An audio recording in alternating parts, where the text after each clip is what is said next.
Welcome back to God Jack Joan, the home of epic adventures, powerful heroes, and stories. We will see what if Harry found Lily Potter's secret. Rune Master Harry Potter. Here is short summary. Hidden away by Lily Potter, a mysterious holds books on ancient runes, magical inventions, and forgotten knowledge, waiting for Harry to discover them at just 10 years old. As Harry unlocks an incredible talent for rune magic, he begins forging a future no one expected, creating powerful spells and magical inventions long before Hogwarts. Before we begin, don't forget to like the video, subscribe to the channel, and turn on notifications so you never miss another adventure. Now, grab your wand, prepare for the unexpected, and let's dive into today's story. Harry had just finished clearing the last corner of cobwebs and dust when he noticed one trunk that almost seemed to have a glow about it. It had been shoved way into the darkest corner of the space on the bottom of a large pile of junk. Curious, Harry moved the items off and leaned in to examine the mystery trunk. "Lilies of Awesome. Was this my mother's?" Harry whispered, reading the inscription on the nameplate. Aunt Petunia had said she got rid of everything of Mum's. Reaching out, Harry reverently opened the trunk, never noticing the small flash of light as his thumb popped the latches. Inside, the trunk was surprisingly empty, consisting of only 3 small notebooks and a tiny necklace with an embellished L, J, and H, all entwined around each other. Harry smiled at the necklace, it was the initials of his parents and himself. He looped it over his head before opening the first notebook. Improvements in basic charms. Note to self. Show my ideas to Flitwick, he'll love it. Maybe I can even skip the mastery program with these. I wonder who Flitwick was. That's a really strange name for someone. None of the first few pages in that book made much sense. There were tiny diagrams of moving sticks with instructions underneath, phrases in another language crossed out and replaced by shorter ones, and tables listing common interactions. Harry shrugged and put the notebook to the side before opening the next one. Improvements on potions preparations and brewing. Too bad for Sev, he'd have gone green with envy if he knew I figured this stuff out. Again, the book might as well have been written in a different language for all the sense it made. There were some utterly hilarious doodles though, with a stick figure pouring 2 cups into a pot and the next figure had the pot exploding with the stick figure's hat blowing off. Chuckling, Harry picked up the final notebook. Runes, runestones and warding. A comprehensive compendium of my extremely useful hobby which I swear for how complicated these things are, I don't get why they are so relaxing to puzzle over. Turning the page, Harry snorted. These are complicated. Compared to those other things, this is first grader stuff. Harry ran his finger over some of the odd symbols. The meaning of the symbols made perfect sense to him, even if he may not have been able to pronounce them. Like Avos, it looked like his scar and meant something like protection, but there were way too many consonants to try saying aloud. He flipped forward a few more pages. While some of the more complex schemes of intertwining runes towards the back of the notebook made his head hurt a bit, Harry could still mostly follow what the notebook was describing. Unfortunately, some of his mother's notes seemed just straight up wrong and a few of the others looked like they were far more complex than they needed to be, but overall the book was a nice primer for whatever she had been studying. "Boy," Harry jerked upright as Uncle Vernon's voice resounded from the ladder. "Well, get down here and get dinner ready. If it's not on the table in 15 minutes it's the belt again, boy." There was a brief pause before, and that attic had been cleaned as well. "It's finished, Uncle Vernon." "I'm coming," Harry yelled back. He dropped the 2 incomprehensible books back into his mother's before slamming it closed and making sure his new necklace was well hidden down his shirt. Standing up, he clutched the runes notebook, smiling faintly at one of the few connections with his dead mother. He'd come back for the other books and the later when his relatives were gone. No need to risk them burning the last bit of his mother he had left. For now, he'd be content just to read the one book that he could understand. Slipping the book into his pocket, Harry started down the ladder, a smile on his face for the first time in years. Harry had been able to sneak the rest of his mother's things down into his cupboard a few days ago and had finally finished reading through the notebooks she'd left. He still couldn't make heads or tails of the potions or charms things, but he had managed to figure out several facts that completely turned his world inside out. 1. His mother was apparently very smart and enjoyed experimenting. Unfortunately her talents were geared more towards things he couldn't understand. At least so far. 2. His mother had been ecstatic to be starting a family. 3. He apparently was never supposed to come here. Underlined several times near the back of the Rune's notebook was, "Make sure James updates the wills. Yesterday was the last straw and Harry is never, ever under any circumstances to go to Petunia. Toonie finally managed to burn that bridge. She will never touch my child if I have any say in the matter." That by itself was strange enough and cast into doubt quite a bit about what Aunt Petunia and Uncle Vernon had said concerning his parents since before Harry could remember. It did beg the question though of how exactly he had ended up at number 4 Privet Drive. And of course, most importantly of all, magic was real. Actual magic. Words and spells that could make the impossible happen. Things that flew in the face of physics and natural laws. Potions that could mend bones or cure disease. Runes that could do practically anything in the right combinations. I wonder if I can figure out a rune cluster that would make Dudley lose his appetite. It'd certainly be easier than a charm or something. Or, I could make a cluster to get them all to leave me completely alone. Harry's grin widened as he picked up the rune notes again. He had some studying to get to. Several weeks later, Harry found himself levering his trunk up onto the Hogwarts Express and thinking about his very first friend. Hagrid had been a wonderfully nice man all things considered, but Harry was forced to admit the gentle giant was a rather bad introduction to the magical world. Horrible even. He hadn't even told Harry how to get onto a seemingly non-existent platform. Thankfully he had had time to read part of Hogwarts, a history so he knew about the barrier between platforms 9 and 10, but what if he hadn't? He might have been stuck outside. Harry suppressed a shudder at that nightmare. On the other hand, Hagrid had gotten him his beautiful owl Hedwig, which really made up for absolutely anything and everything. An actual birthday present. That giant of a man had firmly cemented Harry's loyalty for life. He smiled down at Hedwig, who twisted her head and hooted softly at him, reaching through the bars to nip his fingers a bit. "Excuse me, is there anyone sitting over there? Most of the rest of the compartments are full and I'd prefer not to lug this thing any further," a red-headed young boy about Harry's age asked, pushing into the compartment with a large trunk in tow. "Sure, seats open," Harry said. "I'm Harry, by the way. Ron Weasley. Have you seen Harry Potter anywhere? I heard he was supposed to be here this year and I wanted to say hi before we reached the school." Harry ran a hand through his hair, but before he could decide whether or not to admit his last name, Ron's eyes widened and he pointed at Harry's forehead. Harry groaned, realizing far too late he'd exposed the stupid, annoying scar. "Blimey, you're Harry Potter. Why didn't you say so? I'm Ron Weasley." "Yeah, I know. You already introduced yourself a minute ago." "Oh right, well, bloody hell. Harry Potter. So how did you do it? Do you remember it? Did it hurt?" "I'd really rather not talk about it," Harry sighed, reaching into his pocket and pulling out his mother's runes notebook. She had been right. It was a fantastic way to relax, and studying the runes always helped him tune the world out. Granted, the world had previously consisted of Uncle Vernon, Aunt Petunia and Dudley, but the theory was still sound. "Right, but why not? You're famous, mate. It's awesome. What I wouldn't give to be in your position," Ron yelled out with a grin almost splitting his face. Harry just scowled. "You'd rather have your parents dead and live with relatives who hate you. Be my guest. If you'll excuse me, I'm going to read now." Ron's mouth dropped open and he just sputtered for a few seconds. Harry caught the boy's face turning slightly red before he leaned down over his notes.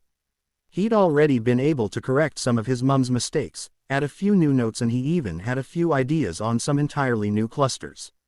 With a bit of luck he'd be able to figure out how to finish one of the simpler ones before the end of month. 2 months tops. The carving sets from the shop in Diagon Alley had everything he needed to get started. Convincing Hagrid that he'd wanted something 2 years early, why ancient runes only started 3rd year, he couldn't figure out.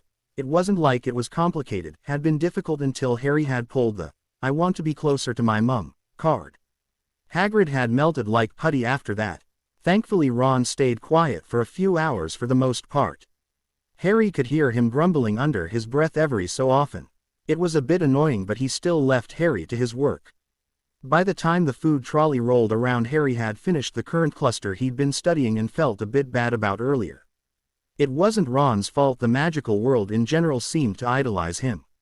He bought a few extra snacks from the woman as a peace offering. Here, you want some? I got a bit too much I think.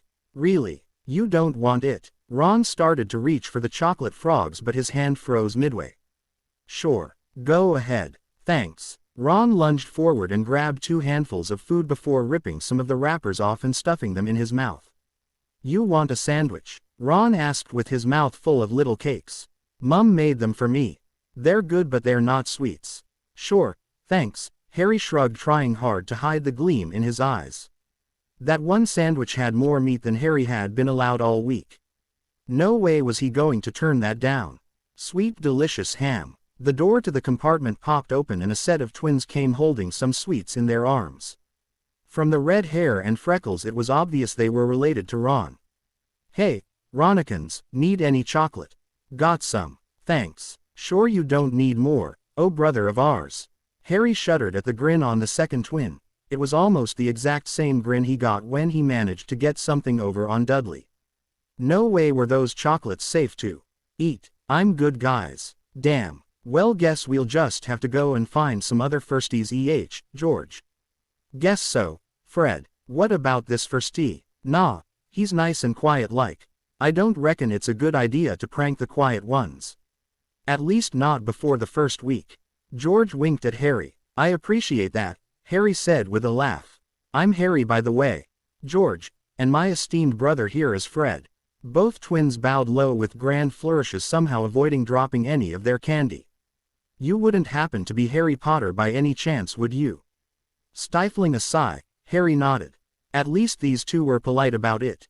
Well, 'twas a pleasure meeting you, Harrykins. Welcome to Hogwarts and I hope you'll consider joining us in Gryffindor. We can guarantee less pranks if follow us to our grand house. Fred said as he and his brother backed out. Well, that was actually the tamest response I've gotten to my name in the past month. Harry thought, grinning. The tact gene may have skipped their brother but the twins were pretty cool. Ron grumbled before pulling out a rat and trying to feed it a piece of toffee. It was probably a good thing the rat was uninterested. It'd likely send the poor thing to the great sewer in the sky. Ron, why do you have a rat? This is Scabbers. He's my pet. Been in the family for ages. Percy had him years ago. Ron scowled down at the rat. He's really lazy though and kind of boring. Want to see a spell? Fred and George gave me one that's supposed to turn him yellow. He said, leaning over for his wand. Okay, Harry shrugged. It would be awesome to see some actual magic, but if the twins had given it the spell, Harry was not going to be holding his breath for this one. As Ron pulled out his wand, the compartment door opened again and this time a girl with bushy brown hair and a nervous-looking boy entered. Have either of you noticed a toad around here? Neville's has escaped. No, Harry said with a shake of his head. Have you tried asking any of the upper years? They might have a spell to help search. No, we haven't, but that's a good idea. Oh, we're going to do a spell. I've tried some of the simpler ones myself already and haven't had any issues at all. Come on then, what are going to do? The girl plopped down on the seat next to Harry and stared at Ron. Well okay. Sunshine, daisies, buttermellow, turn this stupid, fat rat yellow. A small bang came from the end of Ron's wand but nothing happened to Scabbers. Harry groaned and covered his face with his palm. Before he could say anything the girl beat him to it. Are you sure that's actually a spell? It certainly didn't seem like one, did it? I suppose it could have been a sort of ritual, but those tend to have a complicated set of diagrams drawn out before the incantation is started, at least according to my research. Most normal spells seem to be in Latin, though I've read other countries use spells in different base languages, which imply there is quite a bit more to the spell itself than simple motions and words, which I assume we'll be learning all about when we get to arithmancy and advanced spell theory. Here, watch, your glees are broken, yes. Sit still. The girl brought her wand out, pointed it between his eyes. Harry froze, but before he could say anything she uttered a short phrase, in something that was probably Latin from her earlier comments, and the tape that held the bridge of his glees together spun off while the plastic stitched itself back into one full piece. Forgetting his quick lapse, Harry took his glees off and stared at his new pair with his mouth slightly agape. What's more impressive, That she managed to finish that speech on a single breath, or that she fixed my glees before we even got to school, he thought, slipping them back on and turning to the girl. Wow, thanks. The tape was getting a little annoying. I haven't read most of the spells yet, I've been looking at other things. He shifted a bit, trying to discreetly cover his mother's notebook. You're welcome, she said, sitting up straighter as a wide grin spilled across her face. I'm Hermione. Hermione Granger. Harry, nice to meet you. Yes, well, Neville and I should really be off. Trevor's still missing after all. Do you guys want help? Harry asked. No thank you, I think we'll just go and ask one of the prefects for their help. After Hermione and Neville walked out, Ron turned to Harry with his face red and his tone angry. Why'd you offer to help? She was such a know-it-all. That's not a reason to not help someone find their pet, Harry frowned. Ron's tone reminded him too much of Dudley at the moment. Besides, she was right. That spell obviously wasn't real. You said your brothers gave it to you, right? I've known them for less than 5 minutes and I can already tell you they seem like the type to do that for a laugh. Well, yeah, they would, Ron grumbled and leaned back, slipping Scabbers into his pocket again. Harry shook his head, feeling sorry for the ugly little thing. The way the rat was squeaking and squirming made Harry think of Boba Fett being dragged down into the Sarlacc. The door to the compartment slammed open one more time and a blonde-haired boy with 2 stocky bodyguards stood outside. Harry just sighed. This one he remembered from the robes store. So rumor has it that Harry Potter is in this compartment. The blonde turned to Harry and smiled upon seeing the scar through his hair. Ah, so it's true. He stuck out his hand. I'm Draco Malfoy. It's a good thing I came to find you. My father has told me all about the Weasley brood, and a man of your status certainly shouldn't be forced to hang around with the wrong sort like them. He stuck out his hand, completely missing Harry's narrowed eyes. Mr. Malfoy, we've met before, and not only was I apparently insignificant enough to not remember, but you also managed to insult one of my first friends back then. Had you been a bit nicer now, I'd be willing to let you try again, but, again, the first thing you do is insult who I'm with. Congratulations, you've just proven yourself as stuck up as my relatives.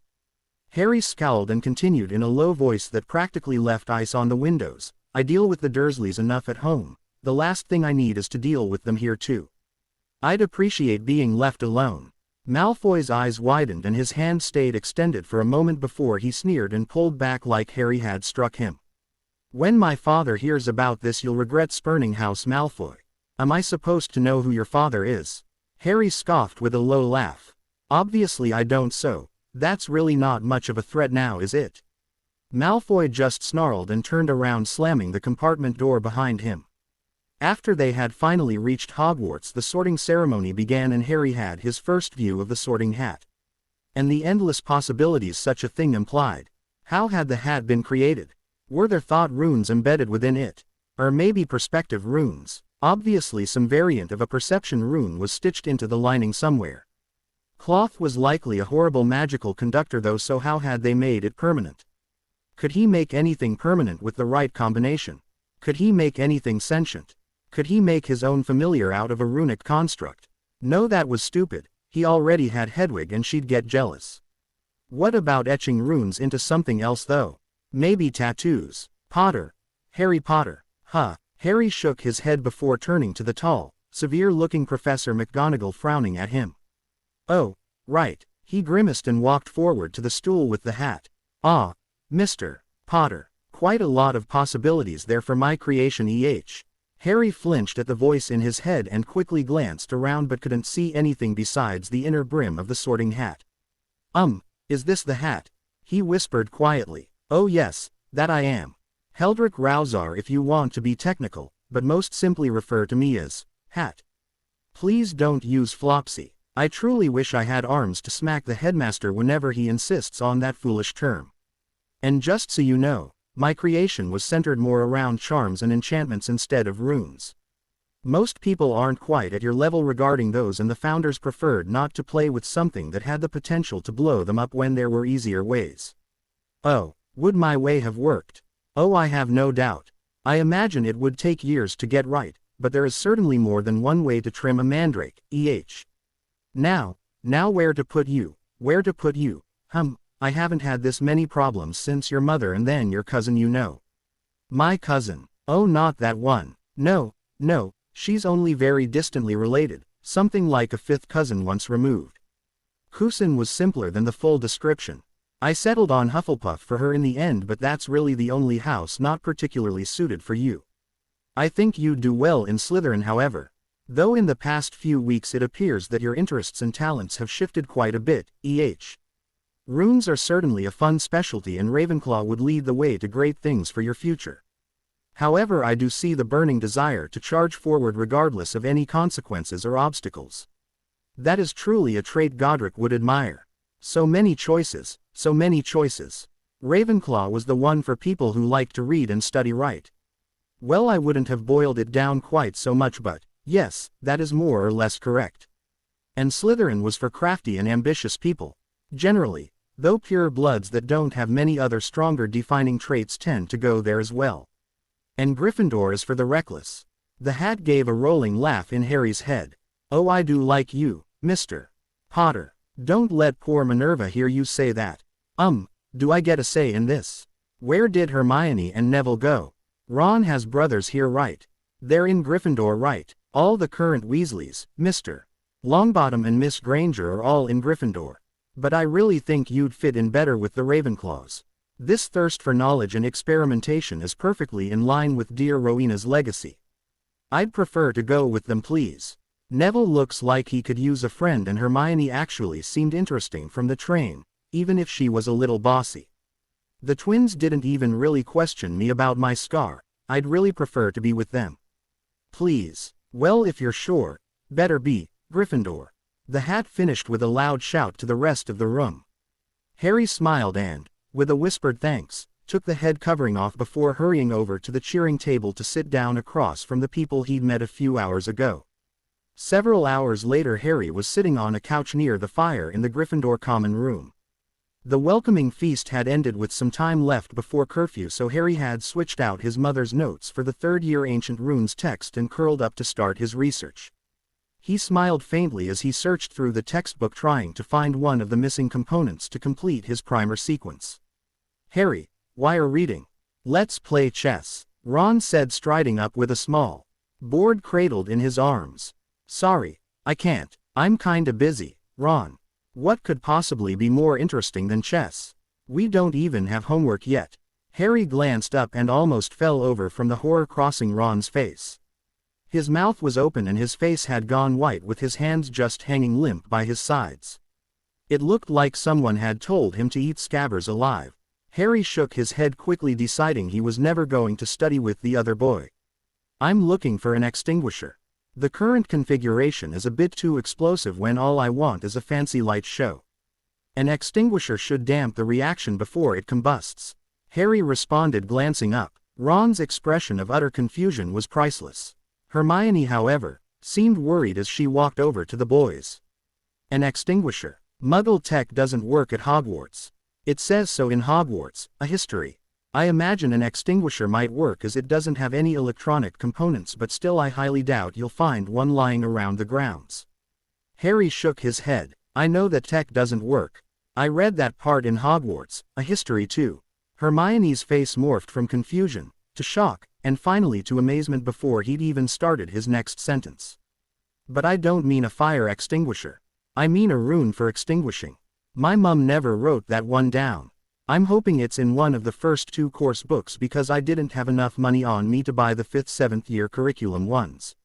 It seems like it should be pretty basic though, so I'm guessing she just didn't see the need to write it down. Hermione still seemed frozen. You've read Hogwarts, a history. She finished in a high-pitched squeak. Yeah, he said slowly. Was that supposed to be odd? Wouldn't it make sense to read a book about the history of the school you were about to attend? Wait. Did you say you're researching runes? She demanded. Harry just nodded. That's incredibly advanced. We don't start runes until 3rd year. Blimey, mate, why the bloody hell are looking at stuff 2 years ahead? Harry was starting to get seriously worried that if Ron's eyes widened any further they would fall out of his skull. Because it's interesting. He really didn't understand why people kept making such a big deal out of this. It wasn't rocket science. It was just a language, a set of power symbols and a series of interactions. Ron just grumbled and walked away shaking his head as if in a daze, his chess set hanging limply from his hand. Hermione frowned but also wandered off frantically muttering about being so far behind. Harry shrugged and was about to go back to his research when Neville sat down beside him. You know, they are right, Harry. Runes can be pretty dangerous if you're not careful. My gran said my dad once almost blew up the house because he etched one wrong. Neville shook his head and drooped a bit lower. I'd probably actually blow up the house if I ever tried it. Don't sell yourself short, Neville, Harry said with a soft smile and a pat on the other boy's shoulder. They really aren't that difficult. If you ever want help with them, let me know. I will, but I think I'll wait until we actually get to that CL. Neville smiled shyly and moved off to the dorms. Harry's first 2 months at Hogwarts had practically flown by. He was enjoying most of the classes except potions and history of magic. History was good for a short nap though, and when he wasn't tired it was the perfect opportunity to work on improving his developing clusters. The extinguisher hadn't quite worked out, but he figured weaving in a softened rune to the scheme should offset the effect enough to make his extravagance rune show impressive but harmless. It would be perfect for Dudley. It had taken Harry less than a week to realize that he didn't have the same luck with any of the other magical topics that he did with runes. It was a bit disappointing that he hadn't seemed to inherit his mum's skill in charms or potions. At least he could partially blame the latter on Snape. The first potions lesson was, well, getting run over by Laurie would probably have been more fun. Snape's first few questions were trick ones to see if Harry had read the year's textbook from cover to cover, and memorized it. When he, somehow, managed to get those few right, Snape had moved on to more complicated questions, things from the 4th and 5th year curriculums according to Hermione later on. Harry still managed to get those questions right thanks to remembering some things from his mother's notebook. Snape then proceeded to take points off for being insufferably superior and reading dangerously far ahead. When Harry had the audacity to actually ask why stirring clockwise versus counterclockwise made such a huge difference, Snape had vanished his potions since. Obviously, if you cannot grasp such a simple concept, then there's no point in seeing the horrific results of your work. When Harry afterward tried to stay quiet and avoid eye contact, Snape picked on Neville instead, leaning over the boy's shoulder and degrading him for his shaking hands and fumbling of ingredients. By the time the CL had ended, Harry had been sorely tempted to set off his defective extravagance rune show in the man's cauldron. When one's teacher took every opportunity to insult and degrade you, there was little point in putting forth any effort. Harry had agreed in principle that learning potions was important though, so, on the weekend after that first CL, he had grabbed Neville, commandeered an unused CL room and set about teaching the coursework to each other. Harry had invited Ron as well, but the redhead just laughed hysterically at doing any extra work. Within a few weeks Neville and Harry had made excellent progress, and Harry always cackled like a madman when thinking of the end of term exams and how they was going to show the bigoted teacher exactly what they could do. Transfiguration and charms were topics that, while interesting as hell, seemed to be a huge waste of energy. Something that he finally decided to bring up during the lesson on Halloween. "Professor, why use a charm for this when a rune would be just as easy and more permanent?" Harry asked while most of the rest of the CL was attempting to get their feather levitating.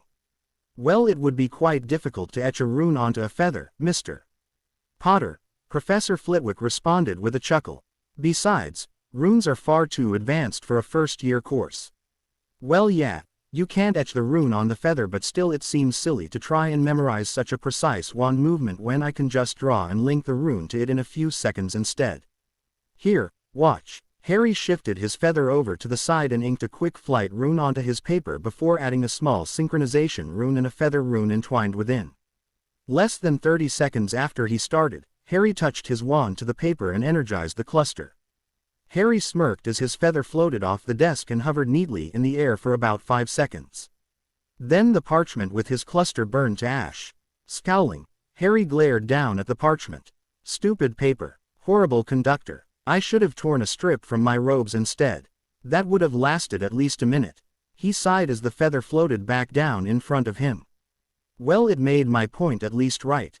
Looking up at Professor Flitwick, Harry's eyes widened a bit and he jerked back slightly. In his seat, the little man's eyes were bulging out of his skull, his mouth was hanging open, his hand was clenched so tightly on his wand it had gone white and his entire body seemed stiff as a board. Harry had seen that expression enough from his relatives. The freak had shown his true colors yet again.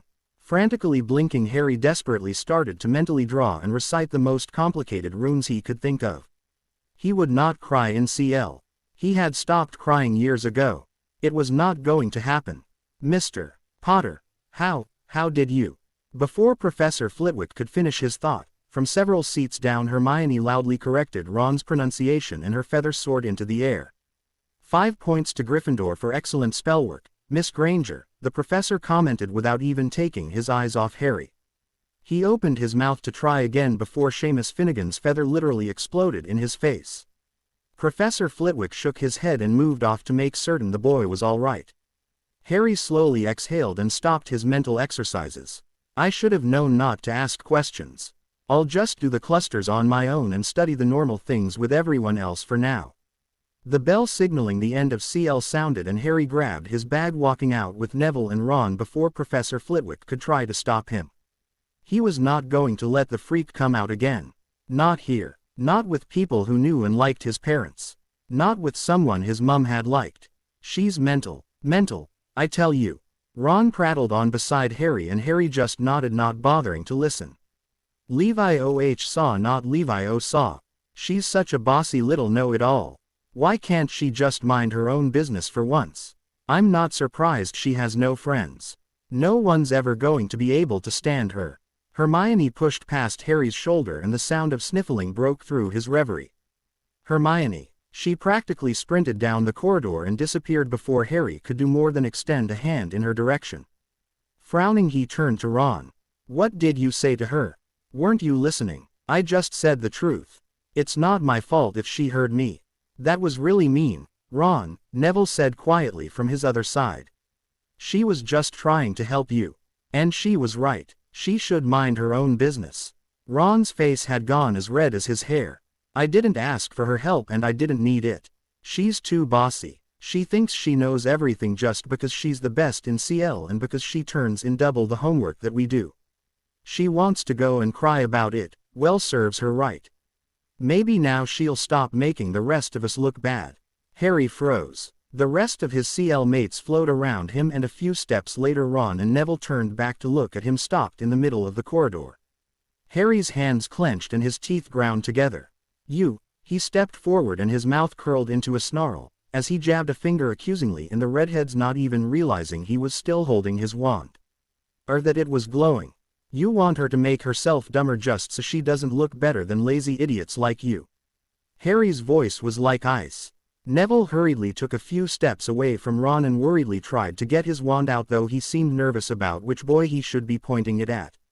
You're jealous that she's better than you.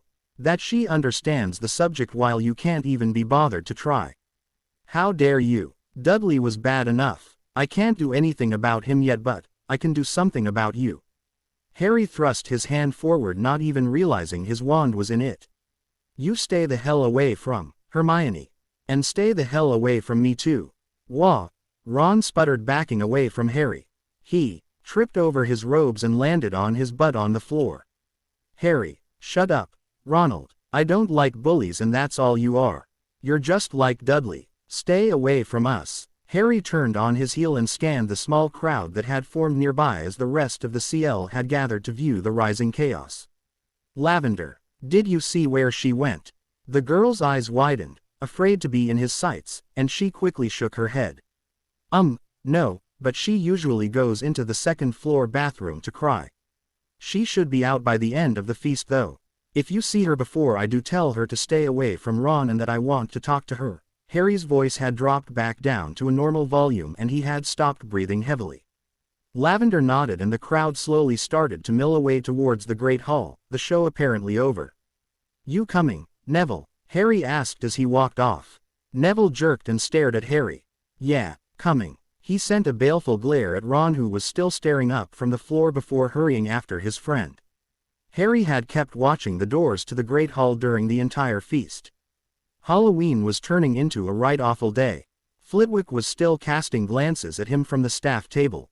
Everyone was celebrating his parents' death. He'd thrown aside one of his few friends. Hermione still hadn't shown up.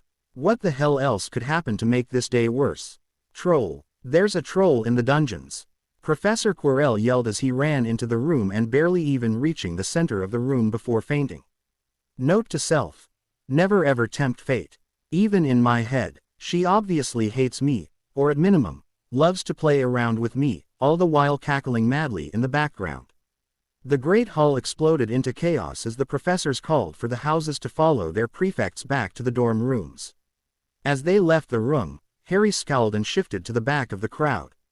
Neville noticed his friend slowing down and leaned over to whisper, "Harry, what's going on?"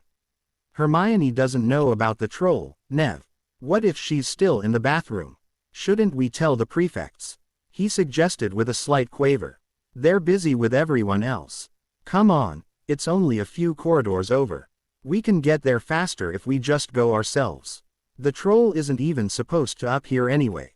I don't want Hermione to get into trouble for something Ron did."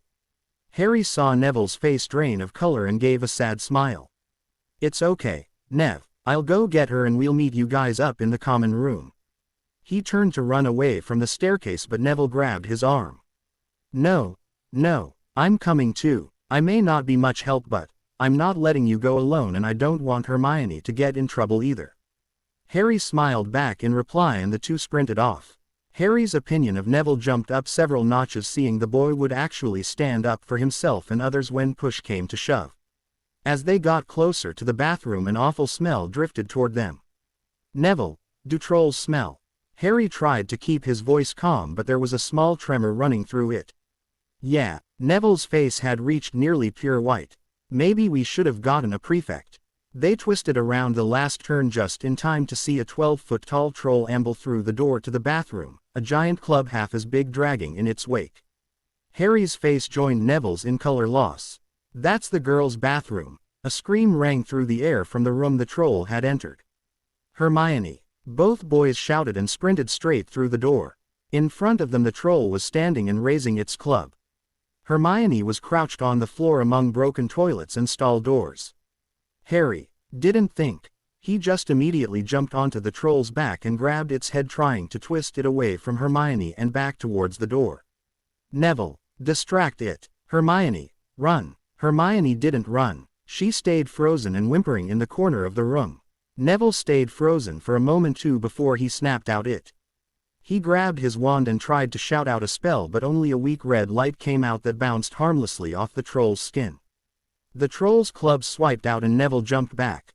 He managed to avoid getting hit but his wand wasn't so lucky.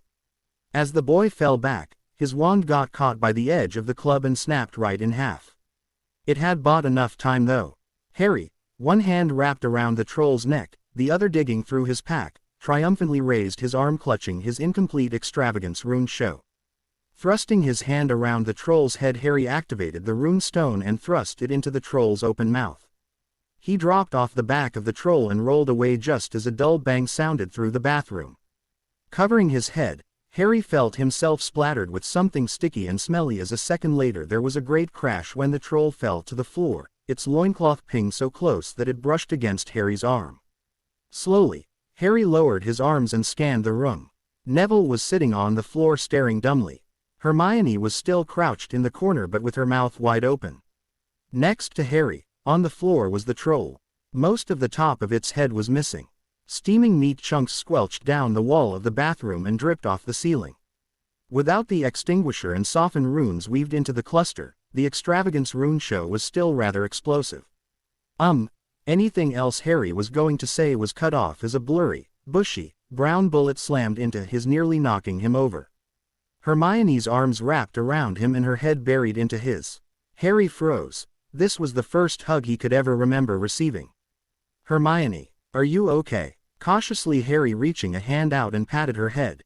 A small nod was the only answer he got as the girl's arms tightened around his and he felt his stomach get wet. She was sobbing right through his shirt. "Neville, you good?" "I'm okay. I broke my wand but I'm okay." "Did you blow off its head?" Neville's voice was strained, like he couldn't decide between whether to cry or laugh. Harry commiserated. Yeah, I think I did. Did you mean to do that? Maybe. I knew it would explode. I didn't mean to kill it, but I didn't know what else to do. Did I kill it, Mr. Potter, Mr. Longbottom, Miss Granger? Professor McGonagall's shocked voice sounded into the small bathroom. As that, how are you three hurt? She finally managed to say. We're okay, Professor. Neville's wand got broken though. How did this? The teacher abruptly cut off as a piece of in from the ceiling dropped an inch in front of her face. What the blazes? Professor Flitwick squeaked as he came around the older woman. What happened to its head? Obviously it smacked itself with an errant swing, Snape drawled, swishing in behind the other two. No it didn't, sir, Neville said softly from the floor, still staring at the troll. He shook his head, stood up, grabbed his broken wand and moved to stand with Harry and Hermione. Harry killed it, sir. Impossible, Snape sneered. Mr. Potter, perhaps you should explain what just happened. Professor McGonagall could barely tear her eyes from the troll's twitching remains long enough to glance at the trio of students. Hermione didn't know about the troll because she had been in the bathroom. Professor. Neville and I ran to get her, but the troll was already here. It was trying to kill Hermione, so Neville distracted it while I fed it my activated extravagance rune show. Harry looked down and grimaced. I didn't mean to kill it, he continued softly. I designed the extravagance rune show to emit a lot of bright lights and sounds to scare my cousin if he started in on me, but I had to base it off of some of the thunder and explosion runes to get the cluster to work. An extinguisher rune stopped the whole thing completely, so I took it out. I knew adding in a soften rune in conjunction with the extinguisher would get it to work perfectly, but I only figured that out this morning and haven't had enough time to etch it in with the others. I knew the cluster was still pretty explosive and that's why I kept it in my bag. I didn't want anyone playing around with it while it was still dangerous. I didn't really mean to kill the troll. I just didn't know what else to do. Harry trailed off. Hermione gave him one more squeeze and finally let go. She turned to the gathered staff that had been joined by Professor Babbling at some point. Please don't punish Harry or Neville. They were only here because of me. I should be the one punished. It was going to kill me and they only did what they could to help. I'm the one who deserves punishment, she pleaded. The tears threatened to fall again and Harry reached out and squeezed her hand. Mr. Potter, Professor Babbling said with a note of awe evident in her voice, do you mean to tell me that you designed an entire rune cluster fully understanding the interweaves, chained reactions and inherent complexities of the completed scheme without even fully finishing the etchings?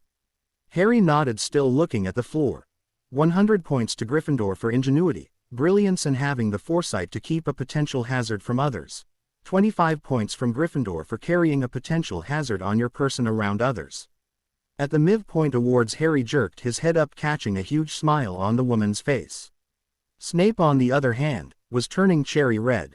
And 50 points to Gryffindor to you both for immediately coming to the aid of CL made in trouble and triumphing over incredible odds, Professor Flitwick commented as he poked at the troll's body. Snape's mouth clenched so tightly Harry was amazed his teeth didn't shatter. This is amazing, Mr. Potter. That was quite brilliant thinking. You would do exceptionally well in the dueling circuit, I think. If you are ever interested, let me know. Oh, and 15 points from each of you for not informing a prefect or teacher that Miss Granger was missing. Harry stared in shock at the small man. After his comments in CL earlier, Flitwick was praising him. That was, wow, Potter. Snape had apparently finally regained his voice. He was practically spitting and his face was so red Harry wondered for a moment whether the man was about to pee out. Detention. Dangerous. Forbidden magical constructs are prohibited. Harry just nodded. For once that was actually a totally warranted punishment. Professor Babbling scowled at Snape. Runic clusters are not forbidden magical constructs. They require care, yes, but if they were forbidden magical constructs, then you might as well arrest me and the entirety of my Newt's CL, Severus. Mr. Potter, you will serve that detention with me. Professor McGonagall glared at Snape before turning to Harry and the others with a far softer look. We will discuss carrying around a potential hazard at that time. As disappointed as I am that you did not come to one of your seniors, I do understand that the troll was not initially reported as being in this section of the castle. She paused before continuing softly, I have never lost one of my lions before and I am extremely glad that, Because of your actions, I do not have need to revise that statement. I am very proud of all three of you. 3 sets of jaws dropped open before snapping closed again. Now, run along back to the common room and get yourselves cleaned up. Mr. Longbottom, I will contact your grandmother to arrange a date over the weekend for you to acquire a new wand. The 3 students nodded and started to leave the bathroom. Potter, Professor Babbling said with a smile. Whenever you get a chance, stop by to see me. Nothing urgent. I think I can help you though if you'd like. It was all Harry could do not to gape at the woman as pride surged through him. He damped it down a bit and nodding, proceeded to follow his friends out. Harry, Hermione and Neville trooped through the portrait hole and into a crowded common room. There you are, Percy Weasley immediately yelled out. Where have you 3 been? The troll is dead, Hermione stated. Harry killed it. Neville helped. They saved my life. Percy's mouth dropped open. The rest of the room immediately went quiet. The professors already know, Neville commented. Excuse us, but we smell horrible and I really need to go and lie down. Hermione, you okay? Harry asked before she could sprint away again. I'm fine, Harry, thank you. She hugged him once more and turned to go up the stairs to her dorm. See you tomorrow, she finished in a quiet, questioning voice. Yeah, Harry said, giving her his warmest smile possible. Definitely. As Harry walked to the showers he chuckled slightly. For Halloween, this day actually hadn't really ended too badly. After the troll incident the students had practically been climbing over themselves to get Harry to explain in vivid detail just how he had managed to kill a 12-foot mountain troll. The attention had nearly sent him into hiding and he'd taken to spending as much time in the common room as possible over the next week. The good thing about that was he got to talk quite a bit with Hermione and Neville. Neville's gran had berated the boy pretty harshly about breaking his father's wand, but she had apparently switched gears and couldn't seem to stop praising him when he finally managed to explain what happened. She had swept into the common room and proceeded to give Harry and Hermione a bear hug, thanking them for bringing her Neville's lion to the surface. Hermione just blushed and replied that she hadn't really done anything at all while Harry nodded and flashed a thumbs up to the beet red Neville. Hermione on the other hand, barely left his side anymore. Something he was quickly growing to like. He had initially come to think of Ron as a friend, but it took barely 2 days of spending time with Hermione to realize how an actual friend acted. Hermione never insulted his research and she listened when he tried to explain what he was looking for. She helped him with his homework and showed him why his wand movements were wrong. She apparently liked to hug him too, something which always sent a very odd warm feeling through him. He knew about hugs academically speaking of course, but, well, the reality of them was much better, he thought with a blush. Ron had taken to grumbling every time one of the trio ped him and he scuttled out of the way if Harry even so much as turned in his direction. Not quickly enough to hide the glares or mutterings, but fast enough for Harry not to have to repeat his warning about staying away from the group. Fred and George on the other hand tried grilling Harry on some of his experiments and whether or not he was intending to go farther. Harry had just stared dumbfounded when they showed him some of their own plans for incredibly intricate pranks that they couldn't seem to finish setting up yet. He'd promised them he'd think of a few rune clusters that might be able to combine or simplify aspects of the job as long as they promised to tone down any pranks on first years in general, regardless of house. It took Harry nearly a week before the furor had died down enough that he could make the time to talk with Professor Babbling. He was practically bouncing in anticipation as he walked up to her office with a huge grin on his face. "Ah, Harry, come in, come in," Babbling said, sliding a few pieces of paper off to the side of her desk and waving him forward. Harry plopped down in one of the seats as the teacher came around and hopped up onto her desk. "So, let's see what we've got to work with, shall we?" She clapped her hands together with a smile. "Check out this table over here. Can you tell me what these runes are?" Harry peered at the runes and snorted. "Well, that's protection, that's synchronization, there's light, that's quiet, that's..." Okay, that's obviously far too easy.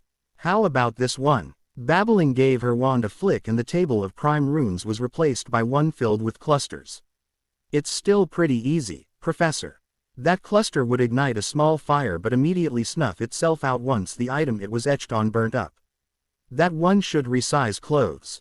That one there looks like it's designed to work in a set of 4 to set up a sort of barrier, but it has a flaw here that would burn it out less than a minute after activation.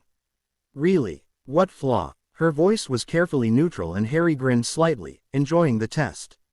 Well, absorption is upside down and entwined with protection. It should be integrated into power because then it can use any spells that impact it to reinforce itself instead. Huh, I hadn't thought of that. Babbling leaned down to squint at the cluster. Integrated into power, you say? I intentionally flipped it upside down, yes, but I've never seen this cluster drawn with absorption twined with power. That should work though. Hell, it might just double or triple the damage the barrier could take. Actually, it should be a near exponential increase. The most dangerous part would be the first few spells because it would be pretty weak at first, but once the first few add to the strength of the barrier it would keep getting stronger and stronger, Harry said, taking mental notes to work on improving this at some point. 4 anchor points was just inefficient. There had to be a way to get it down to just one central rune stone cluster.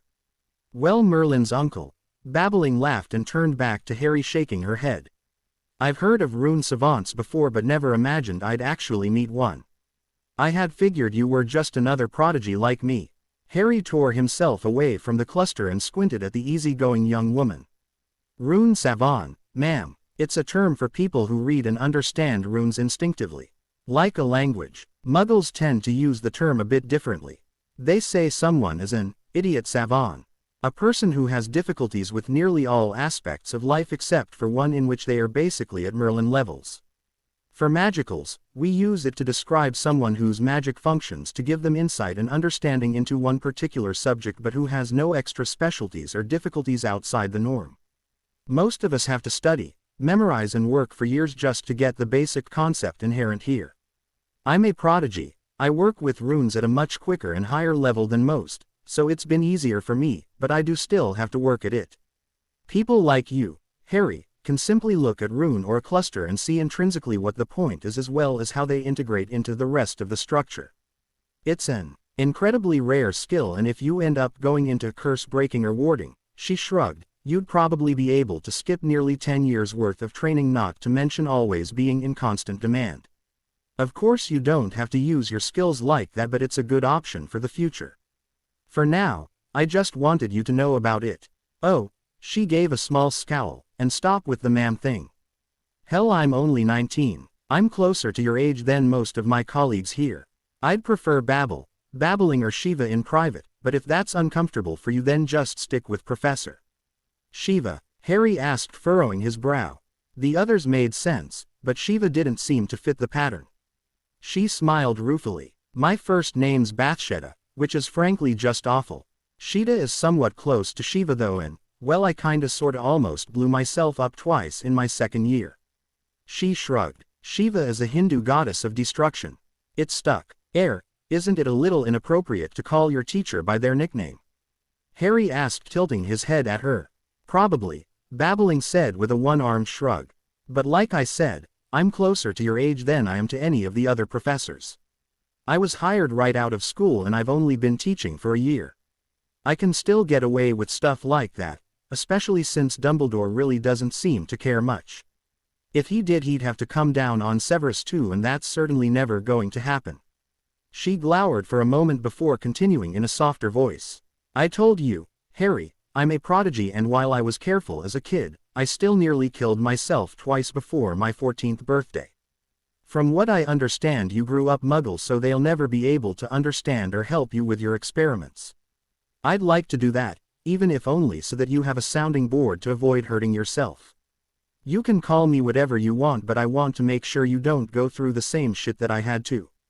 Especially since you're likely going to have it worse and be a lot more proactive with your meddling. I just liked it and was really good at it. You quite literally speak the language. Here, she flicked her wand and 4 books zoomed out of a drawer to land with a thump in a pile next to her. You can borrow these for a few months, but I'll need them back by the end of the year. These books have some of the more advanced methods, and I've bookmarked the rarer prime runes that you won't see so often in other literature. This is stuff I usually give to my OWL students, so don't be intimidated if it's a little advanced or confusing at points.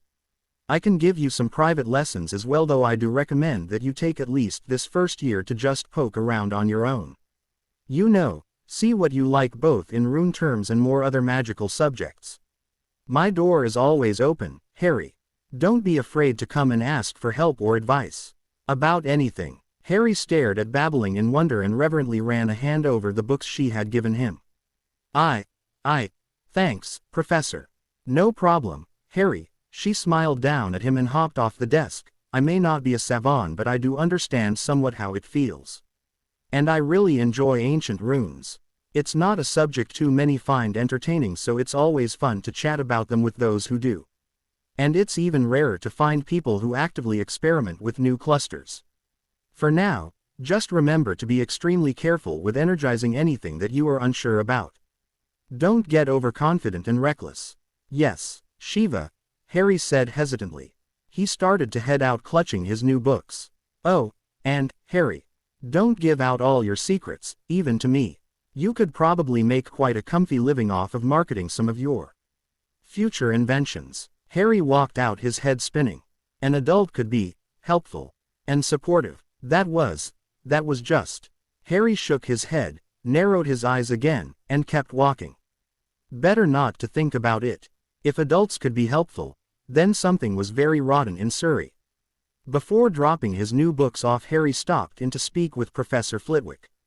He could feel sweat start to bead on his back as he sat down in the office. Hello, Professor. Before I say anything else, I wanted to apologize for what happened in CL last week. Flitwick's brow furrowed before he let out a small chuckle. Oh, the rune shortcut. Don't apologize for that, Mr. Potter. I was simply rather stunned.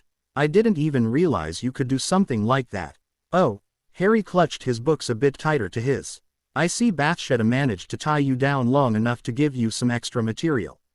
Keep up the excellent work, Harry, and please, if you ever need any stance or advice, let me know and I'll be glad to help in any way I can. Your mother was quite the charms mistress, and while I know you seem to be following a different path, I'm sure that some charm work could help your research at some point. At least, I certainly hope so, Flitwick said with a wide grin. Harry finally smiled and let himself relax. I'll be sure to consult with you if I need it, Professor. Professor Babbling offered her help as well. Yes, I imagine she would.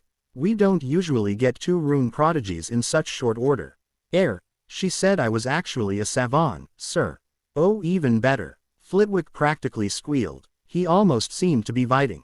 I for one greatly look forward to what you come up with, Mr. Potter. Well, Harry said, blushing and rubbing the back of his neck, for the moment I'm trying not to get too complicated. Also, Hermione is helping me with some of the charm stuff I've had issues with, so I probably don't really need to come ask about any of that either.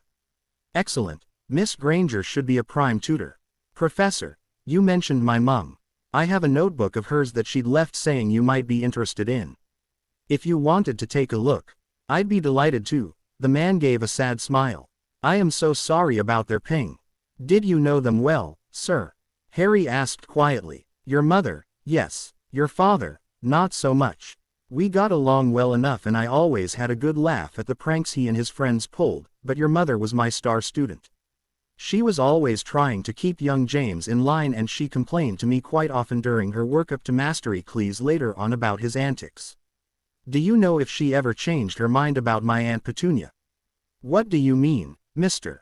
Potter? Well, one of her notes seemed very, very clear that my aunt was to stay far away from me. Since I'm living with them, I'm just curious about what happened. I'm afraid she never mentioned that to me.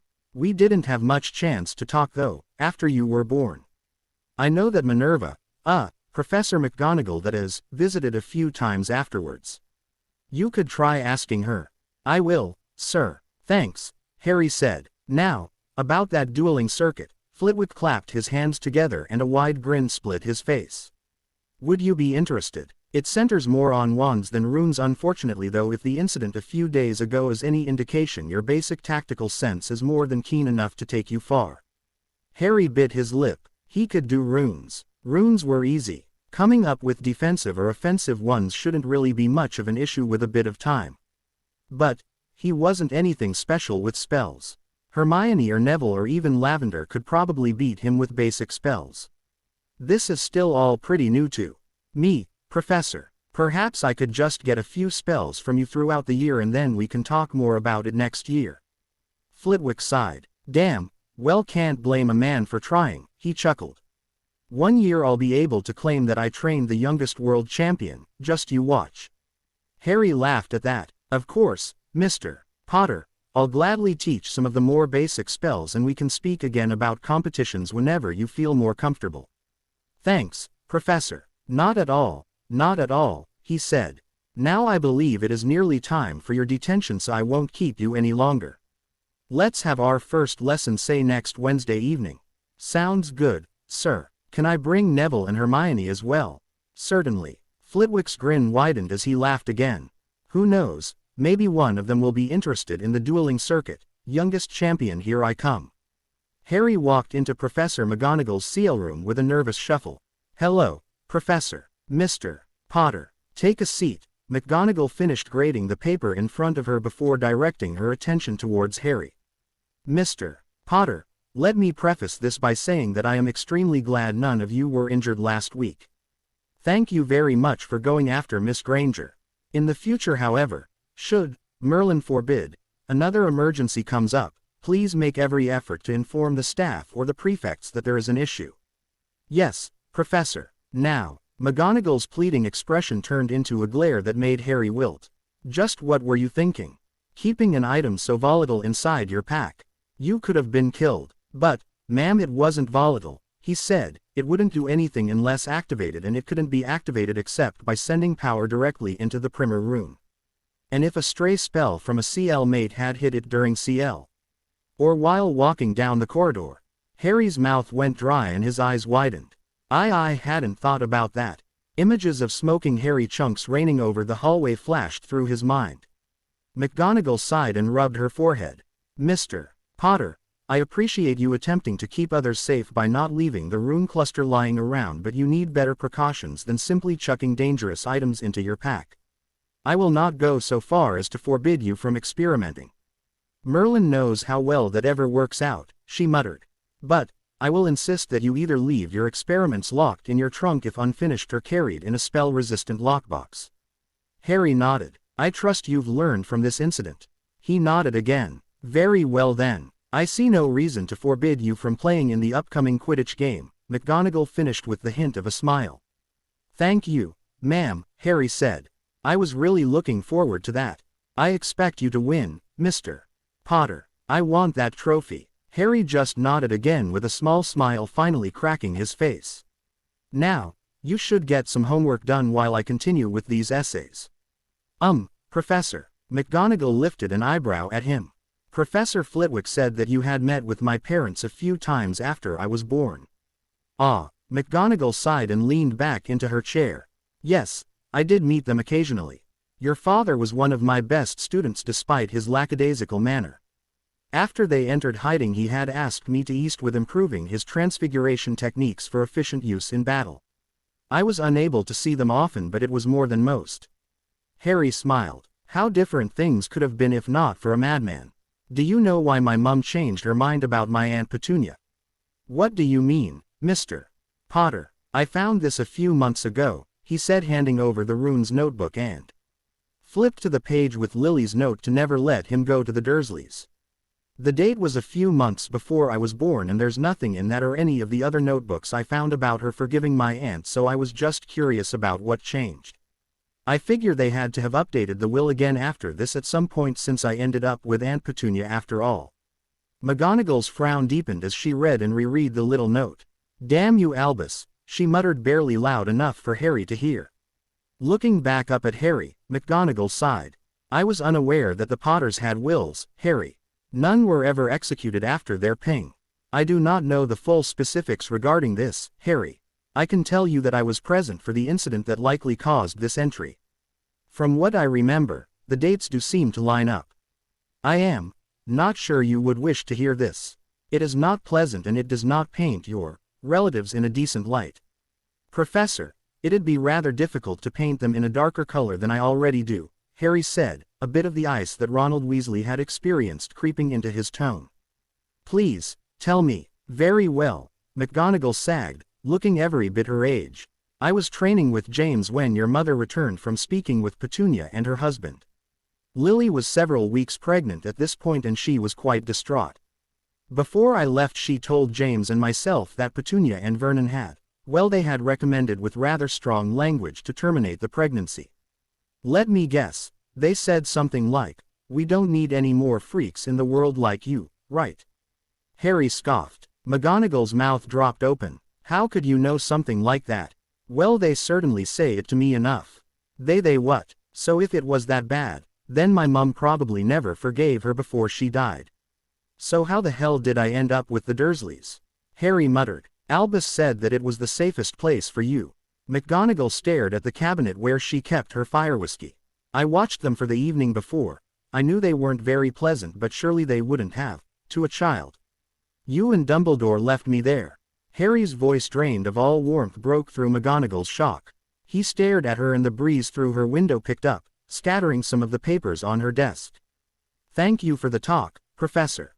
I think I'm just going to study now like you said. No, that's all right, Harry.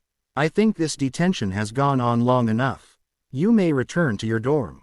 Harry silently slipped his mother's notebook back into his pack and left the room, the breeze dying down behind him.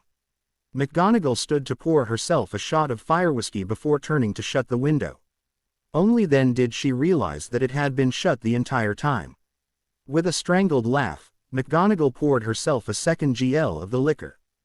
Damn you, Albus. Harry dropped down into the couch in the common room and immediately took out the books that Shiva had given him.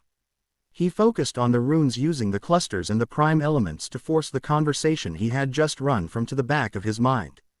Runes always calmed him down. Harry was so engrossed in the book and he didn't even notice when Hermione sat next to him and laid a hand on his arm. Harry, are you all right? Hermione, Harry said with a small jump. Geez, warn a guy when you sneak up on him. Harry, I'm fine, Hermione. Harry sighed, turning to smile at her. Thanks for asking though. You're not fine, she said, barely loud enough for him to hear. You look like I felt when I ran to that bathroom. Except angrier. Really, I'm okay, he responded, taking in her doubtful expression. It's just Professor McGonagall mentioned some things that got me pretty mad. I have these new runes that Shiva gave me now though, so give me like 10 minutes and I'll be right as rain. Okay. Hermione's expression warred between curiosity, concern and hurt. She finally just sighed and hugged him. Okay. If you decide you want to talk about it, just remember, I'm here for you, Harry. I know and I appreciate that, Hermione, Harry said, squeezing her back. I trust you, Hermione. Maybe someday I'll tell you. Just not right now. I understand. She gave him a small, watery smile and pulled back from the hug. Now, who is this Shiva person? Harry grimaced. Yeah, I hadn't meant to call her that here. Shiva is Professor Babbling. Hermione's eyes widened. Where in the blazes do you get Shiva from Babbling? Apparently it was her nickname since her second year. She said she blew a few things up, including herself. I didn't really get it. Something about a Hindu goddess of destruction. Hermione squinted. And her first name is Bathsheba, which I suppose could be shortened to Shida, which makes it a hop, skip and a jump to Shiva, but. She twisted back to Harry before continuing. It is not appropriate to call a teacher by her nickname. I know. Harry held up his hands to ward her off. It's only a private thing. She's only a few years older than us and she made a good argument for it. And, well, it's just. Harry's voice dropped so low that Hermione had to lean in to hear him. It's just a lot easier to let her help me and to trust her if I can call her Shiva instead of Professor. Hermione sat in silence for a minute. She crossed her arms and studying Harry, thinking over the last few minutes and slotting it into her growing picture of her friend. You can trust her if she's your friend rather than an adult? Hermione finally asked softly. Harry just nodded. She sighed and hugged him again. Okay, I won't bring it up again. I do expect you to tell me about where this is coming from in the future though, Harry. And try to make sure to at least refer to her as Babbling when others can hear. Thanks, Hermione, Harry said, giving her a very small smile. I promise. Hermione released him from her hug and opened her own book, settling in to read next to him. Well, I sure hope that doesn't happen every time I play a game. Harry snorted after the Quidditch match had ended. His broom had been jerking around on its own so bad that he'd nearly been bucked off. Harry, Hermione whispered from beside him. The common room was still cellating their wind, so he had to strain to hear her. We think you were being cursed. Neville nodded from his other side.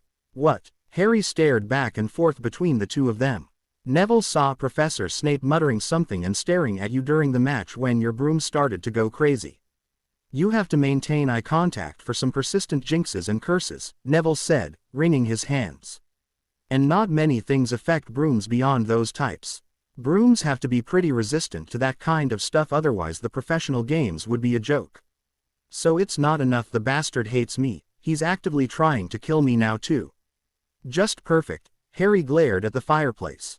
He needed his rune notebook. So why did he stop then? He almost had me. I was starting to lose my grip by the time I finally got control back. Well, Hermione said, blushing while Neville's face went beet red. I may have set fire to his robes. Harry's mouth dropped open and all thoughts of runes went out of his head. You what? I set fire to his robes, she muttered. Neville said we had to break his eye contact, so we ran over.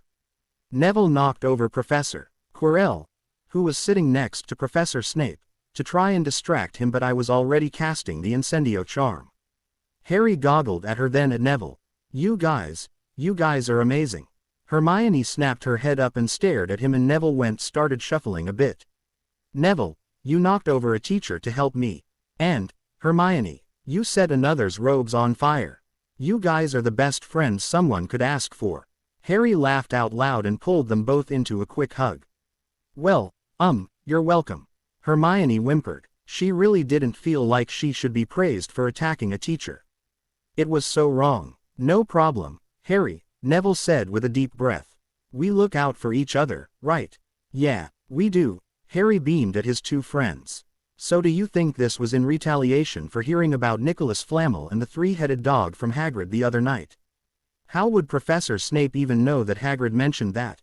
I mean, completely discounting the fact that we don't even know who that Flamel man is, and that I would think the dragon egg Hagrid is hiding would be a far more important detail from overhearing that conversation.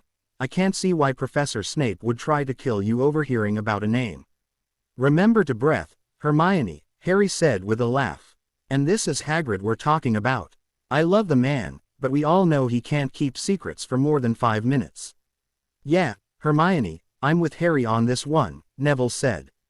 Hagrid's nice, but he's not how did Gran put it, not a player of the game. And what are we going to do about that dragon anyway? It's going to hatch soon, and then it's going to grow up, and then it's either going to eat him or eat one of us. I don't suppose we can convince him to get rid of it, can we? Hermione commented, flopping back into her seat. That man seriously needs someone to explain what the word dangerous mean. Honestly, three-headed dogs, pet dragons, what's next? Giant man-eating spiders. I actually could see the dog being cute, Harry said. The others turned to stare at him. What? If the thing wasn't snarling and trying to eat me but was just slobbering on me and wagging its tail, it could be cute. It could squash you under its paw like a bug, Neville said with his face completely blank. It could tear you literally into thirds. Hermione added. Well, I was just saying, Harry grumbled. Fang's cute. Fang is not the size of a small house, Hermione commented dryly. Moving on, Harry said, holding his hands up in surrender. Didn't the twins say one of their brothers worked with dragons? Could we ask them to contact him maybe? They'd probably ask why, Hermione said. Well, we might as well tell them, Neville shrugged. They'd probably be able to get the dragon out easier than we could anyway. We're going to help them if they agree. Harry nodded. Hagrid's our friend. We can't just let him get in trouble. Until then though, let's see if we can find anything about whoever Flamel is. The others nodded before the trio split up and headed off to bed. Christmas had come to Hogwarts Castle. Harry hadn't originally cared too much about it since both Neville and Hermione had headed home to spend the holidays with their families, but his opinion changed when he woke up to see actual real presents by his bed. It was the first time anyone had gotten him anything besides worn-out socks or maybe a 50-pence piece if he had been very good and very quiet. It was a shame his new friends weren't here to share the experience with him. Neville had given him a broom polishing kit while the twins had left him with a package of Bertie Bott's every flavor beans, along with a note that promised they were untampered with. Hermione had given him a new etching kit that had a lot finer tools than the one he had been using. Shiva had sent him a small box with a note describing it as a spell-resistant, tamper-proof lockbox that was designed to hold volatile rune clusters. Unfortunately, Harry's final 2 gifts had caused some problems in the dorm room. "How am I supposed to know why your mother sent me a Weasley sweater, Ron?" Harry scowled. "I've never even met the woman." "Well, obviously you did something. Those are family sweaters. You have no business wearing one." The redhead yelled back, snarling at Harry. "Well, it's not my fault that your mother sent me something." "Well, it's certainly not mine." "You're both right, it's our fault Mum sent something," Fred said, walking into the room with a frown. "At least, we think it's our fault," George agreed, coming in behind his twin. "What the bloody hell did you two do?" Ron yelled, turning his rage on his brothers. "We may have mentioned in a letter that Harry had said he wasn't expecting to get any presents." Fred winced. "Sorry, mate, we didn't think she'd end up making you a sweater because of it." "Honestly, it's a little weird," Harry said, looking at the sweater. "But I really do appreciate the thought, and it was a nice gesture. She could have sent a note with it too, though. That would have probably made it less awkward." "Mum can be a bit much sometimes," George sighed. "How are you okay with this?" Ron growled. "He's not a Weasley." "Ron," Fred said, his voice amazingly serious for the twin, "just because Harry isn't a Weasley doesn't mean he isn't a friend. Lee Jordan is a friend and he doesn't get sweaters. Lee gets presents." Fred shook his head as Ron just growled incoherently. "Thanks for the gift, by the way, Harry." Harry nodded. He had sent them some Muggle fireworks with instructions on how to use them safely. "No problem, guys. Just don't set them off inside or we'll have another troll incident." "Thanks for the beans. Enjoy them. So what's your last gift?" Harry opened up his final package, and as the silvery material slipped down to the floor, Ron gave an incoherent yell. "You got a bloody invisibility cloak. Funny how the guy who supposedly doesn't get any presents at all gets a bloody fortune right there," he said scornfully. "What's an invisibility cloak?" Harry asked the twins, ignoring Ron. He picked up the cloak and started examining it closer. Granted, the name was pretty self-explanatory, but if Ron wanted to get angry for no reason, he might as well poke the boy a bit and satisfy his curiosity at the same time. "Blimey, mate, they are amazing," George breathed out. "Really expensive too. They make you invisible while you wear it. Darn useful for pranksters like us." "Who's it from?" "Don't know. All the note says is that it used to belong to my dad and that he left with whoever sent it when he died." Fred's brow furrowed. "Well, if they had it for 10 years, you'd think they could have returned it before now."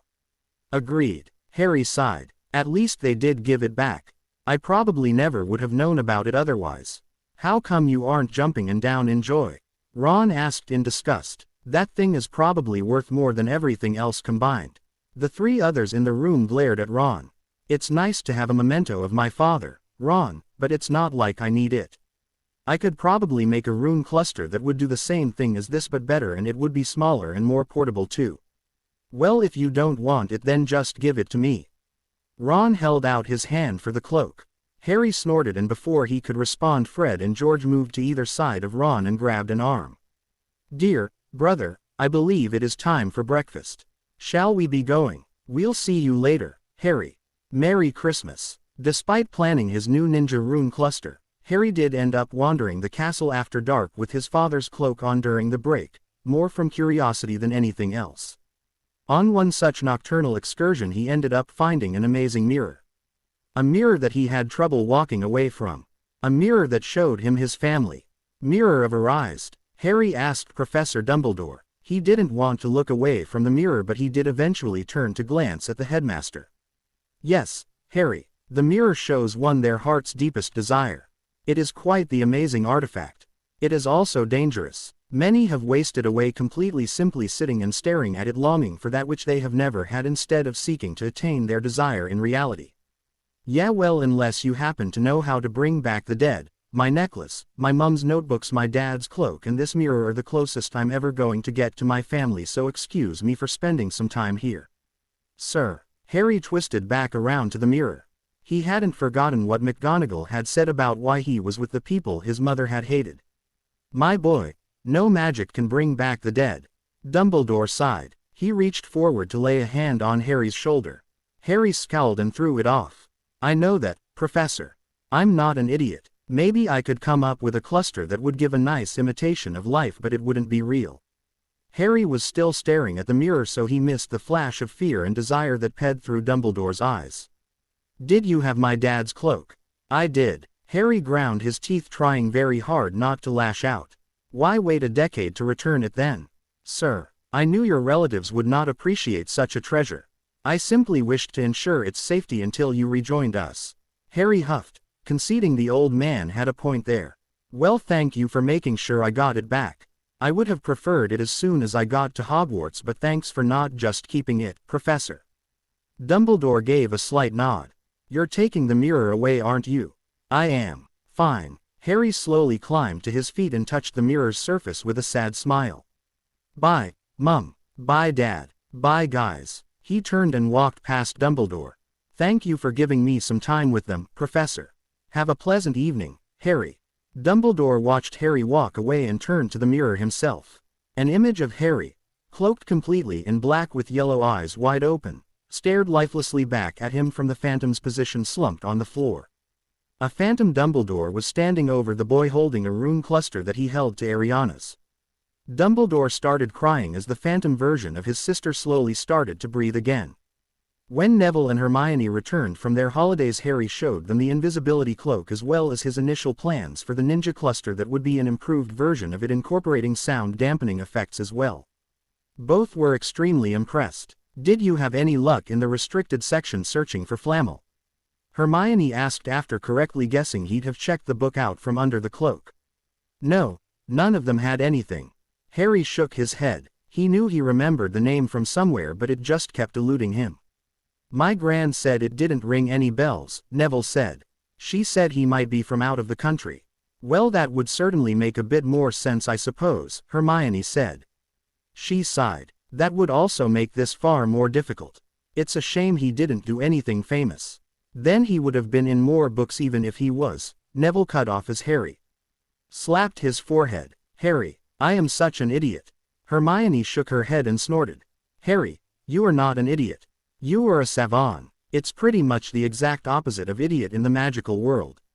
Exactly, Hermione, Harry yelled, looking between the two of them. A savant. Harry, Neville said, you're going to have to explain it better than that. Nicholas Flamel is a savant, an alchemical savant. He's what? Neville asked, frowning. Hermione's eyes widened and she nearly jumped out of her seat, murmuring how she'd be right back. He's an alchemical savant, Nev. After my first talk with Shiva, I got a book out from the Leary on previous magical savants, and he was in there as one from the 1300s. Hermione came flying back down the stairs with a giant tome in her arms. I think he's on a chocolate frog card too. He was a French savant who specialized in alchemy, though he also may have helped found one of the schools there, or at least make it into more a world-renowned one. Beauxbatons, yes, Hermione said as she dropped the giant book onto the table in front of the two boys. I checked this out for a bit of light reading. Neville gaped. That's light. Harry just laughed. Hermione glared. Yes. Anyway, look. Nicholas Flamel, along with his wife Perenelle, is famous for being the only known inventor of the Philosopher's Stone. Do you know what this means? Philosopher's Stone? Harry asked. Honestly, Harry, Hermione huffed. You remember that he helped with Beauxbatons, but not that he created the Philosopher's Stone. It's an incredibly complex alchemical creation that can supposedly turn lead into gold as well as create the elixir of life. Oh, bit of understatement there, Harry, Neville chuckled. I don't suppose you could make a rune cluster to do that, huh? Well, the lead to gold thing, probably. The other two stared at Harry while he was lost in the intertwining rune structures, testing and discarding possible combinations. Yeah, I could do that. Not the elixir thing though. I'd need at least 4 different prime runes that I don't think even exist to do that. Direct manipulation of a soul or variant rune most likely. Hermione's mouth closed with a snap. Yes, well, impossible things and eternal riches aside, at least now we know what, and most likely why, Professor Snape is looking to steal it. Yeah, Harry nodded. Now we just need proof. It makes no sense that the headmaster's office is hidden away behind a locked gargoyle. Harry yelled, fists clenched. How the bloody hell are people supposed to reach him in an emergency if they can't even knock on his stupid door? Language, Harry, Hermione absently chastised her friend. She tugged on his arm to pull him away from the recalcitrant stone guardian. Though I do have to agree, magicals seem rather short on common sense at times, don't they? Come on, Neville, you too. There's no point arguing with this thing. Let's go try talking to Professor McGonagall instead. Good idea, Hermione, she'll definitely help. Neville said, nodding with confidence. Well, at least she'll probably be able to get in to talk to Dumbledore, Harry grumbled. He stopped fighting Hermione, casting a dark glance back at the gargoyle before turning and quickly stalking ahead of the other two. Their hurried pace had them knocking on McGonagall's office within only a few minutes. The deputy headmistress blinked in surprise at the trio of students standing outside her door as she answered the knock door. Yes, Misters Potter and Longbottom, Miss Granger. It is quite close to curfew. How can I help you at this time of evening? Professor Hermione began but was cut off as Harry started speaking over her. Snape is going to try to steal the Philosopher's Stone. McGonagall blinked again. She turned to stare at each student in turn before twisting to Hermione. Miss Granger, you believe this as well? I know it seems far-fetched, Professor, Hermione said, nodding, but we are almost certain of it. Most of our evidence is hearsay and extrapolation, but it is the only conclusion that makes any sense. I do not know how you three found out about the stone, McGonagall sighed. I assure you, however, that it is perfectly safe. Several different members of the staff have added their own unique protections and no one save the headmaster has knowledge of the entire scheme. There is no need to worry. Harry gave a low growl. Ignored yet again. How typical, he thought. Please, Professor, Neville said quietly, if we could at least speak with the headmaster. The headmaster was called away to an emergency meeting at the ministry. He left via broom and is unreachable for the next several hours.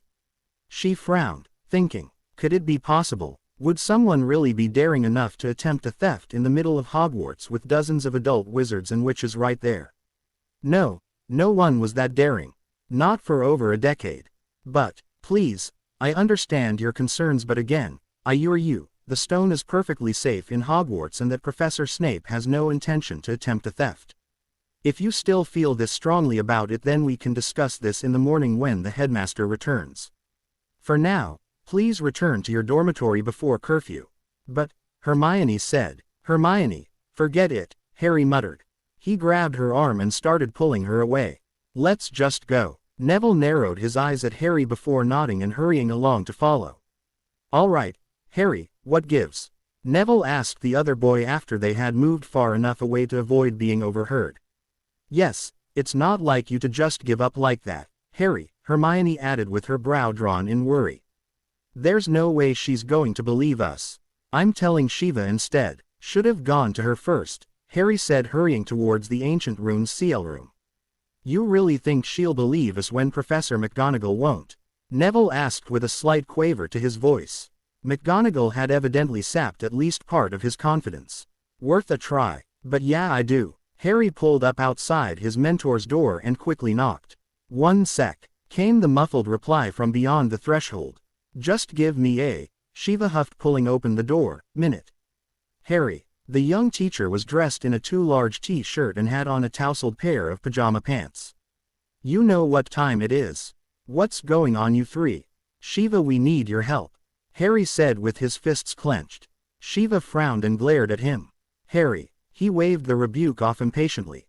I know, private. So not important at the moment. We've already been to McGonagall, she ignored us. And Dumbledore is gone, which means that Snape's going to try to steal it tonight. The older woman opened her mouth to say something before floundering and trying again. Maybe you three better come inside. She sighed. The trio walking in and collapsed into the nearby chairs as Shiva sat down in front of them with her arms crossed. Let's try this again. Start from the beginning this time, yeah.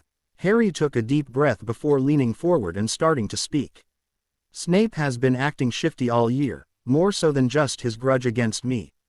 We've noticed a lot of little things and we know that the Philosopher's Stone is hidden in the school underneath Fluffy.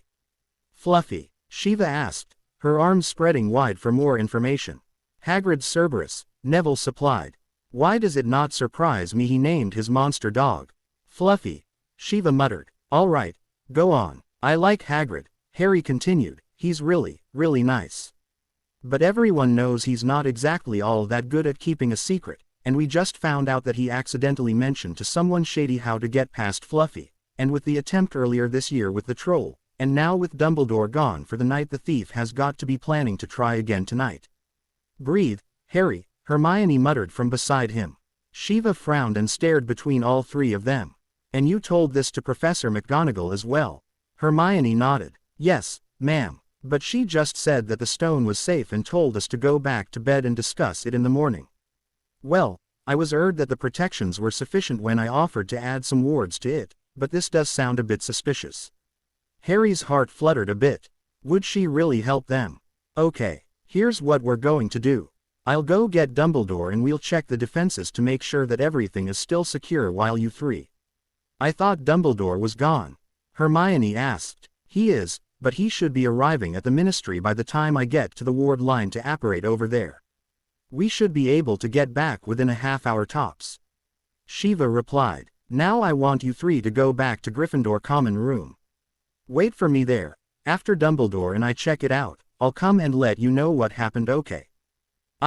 Harry floundered. She was helping, yes, but shouldn't someone be watching the door until they get back? Harry. The teacher shot Harry a glare. He wilted. Okay. He finished with a grunt. Great. Now go on you guys. I'm just going to grab a pair of jeans and head out. If I'm not up to talk to you in 2 hours, then go to McGonagall again, and this time don't let her out of your sight until she comes with reinforcements. Yeah. We can do that, Neville nodded. Yeah, sure. Come on guys. Thanks, Shiva, Harry said as he led the others back out into the corridor. Harry stopped on the landing to the third floor, twisting to look down the corridor.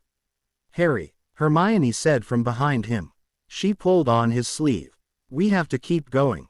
It's past curfew now and we don't want to get caught by Filch even if Professor Babbling gave us permission. She shuddered a little. That caretaker was almost as bad as Professor Snape. What if he's already there? Harry asked so low the other two could barely hear him. What? Hermione asked. What if Snape is already trying to steal the stone right now? Harry asked again louder. He was still staring down the empty hallway in front of him. What if by the time Shiva and Dumbledore get back it's too late? I think we should listen to what Professional Babbling said to do. He might be right, Hermione, Neville said. He stepped up beside Harry. Maybe we could just go and guard the door. You know, just to be safe. Hermione's mouth snapped shut. But, oh for heaven's sake. Fine. The girl threw her hands up in the air and glared at the two boys. If either of you get me expelled I will kill you. Dig up your grave to spit on your corpse and eat your soul. You understand that, yes. She got too fearful, hurried nods in reply. Excellent. Well, let's not dally then. She stalked off, leading the way to the door with Fluffy and the stone beyond. Stupid boys, she muttered. When the trio reached the door, Hermione stopped so suddenly that Harry nearly ran into her back. Uh-oh, he said as he noticed the door was slightly open. He's probably still down there, Neville said, a small quaver creeping into his voice. Should we stay up here and try to slow him down when he comes back up, or should we try to run to McGonagall? Hermione shook her head. She's not likely to believe us quickly enough to make a difference. Not after earlier. We go down after him, Harry declared, squaring his shoulders. We what? Neville squeaked. Harry. Hermione stopped, steeled herself and started again. Harry, do you have any more of your volatile runes on you? He shook his head. Damn. Well, we'll just have to figure it out as we go. Come on, boys. She strode towards the door without looking back. Neville turned to stare at Harry, mouthing a silent, wow, at him. Harry just snorted and turned to follow his friend. Fluffy was loudly snoring inside the threshold. An enchanted harp strumming along in the corner of the room appeared to be the piece of music that had lulled the beast. Harry pointed towards the trapdoor laying open near the great dog's paw, and the trio carefully walked towards it. Looks pretty far. Neville whispered. There's likely a cushioning charm or something at the bottom, Hermione whispered back. Are we sure we want to do this? Harry moved up to the edge. I'll go first. Hermione, you follow behind me, and Neville, you're after her. And then he jumped into the darkness of the trapdoor. Harry had just enough time to worry about whether or not there really was a cushioning charm before he landed on something soft and squishy. A few seconds later he heard soft thuds as Hermione and Neville also landed near him. Well, Harry said, that wasn't so bad. Shite, Neville suddenly yelled, causing Harry to jerk his head around towards the sound. It's Devil's Snare. Harry squinted into the darkness before squeezing the spongy material under him. His eyes widened and he gasped in shock as he realized just what his herbology-inclined friend had said. Devil's Snare, a nasty carnivorous plant that enjoyed strangling its victims and slowly digesting the corpses. What do we do? Fire. It doesn't like fire, Neville yelled back. But we don't have any wood. Hermione edged from nearby. Are you a witch or not? Harry screamed at her. He jerked his wand towards the plant curling around his legs and yelled out, Incendio. A small flame burst from his wand, followed shortly by two others from his friends nearby. The reaction from the plant was nearly immediate as it uncoiled everything around the three and pulled back towards the wall. Harry, Neville and Hermione hurriedly ran to the door into the next room, pulling it closed behind them and letting the flames die out. This room was thankfully perfectly well lit. Well, Hermione puffed, that was certainly interesting. Good job, Neville. We don't have any wood. That's a good one, Hermione, Harry chuckled. The girl glowered at him. Well, excuse me for panicking a little. It's the first time I've been almost strangled by a plant. At least we didn't land on a troll, Neville snorted beside her. Let's just keep going. Anybody see a way out of this room? Hermione glanced around the large room they had found themselves in. It was completely empty with the exception of a large set of doors opposite where they had come in and a flock of small flying creatures above them. You don't think those things are going to attack us if we step out into the center, do you? They're keys, Harry said, looking up at the flying items in shock. Keys. Neville squinted upwards. Wow, guess you're the seeker for a reason. I guess we have to pick the right key then. There are brooms here. Hermione pointed to the side where two brooms lay against the wall hidden near the door in. I got this, Harry said, striding over to the brooms. You guys go wait by the door out in case they attack and we have to run. His friends nodded and hurried over. When they were in position, Harry swung a leg over the broom and pushed into the air. Nearly immediately the flying keys turned towards Harry and started trying to dive bomb the boy. Harry put his Quidditch practice to the test and dodged, ducked, dived and dipped between the attacking keys until he managed to pick out the one with a bent wing, reaching out to pluck it from the air just like a snitch. Barreling towards the door with his prize, Harry threw the key to Neville before performing some aerial acrobatics to dodge the attacking keys and follow his friends through the opening. As soon as he skimmed through, Hermione and Neville slammed the door shut again behind him and a staccato series of thumps sounded through the wood, accompanied by tips of keys poking through to their side. I don't like how we've almost died twice in 5 minutes, Hermione said with a shudder. Harry just shrugged and let out a nervous chuckle. Did you expect it to be easy? Neville just shook his head and sighed. You know, sometimes I hate you guys. So, chess this time, he said, jerking his head to what lay ahead of them. Looks that way. Harry nodded. Anyone have a preference for the king and queen? Hermione walked over towards the board. Harry, you should be the king. You're the one who really has to make it across all this. Before Harry could even begin to protest, Hermione held up a hand. You're the one who can quickly talk to Professor Babbling, Harry. So, ergo, you're the important one here. You guys are important too, Hermione. Harry scowled. All the same, you're the king, Harry. Now stop arguing. Harry glared at Hermione as she finished yelling at him, but nodded agreement all the same. She really could be bossy when she felt like it. Hermione, you be the queen, Neville said. I was always better with knights anyway.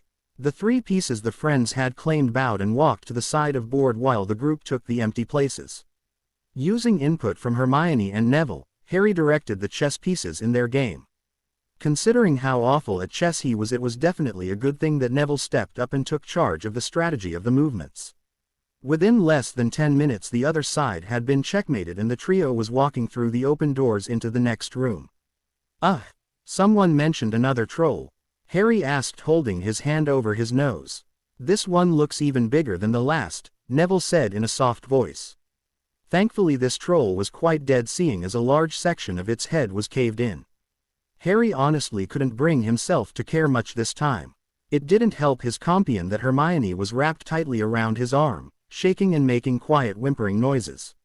Come on, guys, we've got to be catching up. As soon as the trio ped over the threshold into the next room, flames sprang up covering both the way in and the way out. One set of flames burned purple and the other was jet black. Well, Neville said, swallowing nervously and staring between the two walls of fire, this could be a problem. Look, Hermione unwrapped herself from Harry's arm and strode over to a small table in the middle of the room. Harry, Neville, come here. This looks like a riddle of some sort. Hermione, is this a logic puzzle? Harry asked, looking over her shoulder at a note placed in front of the series of potion bottles. I believe so, Hermione commented absently, reading over the list of clues several times. Give me a minute. Neville ran a hand through his hair. That's a really good idea actually. We wizards aren't exactly known for our logical abilities, are we? Not from what I've seen, Harry muttered. His eyes widened and he looked at Neville, stricken. Sorry, Neville, I didn't. It's fine, Harry, I've been hanging around you too long enough to figure out that much at least, his friend replied with a sad chuckle. I'm trying to work on it. Got it, Hermione crowed. She pointed out several of the bottles. This bottle will take us back the way we came. These 3 are poison. These 2 are the wine, and this one, she held up the smallest bottle, will take us forward. It looks like only 1 dose, Harry said, taking the bottle from Hermione. Well, considering none of the bottles appear to have been used already, they likely refill after several minutes. She paused and chewed her lip. Or, Professor Snape used a flame-freezing charm. Okay, Harry nodded. You two take the other one and head back to meet up with Shiva and Dumbledore. I'll keep going and try to delay Snape. Maybe we should all just wait here, Neville said with a frown.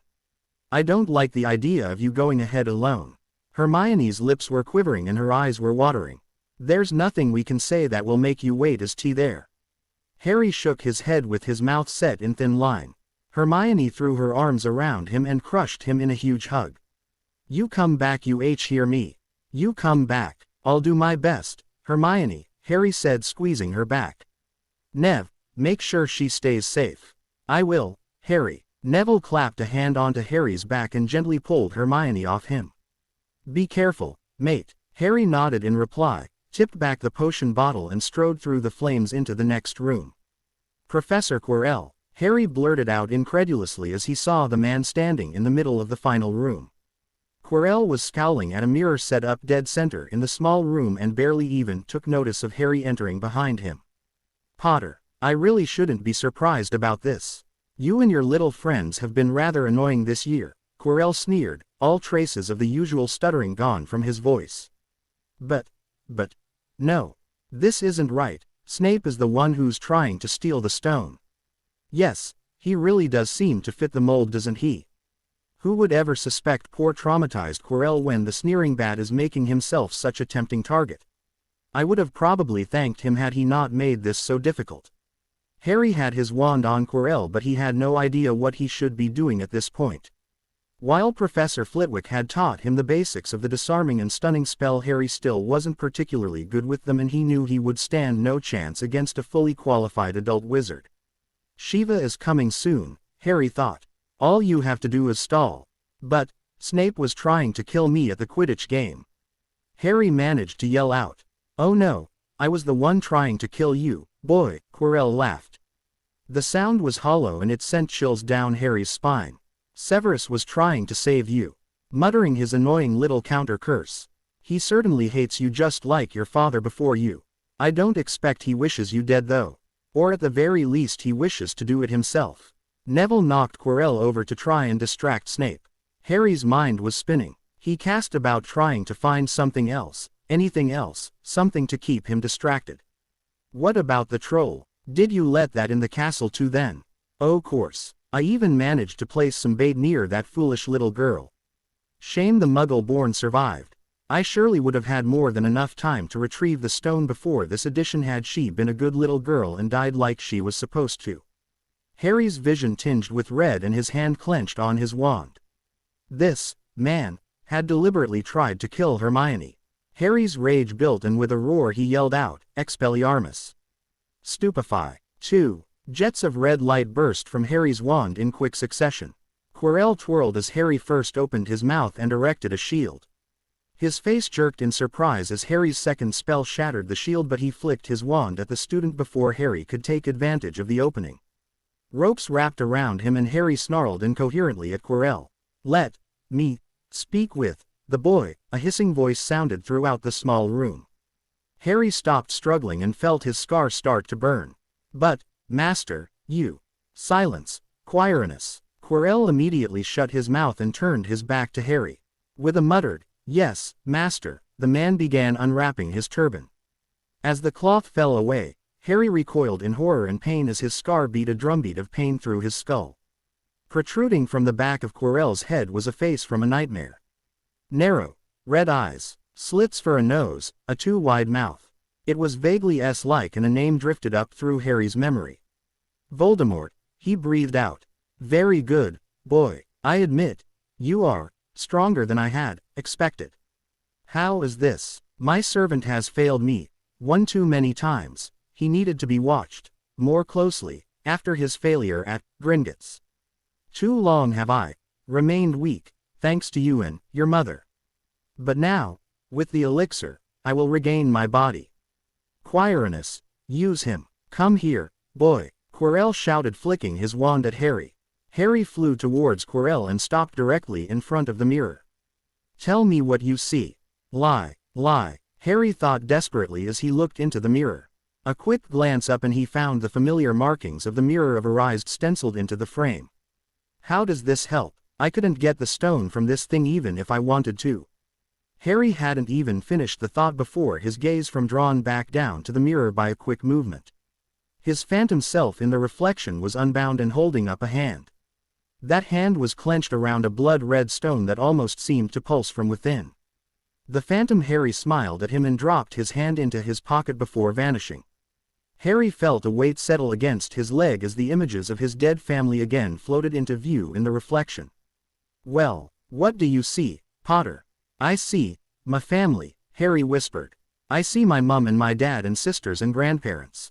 Too easy. He lies. Voldemort hissed. Tell me where the stone is, Potter. Quirrell yelled and flicked him around to stare at the older man again. Come, Potter. Tell me where it is. Do not be like your mother, Voldemort breathed out. I gave her the chance to stand aside. All I wanted was you. I would have spared her then. I will spare you now. Just tell me, where is the stone? Bullshit. I'll never tell you. He has it on him. Seize him, Quirinus. Quirrell lunged at Harry. As soon as the man's hands touched Harry's skin, the ropes dissolved, an acrid burning smell spilled into the air and both Harry and Quirrell screamed in pain. Quirrell fell back, holding up his hands in shock as his skin was burnt black. Harry collapsed to his knees and dropped his wand, but, thankfully his own skin was unmarred. Master, I cannot touch him. Quirrell whimpered. Then kill him, you fool, and take the stone from his corpse. No, Harry snarled at Quirrell and Voldemort. He didn't have time to lunge for his wand, it had rolled too far away. Instead he jumped forward and wrapped his hands around Quirrell's throat. Both screamed in pain and this time Voldemort's shriek joined in as well. Harry felt Quirrell's skin under his hands boil and his scar felt like it was almost going to split in two, but he held on. He held on as the man beneath him flailed. He held on as his vision darkened. The last thing Harry heard as his hands finally slackened were three distinct cries of, Harry! Harry awoke to bright sunlight streaming in through a nearby window and a sterile smell. Groaning, he shifted in the bed he was lying in, noticing most of the decor was a stark white. Fumbling for his glees from the table beside him, Harry finally figured out he was in the hospital wing and stretched out on one of the beds near the corner. Hermione was sleeping curled up on a chair nearby and there were a pile of cards and snacks on the nearby table. Harry smiled down at his friend, but before he could try to move, Madame Pomfrey, the Meadowitch, bustled out and shook her head at him. "Well, it's good to see you awake, Mr. Potter. How are you feeling?" "Actually," Harry paused to take stock, "really good. My head is still a little sore, but I feel fine, ma'am." "What happened?" "You'll have to ask either Professor Babbling or the headmaster that question. All I know is they came bursting in here with Miss Granger and Mr. Longbottom in tow. You were already out and quite poor off." Pomfrey fixed him with a hard stare. "I don't like students visiting me like this, Mr. Potter. I hope we will not be having a repeat performance," she said with an arched eyebrow. Harry gulped. "No, ma'am, I certainly have no intention of doing that again." "Good." Pomfrey took out her wand and began casting several diagnostic charms over his body. "You appear well enough off that you may leave after the headmaster comes to speak with you. Take this potion for your headache." She nodded at him and, leaving a potion by his bed, walked off back to her office. Harry drank the potion with a grimace at the horrid taste. He had twisted to wake Hermione when there was a quiet throat clearing behind him. Turning back, Harry saw Professor Dumbledore taking a seat beside his bed. "Professor. Good morning, Harry. I trust you are feeling refreshed." "I've been better, sir, but, yes." "Excellent." The teacher's eyes twinkled and he gave a grandfatherly smile. "Professor, what happened?" "The last thing I remember is burning Professor Quirrell and blacking out." "Well, Harry, it appears that dear Quirinus was unable to abide your touch. You see, your mother's sacrifice left a lingering protection within your blood. Her pure love saved you as a child. That leftover mark on your forehead from Voldemort's curse is proof of that.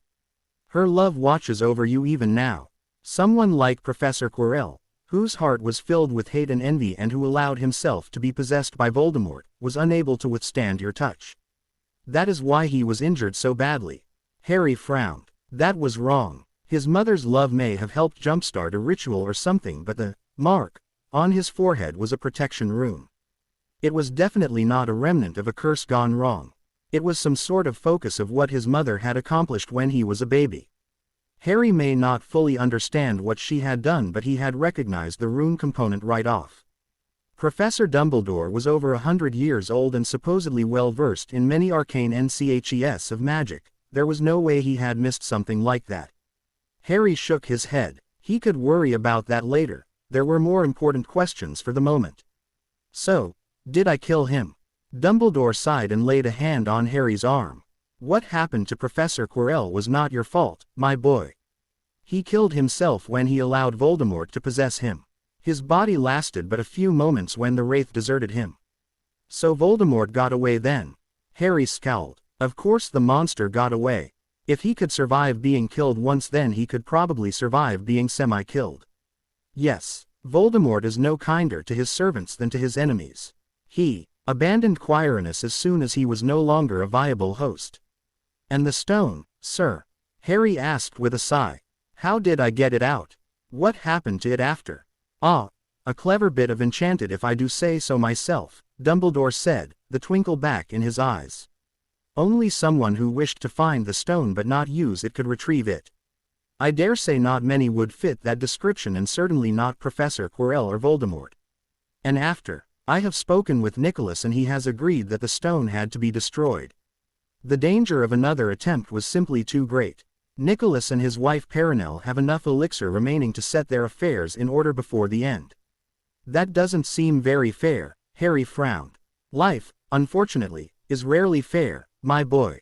Dumbledore sighed and the twinkle left his eyes before he looked back up with a soft smile. "Now, do you have any other questions, Harry?" Harry considered for a moment. "Voldemort said that Snape hated my father while they were in school together." "Professor Snape, Harry," Dumbledore corrected. "And yes, your father and Severus severely disliked each other. Then, to make matters even worse, your father saved Severus' life. I do not believe he could ever forgive James for that event." Harry frowned. "That made no sense whatsoever. Can you at least tell me why he hates me then?" "I am sure you over-exaggerate, Harry. Professor Snape may not favor you, but he certainly does not hate you." "Could have fooled me," Harry muttered with a snort. "Yes, well, I believe I should be off, Harry. It was good to wait." Professor Dumbledore, I need to know one more thing. The older man nodded down at Harry. Voldemort said that he was only there that night for me. That he gave my mother a chance to leave and let him have me. Why was he coming after me? Why did he care about a baby?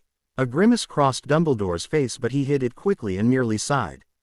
Alas, my boy, I cannot answer that question at the moment. You are far too young, far too innocent for me to answer that.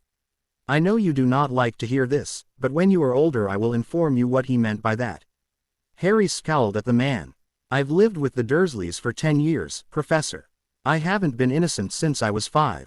Dumbledore simply gave him a patronizing smile and stared at him with that damnable twinkle. Be that as it may, I will not burden you with this. Have pleasant day, Harry. As Dumbledore left the hospital wing, Harry snorted and flopped back into his pillow. Typical adult, he muttered. Continuing in a slightly louder voice, you can stop pretending now, Hermione. Barely a second later, a bushy brown bullet had engulfed him in a hug so tight he could barely breathe. I was so scared. The girl sobbed into his. You were screaming, and you've been out for 2 days.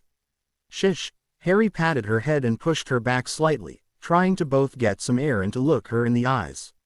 I'm fine now, see. Hermione's head bobbed slowly. Did you guys meet Shiva and Dumbledore on the way out? No. Hermione shook her head, wiping her eyes and finally calming enough that she wasn't choking out sobs. No. Neville and I waited in the potion room. We were hoping the vial would refill and then one of us was going to go after you. But after a few minutes Professor Babbling ran into the room with Dumbledore on her heels. When she saw us she started cursing. Well, cursing you really, and she launched a flame-freezing charm at the other doorway. She ran through it with the rest of us following, and that's when we saw you. We saw you. She gave another sob before taking a deep breath and continuing. You collapsed and Professor Babbling and Professor Dumbledore took you back up here. Neville and the twins along with the other members of the Quidditch team have been in a few times. Some of the others from the tower stopped by as well. I think Lavender was the one who left the Hair Charms book. I might actually borrow that one if you don't mind. Harry chuckled at that. Hermione may be babbling, but at least she wasn't crying anymore. I don't think you need it, but sure, go ahead. Your hair is part of what makes you, you after all. Hermione's eyes widened as Harry rubbed the back of his neck. So, what do you think the odds are that the Flamels pop up again in a few decades after this whole thing is over? Harry asked with a smirk. Hermione snorted. I don't know if Professor Dumbledore actually believes he truly did destroy the stone or if he just wanted you to believe that, but I would certainly never take that bet. You don't survive for 6 centuries without having some backups and dealing with attempted thieves every now and then. My thoughts exactly, Harry laughed. Harry, Hermione sat back, suddenly very hesitant. About what you said about your family. My relatives, Harry stated tonelessly. The Dursleys are my relatives. Not my family. Yes, your relatives. I don't really want to talk about it, Hermione. Please, he pleaded, please, just let it go. Hermione frowned but nodded jerkily. Okay, but we really are going to have to talk about it at some point, Harry. Just not now. Harry turned to look at the tower of sweets nearby. Sue, you want to help me eat some of these? Minerva, Shiva said as she slipped into her colleague's office, we have to talk. Shiva, McGonagall greeted her young friend. Please take a seat. How can I help you? It's about Harry, Shiva said, crossing her arms and sinking into the seat. Ah, I suppose I should have expected this. I think this is more of a whiskey conversation, Min. Minerva grimaced but moved to her special cabinet. Have I really acted that terribly? I think it's more that a lot of little things have piled up, but, yeah, minimum. You kinda screwed the pooch on this one. Shiva sighed and accepted the GL, taking a sip. Look, have you noticed that I seem to be one of the only members of the faculty he comes to talk with? He did speak with Phileas and me shortly after Halloween. Minerva trailed off as her brow furrowed, trying to think of any other time the boy had stopped in to speak with the staff outside of Cleese. And I know that Harry has taken several after CL instructions on basic dueling spells. But that's it. Min, Shiva leaned forward and stared into McGonagall's eyes. He doesn't trust any of you. He barely trusts me, and I think half that is because I practically beat him over the head to think of me as someone his age instead of a teacher. The older woman narrowed her eyes at Shiva. That is not appropriate. Yeah, I know. I don't care, Min. That kid could have blown up half a seal room because he didn't have anyone to tell him the dangers of what he was working on for fun. You were there when I almost killed Hestia and myself. I was working on something downright tame in comparison. If I have to lose some professional respect to make sure the same thing doesn't happen to Harry, then I damn well will. Shiva downed her drink and poured herself another GL. But that's not what I'm here to talk about. I got that handled. He's consulting me on stuff, and I already got him some of the basic equipment to safeguard any experiments months ago. I'm here to talk about his trust issues. She blew out a breath of smoke from the fire whiskey and leaned back. I think he was a bit better about it before his talk with you after Halloween sent his trust into a downward spiral. And, from some flippant comments throughout the year, I'm guessing whatever you two talked about had to do with his relatives. His family. Minerva rubbed her chin. Yes, I believe I mentioned that Albus and I were the ones who brought him to his family. Shiva scowled. Relatives, minimum, not family, relatives. Harry is always exceedingly careful to correct anyone who says differently. I don't know what is going on at the Dursleys, but whatever it is, it's not good. And he blames you and Dumbledore for it. Minerva's mouth dropped open. She tried to say something several times before giving up and tossing back another GL. Just how bad do you think it is? I don't know. I won't push him on it because if I do, I'll lose him. My money right now is on Granger eventually finding out first and then coming to one of us. I don't think they are actively beating him, but I imagine they might as well be. I already spoke with Albus about moving him to a wizarding family or perhaps letting him stay with the Grangers for a few weeks, but he was rather insistent that Harry stay where he is. Shiva practically growled. I swear, if that boy comes back with any injuries, I am going to tear that old man a new hole. Yes, I'll likely end up joining you at that. I was placing him with the Dursleys was for his protection and that James and Lily would not have objected, but now, and supposedly their wills specified not to leave him with those people. Minerva sighed. I imagine I did not help things with my reactions to Harry, Hermione and Neville's concerns. Nor that said concerns proved to be perfectly correct. Shiva shook her head. No, you really didn't. I talked to him before coming up here. Apparently once they found the door open, they didn't head back to the dorms like I told them to because they were worried that Snape would come back up before Dumbledore and I got back. I asked him why they didn't go find you again, and Harry said that they had already spoken with you and didn't think you'd believe them if they tried again. Minerva threw back another GL of whiskey. I left them with the impression I would ignore their concerns. Seems that way, yeah. Apparently even our resident genius, Hermione, thought so. Minerva held her head in her hands. Perhaps I have been juggling too much lately. Tell me, Shiva, do you think I can still fix this? The last thing I want is to have forever lost those three due to short-sightedness and stupidity. Shiva gave her colleague a small grin and light chuckle. I wouldn't be here otherwise, minimum. Give him the summer to cool off. When he gets back, apologize, don't brush off any opinions or criticisms, and you should be well on the way to mending fences. I wouldn't worry about Hermione too much. She'll likely come faster than Harry. It's not like you're Snape here. Both teachers laughed at that comment. And Neville is fine, I think. I haven't had much of any interaction with him honestly. The biggest advice I can give is try not to appear to favor Dumbledore over Harry. But, it's Albus, Minerva said in a pleading voice. I realize he may have made mistakes, but surely Harry cannot have lost that much. Shiva held up a hand and shook her head. Min, he caught the old man in another half-truth or outright lie earlier. He mentioned it to me to make sure, and I have to say it does raise some questions. Minerva flinched back. What? His scar? Minerva just furrowed her brow and Shiva sighed. It's some variant form of a defense or protection rune. I've never seen something quite like it, but once Harry pointed it out I couldn't not see it. It looks like it's tied into something, but I have no clue what. He said that Dumbledore implied the scar was a leftover from the killing curse. Look, I'll be the first to admit the old man is a fantastic wizard and is on the right side, but something about this whole Potter situation just smells funny, you know. I don't believe we have enough information to truly judge this matter. I think we will just have to wait and see where things lead, Minerva said, rubbing her temples with one hand. Agreed. But just so we're clear, if it comes down to battle lines at some point in the future, I'm most likely going to be with Harry. That kid is looking more and more like the precocious little brother I always wanted. I'm not going to abandon him for some nebulous greater good or other such bullshit. I can drink to that, Shiva. I can drink to that. Holding out their drinks, the two friends clinked glees and moved on to less troublesome topics. Promise you'll write, Harry?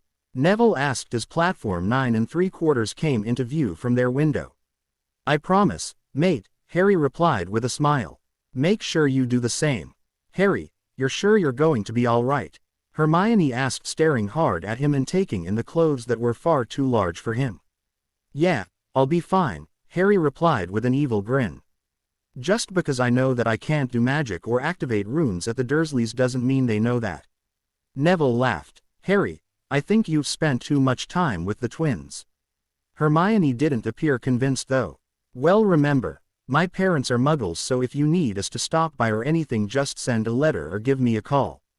I promise, Hermione. The train puttered to a stop and the whistle blew. I'm going to miss you guys. It was nice having someone to hang out with.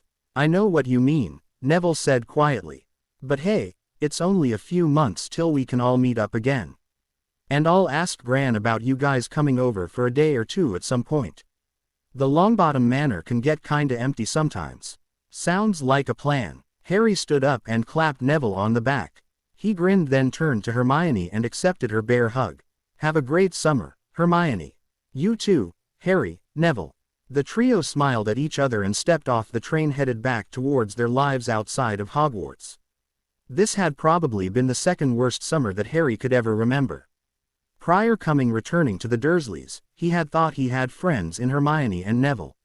He had thought he had an ally in Shiva. He had thought that things would be different. He had been stupid. As soon as Harry had entered number 4 Privet Drive, he had been thrown against the wall, nearly breaking his arm. Harry had been expecting that and immediately brought out his slow burn. It was a rune stone that didn't do much of anything beyond keep a low-level Lumos going for an hour or so. It was basically just a fancy candle. But the Dursleys didn't know that, so Harry had activated it on the train, hoping to intimidate his aunt, uncle and cousin into leaving him alone. A bit of misdirection, and with any luck Harry wouldn't have to worry about his relatives at all for most of the summer. Unfortunately, he had greatly underestimated Aunt Petunia. Upon seeing the slow burn, she just sneered at him. Idiot, boy, my sister went to that school as well. I know perfectly well you can't do any of that freakishness here. Harry's eyes had widened as Vernon's smile practically split his face. Dudley cackled with glee behind him. The beating that followed left him sore for nearly 2 weeks, and Harry had been let out of his room only for bathroom breaks and 2 meals a day. Even that wouldn't have been so bad, except that he had received no communication from any of his friends at all. Not a letter, not a phone call, not a visit. He couldn't even send Hedwig to ask what he had done wrong since Uncle Vernon had padlocked his familiar's cage. Harry was given little enough to eat himself, and he had to split that with Hedwig to ensure his poor owl could last until school started again. Having friends and then being stripped of them, yet again, had made this summer practically unbearable. Harry's only retreat had been speaking to Hedwig and coming up with new experiments and applications for his rune stones. Whenever he got bored, he tried NCing out a bit into attempting to craft some ward schemes. While he couldn't actually test any of them, several designs were complete and awaiting etching. The ninja stone had taken a while, but it looked like it should work. The only problem was it didn't seem like it would play well with too many others, so his father's cloak would likely still be more useful until he could figure out a workaround. He'd come up with a proximity ping as well that would let him know whenever anyone not in the original bubble radius entered. A lockpick stone was easy to set up, and it seemed to have the potential to work on things specifically designed to block Alohomora as well, since his rune stone incorporated a suppression rune twined into the spell rune. The improved barrier that he had originally thought of the first time he met Shiva was making progress, but was still way too complicated to attempt. Harry had considered playing around with more offensive designs, especially after coming face to face with Voldemort, but ended up deciding that was something better left for next year. A simple blast or concussor, and disintegrator would have to do for the moment. Building up rune stones designed to explode had too much risk without a bit of oversight. At least, at first. July 31st rolled around and Harry quietly sang to Hedwig and himself. Uncle Vernon was in the middle of a large business dinner, so he figured he'd likely be missing dinner. Getting a soft hoot and gentle nip from his friend, Harry turned to head to bed early. And found a small creature with very large ears, a long nose and bandaged hands standing on his bed. The creature was sporting several bruises and seemed to be dressed in a pillowcase with holes cut out for the head and arms. Harry's mouth dropped open and he just stared. "And I thought my life, Ed. Hello." Harry blinked in consternation at the strange little creature standing before him. The creature burst into tears and cradled its head. "The great Harry Potter speaks to Dobby. Dobby is not worthy, Dobby is." "Quiet," Harry hissed frantically, moving forward to attempt to shut the creature. "Dobby, up. Please, you have to be quieter. My aunt and uncle will hear you.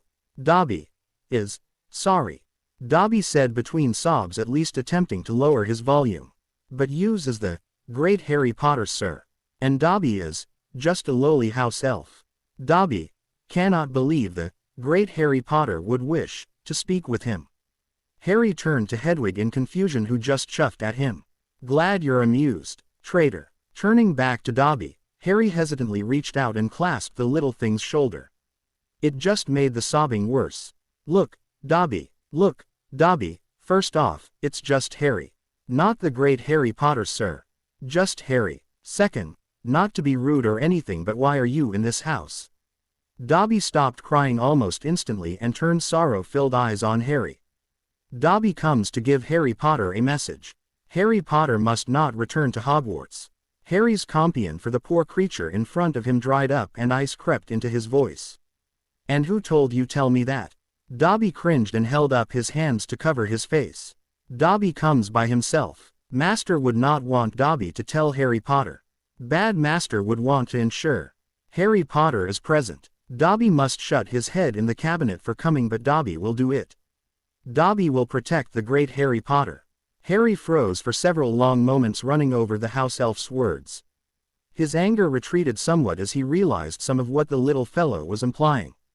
"Dobby," Harry cut off as he watched Dobby grab a lamp from the bedside table and swing it towards his head. Harry's mouth dropped open and he caught the lamp before it could impact the house elf. "Geez, why did you do that? Dobby is bad elf. Elves should never refer to Master like that." He tried to grab the lamp again, so Harry dropped the lamp and held Dobby's arms instead until the creature calmed back down. "Okay, Dobby, let's try this again," Harry said, cautiously letting the house elf's arms go. "I'm guessing you can't tell me who your master is." Dobby shook his head so hard that his ears flapped. "Can I try to guess?" Dobby considered for a minute before shrugging. "Okay, well, is it someone I go to school with?" Dobby paused before half nodding and half shaking his head. "So it's the family of someone I go to school with then?" Dobby nodded. "Gryffindor, Ravenclaw, Hufflepuff, Slytherin. Okay, Slytherin. Now is it?" Harry was forced to break off again as Dobby ran headfirst towards the wall. Harry just barely managed to grab the little guy before he knocked himself out. "Okay, guess we're done with that line of questioning. How about a different tack? Why can't I go back to Hogwarts? The great Harry Potter, sir, must not go back. It is not safe at Hogwarts now." "Yeah, kinda figured that out already, Dobby." "No, Harry Potter does not understand. Hogwarts will not be safe. Master will make certain." Harry swore under his breath. "Oh perfect, someone is going to try something again this year. And now I won't even have my friends to help me deal with." Harry's thoughts ground to halt as he turned to slowly stare at Dobby. The little house elf had succeeded in slamming his arm into the drawer while Harry was distracted, but Harry couldn't quite bring himself to care as much as he had a moment ago. "Dobby, have you been, perhaps, trying to dissuade me already from returning?" Dobby froze. Dobby thought if Harry Potter felt his friends had abandoned him, he would not want to return the castle. Harry carefully got up from his seat on the bed and narrowed his eyes at the house elf. "Dobby, have my friends written me any letters?" Dobby reached behind him and pulled out a stack of letters in his shaking hand. Dobby will give the great Harry Potter his letters if he agrees to not go back to Hogwarts this term. Give me my letters, Dobby. Harry took a single step forward. He tried very hard not to snarl, but he couldn't quite keep the ice out of his voice.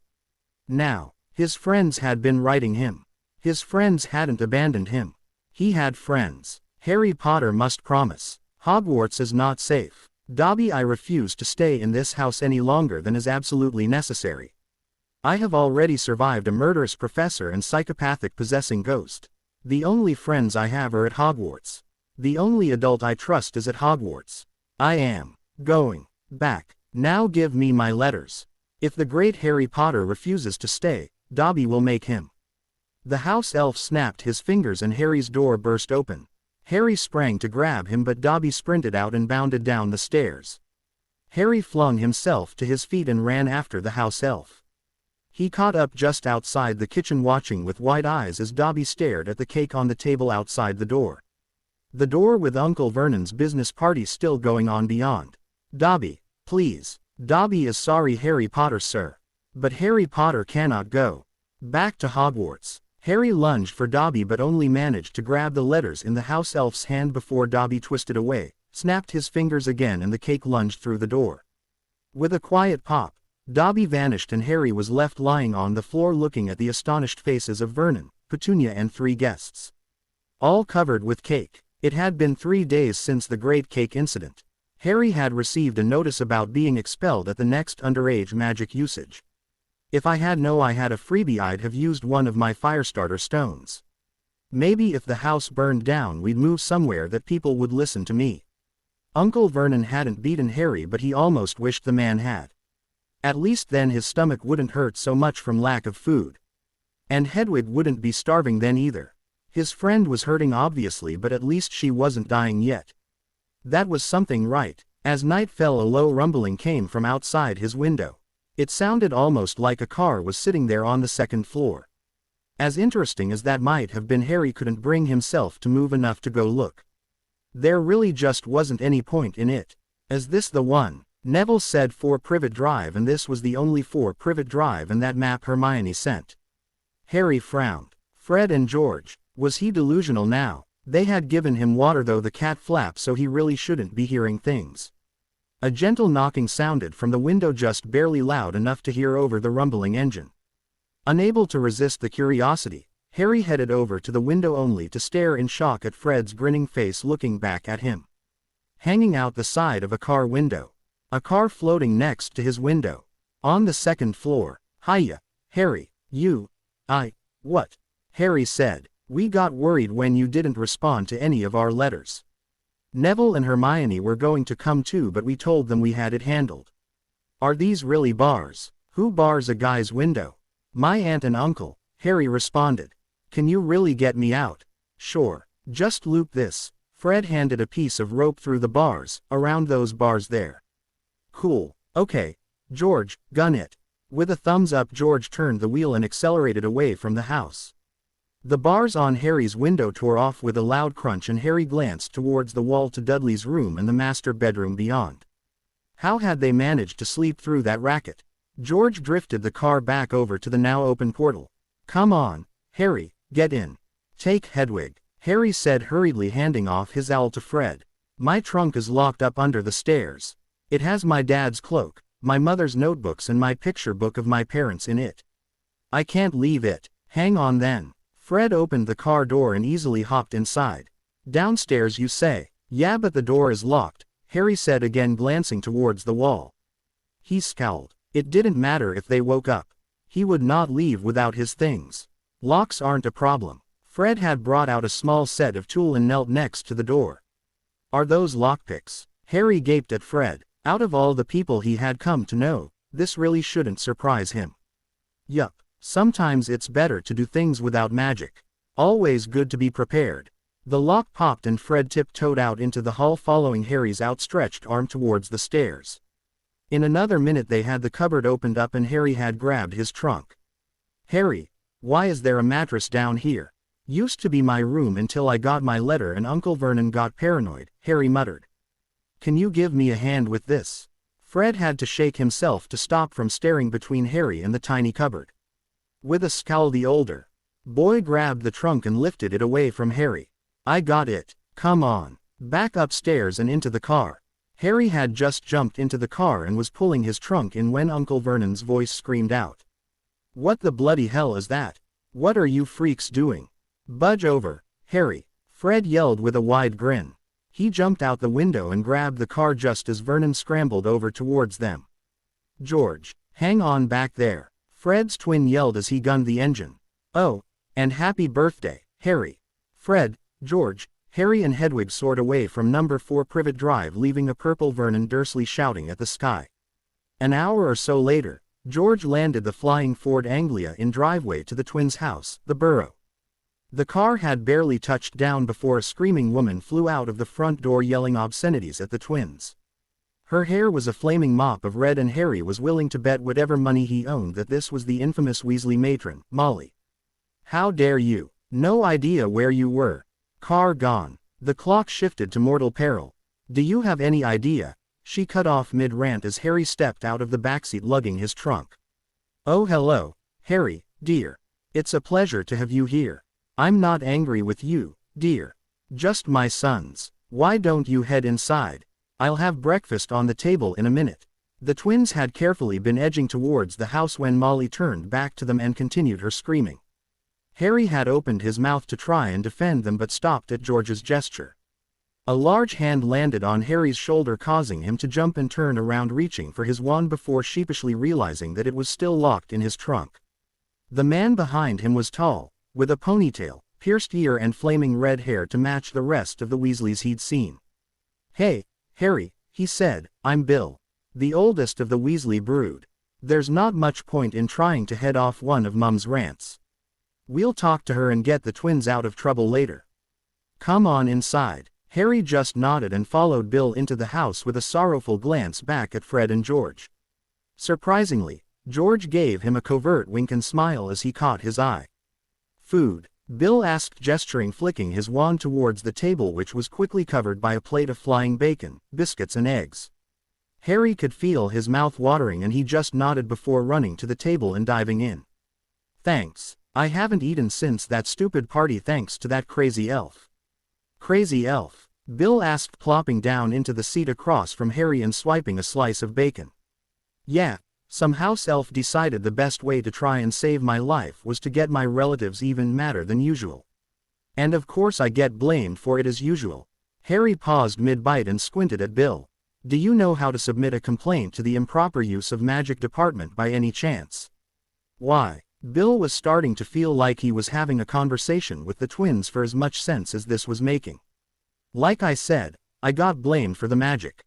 Apparently I get a freebie, but I want whatever the elf did off my record so I can still keep my freebie in case I actually need to use it, Harry said, gesturing with his fork like it made perfect sense. We can ask my dad. He works in the ministry, so he should at least be able to get a letter to the right people, if not take you in to talk to them. Sweet. I love you guys. Harry dived back into his meal, completely ignoring Bill's facepalm. Now I see why you get along with Fred and George and not Ron. Well, that's easy. Harry chuckled. The twins are funny, and as long as you can get them to keep to some limits, very nice. Ron's a prat who can't seem to understand why I get annoyed with people treating me like a celebrity for something I didn't even do. I'll talk to my brother, Bill said with a sigh. I'm not looking to take sides in this thing. I'm not home nearly enough to deal with that sort of drama. George said you worked with Gringotts in Egypt, right?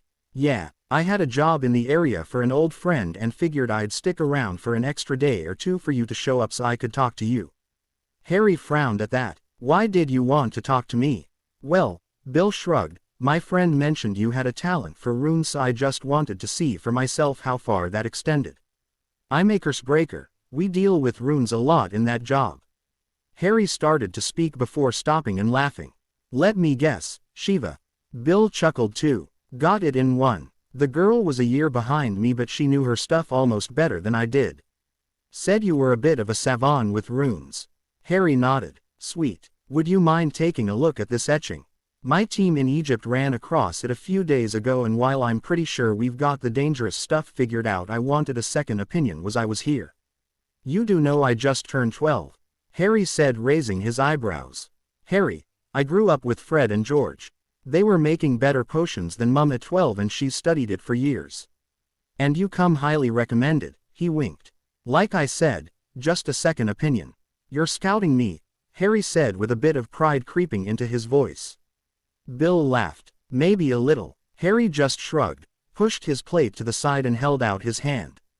The twins walked into the kitchen and sat down as he took the paper from their brother.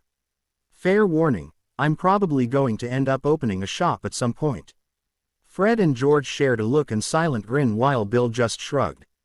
I don't doubt it. Can't blame a guy for trying though. Molly ambled into the kitchen with a huff. Bill, stop bothering Harry. He's a guest. Bill rolled his eyes at his mother. Harry muttered, staring at the Rune scheme. This is nasty. That's some sort of explosion trigger. This part looks like it would turn the target inside out before cooking them. This section is a super-powered cutting charm.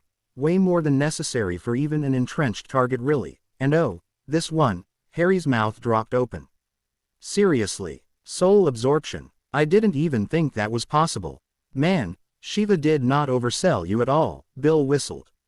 Molly behind him was gaping like a fish. That was the part we were worried about too. That specific cluster doesn't look like it worked quite as designed, thankfully. If it had, Edgar wouldn't be around to buy us all drinks, but it's right nasty, that's for sure. Thanks for the read, Harry. Harry, you put that down this instant. Molly had finally regained her power of speech. Children have no business reading horrid things like that. Bill, what were you thinking bringing that into this house? I raised you better than that. Mum, Bill sighed as the twins snickered beside him. Before Molly could say anything else, a young red-headed girl came in from off the stairs. She yawned and stretched before glancing around. The girl started towards Bill with a big smile on her face before she caught sight of Harry and froze. Her mouth snapped closed, and with a squeak the girl took off like a shot back up the stairs, nightdress flaring behind her. Harry uttered, staring in confusion at the blank space where the girl had retreated. Honestly, that girl, Molly snorted. Harry, why don't you grab your things and take them upstairs? You'll be sharing with Ron. Harry, Fred and George all frowned immediately at that. Mum, that's not such a good idea, Fred said. No offense, Mrs. Weasley, but I would really prefer not to. Ron and I don't exactly get along, Harry sighed. Nonsense. Ron is a sweet boy. There's no reason you two can't get along perfectly well. Molly turned back to the counter, obviously considering the discussion over. No reason beyond his jealousy and tendency to insult practically everything Harry likes, George muttered. Ma'am, I really. The rest of Harry's statement was cut off as the boy in question came into the room and plopped down, grabbing a handful of biscuit and throwing it into his mouth. Ron was halfway through his bite when he noticed Harry sitting at the table, and his visage darkened immediately. What the hell is he doing here? The twins, Molly glared at the two for a moment, decided not to wait for your father and myself, and left last night to bring Harry back. Rescue, Fred said with a scowl. Rescue, not bring. Boys, please. There were bars on the window, Mum, and locks on his door and trunk. And apparently the cupboard was. Thanks for the support, Fred, Harry said, cutting him off. I appreciate the jailbreak. Fred and George turned to each other, then Harry, and nodded slightly before falling quiet. Anyway, Mrs. Weasley, Bill said your husband could take me to talk to someone in the ministry. I need to get an underage magic warning off my record. Oh, so the boy who lived is going to throw around his fame like usual, Ron drawled around a bite of bacon. Bill facepalmed again. It is far too early to deal with this. I'm going to go say goodbye to Ginny and head out. Fred, George, try not to burn down the house. Ron, stop talking with your mouth full. Mum, stop arguing with me about work. Someone tell Percy I said hi and Dad that I love him. He walked up the stairs, leaving Molly shaking her head, the twins with a grin and Ron glaring. Harry, dear, Arthur can take you into work with him tomorrow morning if you want. Harry nodded at Molly's reply. It was better than nothing, and much more than he had expected from the woman the way the previous conversation had been going. I still think you should sleep with Ron. Ron Snarl answered that comment well enough, but I suppose if Percy is alright with it you can share his room instead. It ended up being almost a week before Harry could get to the ministry to speak with Mafalda Hopkirk. It was also a supremely unhelpful meeting. Harry argued with the annoying woman for nearly an hour, repeatedly stating that he had done no magic over the summer and that if he had it would have been a hell of a lot flashier than a simple hover charm. Hopkirk then brought out her records proving that there had been a hover charm performed at number 4 Privet Drive. Harry had repeatedly stated that a house elf had been the one performing the charm. Hopkirk replied that such an excuse was ridiculous since no wizards lived nearby, so obviously no house elf would be near Privet Drive either.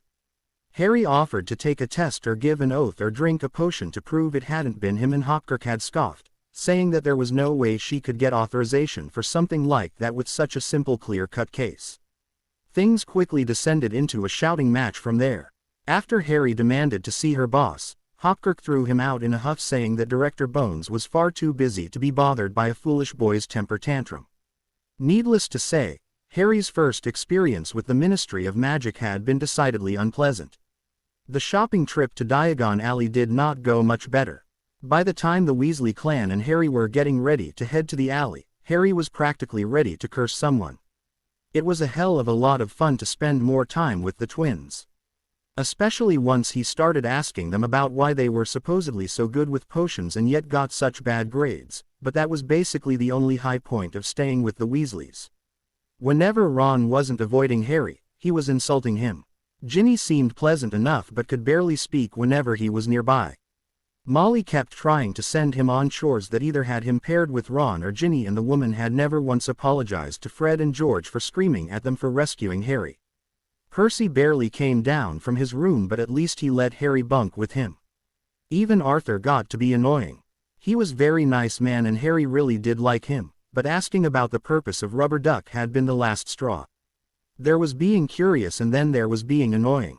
To Mr. Weasley's credit, when Harry asked him to slow down a bit, the man did listen. Harry also recommended he start up a correspondence with either Hermione or the senior Grangers. While Harry had been raised Muggle, he had also been extremely sheltered, so they would be better able to answer Arthur's questions and explain the concepts. It only took one trip through the Flow network for Harry to decide he hated wizarding travel. Besides being left nauseous, covered in soot and with skinned knees, he had apparently wound up in the entirely wrong location. Growling, Harry got to his feet, asked for directions back to Diagon Alley, telling the owner explicitly he preferred to walk, and started limping back in the direction he hoped to meet back up with the others. Harry had barely taken 10 steps out of the shop though when he ran into Hagrid, who was nice enough to escort him the rest of the way. Harry could have done without the lecture about Knockturn Alley being no place for children though. It wasn't like he meant to go there. Harry was still glowering at his feet, so he barely had time to look up, let alone see for the brown bullet flying at him before being knocked back into Hagrid by the force of Hermione's hug. "Oh, I've missed you so much. How has your summer been? How were the Weasleys? I hope Ron didn't give you too hard a time, or that the twins didn't prank you too badly while you were there. Did you really shout at a ministry employee, Harry? You shouldn't have done that. Can you tell me about the house elf? He sounded very interesting from your letter. Oh, did you end up getting the birthday card I sent? I know you said that you got your letters back, but I wasn't sure. I'm so glad I decided to save the actual gift to give you in person." Hermione was turning ever so slightly blue by the end of her rambling. Harry chuckled, his spirits lifting immediately at seeing his friend again. He blushed slightly as he realized he had even grown to miss the hugs she gave him. "Hermione," Harry said with a grin, "you really need to stop to breathe sometimes. I'll tell you all about everything as we walk. How are you, Nev?" Harry asked, turning his head to smile over at his other friend who was shaking his head off to the side near the relieved Weasleys. "I'm good, Harry. Nice to see you again. Sorry that the twins had to rescue you. Gran was going to go herself, but they apparently beat us to it." Hermione's face fell at that and she started to pull away from Harry. "Don't worry about it, Nev, Hermione," Harry said, squeezing her back before she finally let go. Hermione's face seemed to lighten a bit as he hugged her back and her frown disappeared completely when he continued, "I got to meet the rest of the Weasleys because of it, well besides Charlie. Bill apparently knows Shiva by the way. Oh, Hermione asked. Did they go to school together? Year apart I think he said. Let's get our books then we can talk more. A familiar gleam entered Hermione's eyes as Harry said that. He smiled, getting just the reaction he had hoped for. Hem. A well-built man in a jeans and Metallica t-shirt cleared his throat, looking at Hermione with a raised eyebrow. The woman standing next to him was obviously trying very hard to hold in her laughter and failing. Hermione gasped and covered her mouth. Oh my gosh, I forgot. Harry, these are my parents, Richard and Emma Granger. Sir, ma'am, Harry said, stepping forward and holding out his hand. It's nice to meet you. Richard shook Harry's hand and gave into his own soft laughter. It's nice to finally meet the boy our daughter gushes about in her letters, Harry. Harry glanced over at his friend, who had turned nearly as red as the Weasley's hair and was doing her best to completely avoid his gaze. And it's Richard. None of this, sir stuff. You saved my daughter's life. I think that deserves a first-name basis. It's nice to meet you, Harry. Emma wrapped Harry into a hug similar to the ones her daughter gave, though thankfully much shorter, so he didn't have to start squirming away. It's also nice to see someone else trying to get her to slow down sometimes. Yes, well, if you two are done embering me, Hermione huffed, hands on her hips, perhaps we could go into the bookstore finally. Neville smirked, coming up beside his friends. Merlin forbid we keep Hermione from her books. Leading the way into Flourish and Blots, Neville started browsing through the herbology section while Hermione followed Harry into the ancient runes part. Can you believe that guy? Harry jerked a thumb over his shoulder at a blonde-haired wizard with a gleaming smile signing books in the middle of the store. His hair looked like it had more gel than Draco Malfoy's, and his smile had to have been charmed to look so perfect. The comments streaming from the man sounded so totally fake they made Harry want to gag. He is a bit dreamy looking, isn't he? Hermione mused, turning to stare. Harry's mouth dropped open and he worked it soundlessly a few times with nothing coming out. Dreamy. Him. Hermione snapped her head back to Harry and gasped.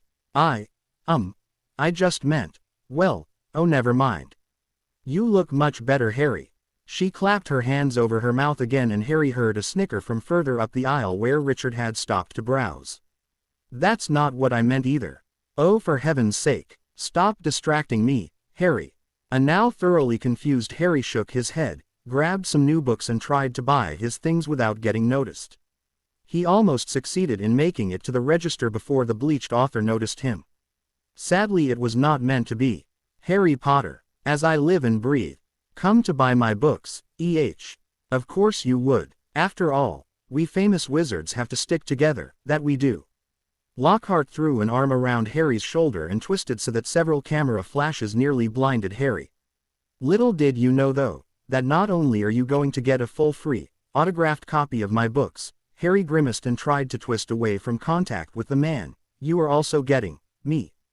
I'll take this opportunity to announce my acceptance of the newly opened Defense Against the Dark Arts position at Hogwarts. Don't worry, Harry, you'll be able to grill me on all the best methods of prepping for interviews and grooming tips while I'm there.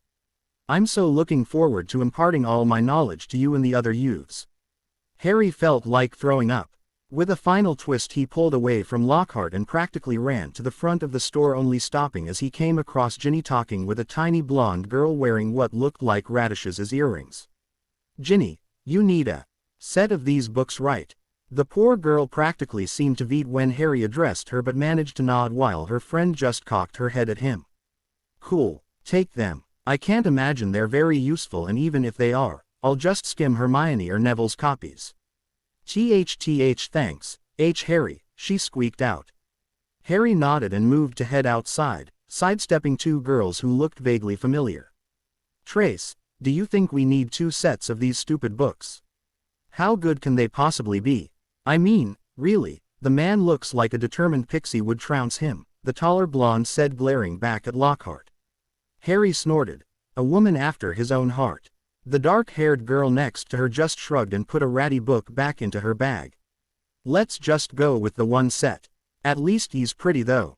Better than Quirinus. I have no fashion sense, Quirrell. I prefer Quirrellmord myself, Harry thought darkly as he managed to squeeze past the girls. Just before he left the store, Lucius Malfoy and Arthur Weasley started shouting and trading blows just ahead of them. Ron egged his father on while Molly yelled and the twins scowled. A short exchange of blows left Arthur with a black eye and Lucius, with a toilet seat around his neck, stumbling into the dark-haired girl and then Ginny and her friend. Harry moved to help Ginny up and Lucius threw her books back at her from where they had fallen to the ground. "Try to keep better hold of your things, child. I will not forget this, blood traitor." Lucius scowled, twisting away and stalking down the street, throwing the toilet seat off to the side. "Arthur, I can't believe you let that horrid man goad you into fighting in the street." Molly screeched at her husband. "I will defend our honor, Molly, as I always have. Come children, I believe we still have more things to get. I should have asked to stay with Neville or Hermione. At least then I wouldn't be here less than 5 minutes before the stupid train leaves." Harry thought, glowering at the Weasleys. First the twins forgot their trunks. Then Percy forgot his owl. Then Ron forgot he hadn't actually packed any of his schoolbooks. How the heck did this family ever manage to get to the school to begin with? One would think in nearly a decade worth of leaving for school Arthur and Molly would have figured out how to wrangle them here sooner. Molly and Ginny had just gone through the barrier to platform 9 3/4 and Harry and Ron lined up for their turn. They waited a moment to make sure that no one was watching and then ran towards the barrier. And bounced off it, landing on their bums. Hedwig squawked as her cage was knocked back and the luggage shifted. "What the?" Harry muttered, climbing to his feet and staring at the barrier. He turned to Ron. "Has the barrier ever closed before?" Ron shook his head, looking terrified. "I'd have heard about that if it had. Do you think this is a prank by Fred and George?" "No way. Those two would never pull something like this. Their pranks are funny, not mean." "Well, not mean unless you deserve it." Harry walked forward and ran his hands over the barrier. "It feels just like regular brick. What are we going to do?" Ron whimpered. "Well, I imagine the people on the other side are going to freak out about this as well, so we might as well just wait for someone to figure it out and come back through." Ron's eyes widened. "We can't. We're going to miss the train." Harry glared at the other boy. "Maybe if you had packed last night we wouldn't be in this position." He took a deep breath to calm down before speaking. "I'm sure it will be fine." The whistle sounded for 11 o'clock and Ron jumped up in a panic. "We need to go. Dad's car is still in the lot. I can drive it and we can follow along behind the train. Come on." Harry slapped his hand over his face, trying desperately to quell the urge to smash his face against the bricks behind him. "Steal the car and drive behind the train. You realize how insanely stupid that sounds, don't you?" "No, fly. Come on, Harry, there's no time. If we don't hurry we won't be able to catch up." "You know what? No. I'm not going to sit here and argue this with you. You want to go be an idiot, go ahead. Hope you don't crash or break the statute of secrecy or anything." Harry waved him off with his free hand. "You're not coming." Ron looked genuinely confused before his face reddened. "Fine, I'll let them know you're still sitting here when I get to Hogwarts." He turned and raced out the doors with trunk in hand. "Thank God I am friends with Hermione and not him," Harry muttered. "Come on, Hedwig, let's go sit down over there and wait for someone to figure out how to get out of the stupid barrier. You up to taking a letter to Shiva if no one comes out after a half hour or so?" Hedwig glared at him before huffing and preening her feathers. Harry just laughed. "Okay, fine, stupid question." Harry sat down on the bench and watched the barrier to make sure he didn't miss anyone. It was barely 5 minutes later when a stern-looking woman in a suit with a monocle in one eye tromped into King's Cross. Beside her was a girl who looked just a bit younger than Shiva. She must have graduated recently, though Harry didn't remember her from his first year. He definitely would have noticed that short, spiky, hot pink hair. She had on jeans and a t-shirt for the Weird Sisters. The girl was hurrying to stay next the monocle woman. "See, we missed it, Tonks," Monocle said as she glanced at the clock on the wall. She looked like she wanted to facepalm. Harry could commiserate. "Come on, boss, I may just be a rookie but everyone already knows I can't go 10 minutes with tripping on something or another." Pink said with a sheepish look crossing her face. "I'm not asking you to stop being clumsy, Tonks. I'm asking you to be on time. Hey, it's not my fault that Dawlish stuck those doxies there. If he didn't want to risk falling into them, he shouldn't have had them on the edge of his desk. Harry could have sworn he saw the girl's hair flicker a shade darker. Monocle sighed, but the way her mouth twisted upwards, Harry could tell she was fighting her laughter. Leaning over to Hedwig, Harry whispered, "I think we found our ride, Hedwig." Hedwig twisted her head towards the two now standing by the barrier to platform 9 3/4 and scanning the crowd. She turned back to Harry and bobbed her head, uttering a soft, pleased-sounding hoot. Harry gently stroked her feathers through the cage, then gathered his trunk and stood up, heading towards the newcomers. They noticed him almost as soon as he began to move. The younger one casually pointed him out to Monocle, and the older woman just sighed, though it seemed genuine this time. As he drew closer, she extended her hand. "Hello, I'm Amelia Bones and this is Nim." The girl cleared her throat and threw a nasty glance at her superior. "Privileges of being the boss," Amelia continued with an evil grin. "Next time don't make me late. As I was saying, this is Nymphadora Tonks." Nymphadora's scowl deepened before she turned to Harry. "It's just Tonks. Couldn't help but notice your owl. Muggle born. Technically. Muggle raised, but yeah." "Hello," Harry said, shaking their hands. "We're the cleanup crew," Tonks said with a satisfied nod. "My apologies," Amelia said. "We were supposed to be here early enough to wrangle any Muggle born or raised through the barrier who were either uninformed, forgot, or were too scared to try. Thanks, but I'm not a firstie. I'm a second year and I know how to get through the barrier." Harry ran a hand through his hair, but they started talking again before he could continue. "Oh, just late then. Don't worry, it happens to the best of us." Tonks winked at him. "A bit short for a second year," Amelia said, frowning.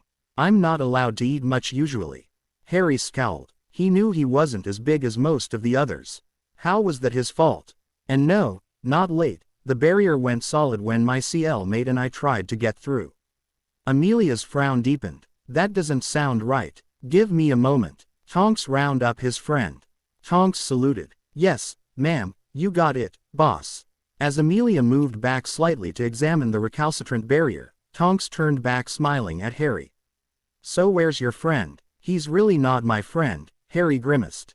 "His brothers are, but he's a prat. Case in point, he stole his dad's car to try and catch the train." Tonks' mouth fell open. A bit farther than seemed strictly possible at that. He what? Stole his dad's car to fly after the train? Seriously, you're not pulling my leg here. Did the Weasley twins put you up to this? Funny you should mention them. It's their brother who stole the car. I imagine Fred and George are going to have a fit when they hear." Harry said. He grinned, imagining the reactions of the twins. "Wow, that barrier is frozen solid." Amelia came up behind the two, frown still intact. "I've never seen anything like it before. I'm going to have to get some backup here to go over this." Tonks, make sure those two. Didn't you say your friend was here too? No, his CL mate has apparently stolen Arthur Weasley's car to chase the train. I am so glad you gave me this job, boss. Tonks looked like she was torn between incredulity and being impressed at Ron's stunt. Amelia's face drained of color. Arthur Weasley's car. Tonks nodded. Arthur Weasley's flying car. Now Tonks' face whitened. Harry was rather impressed with the degree to which her face seemed to empty of blood, and yet she still managed to avoid ping out. "If it helps," Harry commented offhand, "I did tell Ron it was a horribly stupid idea and that he shouldn't do it. I don't think he meant anything bad though. He's just being an idiot. Like usual, Mr. Potter." "Harry Potter, ma'am." Tonks' eyes widened as Harry gave his name. Amelia recovered faster than Tonks and continued. "Mr. Potter, did Ron Weasley know that the car flies?" "Yeah, he knows about the invisibility thing too, and as much as I rag on him sometimes, I don't think he'd forget that part. Like I said, he's an idiot, but he's not that bad. I hope," he finished somewhat uncertainly. "I have to run damage control. Tonks, get Potter to the school. Can you side along?" "You know what, I don't care. The express takes hours anyway. Just get him there and then wait there for me, Shacklebolt or Mad Eye. Let's just pray this doesn't become a full incident." She ran off, heels clacking. Tonks turned to Harry with wide eyes. "Eventful first day back, huh, Harry?" Harry's knees were still hurting from his trip through the flow to the 3 broomsticks, but at least he had hit the right grate this time. There's got to be a better way to travel. If there isn't, I'm going to make one. Harry thought to himself, trying to determine what runes could be pulled together to come up with a better system, though he came up blank. Gotta keep working with that. I refuse to fall on my every time. So, this sort of thing happened to you often, Harry? Tonks asked with a smirk as they walked up to the gates of Hogwarts. What, the looking like an idiot thing or the horrible luck thing? Harry asked, swiping the last of the soot off his clothes. I was thinking the barrier thing. Don't worry about the idiot thing, Tonks snorted. It's only a matter of time before I go falling on my face too. I'm not exactly coordinated. Comes with the territory. What territory? Harry furrowed his brow and cocked his head at her. The punk rocker territory. Punk rocker. Harry pointed to her hair and weird sister's shirt. Oh, hell no. This is my favorite band. I've done the hair thing since I was toddler. My mother freaked out when I turned it blue, but it always got my dad laughing. I tend to stick with pink or purple these days. It's funny to watch people's reactions. Turned it blue. Is there a spell to change your hair color? Harry thought back. There hadn't seemed to be anything like that in that book Lavender had gotten him, but then he hadn't exactly looked for one. His hair may be messy, but there was nothing wrong with the color. Not that I know of. It a metamorphagus thing. It's why I trip all the time too. My body changes enough that I'm never quite used to the length of my legs or my stride. Metamorphagus. Now he just felt like an idiot. How much of this world did people expect him to just know? Were pretty rare. A dark look flitted across Tonks' face and Harry caught her hair shifting to jet black for an instant before both ped. I can shift shapes into pretty much anything, though there are limits. Here, watch. Her nose changed into a pig's snout and her hair switched to blonde. I'm a Malfoy. Harry burst out laughing so hard he had to stop and hold his sides. Tonks eventually shifted back and laughed with him. It's a lot of fun for the most part. Come on, let's get you inside the castle. Harry was still shaking his head at the girl and laughing as they walked through the great hall and sat down at the Hufflepuff table. Hey, I miss this place, Tonks sighed. You graduated recently. CL of 91. Had a hell of time convincing the hat to put me with the Puffs though. Stupid thing wanted me to be a Griff. Mental those. Harry lifted his eyebrows at her. Aw crap, you're a Griff, aren't you? He chuckled. Doesn't mean I can't agree with you. Besides, I had to argue with the hat too. It wanted to throw me into Ravenclaw. Tonks snorted and held up a hand. Well, here's to us, beating a stupid piece of clothing. Harry high-fived her. This girl was almost as much fun as Shiva. As if summoned, Shiva walked into the great hall heading towards the staff table. She glanced around, noticed Tonks and Harry, nodded to them and kept walking. She made it another 2 steps before freezing with her foot in midair, then twisted her head to stare back at the two bug-eyed. Harry waved and Tonks saluted. Harry, Dory. Shiva ran over to them and pulled both into a hug. Merlin's balls, what the hell are you two doing here early? You all right, Harry? Didn't get into another deathmatch with Two-Face, did you? Two-Face? Harry questioned. Well, I know you hate that I can't say his name easily, which I have actually been practicing by the way, and well, Quirrellmort did kinda have 2 faces, so I like it. Shiva. You let him call you Shiva, Shiva. Tonks turned to Harry. What did you get on her? I want the goods. I've been trying to get good blackmail on this girl for years. Never going to happen, Dory. Shiva crossed her arms and grinned. Seriously though, what's a student and an Auror trainee doing here 2 hours early? Auror? Harry asked, looking between the two. It's like the Muggle police. I got a badge and everything. See. Tonks whipped out and proudly displayed her badge while Shiva just snorted. A trainee badge. Hey, I can still introduce myself as Auror Tonks, Shiva. I count it as a win, Tonks huffed with a pout. Considering I can't imagine how you ped the sneaking portion, I can imagine. Yeah, laugh it up, mistress of destruction. Harry ran afoul of a recalcitrant barrier, so I'm dropping him off. Bonesy said to wait in case we have to bring Ron Weasley in. I hope not. His brothers were cool and I'd hate for them to turn their pranks on me. Recalcitrant barrier. Why would you bring Ron Weasley in? Shiva turned to Harry and just stared at him. Geez, kid, you didn't even wait till the term started this year. Hey, it's not my fault a house elf has decided the best way to keep me safe is to try to destroy the best part of my life. Or that Ron's an idiot and can't wait 5 minutes for a better option. Shiva worked her mouth for a minute before giving up and sitting down across from them. Let's try this again. What the hell happened? Tonks shrugged and pointed to Harry. First time hearing about the house elf. When I was back with the Dursleys, a house elf visited to tell me that Hogwarts wasn't safe. He was trying to convince me to stay away. The little guy practically seemed to worship me. It was a little sweet in a creepy kind of way, Harry shrugged. When I kept refusing to stay away from here, he decided the best way to keep me away was to launch a cake into the middle of my uncle's dinner party. Shiva's face lost a lot of color at that, but Harry just shrugged. I have to admit that was a pretty good idea even if I wanted to strangle him afterwards. Uncle Vernon got pretty mad, and then the letter from the ministry certainly didn't help. You said you were in law enforcement, Tonks. Do you know Mafalda Hopkirk by any chance? Hopkirk? Tonks asked, taken aback by the shift in direction. I think so. Older woman, bit of. Yeah, that'd be the one. The ministry blamed me for the hover charm Dobby, the elf, used. I'm not even good with that charm. A float stone, sure, but not the stupid hover charm itself. They have completely different signatures. I tried to get it overturned a few weeks ago, but after arguing for an hour she tossed me out. Stupid woman wouldn't listen to anything I said, refused to give me any of the truth stuff I asked for, and then flat out refused to talk to her boss because it's just a simple case of underage magic. Stop fighting this so much. Don't suppose you could talk to her for me? I'll talk with Bonesy about it. Tonks frowned. If you had a legitimate excuse or weren't responsible, she's supposed to bring it up with Bonesy anyway. Typical, Harry muttered with a scowl. Shiva frowned further, hearing that, though Tonks looked lost in thought. Harry sighed and continued. Anyway, I'd be willing to put money on Dobby deciding that if I couldn't get through the barrier, then I wouldn't be able to get to Hogwarts.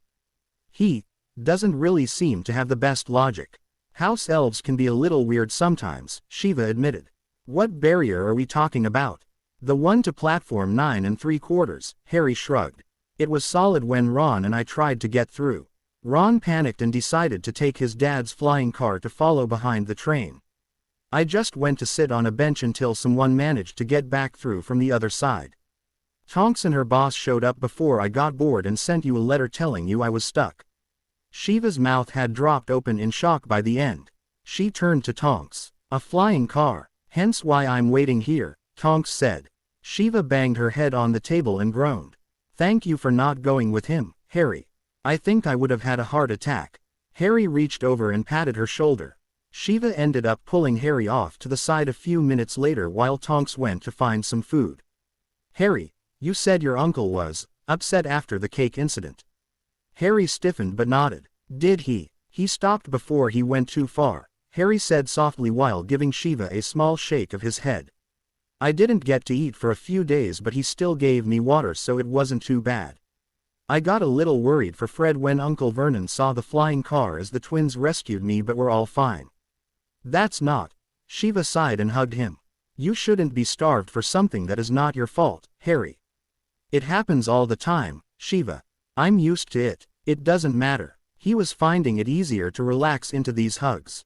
At least when it was just Shiva and Hermione hugging him. It does, and you shouldn't have to be used to it. She let him go and held him at arm's length, staring into his eyes. I'm sorry I didn't come visit over the summer, Harry. My hands were tied. How? Harry asked, cutting her off. Shiva closed her eyes and sighed. At the end of the year I brought up the issue of your guardians with Professor Dumbledore, and it turned into a bit of a fight. By the end of it we were both shouting, and he threatened to fire me if I didn't drop the matter and stay away for the summer.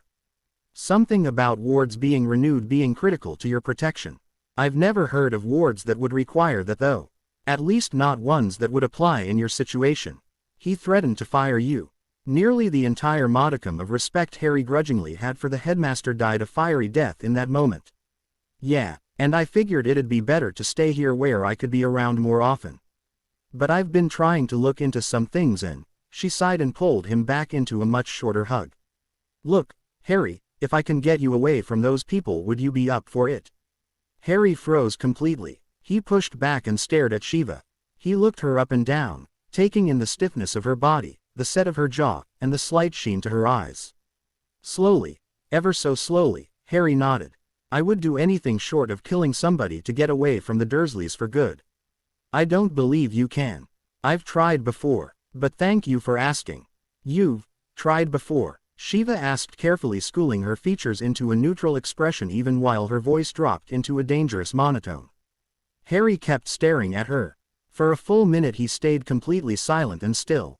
Eventually, Harry took a deep breath and started talking. I talked to one of the teachers at school when I found out I had a name like the other kids. He didn't believe me when I said I hadn't known it before that day. I asked the school nurse about why we got to eat so much during lunch and how much most kids get to eat. She didn't believe me when I said I usually only had 1 or 2 meals a day with half portions. I talked to the principal, who said that the Dursleys were upstanding members of the community. A few months later I talked to a police officer who never came back after the first visit. I asked some shop owners in the area and they said they would never believe the words of a delinquent, which was one of the stories the Dursleys liked to spread about me. I asked the parents of one of the girls at the school, who promised to look into it but did nothing after that. So, yes, I've tried. And I've given up. Because nothing ever happens and I've learned I can't trust any adults. So thank you for offering, Shiva, I really do appreciate it. It's the first time someone else has said something first. But I don't believe that anything will happen this time either. Harry, Shiva's asked, voice still completely flat, do you trust me? Harry shut his eyes and turned away. Yes, he whispered. I don't want to, because I'm pretty sure that sooner or later you are going to hurt me just like the others, but, yes. Harry found himself enveloped in another bone-crushing hug. I swear to you, Harry, Shiva whispered, I am going to do my absolute best to make sure I never hurt you. I am going to figure out a way to get you the hell away from your relatives, and I am going to help you with whatever else you need. You hear me, kid? I'm here for you, no matter what. Harry nodded and some of the tension drained out of him. Thank you. The school year started off relatively normal despite the fun of the first day. After Ron had finally shown up, via crashing into a tree which tried to beat him and the car into paste, Amelia Bones spoke with him but let him off with a stern warning after it was confirmed that no Muggles had seen anything. Though she did promise the young Weasley that if he ever did something so stupid again, the consequences would be far more severe. The howler from his mother was painful to listen to. Harry knew it was mostly deserved and he had no love for the redhead, but berating him in front of the whole school for something done in a panic seemed a bit harsh. Tonks had followed through with her promise to let her boss know about the hover charm incident, and by the end of the first week, Harry had received 2 letters from the Department of Magical Law Enforcement. The first was an official, if somewhat biting, apology and retraction letter from Mafalda Hopkirk which had Harry smirking. The second was one from Amelia Bones herself, personally thanking Harry for letting her know about the barrier and car before it could become a problem, as well as apologizing for Hopkirk's behavior. Bones had also urged Harry that Hopkirk had been placed on probation and if he had any further problems to let her know immediately, and if he wasn't comfortable with that then to inform Tonks, who would get in touch instead. Harry wasn't quite sure how to deal with that. Tonks was one thing, as she almost seemed less mature than himself, but Amelia Bones, a reasonable authority figure in an actual position of power, was something entirely new. He could be generous and say that Professor Flitwick was nice and seemed perfectly reasonable, but the man had no real power. Even Shiva didn't have any actual say in the school. Amelia Bones, however, did. Harry eventually resolved to wait and see how things played out. Shiva had stayed quiet on just what she was doing concerning the Dursleys, but he noticed she had started disappearing on weekends for several hours every few weeks. When asked, she just said that she was doing Muggle paperwork, and it's far more involved than I had expected. It gave him a warm feeling inside to know that someone besides Hermione and Neville actually seemed to be completely on his side, that someone besides them actually seemed to care. Hermione herself had stopped trying to defend Professor Lockhart, or Flofart as Harry started calling him, after his first lesson. Once the man ran and hid from a swarm of pixies, Hermione lost any potential respect for him. It was actually rather amusing. Harry and Neville had simply been content to ignore and insult him. Hermione, however, had gone a step further. Look at these dates, Hermione said, throwing 2 of Lockhart's books onto the Leary's table. Her slamming had Harry and Neville jump. It even started two girls at the next table. Harry idly noticed that they were the ones from the bookstore who had been as annoyed with Lockhart as he had been. See here. Harry turned back to his friend and saw her pointing at two sections, one in each book. He says he fought the Yeti at the end of August in 1989, and in this one he says he wrestled that river troll during the Algerian flood. The Algerian flood was the last week of August in 1989. These two events can't possibly have happened at the same time. He's lied. The from the other table twisted slightly and raised her eyebrows at Hermione. Does that really surprise you, Granger? Well, the man is obviously incompetent, but he's written about these things. To use inaccurate information is one thing, but to outright lie in a book, oh, I wish I could give that man a piece of my mind. Books aren't always all they're cracked up to be, the friend said, hanging her head. Well, yes, I realize that, but still. Hermione, there's no point in getting worked up about it.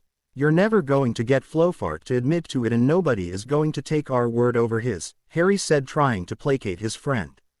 Yeah, Hermione, anybody who actually talks to the man knows not to take him seriously, Neville said with a shrug. Even Lavender has stopped gushing over his hair and is starting to grimace in his cleese. Lavender, seriously? Hermione's eyes widened and her mouth fell open. They also looked intrigued. Really? Brown isn't infatuated with Fool anymore. No, she isn't, Granger. Neville snorted. His last test, the one that asked about his favorite color and birthday. Lavender sneered at it and muttered that the CL was utterly useless for teaching any sort of defense, and she might as well just go to Hermione to learn the actual material. Then she muttered how she hoped the curse got Lockhart so that they could get a competent teacher. Granger blinked while Hermione just stared at Neville in shock. Harry laughed. Wow, you just know the guy's an idiot when Lavender hates him. Though I never would have pegged her as actually wanting to learn. She does seem far more interested in gossip most of the time, Hermione admitted. Well, anyway, I recommend all of you take everything he says with a grain of salt. While there are details in these books that lead me to believe at least some parts are useful, the contradictions are glaring. I'm going to go over each one and note down every section that proves he's lied. With any luck, I'll be able to get enough proof from his own works in order to expose the man. Granger, friend sighed and finally turned to the rest of them. You can do that, Granger, or you could just expose the affairs he's having with the 6th and 7th years. Hermione dropped bonelessly into a seat while Neville's mouths dropped open. Harry just looked confused. He's doing what? Hermione squeaked. We don't have proof, but can you really see him not taking advantage of at least the girls of age that are throwing themselves at him? Granted, he's pretty, so I can't really blame them, especially since I doubt any of them expect anything serious, but it's still pretty scandalous going at it with a teacher. Davis, if you and Granger know this, why haven't you told anyone? Neville asked with a hand over his eyes. Davis shrugged. Well, I said we have no proof. Besides, what is Dumbledore going to do? He can't fire the man. There's no applicants for the job to take his place. And it's not technically illegal as long as he's careful who and where. It's just icky. Tracy's right, the blonde girl nodded. There's really no point in letting the information out. There's nothing to gain from it. He's a good enough spin doctor, he'd probably end up looking better afterwards. I almost feel like I should be taking lessons from the man. He may be a horrible wizard, but he certainly knows how to talk. Daphne, I have a headache again. I'm going to head back, Tracy said, rubbing her forehead. I'll walk with you. Good day. Daphne nodded goodbye and grabbed their things before leaving the Leary. That was Tracy Davis and Daphne Granger of Slytherin, correct? Hermione asked. Yeah, Neville nodded. Man, I really don't want that mental picture in my head anymore. Lockhart's not dating the older girls, right? Harry asked, frowning at his book. No, Harry, he's not dating them. Hermione rolled her eyes. And you guys were obviously talking about more than just hugging and ing. Yeah, Neville said, squinting over at Harry. A dawning look of understand appeared in Hermione's eyes. So, what's an affair then? Harry asked, trying to work out exactly what Lockhart was doing with the girls. Neville's mouth dropped open. Hermione's eyes widened in silent horror. Harry, she said in a careful voice, do you know what is? That's another word for gender. He nodded, wondering where she was going with this. Not the noun. The verb isn't a verb, Hermione, Harry said as his frown deepened. Neville made a strangled sound and Hermione sighed. Damn those Dursleys, Hermione muttered before continuing in a normal, if slightly strained, voice. Harry, I think you need to go and talk to either Madame Pomfrey or Shiva. Harry's expression darkened considerably. Of course the Dursleys had forgotten to mention important pieces of information. You can't tell me. Neville hurriedly shook his head so fast he probably got whiplash. Hermione twisted her hands together before replying. I would really prefer you ask one of them first. I can do it. I've certainly read enough about it, but it's rather uncomfortable, especially with you, and, well look just, please. She turned to stare at him with wide eyes and her mouth quirked just so and Harry leaned back. She knew just how to defeat him. Start of the talk, Shiva, Harry said as he walking into his mentor's office. Do you have a few minutes? Sure, Harry, what's up? Shiva asked as she pushed a few papers to the side and looked up at him. Well, Neville, Hermione, two other girls and I were talking in the Leary a few minutes ago. The others started talking about Lockhart having affairs with the girls in 6th and 7th years. After the other two left, I asked Hermione and Neville what they meant. Harry's brow furrowed. She started getting really evasive and nervous and then asked whether I knew what meant. He paused for a second as Shiva coughed and paled. I told her that it was male versus female, but apparently that was the wrong answer. She said I should come talk to you or Madame Pomfrey, but she would explain if neither of you would. So, what am I missing? Shiva had covered her face in her hands by this point and was muttering unintelligibly. Harry could only catch a few words. Bastards, supposed to have years to prepare myself. Need a basic CL on this. Shiva took a deep breath and slowly lowered her hands to peer critically at Harry. Harry, you've never had a Ed CL before. He just shook his head, still looking utterly confused. Merlin's balls. I could kill those damn muggles. Are you sure you want me talking to you about this? Madame Pomfrey would do a far better job. Hell, McGonagall would probably do a far better job. Both of them had kids. I don't exactly have much experience with explaining this. I trust you though, Harry said simply. What does having kids have to do with this? He thought to himself. This is likely going to be exceedingly awkward. I gathered that. It takes a lot to fluster Hermione about basic facts and explanations, Harry said, raising his eyebrows at the older woman. Oh, for crying out loud. Fine. Shiva held up her hands before walking around the desk and collapsing into a seat near him. If I'm going to explain this, then you are going to sit there and listen, understand? You are not going to run away before I get done, yes? He nodded. Damn it. Okay. Look, you know boys and girls have different parts.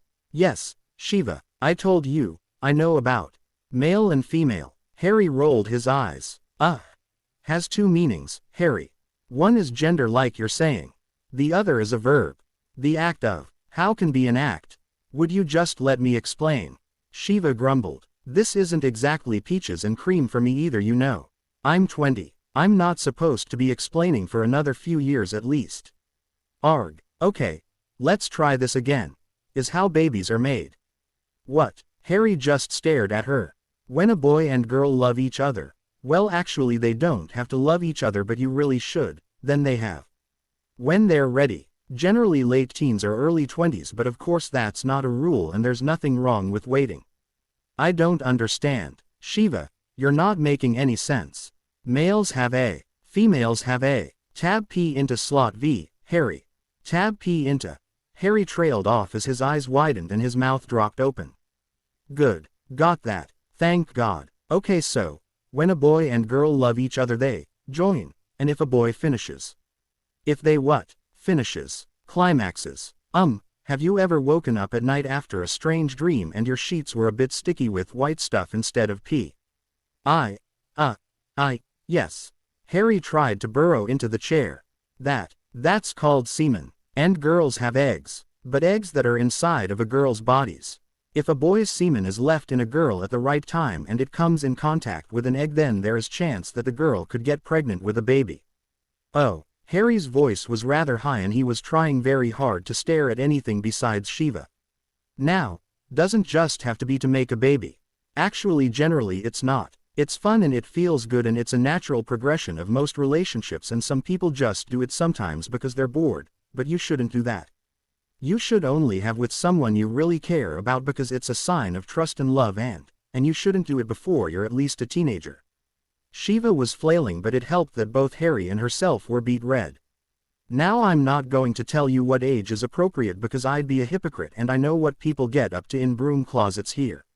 That's what people mean when they say, find a broom closet. Harry squeaked. Well, it's part of it.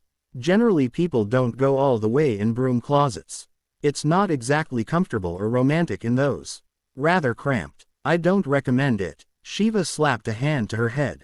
Now she was giving recommendations to a 12-year-old. Arg. Forget I said that. There are other things you can do rather than full on. It's called foreplay or fooling around. Touching a girl's S or her private area, or her touching your privates. Or even just ing. Ing can be extremely satisfying too for a couple. Oh, Harry said, trying very hard to sound normal. And failing rather spectacularly. Yeah, so that's about it. Well, actually I suppose that's not totally it, because there are other types of. There's oral, where one of the partners uses their mouth, and then there's anal, where instead of using the girls you use her ass instead, and then there's group, which is when there's more than just 2 people involved and you can always use toys or something. But the muggle stuff doesn't work here, so it cuts out some of the fun. And then there's bondage, which is just tying someone up. But if you do that, you want to have safe words so everyone knows it's too far and to immediately stop. And Shiva trailed off, staring very intently at the wall above Harry's head. Anything else? Harry asked quietly, desperately praying this conversation could be over. No, I think that's about it, Shiva said, nodding hurriedly. Oh, wait, you started asking about Lockhart having affairs. That wouldn't surprise me, but it's sleazy. An affair is a term for having secretly or cheating on your spouse. And you should never have with a teacher. It's an abuse of power on their part and bad. We can't really punish it because the wizarding world is kind of backwards on some things, but that doesn't mean you should do it. Harry just nodded hurriedly. Please stop talking, he silently pleaded. Okay, I think that's it. If you have any questions, come and ask. I'm not going to teach you the contraceptive charm until you are at least 14, got it? I'd prefer 15, but your best female friend is almost a year older, so I'm going to be at least somewhat realistic here. Hermione. Harry blurted out as his features twisted in horror, desperately trying not to imagine his best friend doing those things. Yes, Hermione, it's a chance at least. Though I suppose she'll probably already know it by then anyway, but still, the guy should always know it as well.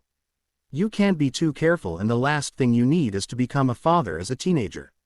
Are we done? Can we be done? Please. Yeah, I think we're done. Ask Hermione or Pomfrey for some books. I have absolutely no idea what is good to read beyond romance novels, which are utterly useless for realistic information. Shiva finally managed to look down at Harry, who reluctantly met her gaze. I did tell you this was going to be exceedingly awkward. I'll listen to you next time, Harry muttered as he got up and hurried to the door. Just before slipping out, Harry turned back to glance at her. Thanks, Shiva. That was probably better than going to Madame Pomfrey. With that, he practically ran out the door and back to the tower. Shiva slumped down in her chair and eyed the cabinet with her fire whiskey. Merlin, I haven't even officially gotten custody of the kid yet, and I'm already giving him the talk. End of the talk. Harry had avoided being alone with Hermione for several days after that, and it didn't go unnoticed. Eventually on Halloween, his friend stopped him while they were heading down to the feast. Harry, this is ridiculous. You have to stop avoiding me sometime, she said, glaring at him. I'm not avoiding you, he muttered. You are. Technically I'm avoiding most girls, he said, trying to appease her.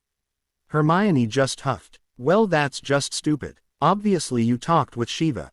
Nobody's just going to jump you. Not for another few years at least. I mean, you're cute and all, and, oh Merlin, I can't believe I just said that. Look, Harry, you can't avoid talking to girls just because you understand the birds and the bees now.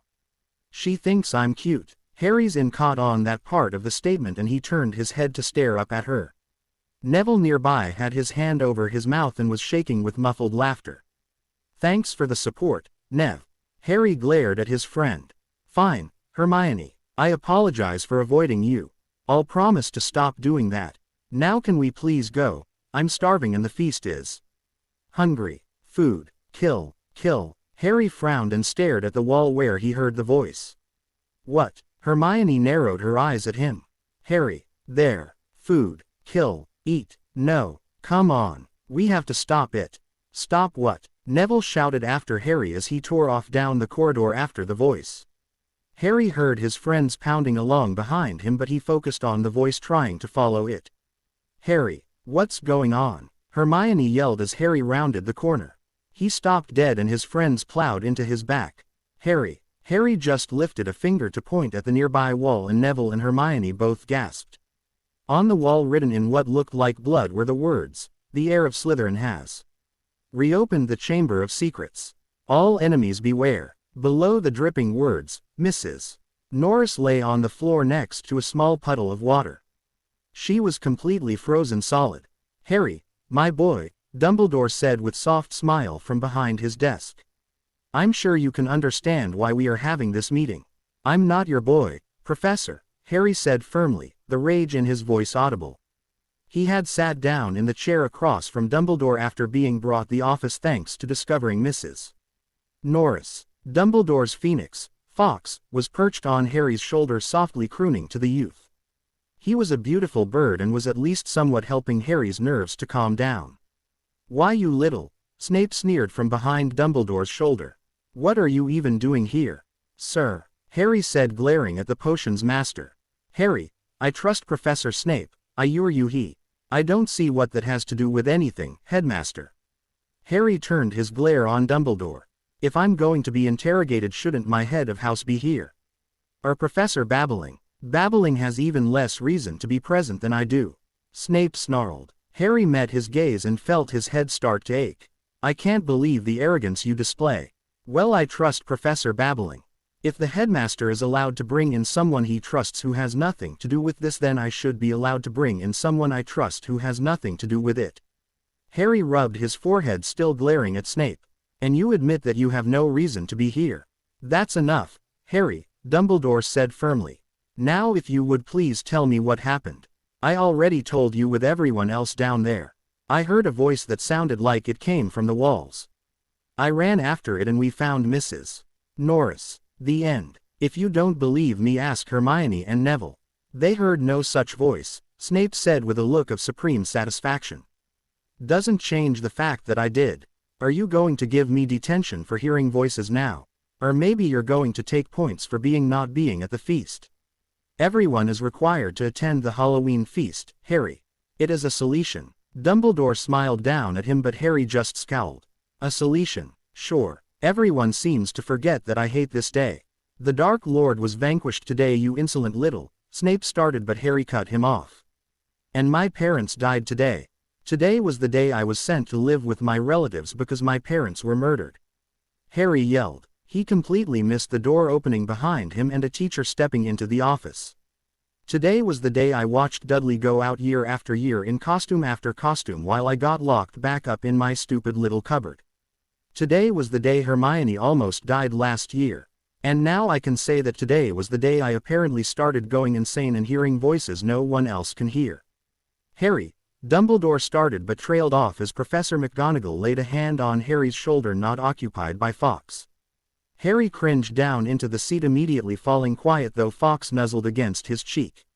McGonagall, to her credit, immediately lifted her hand as she noticed Harry's reaction. I believe that is enough, Albus. The Gryffindor head of house turned her withering stare onto first Snape and then Dumbledore. Mrs. Norris was petrified with something very strong and likely very dark. No second year could know how to do this. Harry and his friends have shown a remarkable proclivity to being in the wrong place at the right time. This is clearly yet another instance of his particular ND of luck manifesting. If you have no further questions, I will take my lion back to his dormitory. Of course, Minerva. Have a pleasant evening, Harry. Dumbledore nodded to Harry with that annoying ever-present twinkle still present. Harry just scowled at him and Snape before following McGonagall out. Thanks, Professor, Harry muttered as they walked away from the gargoyle. I never did apologize for my actions last year, Mr. Potter. I was wrong to brush off your concerns, Harry frowned. Since when did adults apologize to him? I know you speak with Professor babbling about things every once in a while. I want you to know that if you feel the need, my door is open as well. I may be set in my ways, but I can promise you that I will listen to any issues you have in the future, Mr. Potter. You were one of my better students. I would hate to think I lost you because of one foolish mistake. Harry cocked his head at her. Thank you. I'm probably going to keep going to Professor babbling, ma'am, but if the headmaster calls me in again, I would appreciate if you would be there to back me up again like earlier. McGonagall nodded thoughtfully. I always endeavor to support my lions if they are in the right, Mr. Potter. As your head of house, I should have been present in that meeting to begin with. If something similar occurs in the future, know that you are allowed to refuse to say anything until I arrive. Yes, ma'am. The tension in his shoulders had started to lessen. This change in Professor McGonagall was interesting. Maybe Shiva talked to her. The two fell into silence until they approached the portrait into the Gryffindor Tower. I hope the rest of your evening improves somewhat, Mr. Potter. Have a pleasant night. Excuse me, Professor babbling, Hermione asked hesitantly. She poked her head around the corner of the office door. May I come in? Shiva frowned, looking at one of Harry's friends. The girl hadn't ever come to talk to her before. Of course, Miss Granger. Please take a seat. How can I help you? Well, it's about Harry. Hermione wrung her hands, clearly uncomfortable with bringing this up. Okay, Shiva sighed. Of course it was about Harry. Judging from the nervousness of Hermione, though, it wasn't something small or typical. Why don't you tell me what's wrong, Miss Granger? I'm not. Hermione took a deep breath, smoothed her robes and stared at Shiva with a firm expression. I'm worried about him. I know he speaks with you, but I'm not sure if he's been in the past few days. Has he mentioned at all about hearing a voice in the walls? It came up, yeah, Shiva said, nodding. Neither Neville nor I heard it. However, we don't believe Harry is making it up either. I've been searching for things that might have caused that, but I can't find anything. He's scared and I want to help, but I don't know what to do at this point. Nothing in the Leary has anything that might indicate why Harry could hear voices that we couldn't, and I need some method to help him. I admit, Miss Granger, Shiva said with a small smile, I'm a little surprised you've come to talk to me about this. I would have bet you'd go to Professor McGonagall. Normally I would have, but, well, I already feel like I'm going behind his back as it is just coming to you, and I know he has a close relationship of sorts with you. Not as close as he does with you and Neville. I think you underestimate the amount of influence you have over him, Professor, but I am not here to talk about that. Harry trusts you. I know he wouldn't want me to speak of this with anyone really, but I also need to help him, and I feel like if I spoke with you he'd understand. Shiva regarded the younger girl before nodding. I think you underestimate yourself as well, Hermione. I assume you've checked most of the sensory reference books as well as the divination sections. Hermione nodded. If it helps, I've done a bit of reading myself over the past few days and come up blank as well. I don't think there is much either of us can really do at this point except be there if he needs us. He is not going crazy, Hermione said with a harsh glare. Shiva just held up her hands in response. I don't believe that is the case any more than you do. Just like neither of us believe that stupid rumor about him being the heir of Slytherin.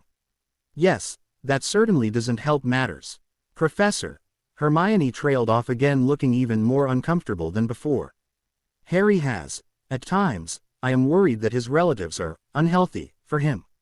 Shiva snorted. Well, that's certainly a far tamer word than I would use. Hermione's eyes widened as she looked up to the professor. Has he said anything specific about them to you? I've been careful not to push too hard, but it would make things easier if I had more details. Hermione shook her head somewhere between bewilderment and hope. Nothing specific, no, mostly just vague comments every now and then and my own suspicions. He does not like being touched. He doesn't seem to shy away from me anymore, which I've taken as a good sign, but still, Fred and George have also informed me that he was locked in his room with bars on the window when they rescued him. I confronted Harry about that, but he simply said, I'll have a better plan next time. I don't want him to go back to those people. You and me both, kid, Shiva sighed. I was hoping you had more details. Look, I'm working on a way to get him out from under them, but it's slow going. I don't have too much experience in the Muggle world, and I can't use magic for this because it has to be completely above board. I don't want to tell Harry and get his hopes up for nothing, but I should know for sure in another few weeks if it'll work. After I tell him, I'll have him tell you okay. If I have anything to say about it, that kid is going nowhere near those relatives of his again." Hermione sighed in relief. "Thank you, Professor. We both want what's best for Harry. If you, Neville or Harry find out anything else, about anything we talked about, then please don't hesitate to come talk to me, okay?" Hermione nodded in reply and walked out, her shoulders considerably less tense. Harry had actually been looking forward to this duel. Even finding out that the club was being run by Snape and Flofart instead of Flitwick hadn't really dampened his enthusiasm too much. At the very least, he could have used the opportunity to show off the disarming spell that Flitwick had taught him last year and make Malfoy look like a fool. Maybe he could have gotten even luckier and carefully tossed one of his slug vomit runestones at his rival, the idiot or the greasy git. He really had to remember to thank Ron for that idea. His backfiring spell from a few weeks ago had certainly given Harry a fun idea for a prankstone. Fred and George were loving it too, especially since Harry had managed to figure out how to make his special prankstones disintegrate after use. It was a bit annoying having to etch new ones each time, but it left no evidence behind. And it held promise for using other materials for the shorter duration prankstones. Unfortunately, before his duel with Malfoy had even started, Snape had apparently given the blonde Ponce a fancy conjuration spell. The large S that Draco formed was somewhat impressive. Harry gave him that. However, it was also completely useless. Why bother fighting with something that had a in of its own? When Harry glared at it, the S slithered into the crowd. It looked like it was going to end up attacking one of the Hufflepuffs though, so Harry was forced to yell out to it. "Hey, leave him alone." S's speaker, the S, turned to Harry and bobbed its head. "If you want to attack anyone, then attack the blonde idiot up here. He was the one who summoned you," Harry said, gesturing to Malfoy. Harry didn't notice that the entire hall had gone so quiet you could probably hear a quill drop. However, as much as he is an idiot, I'd recommend just heading out into the forest. There's a lot of food out there. "Very well," S's speaker. The S started to slither down the line of people towards the main doors when Snape finally roused himself and strode forward, vanishing the serpent. "Hey," Harry yelled at his hated potions teacher, hands clenched.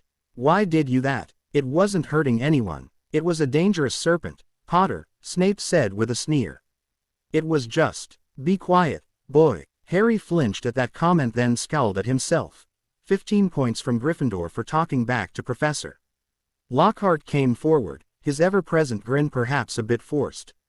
"Yes, well, I believe we've all experienced enough excitement for the evening. I call the session of the dueling club to a close." Whispers broke out around the hall as Harry started to walk back to his friends. They had barely left the room before Malfoy called out, "Potter, how's it feel to wield some power for once?"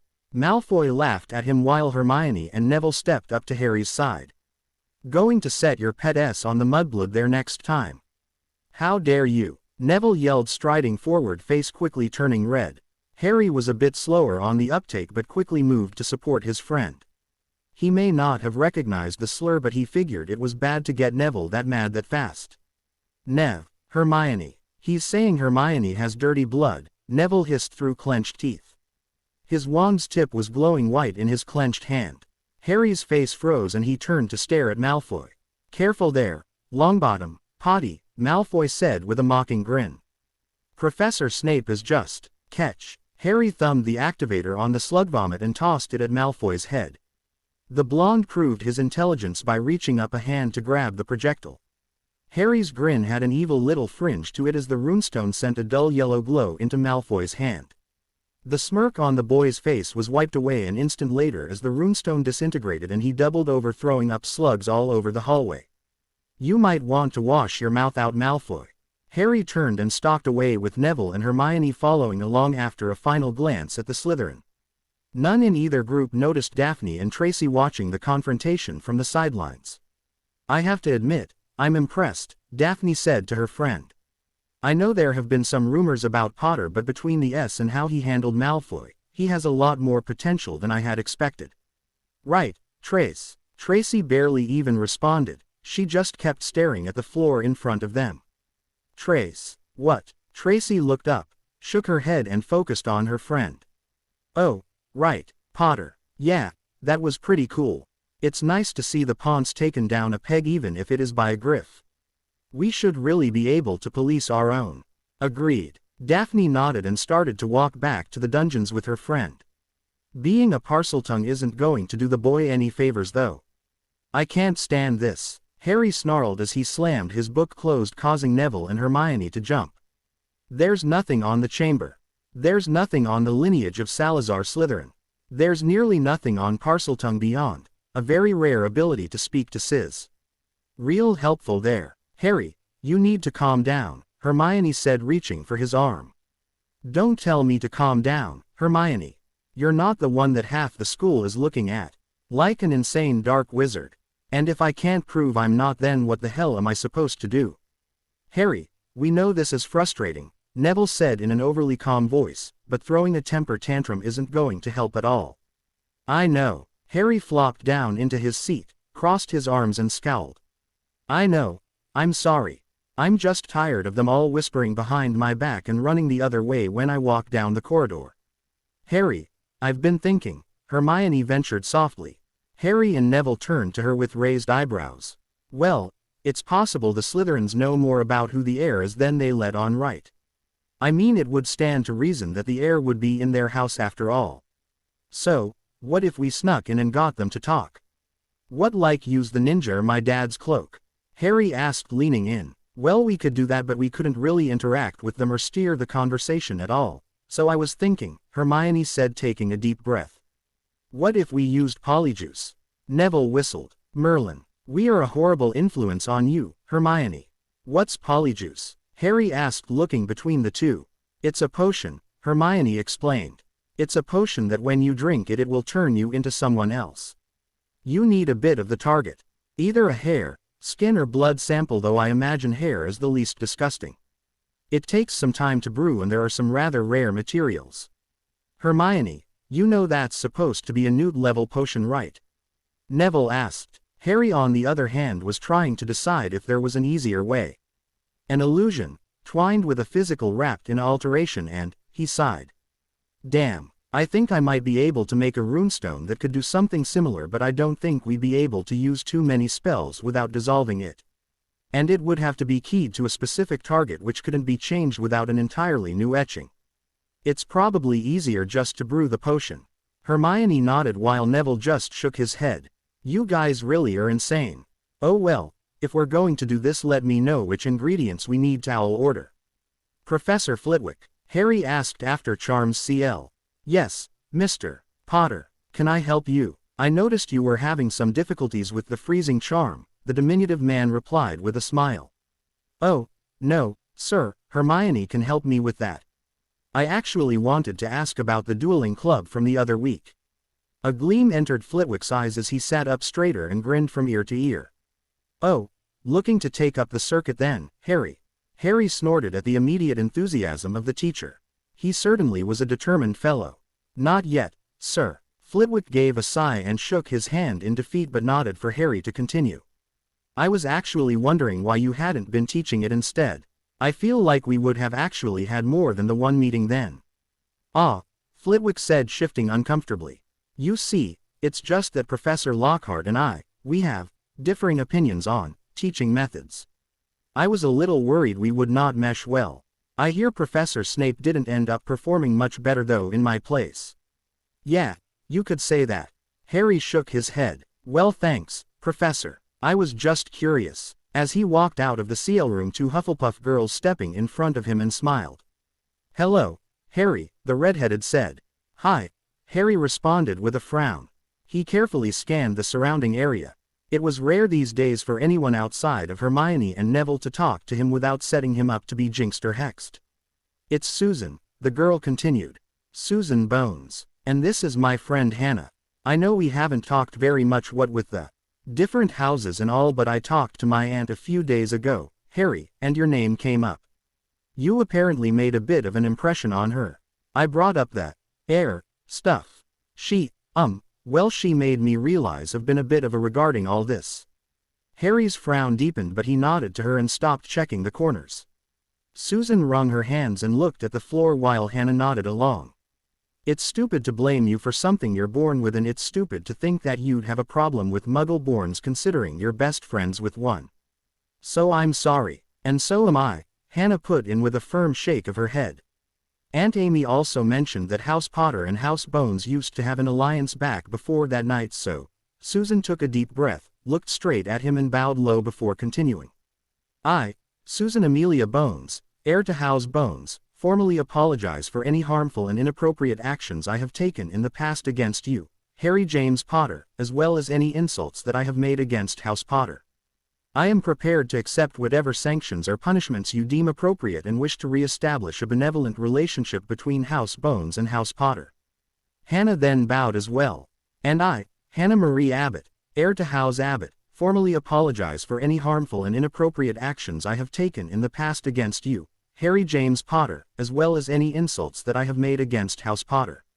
I am prepared to accept whatever sanctions or punishments you deem appropriate and wish to re-establish a benevolent relationship between House Abbott and House Potter. Harry's mouth dropped open and was only dimly aware of Neville whistling and moving to his side. Susan remained bowed while Neville leaned over to quietly talk to him. Harry, this is a bigger deal than you might think. You have two options here. 1. Accept their apology on behalf of House Potter and offer to determine reparations at a later date, or 2. Refuse their apology and break off the alliance between your houses. That would be bad, right? Harry whispered back while Hannah started shifting nervously from foot to foot, though Susan remained firmly planted. It's up to you, Harry, Neville said. Susan's really nice though, and her aunt is very fair. Hannah's also very nice, and her family has good business deals overseas. If it was me, I'd accept the apology, but you're the one who they were calling the heir of Slytherin a few weeks ago. Harry turned to regard the two girls in front of him. After nearly a minute he sighed and stood up straighter. I, Harry James Potter, accept the apologies of Susan Bones and Hannah Abbott in behalf of House Potter. All previous insults are forgiven, though reparations will be determined at a later date. He glanced at Neville in case he had missed something, but the other boy just smiled and gave him a thumbs up. Susan and Hannah stood up together and smiled over at him. Thanks, Harry, Susan said. We really are sorry for what we said. We'll try to talk to some people in Hufflepuff to see if we can get them to stop spreading those rumors, Hannah said, nodding. I don't think many of them really believe it, you know. We're all just a little scared. Yeah, I understand, Harry sighed. Thanks for apologizing, girls. We should probably all head to dinner. I bet Hermione is wondering where we are anyway. Ronald Weasley looked on from the corner as the four left the hallway. He scowled to himself and muttered, "Oh, of course Potter has gotten those two to listen to him. He must have used some sort of dark parcel magic on them. Everyone knows that Parseltongues are evil. Of course he's the heir. Well, I'm not fooled, Potter. I'll watch you, and when you slip up I'll figure out how you're doing it, and I'll expose you. I'll stop the heir of Slytherin, I'll save them all." The Quidditch match against Slytherin was a joke. Malfoy strutted around like a prince beforehand, showing off his amazing new Nimbus 2001 and GGing to the entire school how it was hands down leagues beyond Harry's poor old broom. Of course Harry proved that the talent trumps money by literally snatching the snitch from beside the Git's ear. That would have made the game fun if only one of the bludgers hadn't decided it had a personal vendetta against Harry's head. Oliver Wood had tried to stop the game once the team had realized the bludger was ignoring every other player, but the Slytherins managed to keep distracting Madame Hooch before he could get her attention. The point was moot once Harry caught the snitch. Nobody bothered to tell the bludger the game had ended, though. It ended up breaking his arm before being destroyed by a seething Hermione. Harry would have laughed at her telling off Hooch if he hadn't been busy trying to run from Flofart. "What did you do?" Harry said as he held his apparently newly deboned arm. "Ah, yes, well," Lockhart chuckled slightly as he stepped back. "The spell can go a bit wrong sometimes. Guess we'll just leave the rest to Madame Pomfrey, Harry." He flashed a winning smile at Harry. The boy tried to remember whether or not he had any runes that could let him castrate the teacher and not get caught. "Now just remember this for your own work later there, Harry.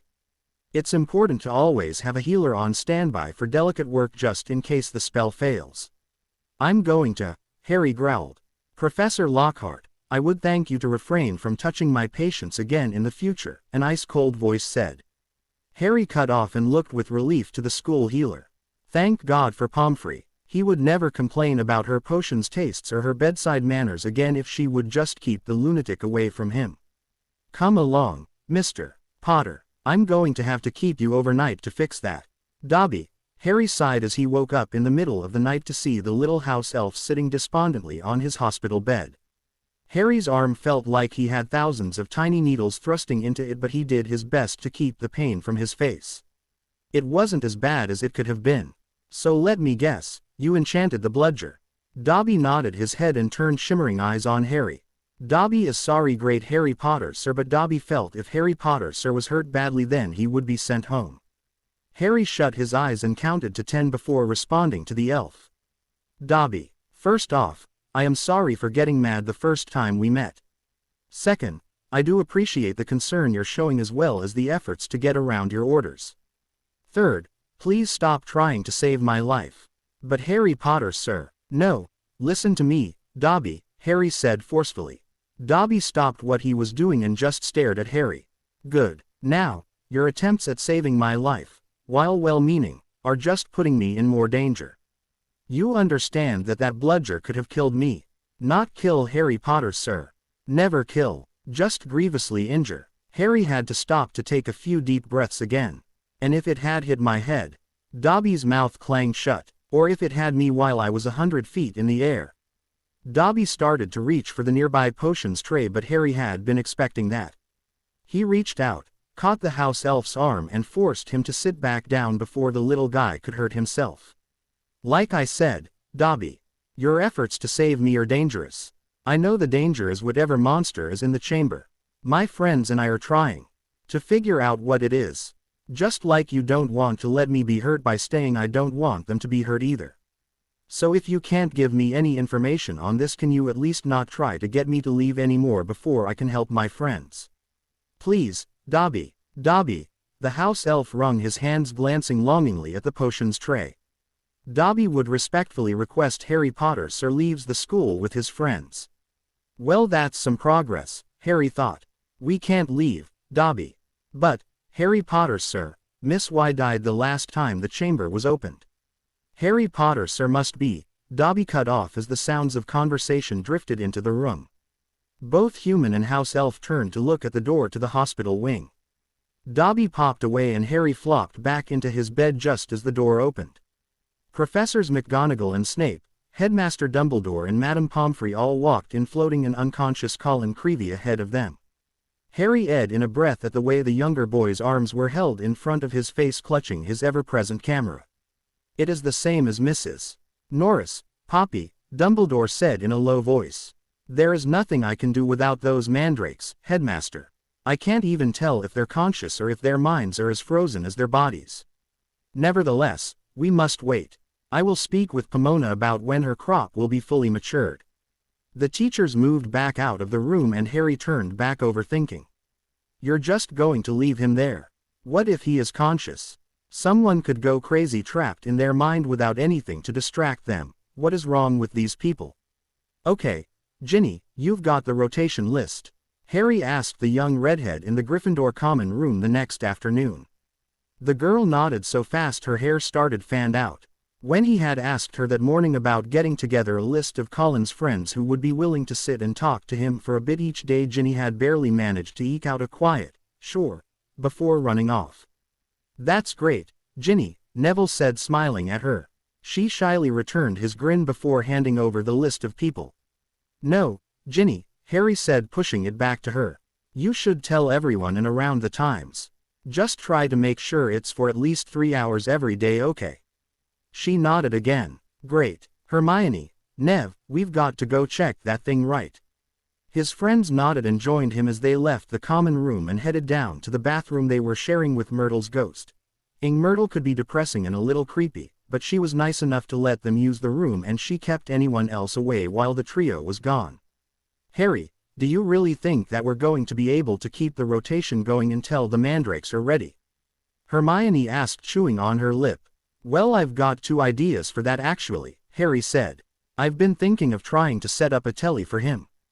Harry, you know we can't. Electronics don't work here. It says so in Hogwarts, a history. Hermione huffed, crossing her arms and glaring at him. They don't work yet, Harry said, smirking. I've been thinking about it, and I figure if I can work a suppressor into a local cluster and figure out a way to stamp it onto the machine, then we just need to deal with the power issue. Anything with batteries should work fine, meaning if I can't figure out a way to run an electric line and or convert magic into electricity, then at the very least we ought to be able to get a radio set up. Harry trailed off as he noticed that Hermione had stopped in the middle of the corridor and was just staring at him with her mouth wide open. Harry turned to Neville, who just shrugged. You figured out how to make electronics work at Hogwarts? Hermione squeaked, pointing at him. I might have figured it out. It's going to take a bit of tinkering, you know, and I still probably won't be able to deal with the power issues for a while. I'm mostly just hoping for the radio, I guess. What? Hermione's mouth snapped closed and she shook her head. And they tell me I'm the genius, Harry heard her mutter. Come on, you two, let's check on the potion, Hermione said over her shoulder.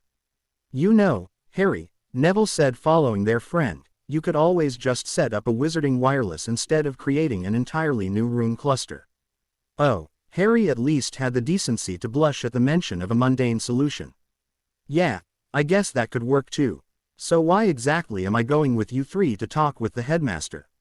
Shiva asked Harry. He was currently leading Hermione, Neville and Shiva down the halls towards Dumbledore's office. Because I need backup in case this doesn't go well, Harry said with a shrug. I figure Professor McGonagall and Professor Flitwick will probably be on my side. Snape is likely to shoot it down just because it's me bringing it up. I'm not sure about Professor Sprout. I wanted to make sure we had a swing vote just in case. Shiva snorted. And how are you so sure that I'm going to like this brilliant plan of yours? Because you and Hermione are always yelling at me to look for mundane solutions instead of resorting to runes all the time. So I talked with Neville and we came up with a mundane solution. I'm actually a little surprised none of the adults brought it up already. He turned to give her puppy dog eyes. And because you said you'd back me up on anything. Shiva gave a deep laugh at that. Cute, and I give you points for the eyes, kid. But your delivery timing needs some serious work. Harry chuckled before turning back. Well, it was worth a shot. I'm not as good as Hermione. He ignored her shout of protest and continued, but in all seriousness, Shiva, I really do believe you'll think this is a good idea. All right, but no promises if it needs work, Harry. Sugar Quill, Shiva said to the gargoyle and motioned for the trio to head on up as it stepped out of the way. Ah, Harry, my boy, come in, Dumbledore said, gesturing to the seats in front of his desk. Harry ground his teeth. This was not the time to remind Dumbledore that he was certainly not the man's boy. Thank you, Professor. Harry, Neville and Hermione took their seats while Shiva moved to the side with Dumbledore and the other heads of house. And just what are you doing here babbling? Snape sneered at the younger woman. Inside, Harry seethed at the man, but he schooled his features before calmly stating, I've been consulting with her, sir. Severus, Dumbledore said with a small glance at the potion's master. The greasy-haired man ground his teeth but fell quiet. Now, Harry, you mentioned in your request that you had a solution to our problem with Mrs. Norris and young Mr. Creevey. Well, actually, sir, Snape again cut off Harry. We will not be using any of your experiments on school children, Potter. Severus, be quiet. Eight heads turned to goggle at McGonagall, who blushed slightly but returned her harsh stare onto Snape. We are all worried about the petrification. Let the boy speak. Thanks, Professor, Harry said, shocked. He shook his head and turned back to Dumbledore, setting his features again. As I was saying, it was actually mostly Neville's idea. The other boy blushed. We know that the Mandrake drought is the best way to restore Mrs. Norris and Colin, but we think it's stupid to wait for the mandrakes here to mature. You arrogant little, Severus, McGonagall snapped. He cut off, and the deputy headmistress nodded for Harry to go on. We don't see why Hogwarts can't just order mature mandrakes via owl post. Hermione helped Neville make the list of all the suppliers in Britain who have mature mandrakes currently. Neville handed the list to Dumbledore while the other teachers present just stared at the trio with varying shades of shock flickering over their features. We sorted it by price and delivery time. Going the middle of the road option would have both Colin and Mrs. Norris up and about by the end of the week. 2 tops if you choose one of the slower delivery venues. This is, McGonagall seemed almost speechless as she leaned over to look at the list Neville had provided. An excellent idea, Mr. Potter, Mr. Longbottom, Miss Granger, Flitwick exclaimed. 50 points to Gryffindor for each of you. I agree, Professor Sprout said, peering at the list as well. I think some of these top options are a bit too much for our current budget, but these others should be perfectly within reason. Excellent mundane solution, Harry, Shiva said, flashing them a thumbs up. Snape just sneered, but at least he didn't say anything against it. This was an ingenious idea, my boy, Dumbledore said, peering at Harry. He got a slight headache as he met the man's gaze but resisted reaching up to scratch at his forehead. I will bring this up with the board as soon as possible. Okay. Everybody got their doses? Hermione asked for the 3rd time. She received rolled eyes and nodded heads from Harry and Neville as both held up their potion vials along with Hermione. Excellent. Now remember, we only have an hour after we drink this. Harry, you found the Slytherin common room already, right? Another nod. And you know the P word. Like I said before, Hermione, it's balderdash. Can we please just do this already? Harry said in exasperation. Her attention to detail was generally welcome, but after going over the same information for the 4th time it got frustrating. Yes, I think we're ready.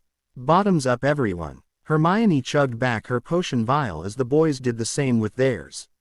A few nauseating moments later, Pansy Parkinson, Vincent Crabbe and Gregory Goyle were staring back at each other in Ing Myrtle's bathroom with varying degrees of cringing and fascination. Hugh, I feel dirty, Crabbe Neville rumbled. Polyjuice tastes disgusting. Well, Pansy Hermione replied, it's supposed to change taste and color based on the target. Perhaps it's just these 3 that are gross and sickening. Goyle Harry ventured, slipping his glees into his pocket. Come on guys, let's not waste any time. Venturing down into the dungeons, Goyle Harry led his friends into the section of corridor housing the Slytherin dormitory. He couldn't help a slight nod of approval as they let themselves in.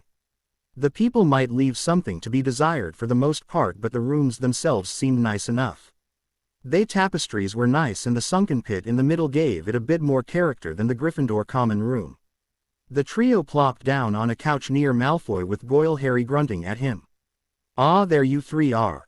Malfoy said, rolling his eyes at Goyle Harry and Crabbe Neville. You sure took your time getting back.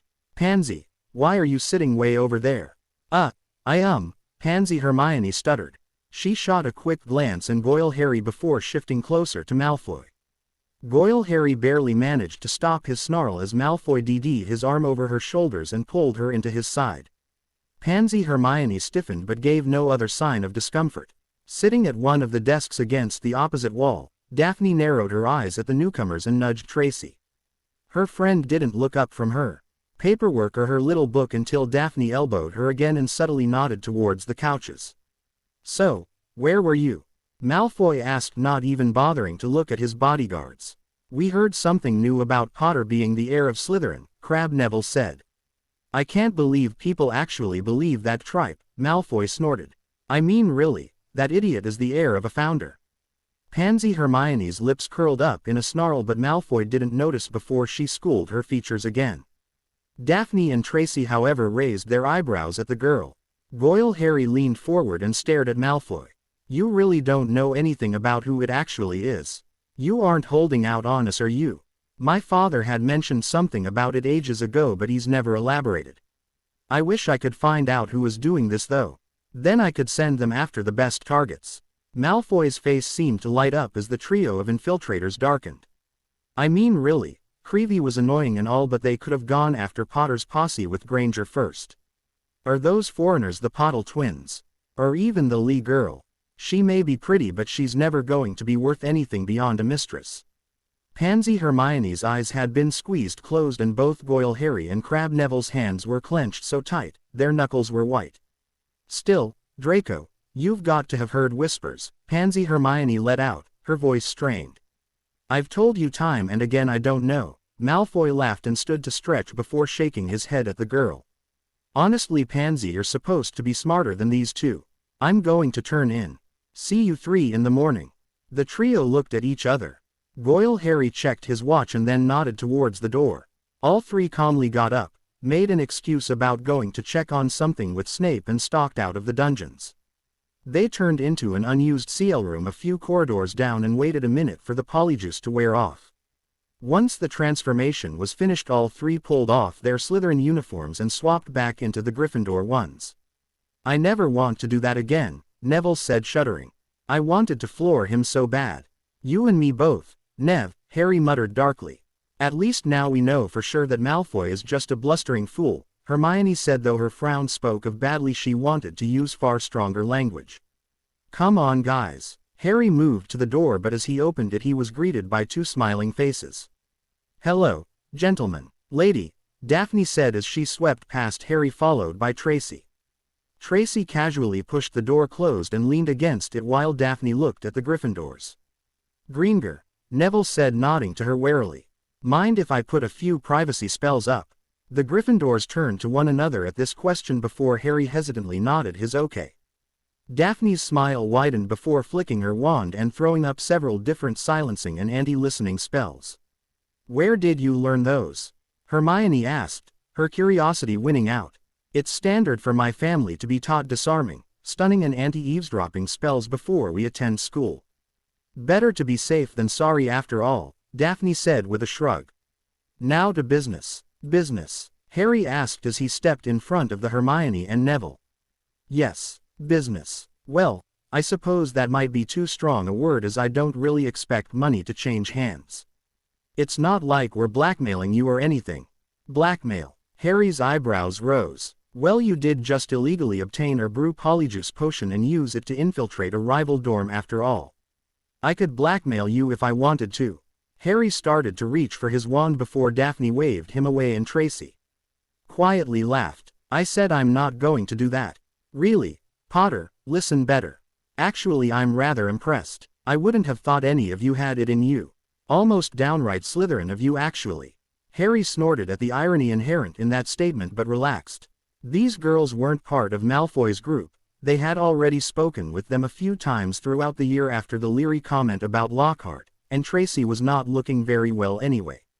She hid it well with makeup and laughs, but he'd seen the signs of lack of sleep in the mirror enough to recognize how exhausted the girl was. "So you three were looking for information on whoever is performing these attacks?" Daphne asked. Harry nodded, wondering idly when the two had become the spokesmen for either side in this arrangement. "Yeah, we had kinda hoped it would end up being Malfoy, but didn't really expect it. He's too arrogant to not be boasting about it." "Agreed." Daphne sighed. "I don't suppose there are any candidates in Gryffindor." "Not that we've noticed." Harry shook his head. "I'd almost be tempted to say Ron Weasley, but since no Slytherins have been hit." "Yes, we really would be his first target, wouldn't we?" "Well, do you have any contacts in Hufflepuff?" "Yes, actually, I do. They haven't heard anything and most of them are pretty well convinced it's me." "Yes, well, I never really expected it from the Puffs anyway. They aren't exactly known for their deviousness. I don't have anyone in Ravenclaw yet myself, and I doubt you do either." "No," Harry shook his head. "But I don't think it's them." "Neither do I," Daphne shrugged. "I don't suppose you think any of the staff could be at fault?" "I'd believe Snape personally, but I'm not exactly unbiased there." Harry's face darkened, thinking of the hateful man. "True, you really aren't. I doubt Snape is doing this. He'd have done something sooner. And he'd likely have a target to take the fall. Since there isn't any clear perpetrator, it's unlikely to be him. My current guess," Daphne said, shrugging her shoulders, "is someone in the upper years in my own house. I'd be willing to share any information Tracy and I discover if you would be willing to do the same." Harry considered for a minute. He glanced back at his friends, who just shrugged and nodded back to him. "Sure, I'd be okay with that." "Excellent." Daphne held out her hand. "A deal then." "Deal," Harry said, shaking her hand. Tracy stepped away from the door. "Great. Now that we're all partners, I think it's time to head back. Some of us need to get some beauty sleep." Her voice was nonchalant, but Daphne narrowed her eyes at her friend and a brief flash of concern crossed her features. "Yes, we probably should return. Potter, Longbottom, Granger. It's been a pleasure." Nodding to the trio, Daphne took down her spells and grabbed Tracy's hand to take her back to the Slytherin dorms. That was unexpected, Hermione said, frowning after the girls. Yeah, but I actually trust them. Go figure. Harry shrugged. Neville stared back with wide eyes. Seriously, you, I know. Harry shrugged. Search me as to why. Maybe it's because the Ice Queen actually talks to us almost normally. Or that she seems to hate Malfoy as much as I do. Well, Tracy is a half-blood, Neville shrugged. She probably doesn't get star treatment in that house, and those two are practically inseparable. Harry smiled at his friends. A lot like the three of us then, Come on guys, let's get back before curfew. Shiva leaned back into her chair and rubbed her eyes. It had been a long few weeks. It had been a long few months for that matter. Considering how many offices shut down completely during the holiday season in the wizarding world, she had been pleasantly surprised that her Muggle solicitor kept going strong. A knock on her door had Shiva groaning but yelling out for whoever it was to come in. Hey, Shiva, Merry Christmas. Oh, hey, Harry, Shiva said with a small smile at the student plopping down on the chair across from her. How's your break been? Not as productive as I'd hoped. But I think I made new allies. Maybe not friends exactly, but allies at least. Harry frowned but ended up shrugging. Wow, way to be cryptic there, kid, Shiva said, chuckling. Says the woman who won't tell me where she disappears to every few weeks, Harry replied with a raised eyebrow. Shiva's good mood dried up. She leaned forward and clasped her hands. Harry, I've been avoiding telling you because I swore I would do everything I could not to hurt you. I didn't want to get your hopes up if it turned out to be nothing. He nodded. But I finally got some of the information I've been looking for. His eyes widened and he leaned forward as well. Did you know that according to official Muggle records you barely exist? What? Harry squinted at her. You have a birth certificate. Your parents have a death certificate. You were registered as attending primary school. That's it. So, what does that mean? That means, Harry, Shiva said slowly, that my solicitor can proceed as I asked him to. Harry, she reached out a hesitant hand and clasped the preteen's own. What would you say if I asked if you wanted to live with me? She watched a flurry of emotions play across the boy's face before it settled into a hopeful but confused expression. I thought that wasn't possible. Technically it's difficult. Not impossible. We don't have any blood relation and I can't really explain the majority of our mentoring thing to Muggles, but the solicitor I'm working with is a squib who's done this sort of thing before. We don't have a plethora of evidence that is useful against your relatives, unfortunately, but the simple fact that they never bothered to officially file any guardianship or adoption papers for you and that you have next to no legal footprint is damning enough as it is. There's also the fact that I doubt they'd bother trying to fight for custody. Shiva frowned at the thought of people not bothering to fight for this kid before shaking her head and giving Harry a slight smile. I still have a lot of paperwork and court stuff to go through if we do this. But I need to know, do you want me to do this, Harry? You won't get in trouble with the headmaster? Harry asked, furrowing his brow. Leave it to you to be worried about someone else before yourself, Shiva said, smiling. I'm doing this completely without magic and completely in the Muggle world. That's a large part of the reason it's taking so long. This isn't a snap process and there's a lot of just waiting for things to move through the system on the administrative side. The upside to that is that Albus Dumbledore, and purebloods in general, have next to no knowledge of anything that goes on the other side of the curtain. As long as no one brings this up to him before it's all complete, there's nothing he can do after the fact. I'm making sure it's going to be ironclad and that it would be a criminal offense to remove you at any point before you turn 17 for any reason beyond your parents miraculously returning from the dead, and even then it'd still be unlikely. Harry leaned back in his seat and ran a hand through his hair. After a few minutes he asked her another question. Would I still be able to keep my last name? I don't want that link to my parents to just die off. It's really up to you, Harry. I could ask my solicitor to move forward with either an adoption or a legal guardian status. Legally speaking, they'd be the same thing. An adoption would have you taking my name or at least hyphenating it in. A legal guardian would basically still have you as a member of my family but more as a ward than a son. Shiva gave his hand a squeeze before continuing. You don't have to answer right now, Harry. Take some time to. Legal guardian, he said, cutting her off. Sorry, I want you to be my legal guardian. Then I can keep the Potter line going but still get away from the Dursleys. And I trust you. I don't like adults. I like you. I'd like you to be my legal guardian, Shiva, Harry finished in a rush. Shiva pulled the boy into a hug and for the first time she could remember, he hugged her back. You sure, kid? Yes, he whispered into her shoulder. Okay. She lifted a hand to quickly wipe away a sheen from her eyes. My solicitor warned me that this might take a few months. But worst case scenario it shouldn't be any longer than a week or two into the summer before everything is finalized, tops. And even if it takes that long I want you to. No. Harry pulled back and shook his head. Shiva frowned at him but before she could ask he already answered. If it takes until a few weeks into the summer then I'll stay with them until it's done. But, I am not about to risk being stuck there for another 5 years simply because I couldn't handle 2 weeks. I'll stay until it's done and no one can do anything about it. Shiva regarded him carefully before sighing. You are very stubborn, you know that. Professor McGonagall says I get it from my father. Professor Flitwick says I get it from my mother. He smiled at her. The way I see it, I'm cursed to be twice as stubborn as either. Shiva had just sent off her owl to her solicitor with instructions and was headed back to her office when she saw a figure moving to block her path forward. A figure whose teeth caught the glint of the full moon. Sighing internally and steeling up her features, Shiva nodded to the idiot in front of her. Evening, Gilderoy. God, how she wished she could use his last name instead, but she honestly didn't trust herself not to call him Flofart like Harry and his friends like to. Ah, Babs, fancy running into you on this most beautiful of evenings. His smile widened while her teeth clenched at the horrible nickname. Why, the night is almost as beautiful as you, my dear.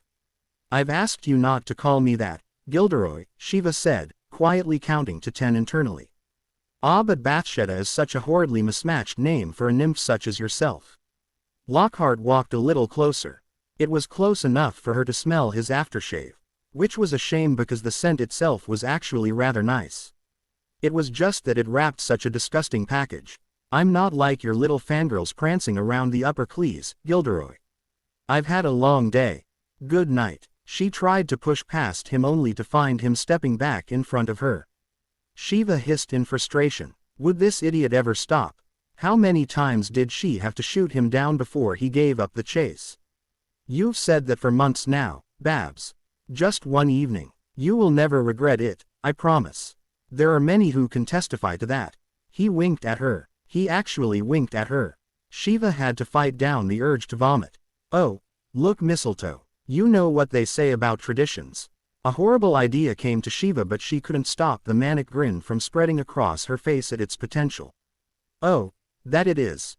You want a, Gilderoy. The idiot smiled and moved in, closing his eyes. Ah, see, that's the spirit, my, irk. Lockhart collapsed to the stone floor, hands clutched between his legs and knees clenched tight. Have a pleasant evening, Gilderoy. Shiva waved over her shoulder, walking away. The grin stayed plastered to her face and she whistled happily all the way back to her office. March was upon Hogwarts and an additional 3 students had been petrified. Harry was feared and hated by about half the school since the idiots still believed him to be the heir of Slytherin. He had taken to walking around with the concussor and ninja stones on his belt in case either was needed. Thankfully he hadn't had to defend against any actual attacks beyond the typical tripping jinxes and fearful gazes. The bigger surprise was the other half the school. Harry actually had allies. Hermione and Neville, along with the Weasley twins and their sister, were almost Erd. A blonde, first-year friend of Ginny's, apparently named Luna, had also pledged her support. Though Harry hadn't been entirely certain whether the girl was agreeing that he was not the heir or if she was pledging her support to help him take over the school and purge the Raxperts. Lavender Brown, Parvati and Padma Patil, and the rest of the Gryffindor Quidditch team rallied behind him. The Hufflepuff support really only came down to Susan Bones and Hannah Abbott. Besides Padma and Luna, the Ravenclaws were also mostly avoiding him, with the notable exception of Su Li and Cho Chang, who had both stated unequivocally that they believed Harry had nothing to do with whatever was going on. The real surprise had been Slytherin. Most of the upper years had apparently been annoyed that Harry was rumored to be the heir and ignored it on principle. In their own year, Daphne Greenger and Tracy Davis had reported that Millicent Bulstrode had taken to threatening anyone who claimed Harry had anything to do with the attacks, and Blaise Zabini had also begun to support him from the sidelines. Now if only Harry could figure out exactly who the heir was. "Mr. Potter, Mr. Longbottom," McGonagall asked from the open door to the Charms CL room. "I must speak with you for a moment.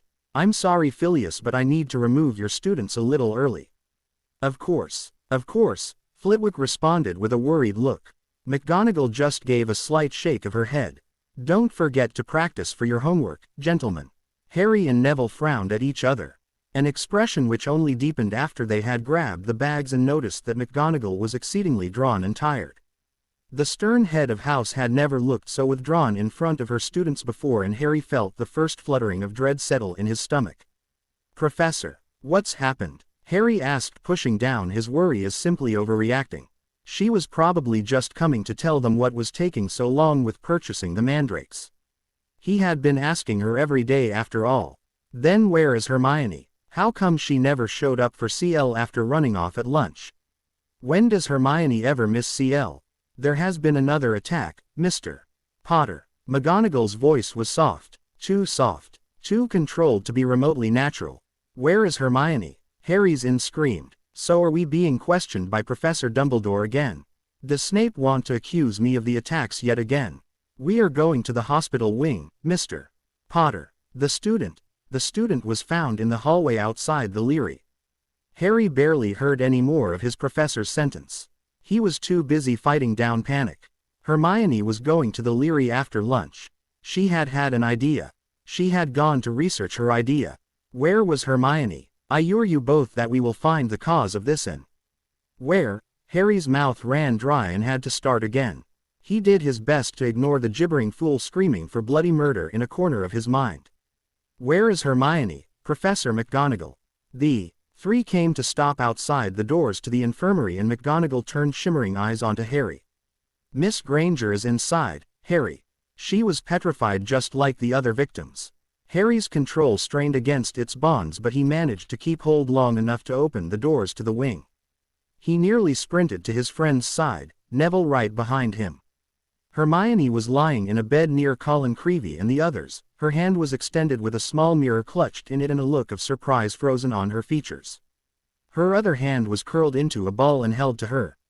Harry collapsed on top of her and, for the first time in 6 years, he cried.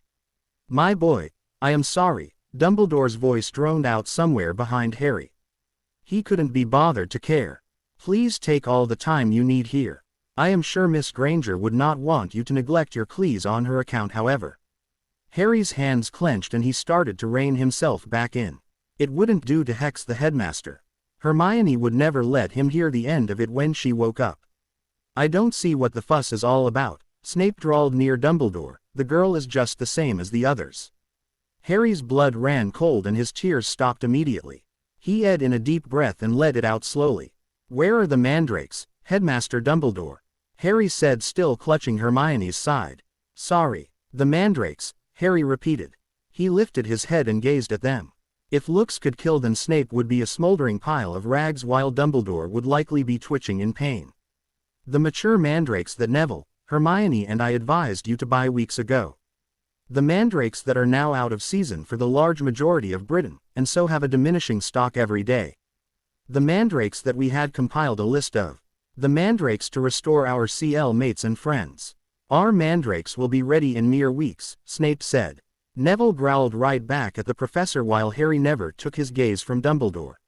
"Where are the mandrakes, sir?" Nobody took much notice of the breeze picking up or the curtains beginning to flap near the windows. Despite the windows not being open, Dumbledore sighed. "The Board of Governors, at the urging of Lucius Malfoy, has determined that there are insufficient funds in the Hogwarts budget to justify the purchase of mature mandrakes while a crop is already growing on the grounds." Neville's growl increased to a full snarl. He started to take a step towards the teachers, but Harry stood up and all eyes turned to him.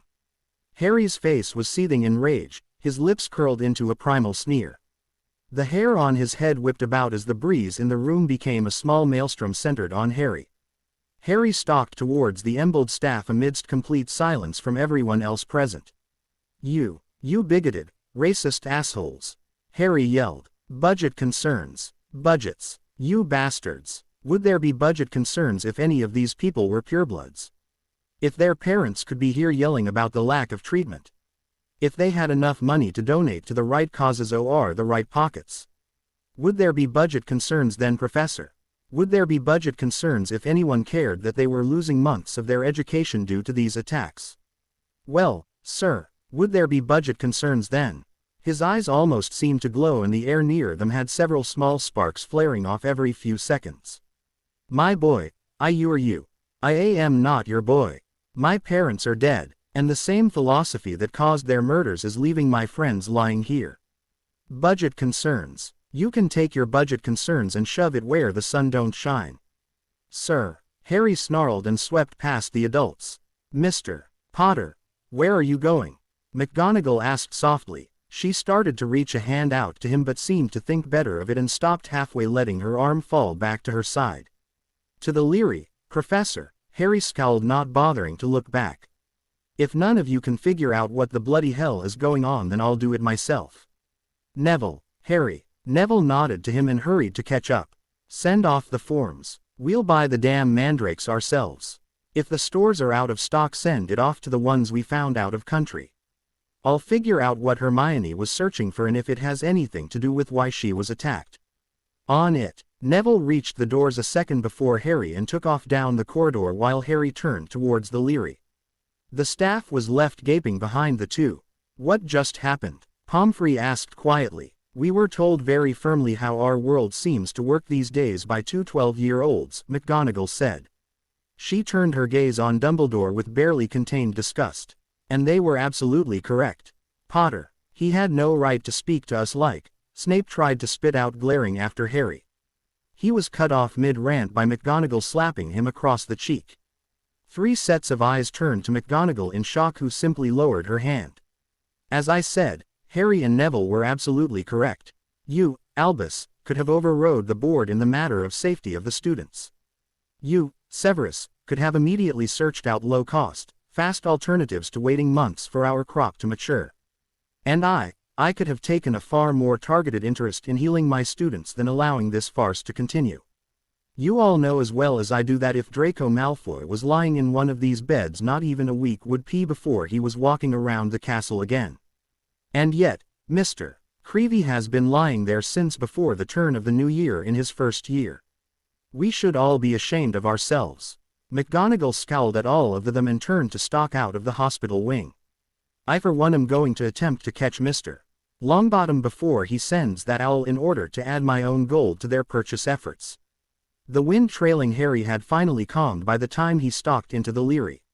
He was still riled up, but he had regained enough sense to speak with Madame Pants in a somewhat even tone. She had shown him the book that Hermione had been using prior to running off. Dangerous Magical Creatures. And it was missing a page from near the beginning. Harry stared down at the missing section with wide eyes and a gaping mouth. Hermione vandalized a book. The thought of such an event almost had Harry doubling over in laughter and shock. At least he had somewhere to start now. Hagrid would be the next stop. Harry had just walked out of the Leary and almost ran into Neville and McGonagall when he froze again. A soft beeping sounded from his left shirt sleeve and a red mark glowed faintly before dying down. Harry, Neville asked, cocking his head at the fading rune mark on Harry's robe. What was that? Someone's trying to get into my trunk, Harry said, confused. His features twisted in rage a second later and he repeated, someone's trying to get into my trunk. He took off sprinting down the corridor. Neville and McGonagall shook off their surprise and ran after him a few moments later. They had just managed to open the fat lady's portrait door when Harry whipped out his ninja stone, activated it and flew up the stairs to his dormitory. As he threw open the door, he saw Ron Weasley sitting on the floor near Harry's open trunk with the invisibility cloak in his hands. Harry's world turned red and he lashed out. A kick to the redhead's hand saw the cloak fly out and flutter to a heap on the floor. Harry didn't even notice the door to the dorm bang open again as he threw a punch into Ron's ribs. The boy cried out, but Harry sent another punch into Ron, silencing him with a wheeze. He lost his hold on the ninja stone and melted back into view, but he didn't care. Harry grabbed Ron and tossed him to the wall. He tried to throw another punch into the whimpering boy but found his arms restrained as ropes wrapped around him. Neville caught him so he didn't fall and Fred and George ran into the room as well. "You little git," Harry yelled. The twins looked from Harry to Ron and back. "Mr. Potter, would you care to explain?" McGonagall said, lowering her wand. "I saw the look he gave my invisibility cloak last year, Professor." Harry spat out. Fred and George were there. They saw it too. Ask them how Ron looked at it. McGonagall glanced at the two older boys who looked guiltily at each other before turning back to her and slowly nodding. "It was the first time I ever got anything. I got worried he might try something so I warded my trunk. There's 3 layers. One in case someone tries to open it that sends an alert to the entwined rune on my robes and sounds a warning here as well. The second activates if they try again and it marks their head. See." Harry jerked his chin towards Ron who had the word thief across his forehead as if written with a green magic marker. One of the twins snorted and nodded approvingly. McGonagall's eyes just narrowed. "The third layer knocks them back and gives a mild electric shock. You have to deliberately want to take something to keep going through all 3. Harry spat at the redhead who had finally managed to stumble to his feet. "What? Got tired thinking how the heir of Slytherin had such nice things. You wanted to take some for yourself. I heard Hermione was attacked." Ron yelled back, his face darkening. "I wanted to follow you and get proof that you're the one hurting people. That cloak's the best way to do it. That's the only thing I have of my father, you ass. You want to take the pictures of my parents as well. How about my mother's notebooks? Or maybe you're more interested in the rune case Shiva gave me. Or the etching set from Hermione. Well, what else do you want, you?" "That's enough, Mr. Potter," McGonagall said forcefully. Unlike in the hospital wing earlier, Harry calmed down enough to simply glare at Ron. "Mr. Weasley. 25 points from Gryffindor and a week of detention served between myself and Mr. Filch. I am ashamed that you resort to petty theft of a family heirloom. Rest assured this will be brought up to your parents. Misters Fred and George Weasley, please escort your brother to the hospital wing to ensure that any injuries he has are treated." Both twins nodded and moved to grab Ron's shoulders. Fred patted Harry on the back as they muttered a quiet, "Sorry mate," to him. "Mr. Potter, I understand the stress you are currently under, but this is not the way to deal with the situation. 15 points deducted for physical altercation. 5 points gained for a creative warding scheme." McGonagall sighed. "Miss Granger will be fine, Harry.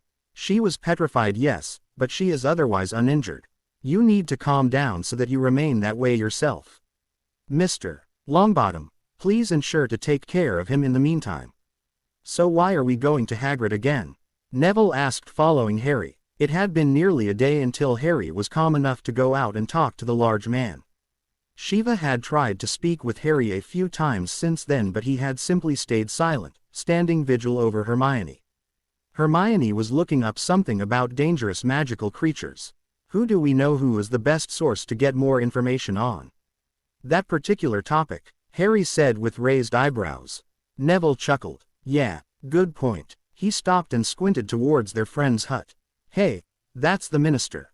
And Aurors, what are they doing at Hagrid's?"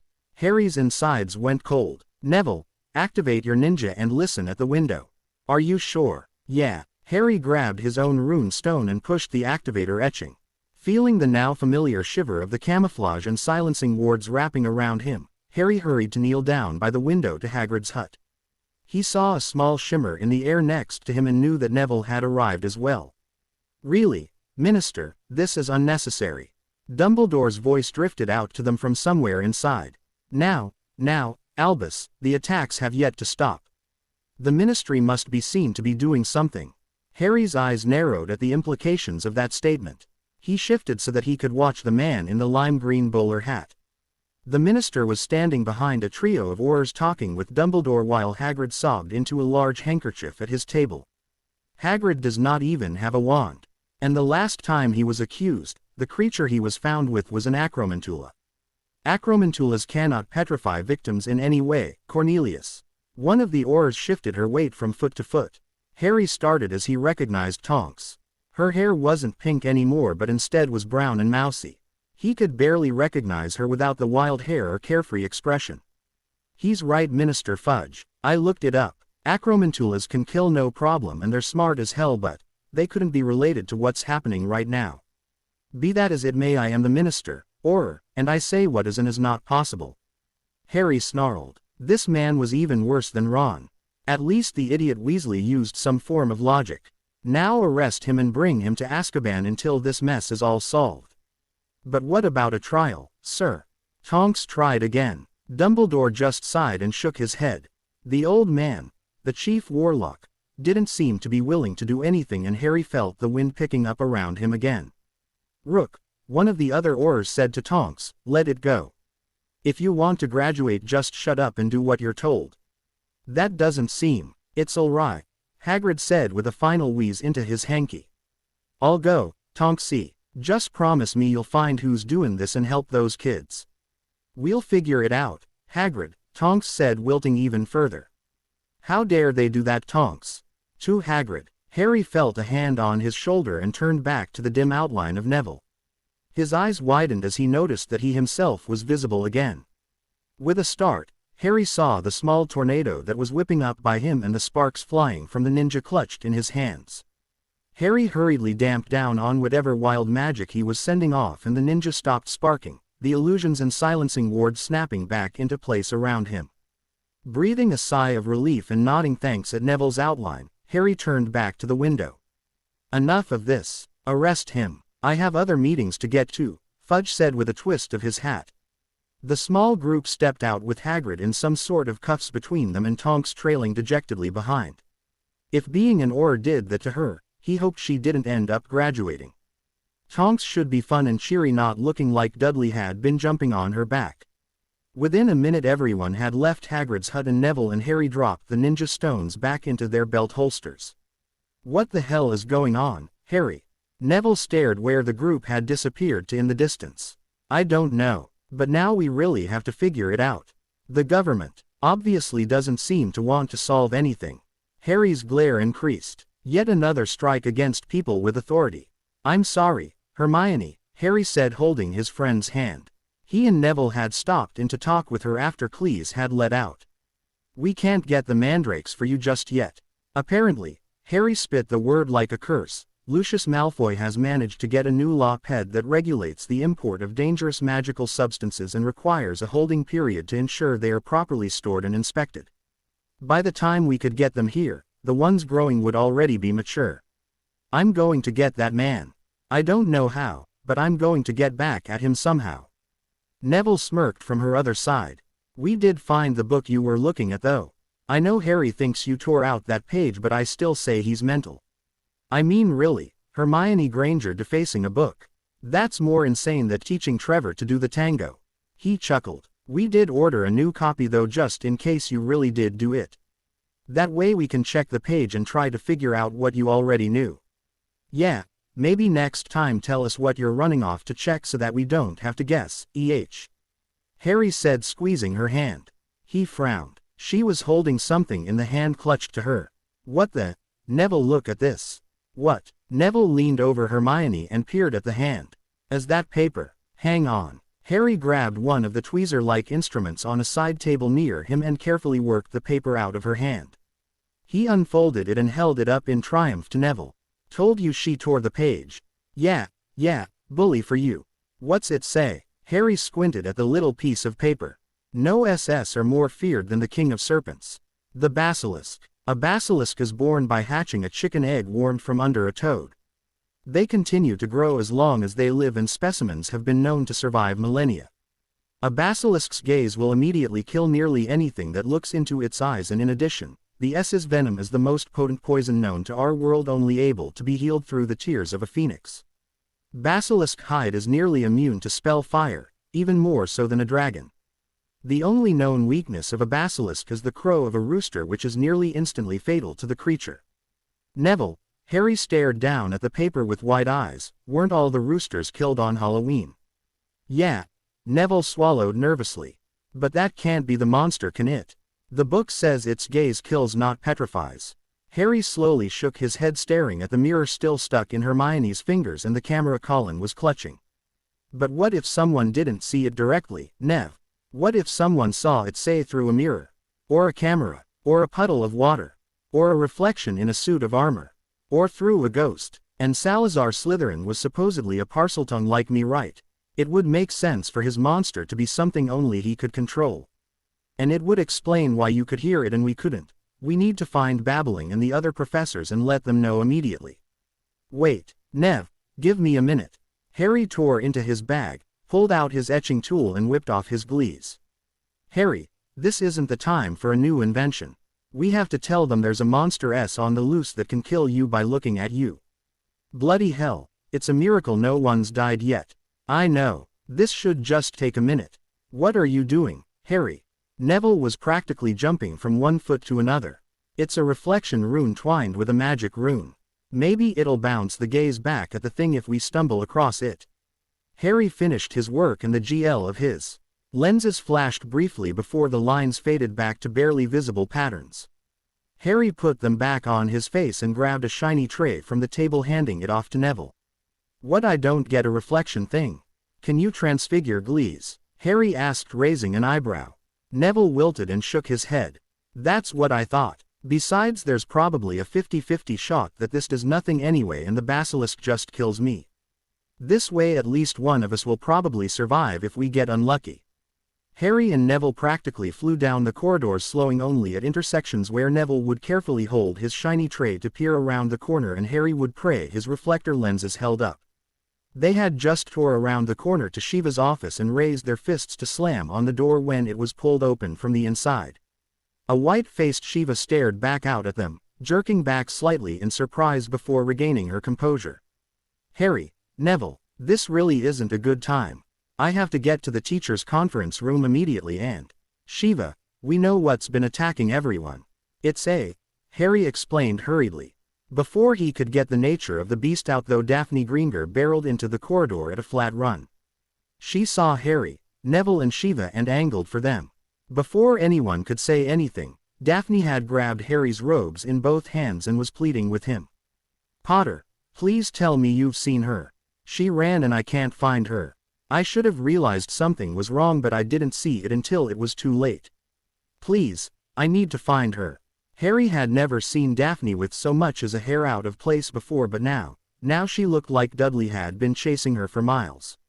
Her face was splotchy, her hair wild, there were tear tracks down her face and her voice was just short of complete panic. Daphne, what are you talking about?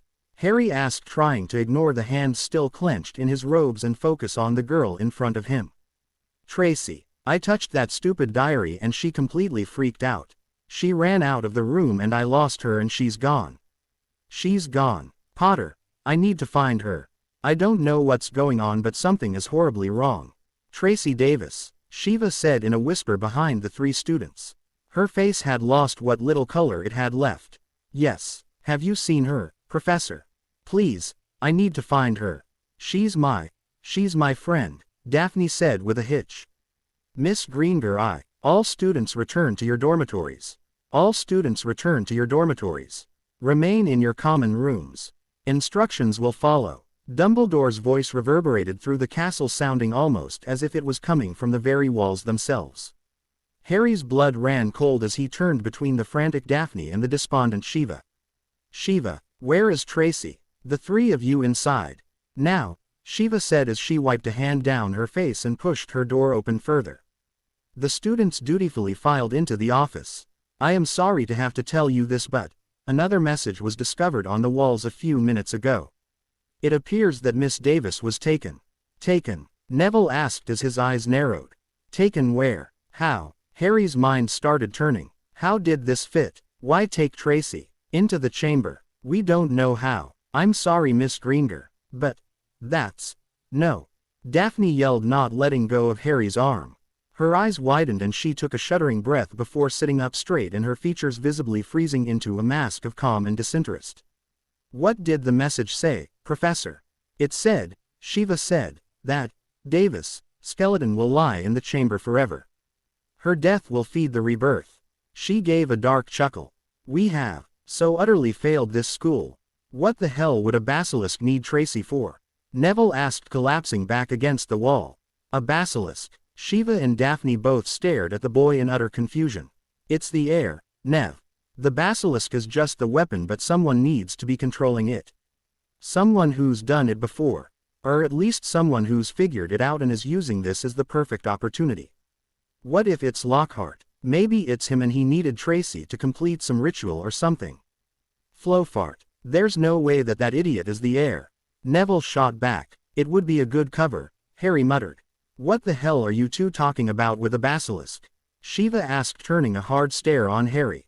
Harry, I need to get to this staff meeting, but if you know what is going on, I need to know. Now. Hermione figured it out before she was attacked, Shiva, Harry explained. The monster is a basilisk.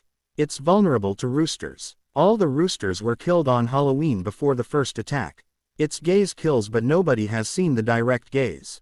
Everybody's been really lucky and only caught a reflection or a distorted view, and so they've just been petrified. It's supposed to be Salazar Slytherin's monster and he was a Parseltongue. It all fits. The monster is a basilisk. Shiva cursed and Daphne's eyes widened, turning between the two boys present. But if Lockhart has a basilisk under his control, why go after Tracy? Search me. Harry shrugged. Let's go ask him, Shiva growled before sweeping to her feet. Wait, Shiva, can you transfigure Glees, or at least something reflective? Harry asked, grabbing her arm before they could leave the room. What? Why? Harry pointed to his Glees. The eyes, Shiva. A basilisk kills if you meet its eyes. I etched these into reflector lenses which might bounce its gaze back at it, but neither Nev nor I can transfigure Glees, so he had to make do with that tray. Neville helpfully held up his medical tray. Shiva peered at his lenses, noticing the faint rune lines stenciled into the GL. She stood back up, shaking her head. I with transfiguration. Good catch though. Flicking her wand, 2 small mirrors flew out of the inner room and into her hand. She handed one to Daphne and took the other herself.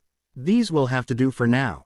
Come on everyone. The foursome hurried down the corridors of the castle. With any luck, Lockhart would be at the staff meeting and they'd have backup. Shiva was directing them towards his office first, though, since it was on the way. She didn't even stop to say anything as they pulled up outside. Shiva just slashed her wand down with a muttered banishing hex and the door slammed open. As the four stepped into the office, Lockhart looked up from in front of his desk, pushing his trunk closed. Oh, hello, everyone. Lockhart's smile was strained and his face pale. I'm afraid I just received a call from my editor and I must be off immediately. You're not going anywhere, Gilderoy, Shiva said, glaring at the man. Where's Tracy, you bastard?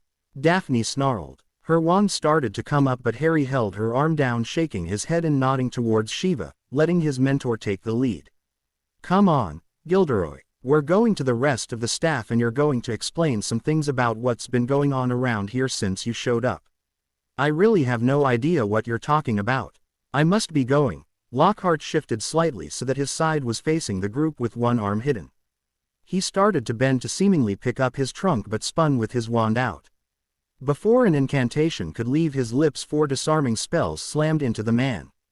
Lockhart was thrown back into his desk while his wand flew out his hand and smashed into the ceiling with a crack. The wand dropped back to the tiles, almost broken into 2 but held together by a sliver of wood and unicorn hair. Real smart, Gilderoy, Shiva said with a snort before picking up the wand and pocketing it. Now where's the girl? What? Lockhart wheezed, holding his head and shakily getting to his feet. The Davis girl. How should I know? Because you're the one who took her, arsehole. Daphne yelled. She threw off Harry's arm and pointed her wand at the teacher with the tip glowing. I lost her near Myrtle's bathroom. Where did you take her? Harry froze. Myrtle's bathroom. Myrtle's bathroom. Myrtle. Why? Bloody hell. The entrance is in the bathroom, Harry said, gaping. What? Neville and Shiva said, giving him a quick glance before returning their attention to Lockhart. Dobby said that the last time the chamber was opened, died, Harry explained, feeling numb. They had been sitting right outside the bloody thing for nearly a month and never once noticed it. The only I can think of is Myrtle. Myrtle, who haunts the place she died. Daphne, you lost Tracy outside Myrtle's bathroom. The chamber's entrance is in Myrtle's bathroom. I can't believe I didn't see this before.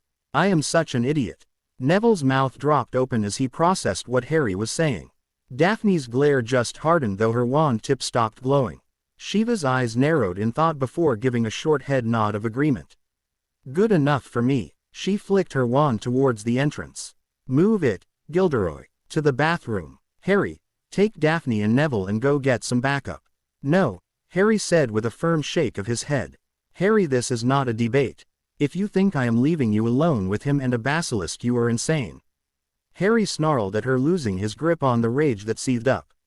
You are the closest thing to a bloody loved one I've ever had, and I'll be damned before I let you go into the chamber alone.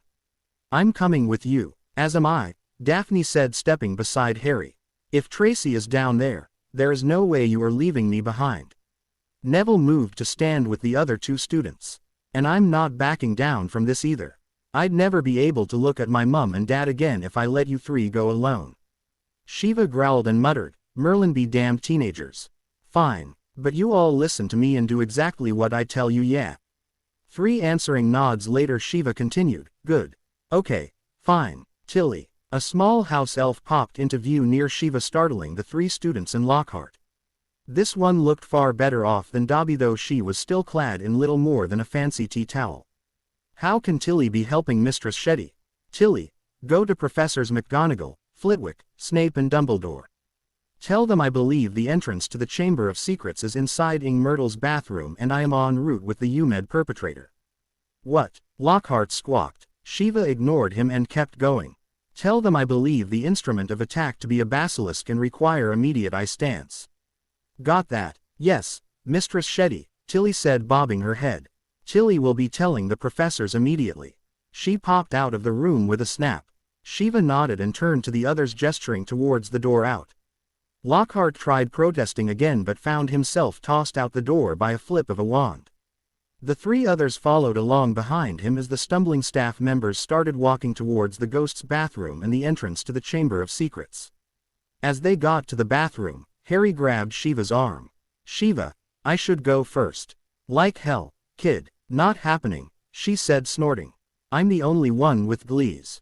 I'm the one who talks to SS. If I go first and it's there, I have a far better chance of surviving than anyone else here, he said, staring at her. You know I'm right, Shiva. She worked her mouth for a few moments before scowling. Sometimes I really hate that you can use logic, you know that. You open the door and take a quick peek. That's it, nothing else. You see anything besides Myrtle and you slam that door closed, got it? Harry nodded and Shiva let out an explosive sigh. Fine, everyone step back. Lockhart, stay where I can see you. She motioned to Harry and made sure she could cover both the door and Lockhart. Harry took a deep breath and cracked the door to Myrtle's haunt. He opened it just a sliver, enough to take a short scan of the room beyond. It was empty. Letting out his breath, Harry pushed the door open completely and waved the others forward. As they trooped into the room, Myrtle floated out of her stall. Hello, Harry. Hello, Neville. Come to visit with me. Actually, Myrtle, we need to ask you a question, Harry said, taking the lead. Daphne looked ready to jump down the ghost's throat, but Neville gave her a slight shake of his head and she backed down. Really? Me? How can I help you? Well, please don't freak out, Myrtle, because this is really important. The ghost nodded at Harry's plea. We need to know if you remember how you died. Myrtle just shrugged. It wasn't exciting. I was crying because Olive had said something mean. There was a noise. A boy had come in and started talking and hissing. I got angry at him because this is a girl's room, so I opened the door to yell at him. Next thing I know, I'm staring into these giant yellow eyes and then I'm dead. Nothing fun like Nick. Merlin. Shiva breathed out. It really is a bloody basilisk. Do you remember where the eyes you saw were, Myrtle? Harry asked. Myrtle shrugged again and pointed towards the sinks. Over there. Are you going looking for whatever killed me? Harry and the others nodded. Lockhart squeaked. If you die, you can share my bathroom, Harry. You too, Neville, Myrtle said bashfully. Harry and Neville both tried to ignore the fact that a ghost apparently had a crush on them. Harry walked over to the sinks and started looking on, under and around them, with Daphne coming over to help. Shiva stayed watching Lockhart. You know, I really don't know why I'm here, Lockhart started. I mean, sure, I may have lied a bit on some of my books, but kidnapping and attempted murder. Me, really? Yup, Shiva replied simply. I'm really only good at one spell, you know. I'm a genius with memory charms. I'm not very good at anything else. I simply don't have the necessary skill set to kill someone even if I ever had the motivation. What would be the point, Babs? He held his arms out to his side. Why would I bother trying to kill anyone? All I want is fame and fortune. I have both. I have witches lining up to sleep with me. Why would I risk any of that to try and kill some students? Search me. Shiva glared at him. And are you really going to keep using that horrible name that I hate while I am half convinced you're a wannabe murderer and have a wand trained on you? Lockhart paled again as the implications sank in. Potter, Daphne exclaimed. She pointed towards a section of one of the sinks. Look, AS motif. This must be it. Harry shifted around to look at the spot she was pointing at to see a tiny S etched onto the side of the faucet. Worth a shot. Everyone ready? 3 answering nods later Harry turned back to the sink. Open, he said to the S motif. Nothing happened. That was English, Harry, Neville said. Try Parseltongue. It's not exactly easy to do on command, you know, Harry grumbled irritably. Well, you don't exactly. Practice it. Neville rolled his eyes. Try imagining it's real before you say anything again. Harry sighed and turned back to the little imprint. He tried to imagine the thing waving its head at him and shifting its body. After a moment Harry felt something click in his head and he whispered, Tilda open. Tilda this time the S responded. It coiled into a circle around the faucet and the entire sink structure sunk into the floor exposing a dark tunnel leading underground. Well, Shiva said dumbfounded. That's new. Let's go. Tracy's down there. Daphne looked ready to jump down before Harry grabbed her and pulled her back from the edge.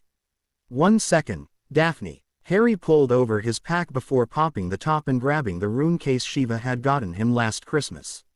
Neville, Daphne, here. Sorry, Shiva, I only have 2 extras, he said with a shrug. These are concussors, reductors, and blasters. They work basically just like the spells they're named after, but you just have to channel a bit of magic into it to activate it instead of going through a wand motion. The rune pattern directs the spell, so make sure it's facing away from you and your fingers aren't covering it. That hurts. A lot. Daphne frowned at him. I can fire a reducto with my wand, Potter. Yeah, I can too, but this is faster and you can use it in your offhand while using a wand in your main hand if you want. As long as you don't use it continuously for 5 minutes or so, it shouldn't disintegrate or crumble on you. Should we wait for the reinforcements? Neville asked. Both Shiva and Daphne shook their heads. If Davis is down there already, every second we wait could be worse for her. There's nothing I can say to make any of you stay up here. Lockhart raised his hand before she snorted at him and he closed his mouth. The rest just shook their heads. Shiva sighed but nodded. Very well. Lockhart, you first. I'll follow. Then Harry, Neville and Daphne, you bring up the rear. I really don't think this is a good, Lockhart said before Shiva flicked her wand and he soared into the tunnel shrieking like a teenage girl. You know, I'm starting to think maybe he really isn't the controller, Shiva said with a sigh. Be careful everyone. If he isn't, Merlin knows just who is actually down there controlling the bloody S. Keep on your toes, keep your mirrors out, and be ready to shut your eyes if you see scales. She stepped up to the edge and muttered, Merlin, help me and Goddess watch over these kids and their idiot of a professor. She stepped over the side and slid into the tunnel. Harry quickly jumped in after her.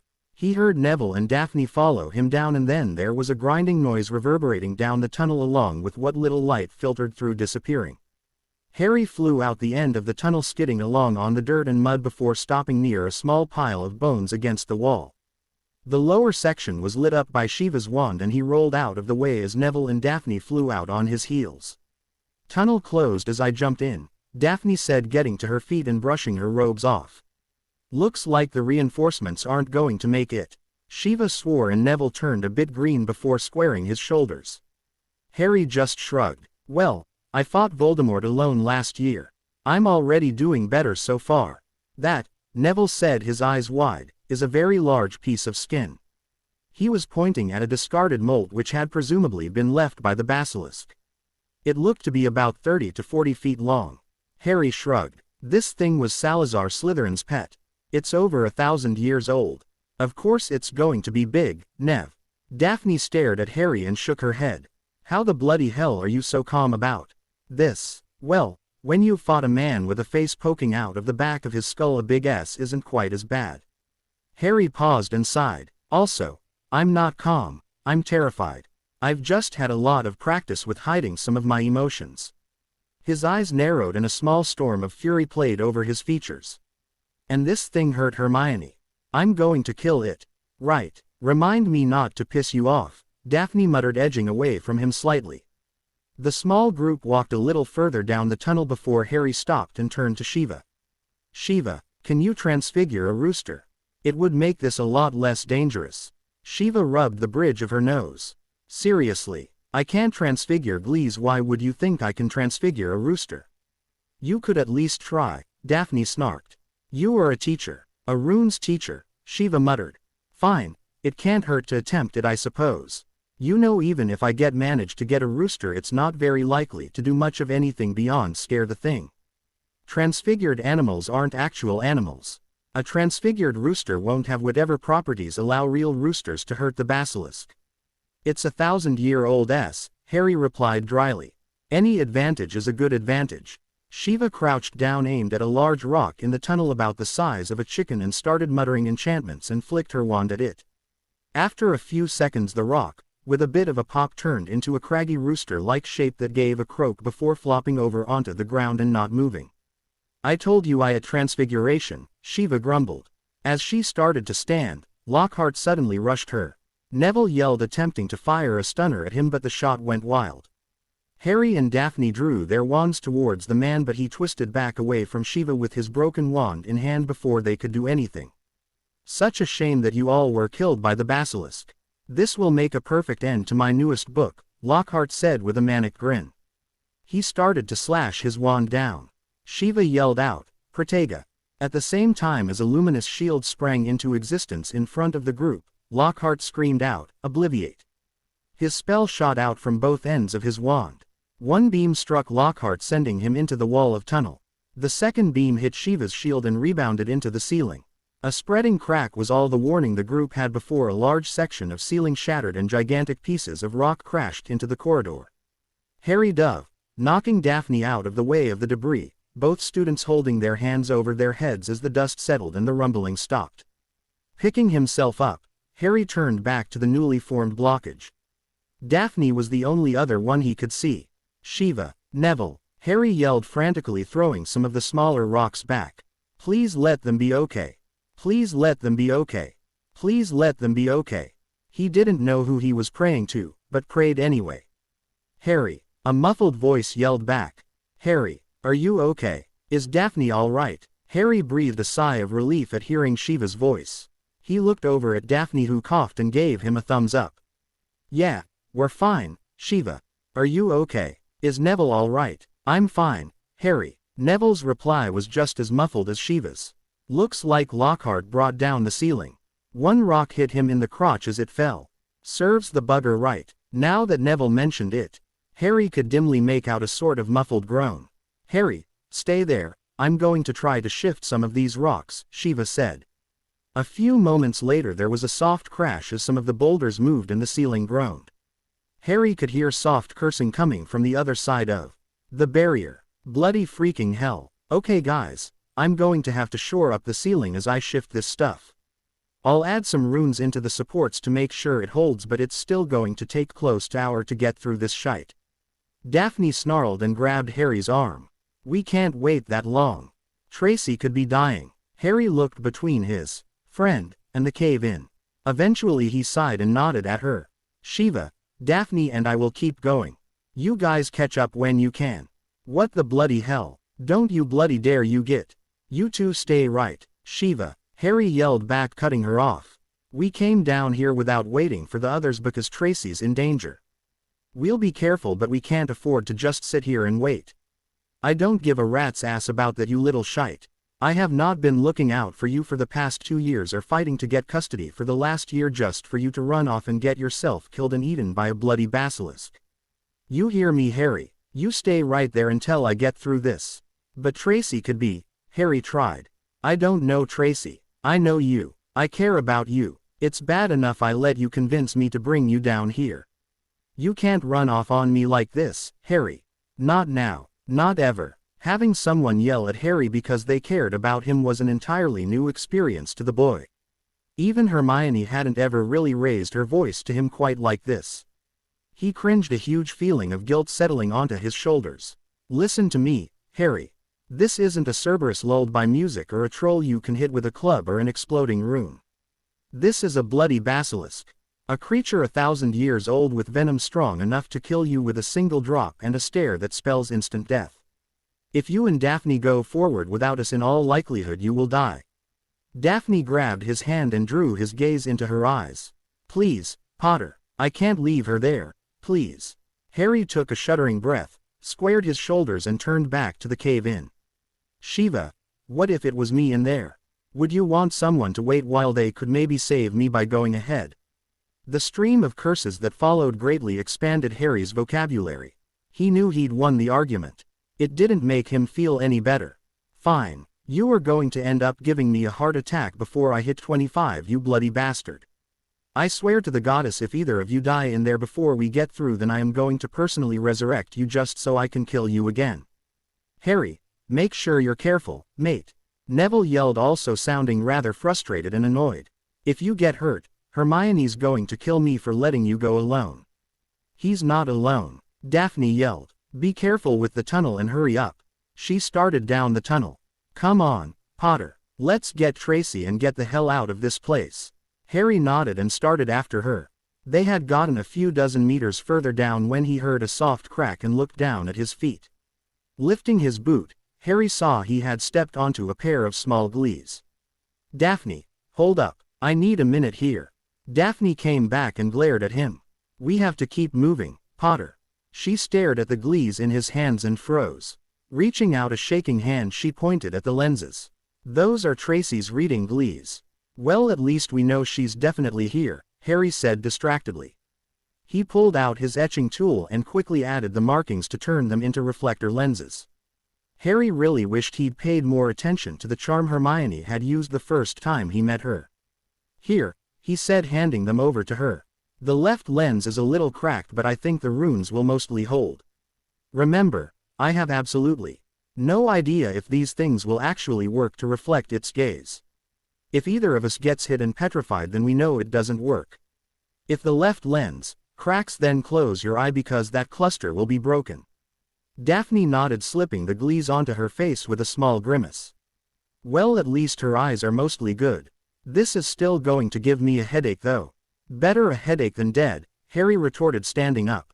You can see though, right? Well enough. Can we go now? Yeah, let's go. The two proceeded a bit further into the tunnel before stopping in front of a large door covered with S motifs around a central circular seal. Guess this is it, Daphne said barely above a whisper. Potter, Harry, thanks for this. We'll save her, Daphne, Harry replied. He turned to the door. Tilda, open. Tilda, the S carving slithered away from the central seal and the door swung open.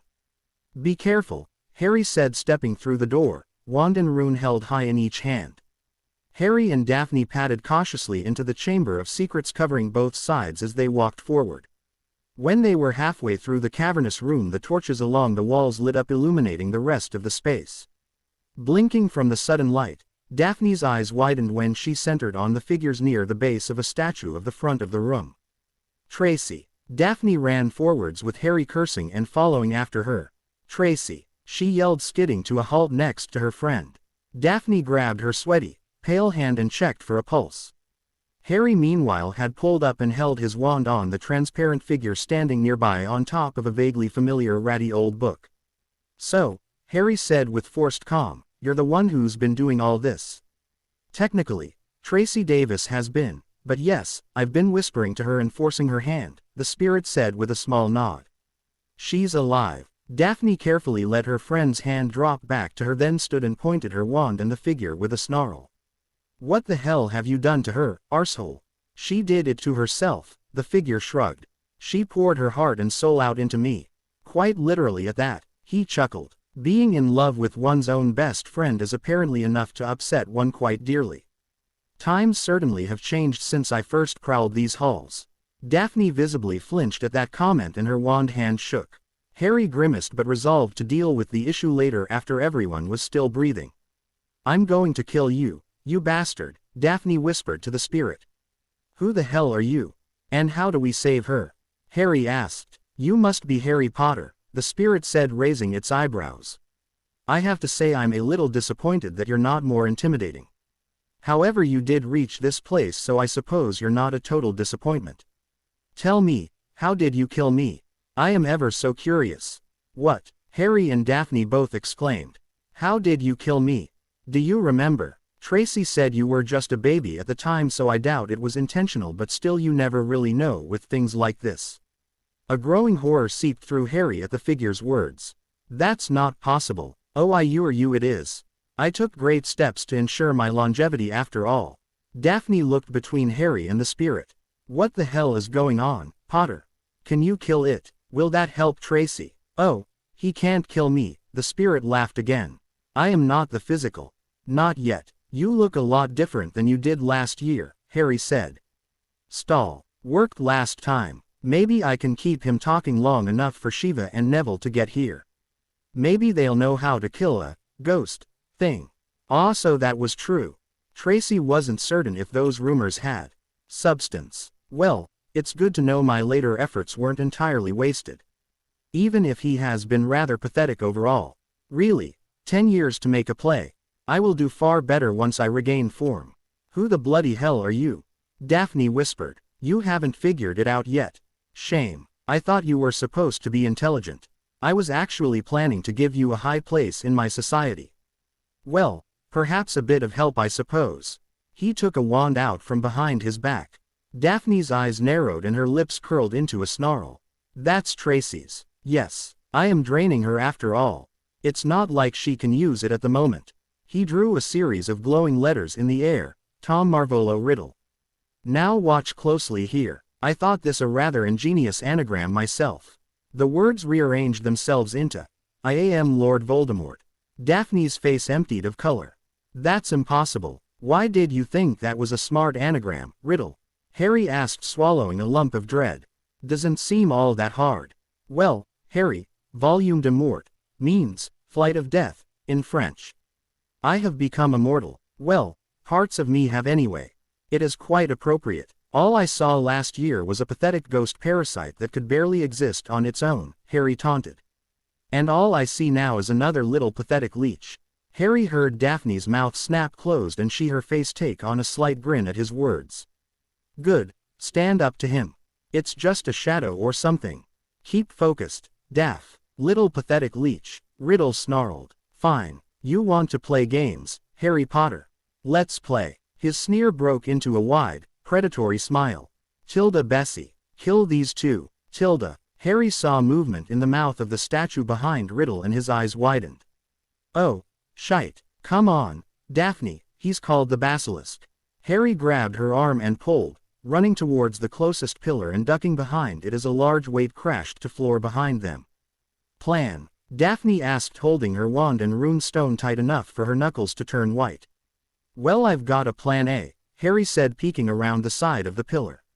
The basilisk wasn't quite looking at them, thankfully, but it was close enough Harry could shout to it. Tilda, hey, Bessie, I'm Harry. That guy you're talking with isn't on your side. Help me and my friends instead and we'll give you all the food you want and get you some better living quarters. Tilda. The S froze and turned towards Harry. He quickly lowered his eyes before he could meet its gaze. No point in testing the reflector lenses if it wasn't needed. Tilda, you may be a speaker child, but you are not the master. Bessie will not fall for tricks. Bessie has been waiting eons for a master to return. For food larger than rats. Bessie will not follow you. Tilda allowed his followed the small speech and the S started towards the pillar. Plan A failed, Harry said, ducking back and paling.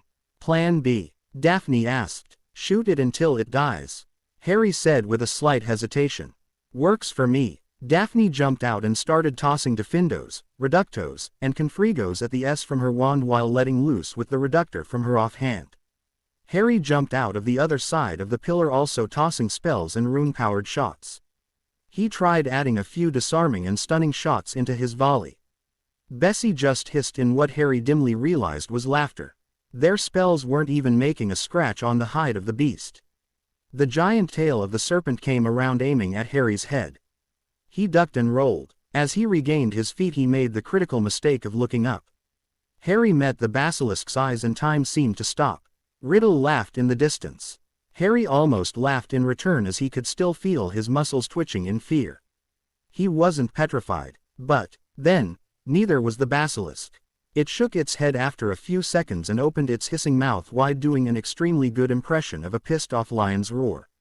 Harry took the opportunity to run. He got to Daphne's side and they ducked behind a pillar further back down the chamber. Plan B isn't working so well, she grunted, trying to catch her breath. I noticed, responded dryly. Reflector lenses work though. I think I stunned it for a few seconds. Yeah, maybe for you. My left lens busted the first time it looked at me.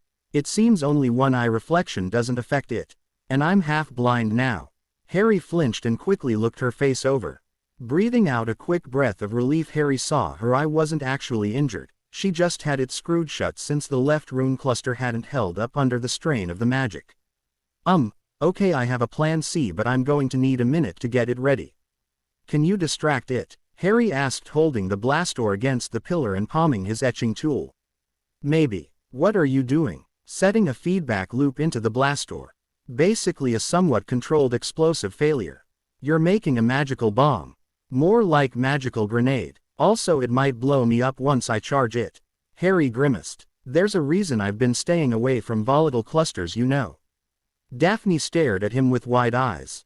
You are either the best or stupidest boy I've ever met. Just distract the bloody S, please. Don't die, Harry. Daphne jumped out from behind the pillar as the basilisk closed in on them. She yelled at it and tossed out more spells, leading it towards the next pillar in line. Harry finished his modifications, uttered another short prayer to whoever was listening, and then yelled out, Tilda Bessie. Your mother was a chicken and your father was a toad. Tilda. The basilisk turned from Daphne to hiss menacingly at Harry. Tilda, I should kill you simply for thinking that was a worthy insult, hatchling. Tilda. As soon as the S opened its mouth, Harry charged the altered Blastor and tossed it at the S. It ended up exploding a foot or so from the mouth. The stone shards pelted the monster but didn't seem to do any noticeable damage. Bloody hell. Harry ducked back behind the pillar, swearing. If anyone's listening up there, I could really use some help about now. Not expecting any actual answer, Harry nearly dropped his wand and concussor as the air above the basilisk blazed into a burst of fire. A song Harry remembered fox trilling resounded throughout the chamber before turning into a screech. Harry twisted to look around the pillar in shock, noticing Daphne doing the same around her own. The beautiful avenging phoenix dived towards the group. It tossed a large hat clutched in its talons towards Harry before twisting and attempting to dive bomb the eyes of the basilisk. Bessie was faster though and managed to stare at Fox just before he impacted. The phoenix dissolved into a burst of feathers and Harry's stomach plummeted again. I'm sorry, Fox. Thank you so much for trying, buddy. Harry, look out, Daphne screamed. Harry glanced up and saw the basilisk striking towards him with its fangs bared. Since when does AS have more than 2 teeth? Harry idly found himself wondering as he dove out of the way. He tumbled down near the hat that Fox had brought. What are you waiting for, boy? Put me on, the hat yelled. Harry stared dumbfounded before realizing it was the sorting hat. Harry hurriedly grabbed the hat and jammed it onto his head as he ran from the basilisk towards Daphne. The hat had barely touched his hair before a weight settled onto the top of Harry's head.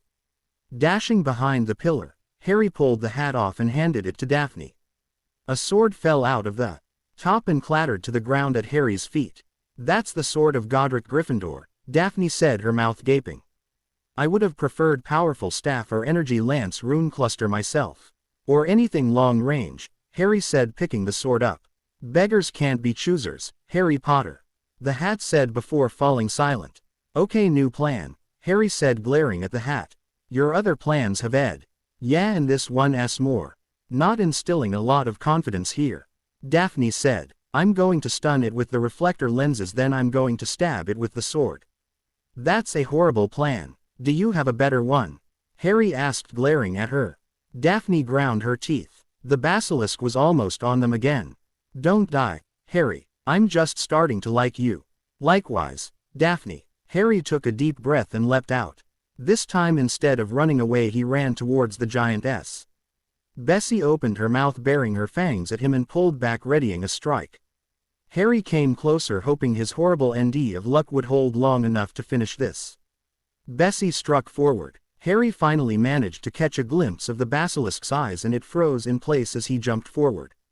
The stun was just starting to wear off as Harry leapt into its mouth and thrust the sword up through the top plate of its jaw. The sword pierced through like a hot knife through butter and Bessie made a horrible screeching sound. Harry was flung out of the S's mouth as it thrashed. He flew through the air and landed on Daphne who just barely managed to cast a cushion charm on them both. Bessie screeched again and snapped her jaw shut. That was apparently the exact wrong move. The top of Gryffindor's sword pierced up through the S's head and the basilisk flopped down to the chamber completely still. Merlin, Daphne whispered, the awe evident in her voice and the trembling of her arms around his waist. You killed a 60-foot basilisk with a bloody sword. We still have to kill Riddle, Harry whispered back as he glanced towards the figure at the front of the room.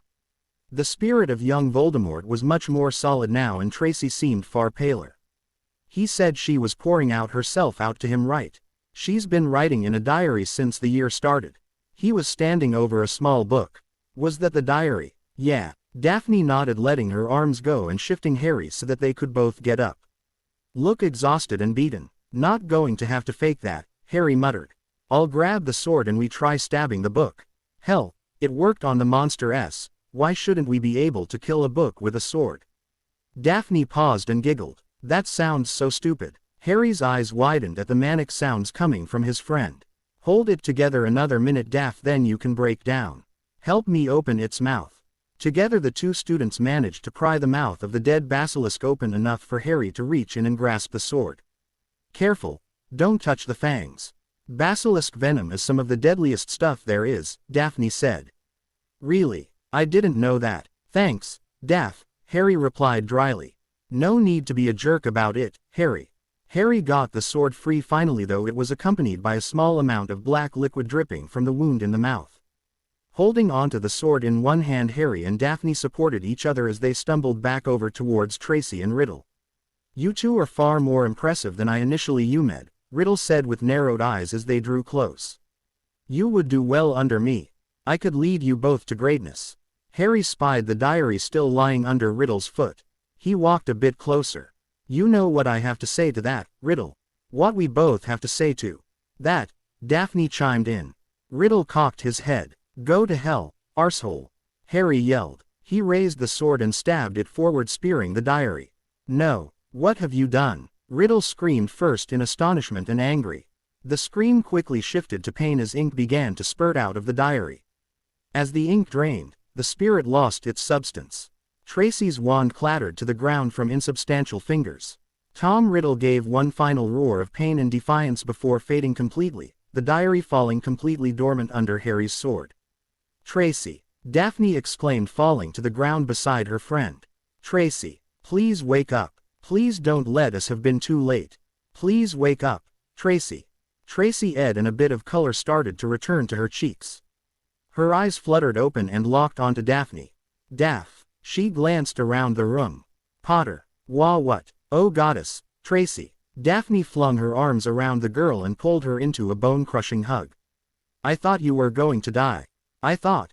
She broke off and just clung to her friend.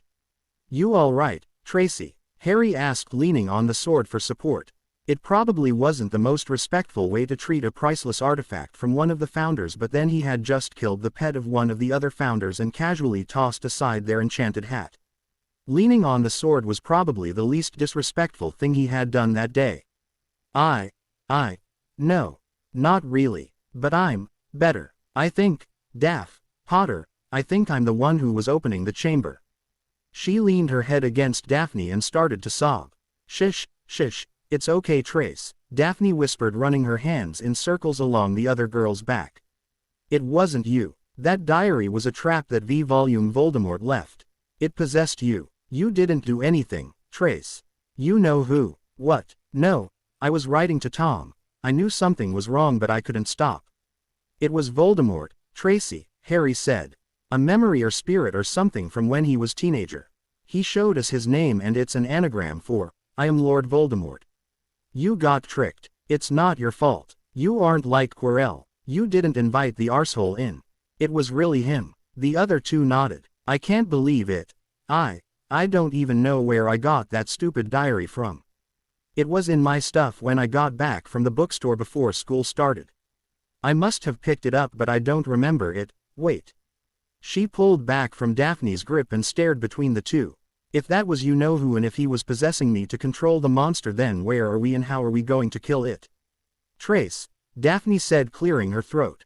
She pointed towards the dead basilisk. We killed the diary already, so Voldemort is dead.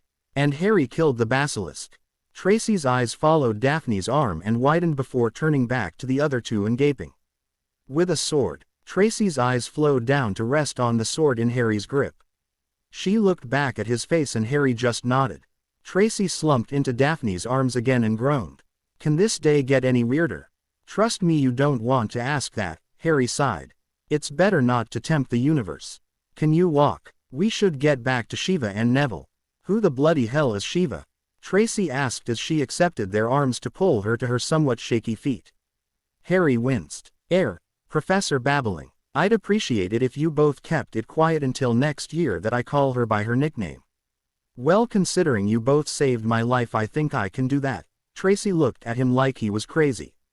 Daphne just shook her head and nodded. And wait, since when do you call him Harry, Daph? Tracy got an odd look as she stared at the two of them. Somewhere in the middle of getting down here and killing the basilisk. I think that qualifies as a bonding experience, don't you? At least enough to bump him up from Potter to Harry, I would say. Daphne said, looking amused. Well, I was hoping for friends, myself, Harry grumbled good-naturedly. Trial basis. Daphne said before all three of them broke into laughter. The trio of students got themselves under control and walked back down the middle of the chamber. Daphne stopped to pick up the sorting hat, which stayed resolutely silent even when she placed it on her head so she could keep supporting Tracy with one arm and hold her wand with the other. Harry stopped as they approached the pile of feathers where Fox had given his life to try and help them. I'm so sorry, Fox, I never wanted. Harry trailed off and stared in astonishment as a tiny, nearly featherless bird poked its head out of the feathers and ashes. It looked at Harry and squawked happily. Harry's mouth just dropped open and scooped the baby phoenix up in his hand. What the? That's a phoenix, Harry, Daphne said with an arched eyebrow. They're reborn when they die. Oh, Harry just nodded, still dumbstruck as the phoenix cuddled into his hand. Come on, let's go. Daphne started leading the group back up the corridor again, pausing only long enough for Harry to again open the door out. It seemed like forever before the tired group made their way to the caved-in section of tunnel. There was now a large hole opening in the center. Shiva was standing in the center, finishing an inscription of a rune Harry recognized as stability.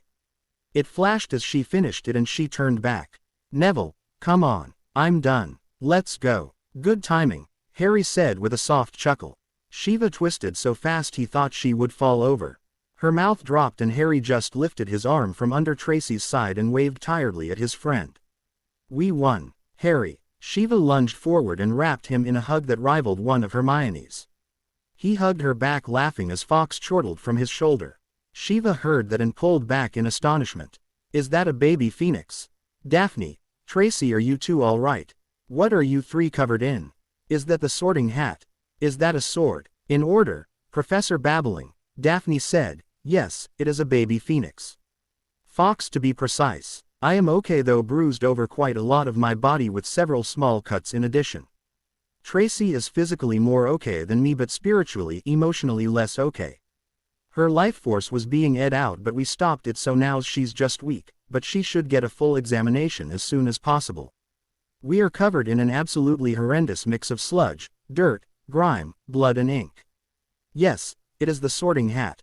And yes, that is a sword. Godric Gryffindor's sword actually. Whatever goddess you seduced Harry, I don't think she has anything to do with logic, Shiva managed to get out after trying to process that. Are you okay? Just tired, Shiva. The short version is that nothing we were doing worked. Fox came to help bringing along the sorting hat but got killed and reborn during the fight. The hat gave me the sword which I used to kill the basilisk. The ink is from an enchanted diary made by Voldemort, when he was a teenager still going by Tom Marvolo Riddle, that was possessing Tracy. I stabbed the diary with the sword, killing Memorymort and spraying the three of us with Wattpad for its blood. That about covers it. Neville laughed. Man, Harry, you really have some of the worst good luck I've ever heard of. You can say that again, Nev. Can we go now? I'd really like to sit down for a few minutes, Harry pleaded. Shiva just nodded numbly. Neville, switch with Harry.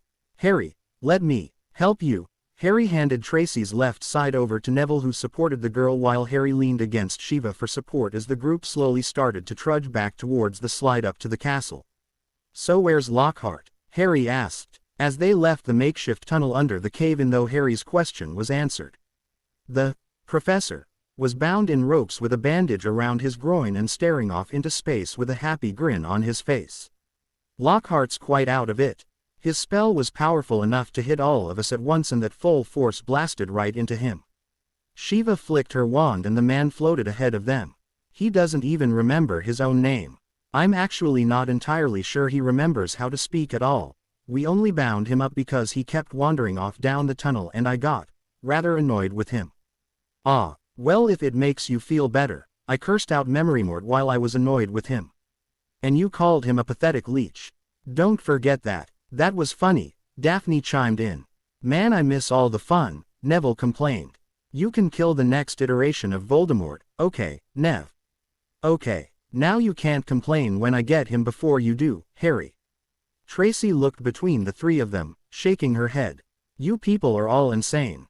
The group stopped at the bottom of the section of tunnel leading back up to Hogwarts proper. Shiva was about to try transfiguring little steps when Daphne snorted. Everyone looked over at her and she shrugged. Do you really think Salazar Slytherin would simply jump into a dank hole? Especially with no easy way back out. Harry laughed and got her meaning while Neville, Tracy and Shiva just squinted at Daphne with furrowed brows. Harry turned to the tunnel and breathed out, stairs. Nothing happened. Steps. A dull thump resounded as a staircase extended out from the floor of the tunnel, spiraling away into the darkness. Harry raised his eyebrows at Daphne. Much better. That is far more appropriate, the girl responded with an entertaining regal huff. Shiva shook her head in exasperation. Ha ha, very funny. Up we go, people. Harry, you and me first so you can open the door up top too. Lockhart floated along ahead of them as the small group of battered students and teachers limped their way up the stairs. When they reached the top, Lockhart made a quiet mewl of protest as he bumped into the sealed doorway out before Shiva moved him back. Whoops, she deadpanned. Harry couldn't blame her for being rough on the man. Besides, better for her to take her ire out on Flofart than on him. Tilda open. Tilda, the sink and trapdoor slid open at Harry's command. Walking back up into Myrtle's bathroom, Harry and Shiva were immediately swamped by Dumbledore, McGonagall, Flitwick and Pomfrey. Snape hung back until Daphne, Neville and Tracy climbed out, then he swooped down on his own students. My boy, what happened to you? Dumbledore asked immediately with his mouth set in a frown. Harry glared at the man but didn't reply. Dumbledore cast a swift glance at the others and stared at the sorting hat still perched on Daphne's head. Flopsy.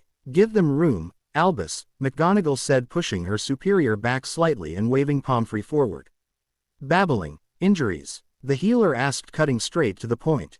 Potter and Greenger have multiple cuts and Asians as well as exhaustion, likely both magical and physical, Shiva reported in a tired but calm voice. Davis has been spiritually drained, but the process was halted partway through. She's coherent and without obvious physical injuries but also exhausted. Longbottom has minor Asians. Lockhart had a major groin injury as well as Asians on his left arm. He is experiencing extreme trauma from a backfired memory. Charm. I have no idea if he can even speak anymore. Pomfrey began uttering several charms under her breath with wand directed at Tracy. What did you do to my students, woman? Snape said, checking over Daphne and Tracy. His last word was uttered almost like a curse as it was directed at Shiva. Nearly everyone in the small bathroom bristled at that. Daphne, Neville, and Harry all stood up straighter and glared at the man. She helped us to rescue my best friend, sir, Daphne said, her mouth set in a thin line. She saved the three of us from being hit by an obliviate powerful enough to render Lockhart functionally deceased. She did not hesitate a moment to proceed into a long-lost section of the castle, expecting to confront a 1,000-year-old basilisk simply because a student was in danger. Please do not deride her character in front of me, Professor. Professor Babbling deserves a great amount of respect. Harry's eyes widened as he witnessed something he never expected to see. Snape glanced between Daphne and Shiva, and his scowl noticeably lessened before nodding at the older woman in a show of respect. Perhaps we should take this discussion to the infirmary, Flitwick said, stepping forward from where he had been examining Lockhart. Yes, I think that might be best, Dumbledore said softly as he gazed sorrowfully at the emboldened students. As he turned back from Harry, he froze mid-step, cocked his head, and then his jaw dropped open. Fawkes. After everyone had been arrayed onto their separate cots, the story of how they came to be down in the chamber was delivered to those emboldened. Fawkes remained on Harry's shoulder the entire time, occasionally letting out a trill and headbutting Harry's neck. Hedwig appeared in the window to the infirmary a few minutes in and stared at the baby phoenix before giving a hoot of approval and turning her head, to all appearances looking like she was settling in to hear the story as well as the humans.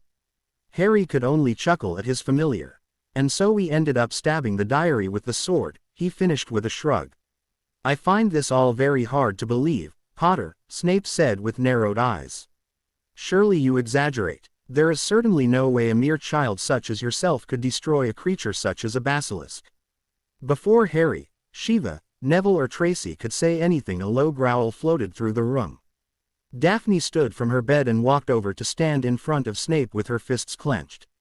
You pathetic, spiteful, hate-filled cretin. Harry Potter and I just faced down a creature 1,000 years old and 60 feet long. A creature that was intelligent enough to taunt us when Harry tried to reason with it. A creature whose fangs were longer than my forearm. A creature whose gaze we only survived because Harry was smart enough to come up with an effective counter. A creature that could have swallowed us whole. We nearly died at least 6 times in under 2 minutes by my count. We faced down an apparition of Voldemort himself. Do not insult us, Professor Snape. Do not insult the struggle we just walked away from. Do not insult that danger we were in or the risks we took to help my friend. Make no mistake, Professor. Harry performed something that nearly every adult witch or wizard I know would run from screaming with soiled pants. Do not deride him in my presence, sir. Daphne finished her speech with her features twisted somewhere between resignation and fury, but she got in one further jibe.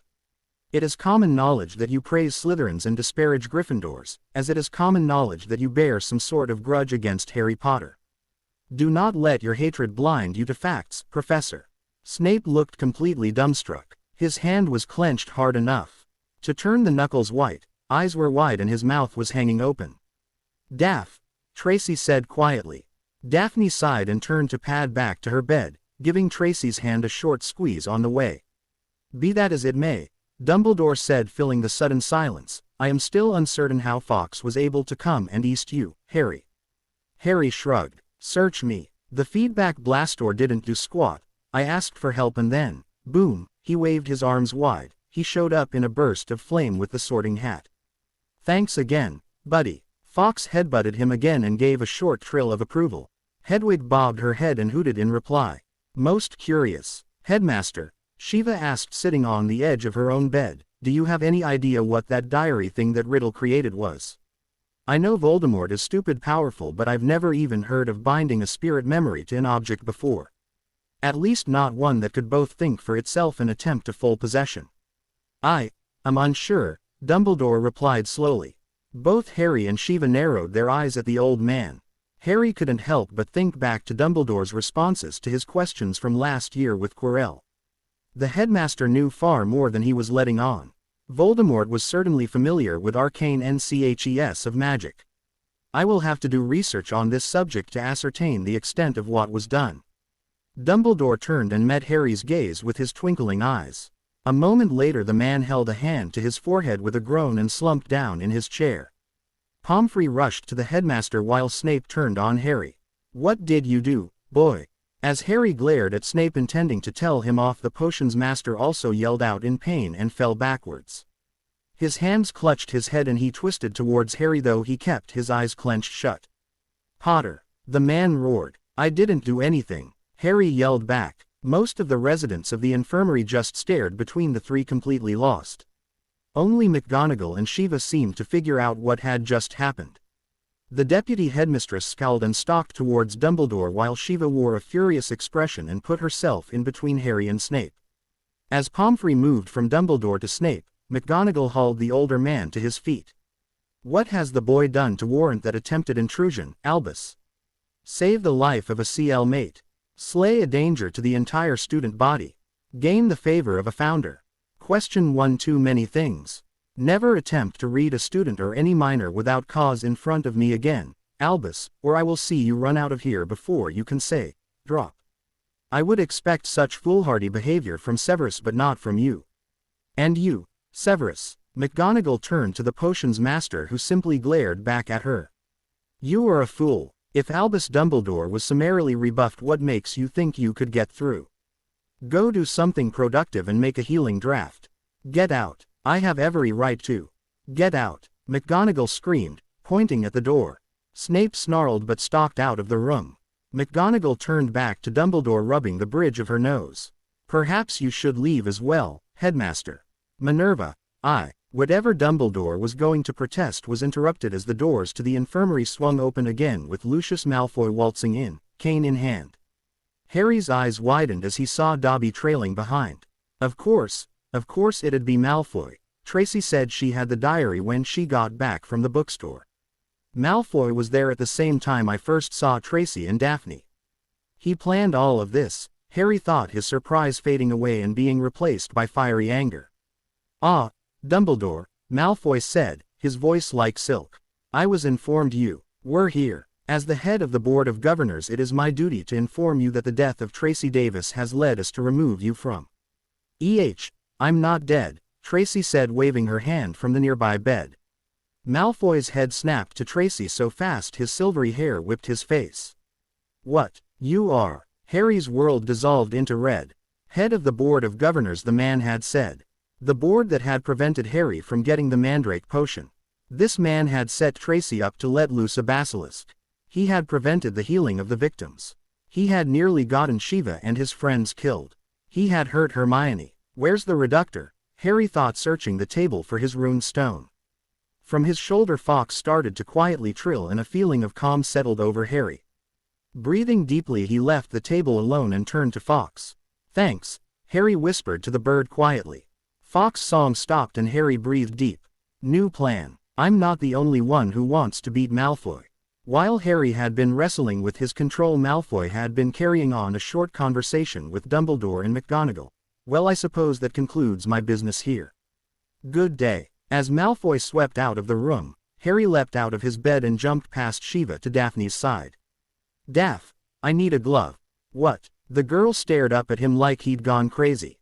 Maybe he had. This wasn't exactly the best of plans. "Harry." Shiva came up behind him and laid a hand on his shoulder. "I have an idea." That was Dobby. "Please, I need a glove." Harry admitted he did sound a bit frantic, but there wasn't much time to get back to Malfoy and Dobby before the man left the castle. "Here." Daphne pulled out a glove from her bag on the side table. "How did you know that I?"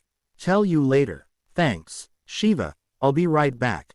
Harry sprinted out of the infirmary and bounded down the stairs 2 at a time. He caught up to Malfoy and Dobby as they walked into the entrance hall. "Hey, Malfoy." As the man turned, Harry tossed him the glove while eyeing Dobby and jerking his head to the side. "What is this, Potter? You purebloods follow the old rules, don't you? A tossed glove is supposed to signify a duel. Since you weren't man enough to do it when you started this round, I figured I should toss my own now at the end. I won this fight, Malfoy. Stay away from my friends in future." Malfoy sneered and threw the glove over his shoulder. Harry smirked as Dobby made a flying leap for the sailing clothing item, snatching it out of mid-air before it could hit the ground. "Do not play above your station, boy. You are not prepared to fight in the circles I travel in. Come, Dobby." Malfoy had walked about 10 paces before he realized his servant was no longer following, and he turned to glare at the house elf. Harry had the pleasure of watching the man's eyes as he realized exactly what Harry had just done. You cost me my servant, Potter." Lucius Malfoy tried to draw his wand on Harry but was immediately flung back into the wall of the hall with a crack. Dobby lowered his hand and glared at Malfoy. "You will not harm the great Master Harry Potter, sir," the little house elf said, fury evident. "Oh, my name's gotten even longer," Harry thought with a chuckle as he watched Dobby walk toward Malfoy. The man was laying crumpled on his side against the wall groaning. Before he could move to sit up, Dobby reached him and lashed out with a vicious little kick. "Don't mess with the little guy," Harry cheered as Dobby continued to lay into Malfoy. After a few more kicks, Harry sighed and walked over, laying a hand on Dobby's shoulder.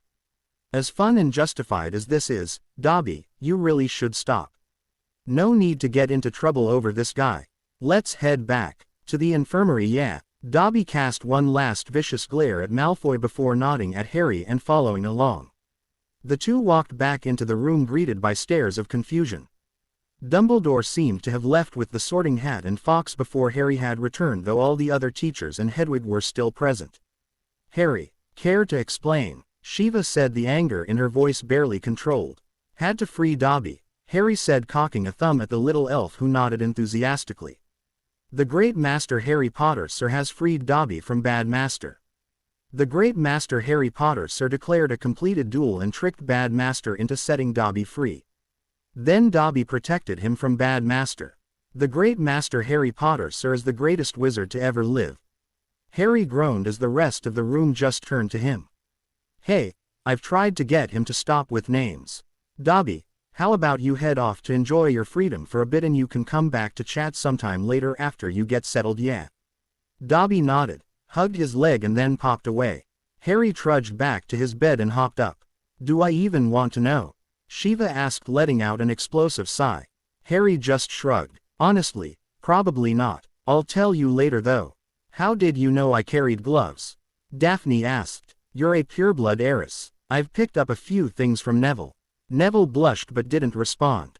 "So, Professor McGonagall, Professor Babbling, what the heck happened before Malfoy barged in that got you both riled up and knocked Professors Snape and Dumbledore on their s?" Tracy asked. Shiva rubbed the bridge of her nose again and sat down, looking exhausted. "Both tried to perform legilimency on Harry.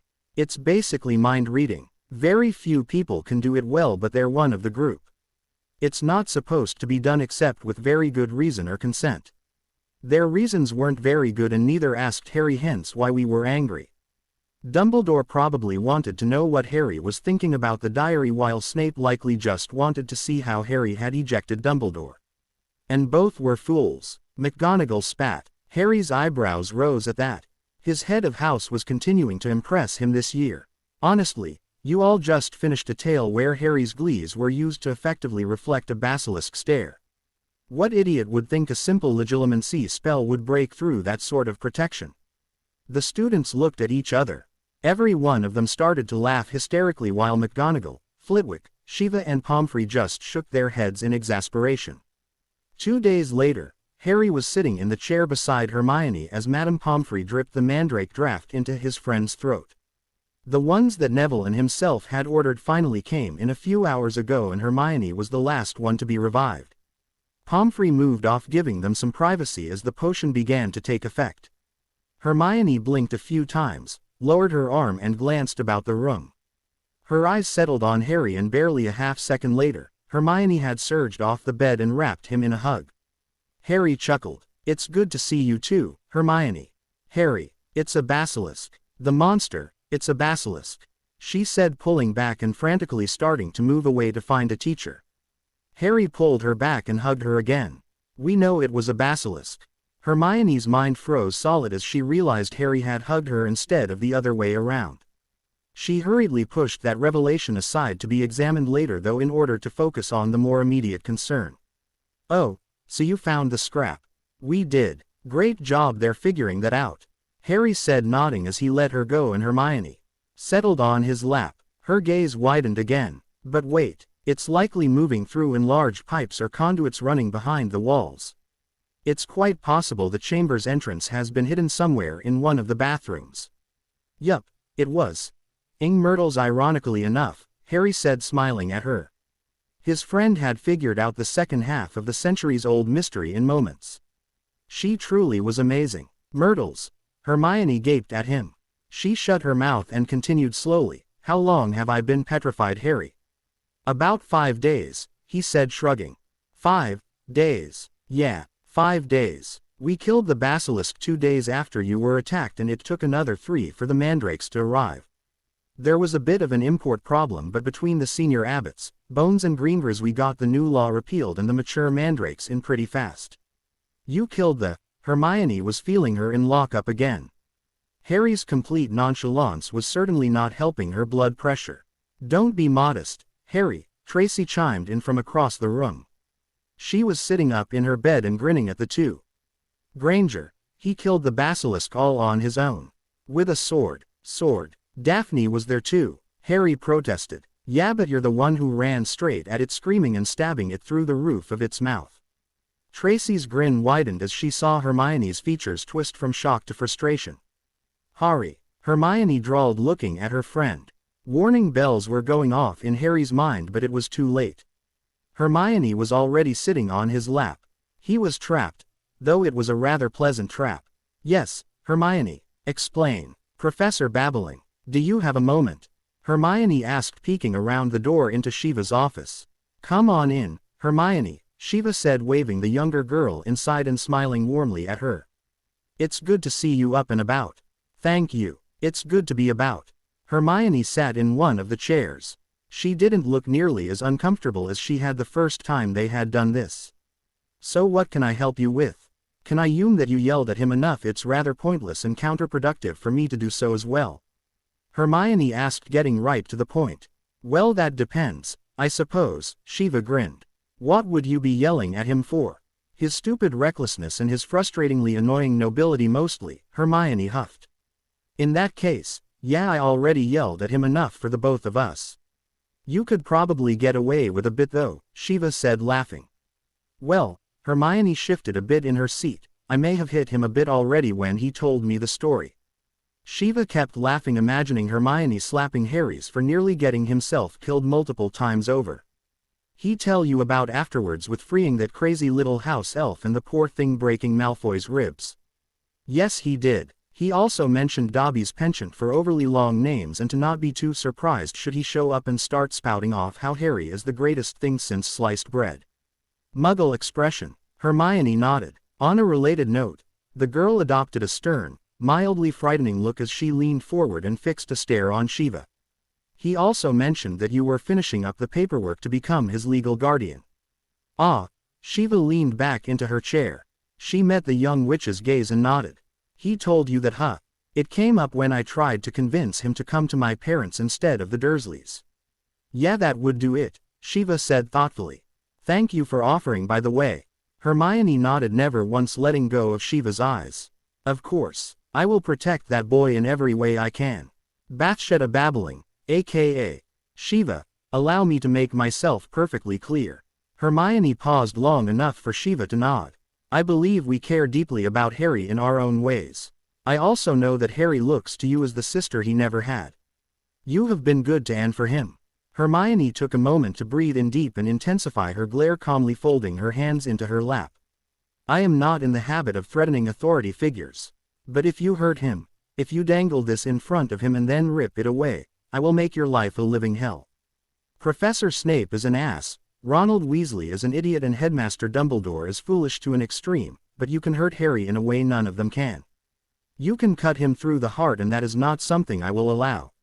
I may only be 13 and I may not be a fully accomplished or accredited witch, but if you hurt Harry, make no mistake, I will end you. Shiva gulped and nodded. She could see why Neville said Hermione was scary.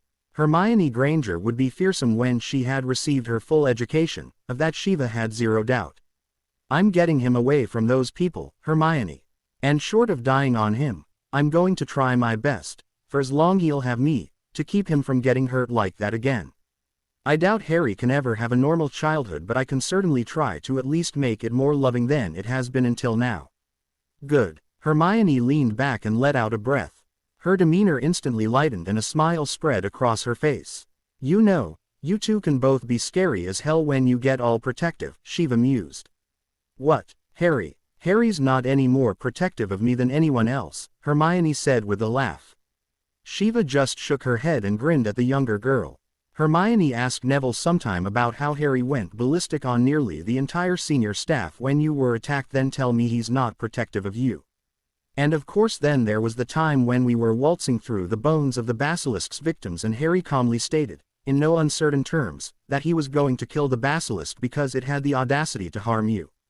Hermione gaped for a moment before replying, well, I'm sure he would have said that about any of his friends. You keep telling yourself that, girl. Yes, well, anyway, about next year's Cleese. Severus Snape sat in his office drinking. His bottle of fire whiskey was nearly half empty. It just wasn't fair. He wasn't supposed to be able to respect the boy. The Potter spawn looked nearly identical to James. How could he not be exactly like his father? Never mind the eyes. Never mind the genius he'd inherited from Lily. Harry Potter was the son of James Potter. That was all there was supposed to be to the matter. That was all the boy would ever be. Just some arrogant little shite that waltzed all over the school like he owned it. Like no one else mattered. A tiny little boy who only cared about his friends and would do things simply for the glory and the adulation. Harry Potter was nothing to be respected. And yet, Harry Potter had saved 2 Slytherins' lives. Harry Potter had killed an ancient basilisk. Harry Potter had done this not for fame but because he wanted to protect an acquaintance. Harry Potter had earned the gratitude and protection of Daphne Greenger, Ice Queen. And Harry Potter was actively rebelling against Albus Bloody Dumbledore. Harry Potter was not James Potter. So, what did that make him? Snape scowled and downed another GL of fire whiskey. That was not a thought train he wished to follow this night. While Snape was draining his liqueur, an old man was sitting in his office chair thinking. Albus Dumbledore was staring at his phoenix but not seeing the small bird. He was lost in thought, his drop bowl long since emptied of all sweets. Why did you go to him? Why would you take that initiative all on your own? Why take Flopsy? Dumbledore turned to the sorting hat laying dormant on the shelf. He knew the hat wasn't a fan of the name, but as far as he knew there was no official designation for the relic. It wasn't even supposed to be truly active beyond the start of the year. That Fawkes had brought the hat to Harry without any input was worrisome enough. That the hat had then delivered the sword of Gryffindor to the boy was, frankly, frightening. To make matters worse, Dumbledore had been profoundly rebuffed from his attempts to claim the sword afterwards. The Greenger and Longbottom heirs had both starting stating right of conquest and right of bequeathment, allowing Harry Potter to wiggle around and maintain control of such a dangerous weapon. The boy was treading a dangerous path. Dumbledore could see all the signs he had missed with Tom Riddle. Harry had been sent to the Dursleys in an effort to both ensure the boy's safety and to lower his confidence. As long as Dumbledore could influence the boy and direct him, Harry could be steered away from the dark. Yet now he was slipping through Dumbledore's fingers. Harry Potter was gaining allies and friends at an alarming rate. Bathsheba Babbling was making inquiries into his past and trying to remove him from the environment Dumbledore had so carefully engendered for the boy. He knew the Dursleys weren't loving, but they weren't as bad as other options. Taking care of the few people who looked too closely was trivial. The boy had simply been acting out as children were wont to do. But he could not simply obviate or compulse Babbling.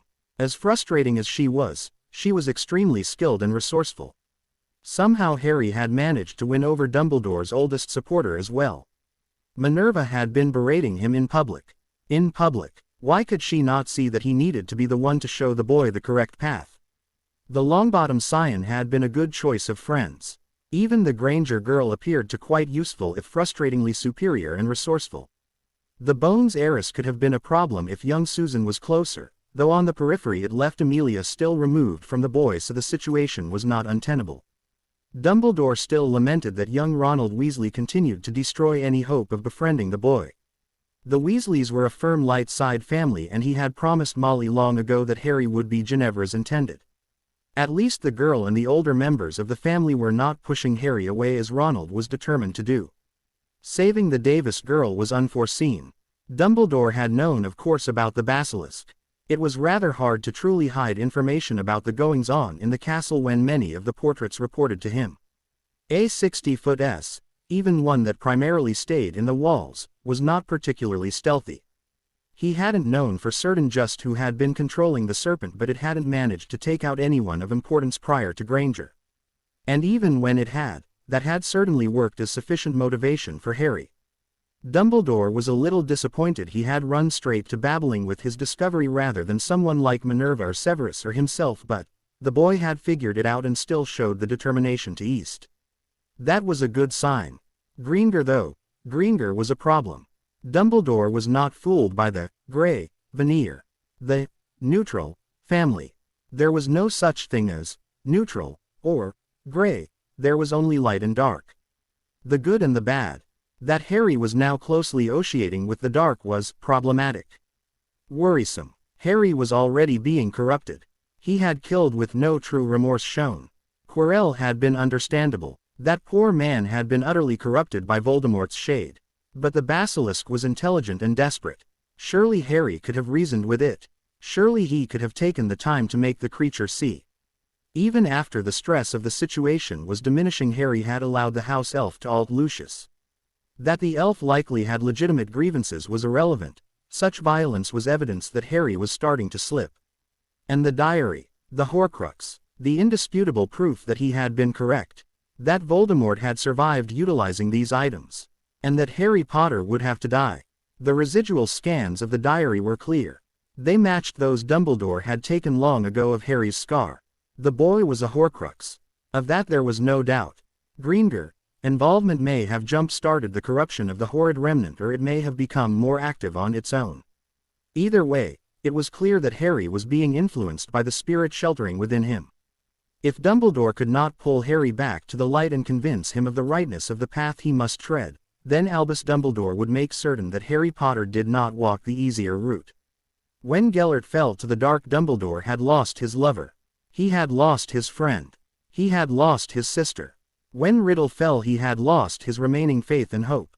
Dumbledore would not allow a third Dark Lord to arise because of his lack of action. Harry Potter would return to the light and rid himself of the Horcrux willingly, or Harry Potter would meet his next great adventure before his ascendance to power.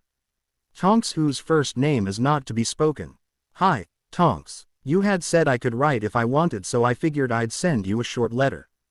I imagine by now Susan has told her Aunt Amelia. Great job letting me know that your partner that day was the big boss, by the way, about the Chamber of Secrets and the monster. In case word didn't filter back down to you, though, I wanted to give you a heads up that the monster was a basilisk. It's dead now. My friends and I killed the thing. I don't think it was entirely sane at the end, which is a bit sad. I might not have had to kill it if it had listened to me. I can talk to SS, by the way. You're a Metamorphagus, I'm a Parseltongue.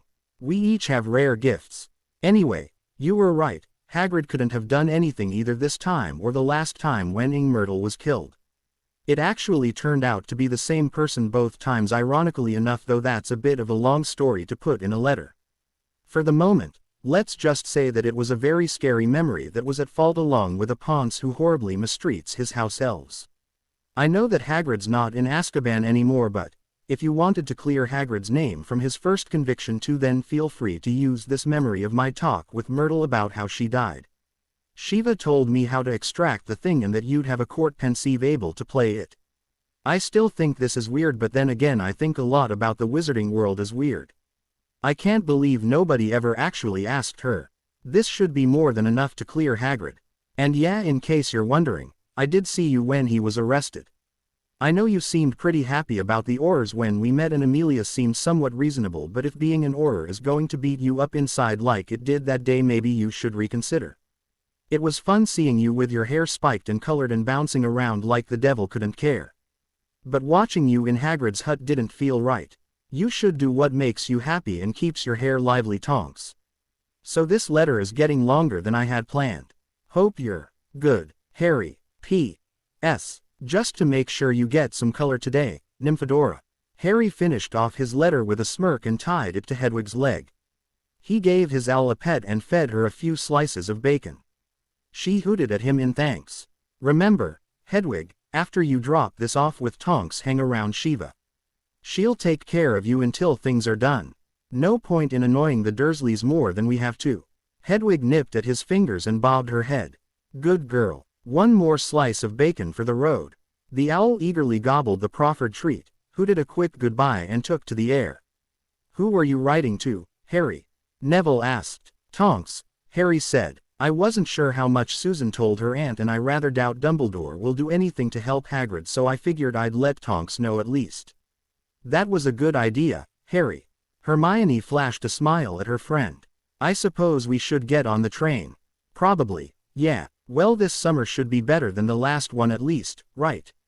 Hermione said as they walked onto the platform. Hopefully, Harry nodded. Harry, remember, Neville said, if you need anything at all send for me or Hermione. And if we don't hear anything after 2 weeks, then we're coming on a rescue mission ourselves this time. We've already let the twins know as well, Hermione chimed in. Harry laughed. Thanks guys. You know, for the first time I'm actually looking forward to going back there. He gave one last glance at the castle, smiling. With any luck, this would be one of the best summers he had ever had. I thought you said Aunt Marge wasn't coming for another week, Harry groaned as he set the dinner table. Aunt Petunia had just informed him that Uncle Vernon's sister was coming over early. The horrible woman was now going to arrive just time to have one last hurrah with Harry before he could escape the clutches of this family forever. Aunt Marge and her dogs were quite possibly the worst among his relatives. Uncle Vernon mostly just yelled and occasionally hit him. Dudley just beat him and scared away any potential friends. Aunt Petunia waged emotional and psychological warfare but was somewhat reserved. Aunt Marge pulled no punches. She did everything she could possibly get away with to Harry, and he had realized several years ago that at times she did actively try to either have her dogs kill him or get him to kill himself. Needless to say, Harry had no intention of going to this dinner unprepared. Screw the underage magic laws. He had his freebie back if he needed to use it. He stuck a concussor, a lockpick, a boomstone and a ninja into his belt slots. Shiva had owled to say the legal guardian paperwork would be done tomorrow. Aunt Marge was not going to screw this up for him. Harry wasn't planning on firing the first shot, but he would make sure that he'd be the one firing the last. Her plans shifted. Boy, Petunia sniffed. So add that last place setting like I told you. You know I'm leaving tomorrow. I don't see why you want me to come to this dinner knowing none of you will ever see me again, Harry said with a scowl. Can't you just let me have one final night of peace here? We both know Aunt Marge is going to be horrible. Petunia sneered in response. Harry supposed he should be thankful she hadn't flung the spaghetti pot at his head like she had done a few years ago. He shouldn't have badmouthed Marge. But he was almost out. It was so hard to keep watching what he said to his relatives. I'm so glad you finally placed that boy into the system correctly, Vernon, Aunt Marge said, sloshing some of her wine as she patted her brother's arm across the table. Harry glared at his plate, counting down until he would be allowed to leave. Street Brutus is an excellent first step. I only wish you could put him where he truly belongs. As do I, Marge, dear, Vernon agreed, nodding. Prison may be extreme in some cases, but with this child's antics it is the only appropriate response. He has been nothing but trouble for you and Petunia. Too right, Petunia said. Harry's scowl deepened. This woman was related to his mother. It was almost enough to convince him to never have children. That's not quite how I handle things with my dogs though, of course. What do you mean, Aunt Marge? Dudley asked, shoveling more food into his bottomless pit. Harry smirked at the idle thought that perhaps Ron and his cousin would get along smashingly. Or they'd kill each other over the last plate of food. It was a toss-up. Well, the tea is obviously incurable. Aunt Marge lifted a pudgy finger at Dudley. One of the puppies in Ripper's latest litter was the same. Completely rabid, unable to be trained or controlled. Is she seriously comparing me to a rabid dog? Harry thought idly. It would almost have been funny if she hadn't been so serious about it. Now I didn't just put that dog down. I put down the as well. It's certainly not Ripper's fault that his spawn had issues. But the instability had to come from somewhere. Harry's brow furrowed and he clenched his hands. She couldn't possibly be about to. If there is a problem with there is a problem with the progeny. You put them both down for the good of everyone. You can't let freaks and crazies and rabids like them continue their lines.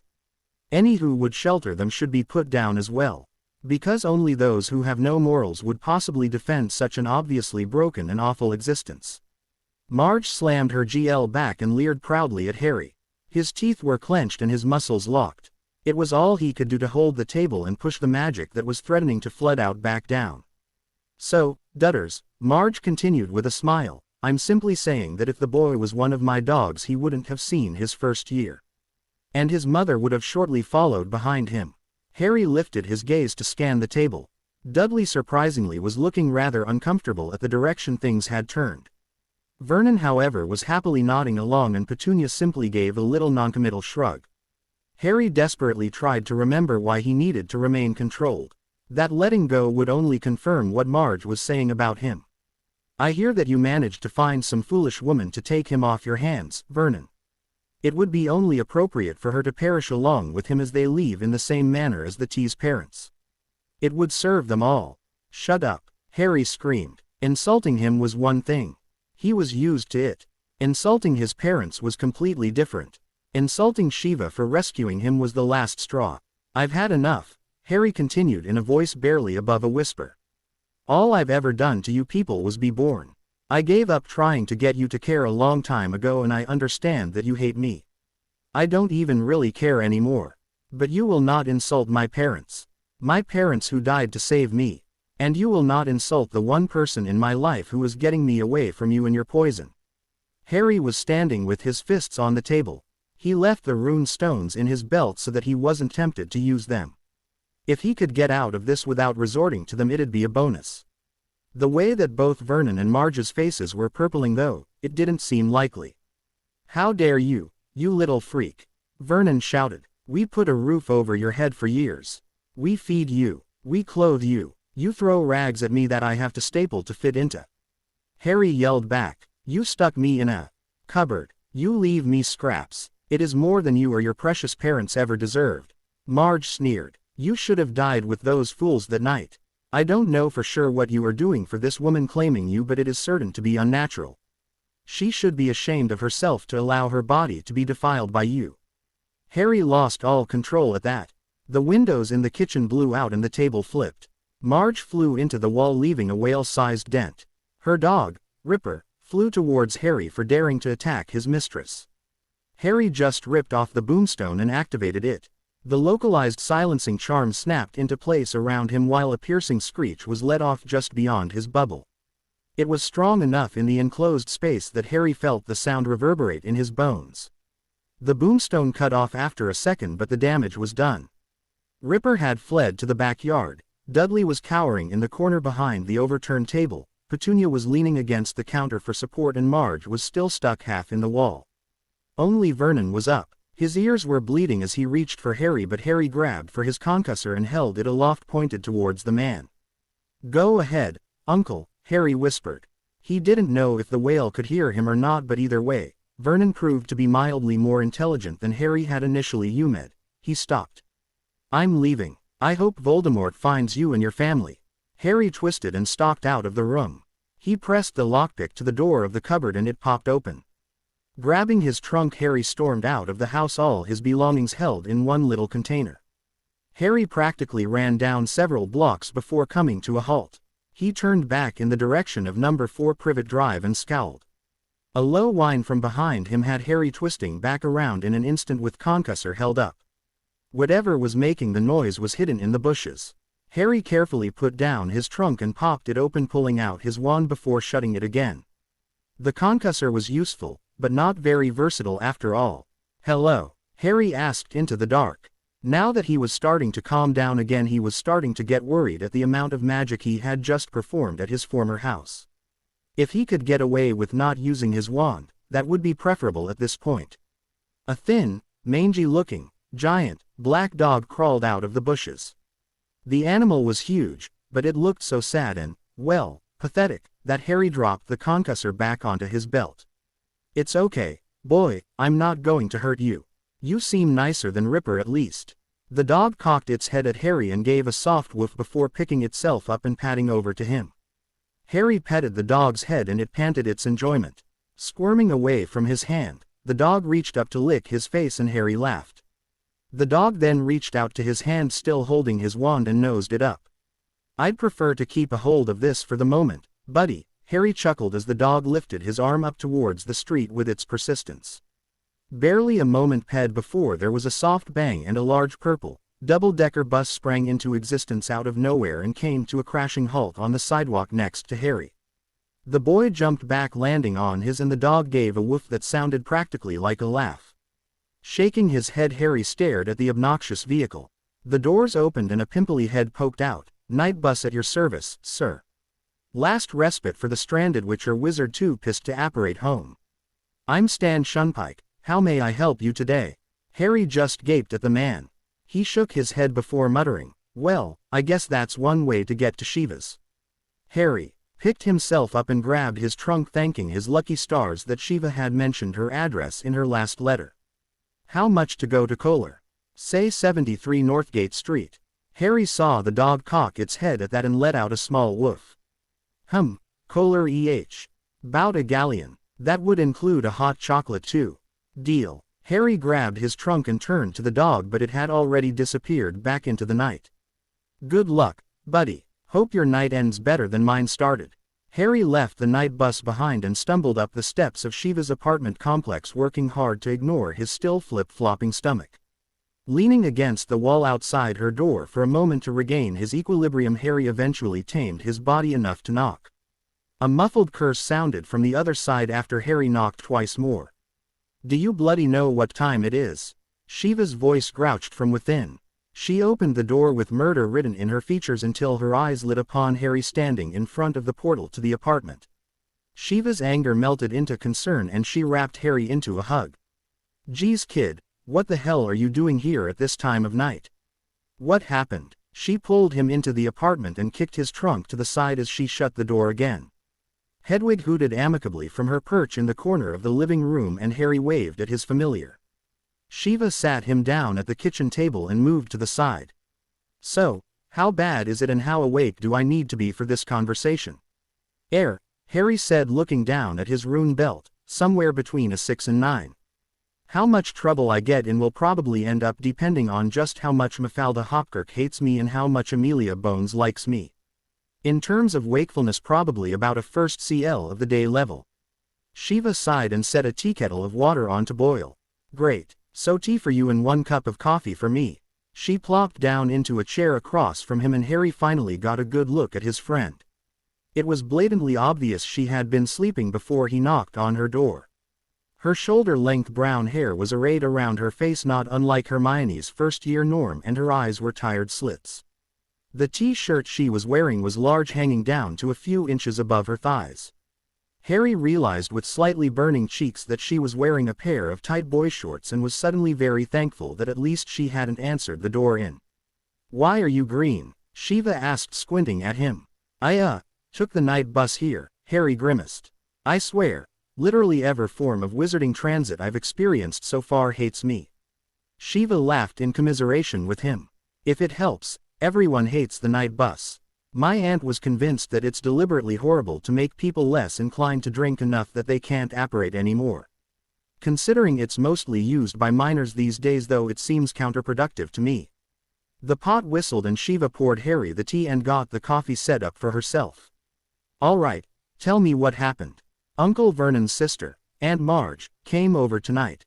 She was supposed to come a few weeks later, but apparently word got back to her that I was leaving for good, and it seems like the Dursleys wanted one last pick on Harry Day. She's awful, worse than the other 3 combined, and I still have some scars on my legs from where she used to let her dogs bite me." Shiva's expression darkened quite a bit as she perked up, the coffee in her hands mostly forgotten. "I knew it would be bad, so before dinner I grabbed some of my rune stones just in case I ended up needing them." She started going on about how I was incurably insane and evil and other such stuff, but I'm used to that, so I mostly ignored it. Then she started talked about Mum and Dad and you and how it was good they had died and how she hoped that you and I would also die as soon as we got in the car to leave. I got a bit angry at that point. Go on. Shiva's face was carefully neutral, though Harry noticed the way her hands were clenched around the coffee mug. I started yelling back at them all for the first time in years. Vernon screamed back while Dudley and Petunia just sat there. I yelled again. Marge, she said it would have been better if I'd died as a baby, but that wasn't what set me off. And what did set you off? She started to say that the only reason you were taking me in was because I was having with you, I kinda lost my temper at that point. The windows blew out, the table flew across the kitchen, and Aunt Marge was knocked into the wall. At that point I got my wild magic under control, but I wasn't thinking clearly, so I grabbed my boomstone, the one that makes a lot of noise like a boombox, set it off, partly to make them pay and partly to scare off Ripper. Uncle Vernon started coming for me after it shut off, so I switched for the concussor and threatened him. He backed off. I unlocked the cupboard with my trunk with the lockpick and left. It was all over in under 2 minutes, but it was still a lot of magic. Harry was wringing his hands by that point.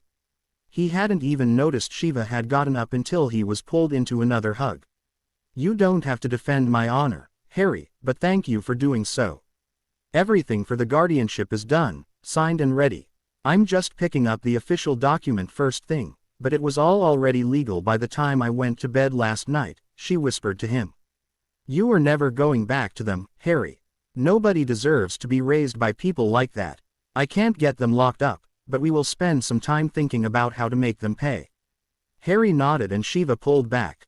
Okay, now let's get you to bed. We can go talk to Madam Bones and Hopkirk in the morning after I get the paperwork, okay? Can I say hi to Tonks while we're there? Harry asked, perking up a bit. Shiva laughed. Sure, kid. Figured you'd be sweet on Hermione not going for the older women. That's not. I mean, she's just nice and funny is all. Harry sputtered. And I want to make sure she's okay. Yup. Besides, neither she nor Hermione are interested in me, Harry finished, crossing his arms. Shiva slapped a hand to her face and shook her head. Kid, it is far too early in the morning for me to try and knock some sense into you. Both about women and your general romantic suitability. Your bedroom is the first door on the right, mine is the last to the left, and the loo is at the end of the hall. Towels are in the closet in case I'm gone already by the time you wake up, and there's cereal in the cabinets. Shiva scratched her head. I think that's about it. Push the brick on the top left of the fireplace to open the flow for anything beyond calls, though I'd prefer to be here if you're going to let someone in. I've put wards on the window so Hedwig and any post owls can get in or out on their own. Also, wait to read the Prophet in the morning till I get a chance to talk to you about it tonight, okay? That bad? Harry asked, looking worried. Shiva grimaced. Well, it's not like Two-Face showed up again, but yeah, it's kinda bad. It's also rather complicated, so I'd prefer to talk about while fully awake. Is that cool? Not Voldemort. Shiva shook her head. Harry sighed, but nodded in agreement. As long as you don't just ignore it later, I can live with waiting. Sweet. Shiva moved to give him a quick hug and ruffled his hair before heading down the hall. Night, kid. Sleep well. Try not to stress too much. Night, Hedwig. Good night, Shiva. Harry looked around the apartment with a smile. For the first time in his life he actually felt like he was home. Harry had just finished his shower and thrown some clothes on when Shiva walked back in the front door.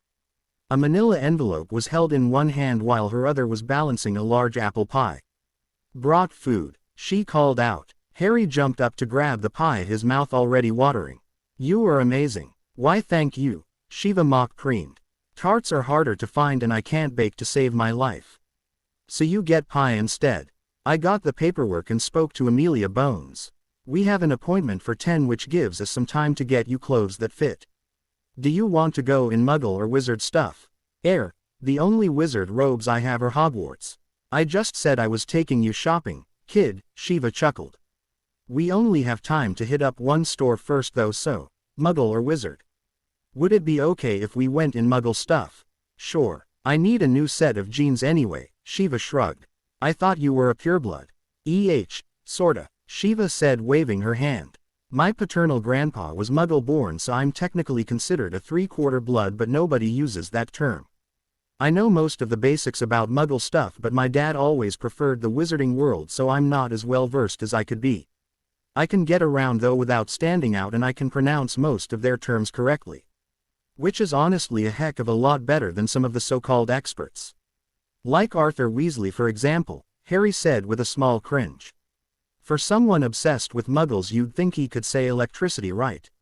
Shiva laughed. Yeah, Arthur's special that way. Great guy though, and he taught his kids well.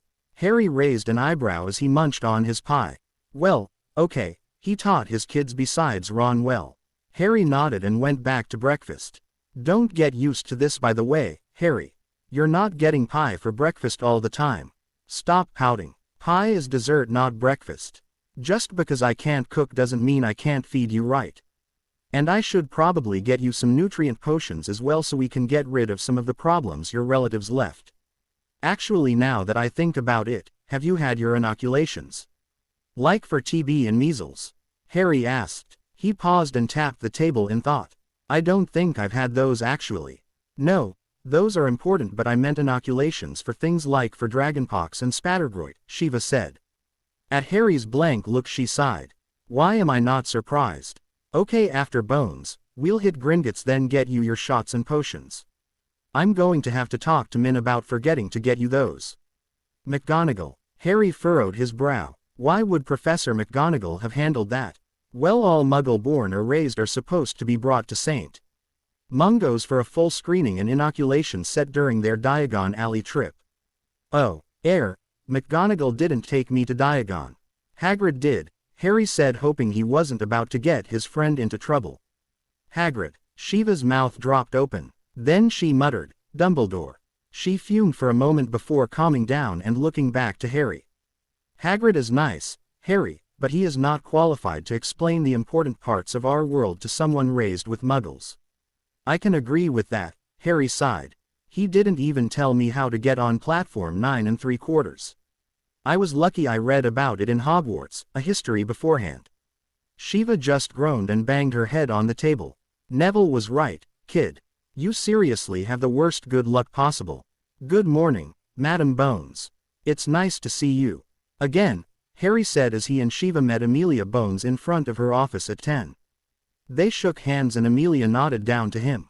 Good morning, Mr. Potter. Ms. Babbling tells me you had a bit of an incident last night. Yes, ma'am. And why does that necessitate coming to the department head to explain it? Amelia asked, glancing between Shiva and Harry. Well, Director, Shiva said with a shrug, Hopkirk didn't seem very reasonable the last time there was an incident and Harry wasn't even at fault back then. This time he is, and there is a fair bit of magic involved from what he told me. We figured we'd head the problem off at the P and just ask you to sit in instead of coming with another complaint later. Amelia sighed and rubbed her forehead, letting the monocle fall off her face. Mafalda does tend to hold a grudge. It's really probably for the best. Not like I have much else I can do at the moment with all of our resources tied up in black. She waved them inside the office. Well, sit down. Hopkirk should be here right about. The older witch stalked in and took a seat without waiting for an invitation. Now. Problems again, Potter, Hopkirk said with a barely disguised sneer. Harry resisted, snorting. This woman should take lessons from Snape if she wanted to truly master the art of a good sneer.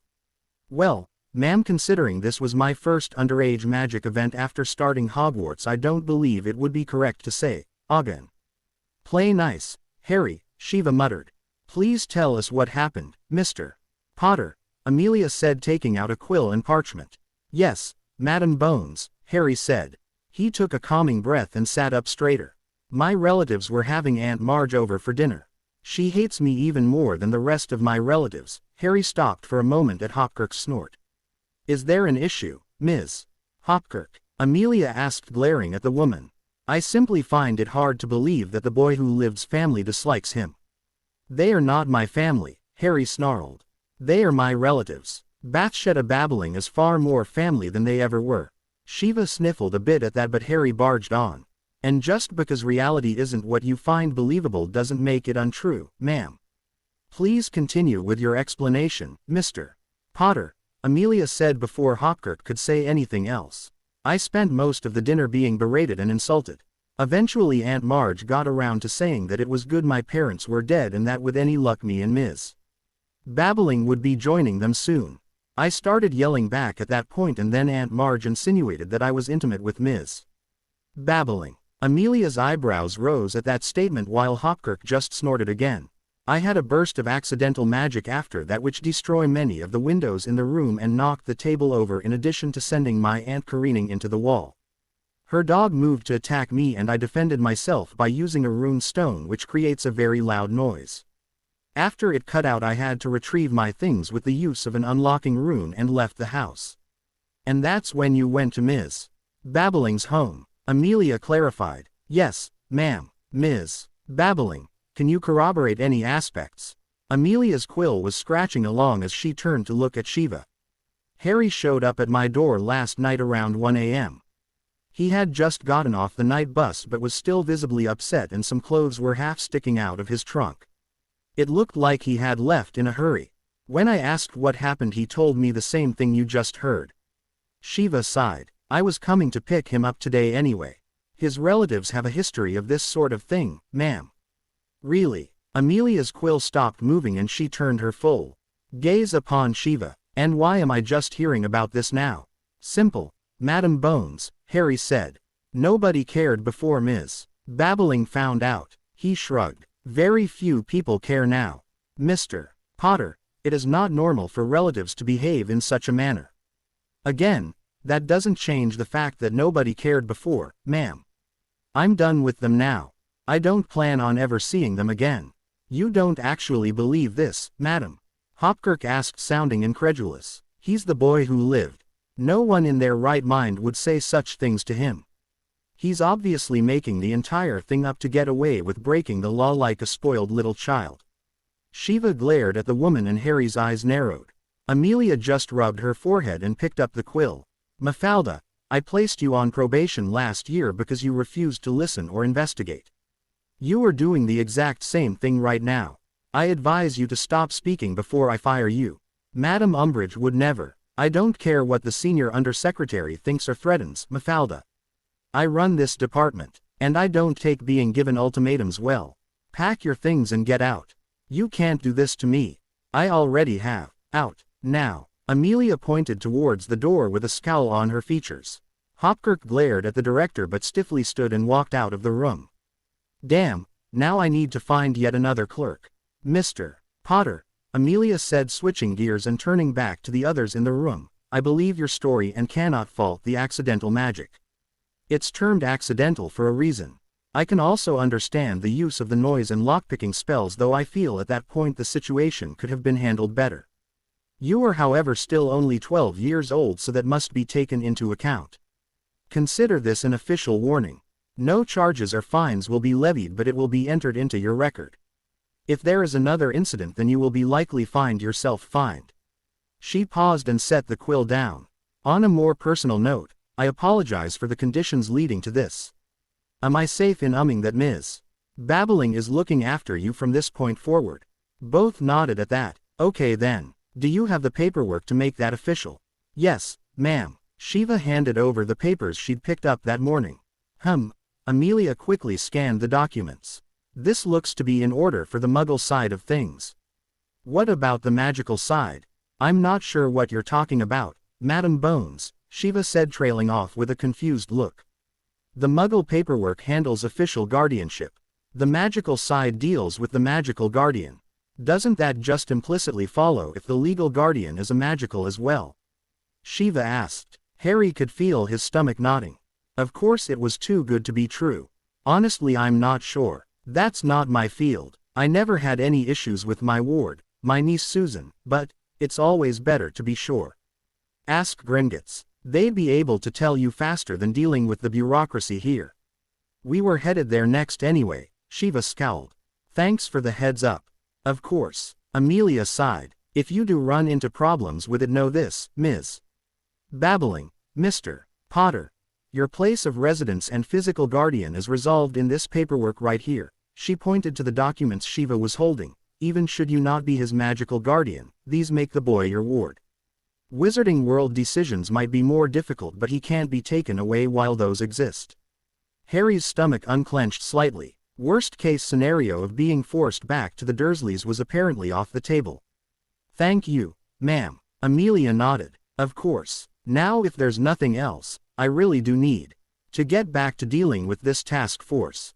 Sure. Thanks again for your time, Madam Bones. Shiva stood up and led Harry back outside. She ruffled Harry's hair and grinned at him. So slap on the wrist ain't too bad. Don't worry about the magical guardian thing too much. We'll deal with it at Gringotts if we have to. Harry nodded back, trying to pat his hair back into a semblance of order. You wanted to stop by and say hello to Tonks, right? Ours should be this door. Harry entered the section of the building that Shiva indicated and glanced about the room. He almost missed Tonks at first, but then there was a loud crash and muffled cursing from one side of the room. Looking over, Harry had to stifle his laughter as one man was face first in a garbage bin and Tonks was leaning against a desk holding her leg and looking guilty.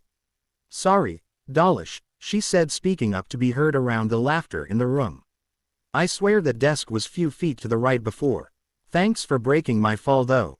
Dawlish pulled his head out of the bin, glared at Tonks and stalked out to the bathroom. Harry grinned and walked over towards Tonks. Still 2 left feet, Tonks. Watch her, Harry, watch her, Shiva. Tonks grinned over at the two and dropped into the chair behind the desk, still rubbing at her leg. I could do the 2 left feet thing. Want to see? Harry laughed again. That'd be a bit weird, I think. I see you got some color back. He waved to her dark blue hair. Yup, pink just didn't seem appropriate and all. I'm going to get you back for mentioning the name where I couldn't hit you upside the head, you know. Tonks said, half glaring and half smiling. Yeah, I know. Did the memory help? Actually, yeah, it did. Thanks for that. Tonks dropped into a bit more of a professional bent. Hagrid was cleared of most of the original charges on him thanks to you. He still got a sanction for keeping a dangerous controlled magical beast, but that was mostly just a large fine which had been paid long ago. Don't know if he's going to get a new wand anymore or whatnot, but the option is open to him now. There was a slightly frustrated air about her, though she seemed to shrug it off before continuing. I think he has something special planned for you when you guys meet up again at Hogwarts. Cool, good for him. I'm glad I could help, Harry said. So what are you two doing here? Shiva slapped Harry's shoulder while his face turned a bit red. Well, this guy had a bit of a fight yesterday and magic got involved. He put them in their place. She smirked and Tonks laughed. Well, I certainly hope he did. Did Hopkirk give you any problems? Actually, I got her fired, Harry mumbled. Tonks' eyes widened, her mouth dropped open and her hair flashed through a rainbow of colors before settling back to blue. Remind me never to piss you off, Harry. It wasn't really his fault, Shiva said with a shrug. She ran her mouth and ticked off Madam Bones. Ah, yeah, that makes sense. Bonesy has a bit of short temper at the moment. Fudge is coming down on her hard over the serious black case, and it's not like we have anywhere close to the amount of people we need with the recent budget cuts. Fudge again. Harry's visage darkened. Who voted for that guy? Malfoy. Shiva and Tonks both said at the same time. I really hate that man, Harry grumbled. Agreed, Tonks said. Look, it's been fun guys, but I really do need to work this case a bit. He is my cousin after all. It's pretty much my responsibility to find him. Sure, we'll let you go. I just wanted to say hi. Harry waved at her as he and Shiva turned to make their way back outside. Later, Harry. Bye, Shiva. Harry and Shiva were almost to the front of the queue at Gringotts. When she turned to him.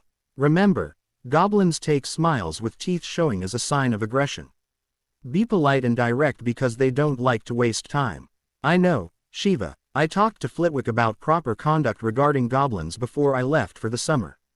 I got it covered, Harry said, waving off her concerns. The goblins weren't that bad. They at least were blatant in their dislike of most people. He could respect that. Stepping up to the free teller, Harry nodded and said, May your gold ever flow, sir. Harry didn't notice it, but every goblin within earshot paused for a moment at the traditional greeting being spoken by a wizard child. The teller blinked down at the boy and his original, automatic sneer twisted into a confused frown. May your hoard be increased, patron. What is your business with Gringotts? His words were just as short as before, but the tone sounded far less ornery than the first time Harry had been here. I need to visit my vault, and I'd also like to speak with the Potter account manager. I have had a recent change in guardianship and I need to ascertain that she is added to my accounts as well as any necessary paperwork is in order. Harry, Shiva whispered with wide eyes, you don't have to do that. I know, but I want to. The teller blinked down at the two again. Potter. Harry nodded. The goblin frowned, then snapped his fingers. A smaller goblin hurried forward from behind the counter. Follow the vault runner to the meeting room. Thank you, sir. May your enemies fall before you, Harry said with a small bow. And may their blood wet your blade. The teller responded with another surprised head nod. Hello, Griphook, I hope you've been well. May your gold ever flow, Harry said as he turned to the goblin they were to follow. You remember me? Griphook's eyes had widened considerably and the pause in the surrounding goblins was noticeable to all nearby this time. Of course. That was 2 years ago, wizard. Griphook sounded dumbfounded. You were the first goblin I ever met, Harry said with a bit of chuckle. It made a bit of an impression. Griphook just nodded and shook his head before turning to lead the way back through the bank's corridors. As they trio moved off, many goblins' heads watched their progress. It had been a long time since wizards from a prominent family had bothered to remember their names. Or to give proper greetings. Or to even truly be polite. Perhaps Harry Potter would follow in his ancestors' footsteps after all. Harry and Shiva were led into a small office and after greeting the goblin behind the desk took their seats. I am Snapfist, Mr. Potter. It is good to see you have finally found the time to deem a response to my questions was warranted. Though a simple owl would have sufficed. Wait, questions, Shiva said, furrowing her brow at the goblin. Harry scowled. Let me guess. You've sent me owls for years and I've never replied to a single one. Snapfist leaned back with a barely concealed sneer. We have sent letters since you first turned 11, Mr. Potter. At least one letter every month for nearly 2 years now. I haven't received any of them, sir. I apologize for any offense taken as I assure you none was intended. Snapfist's eyebrows furrowed at the little wizard's response. This was highly unexpected. An arrogant air was perfectly normal. A lying wizard was also perfectly normal. Both were exceedingly easy to spot. Harry Potter instead appeared nearly as frustrated as Snapfist himself. It certainly helped the child's case that wizard heirs as a rule never apologized, certainly never to a goblin. You don't sound surprised by this, Harry, Shiva said. I'm the bloody boy who lived. Shouldn't I have gotten letters from half the witches and wizards in Britain with everything from simple thanks to marriage proposals? The first letter I ever got was from Hogwarts. The second was from Hermione. No, Shiva, it doesn't surprise me at all that someone's been stealing my mail. If you suspected this, Mr. Potter, why did you not say anything earlier? Snapfist asked, eyes narrowing. Because, Snapfist, if I started getting letters while still at the Dursleys I'd be in for an even rougher summer than usual. I was waiting until I was free of my relatives. Now I am. Shiva was glowering at the situation as Harry explained. Snapfist gave a low growl. Tampering with one's mail is a criminal offense, Mr. Potter. Tampering with official Gringotts communications is an offense against the Goblin Nation. Shiva stiffened but Harry just snorted. We will find the guilty party and ensure adequate punishment is meted out. Who may we address your letters to in the meantime? Bathsheba babbling. Harry nodded towards Shiva. She's my legal guardian as of yesterday. Which is actually one of the reasons why I'm here, but we can go over that later. What were you trying to get a hold of me for? 3 primary reasons, Mr. Potter. First, we were sending account statements detailing your holdings. Here is a copy now. Snapfist handed across a piece of parchment to Harry, who glanced at it and paid it to Shiva. The summary of the information is thus. Your trust vault is refilled to 2,000 galleons on the 1st of June each year. Your family vault remains open to perusal, however all items must remain inside, including gold, jewelry and heirlooms. Documents may be copied but the originals must remain in the vault. These restrictions will dissolve upon you reaching your age of majority, and any items remaining in your trust vault will be deposited into your family vault. Your Muggle Holdings investments have been mostly profitable, with the largest producer being a company termed Apple. Your current approximate holdings amount to 150,000 galleons of liquid ETS, along with an additional £250,000 in Muggle holdings. This figure does not take into account the jewels or jewelry in your family vault nor your family heirlooms or properties. In addition, only the 2,000 galleons inside the vault are available at any given time until your age of majority. Harry's mouth was gaping and he turned to Shiva, who was looking similarly dumbstruck. I'm almost a millionaire. It's not quite enough to live on for the rest of your life without a job, especially while supporting a family, but Merlin, kid, wow, Shiva shook her head. Don't spend everything in one place. You mentioned properties, Snapfist. Harry asked, almost afraid to turn back to the goblin. That was the second issue we wished to discuss, Snapfist said, nodding. The Godric's Hollow home was officially claimed as a historic monument and your magical guardian signed off on this. The Potter Manor summer bungalow on the coast of France is still in good order and well maintained as per the original agreement. Summer bungalow? Shiva asked with a slightly strained voice. Yes, Snapfist pulled some papers out of his stack to examine. It is a small property. 1 floor, 3 bedrooms, 2 restrooms. The primary advantage is the location as it resides on a cliff overlooking the ocean. I am told it is quite the view, though I have never visited myself. Anything else? Harry asked, controlling his breathing. The primary Potter Manor is the only other property. It is also the reason for the summons. The manor was heavily damaged during the Blood War, and while provisions were set up for the manor's repair, they were never activated. Why not? Snapfist rubbed his head. Apparently some gestures crossed species. A very frustrating technicality. James Potter had arranged for everything as well as already completed payment. However, he had yet to sign the revised paperwork acknowledging agreement with the upgraded warding schemes prior to his death. We were unable to move forward without that signature or official release in his will to perform the work. As James Potter's will was sealed prior to being read, our hands were tied. As the eldest Potter, you, with your legal guardian's signature, may authorize this work. My father's will exists? Harry asked, his lip twitching. I was led to believe my parents' wills had been destroyed the night they died. Snapfist frowned. Could nothing be normal with this child? You or you, Mr. Potter. Both James Potter and Lily Potter née Evans' wills are safe in our records. I want to read them. Harry's hands had clenched into fists and his knuckles were going white. That is not possible at this time, Snapfist said apologetically. James Potter's will was sealed by order of the Wizengamot and cannot be read without a counter order or release by the head of House Potter. Lily Potter's will was never activated to begin with and cannot be read until this condition changes. You just said Harry could sign to start the work on the manor. Why can't he unseal the wills? Shiva asked, laying a calming hand on Harry's shoulder.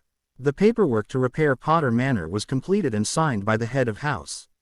That an addendum was added to incorporate a definition of the ward scheme as what is preventing work.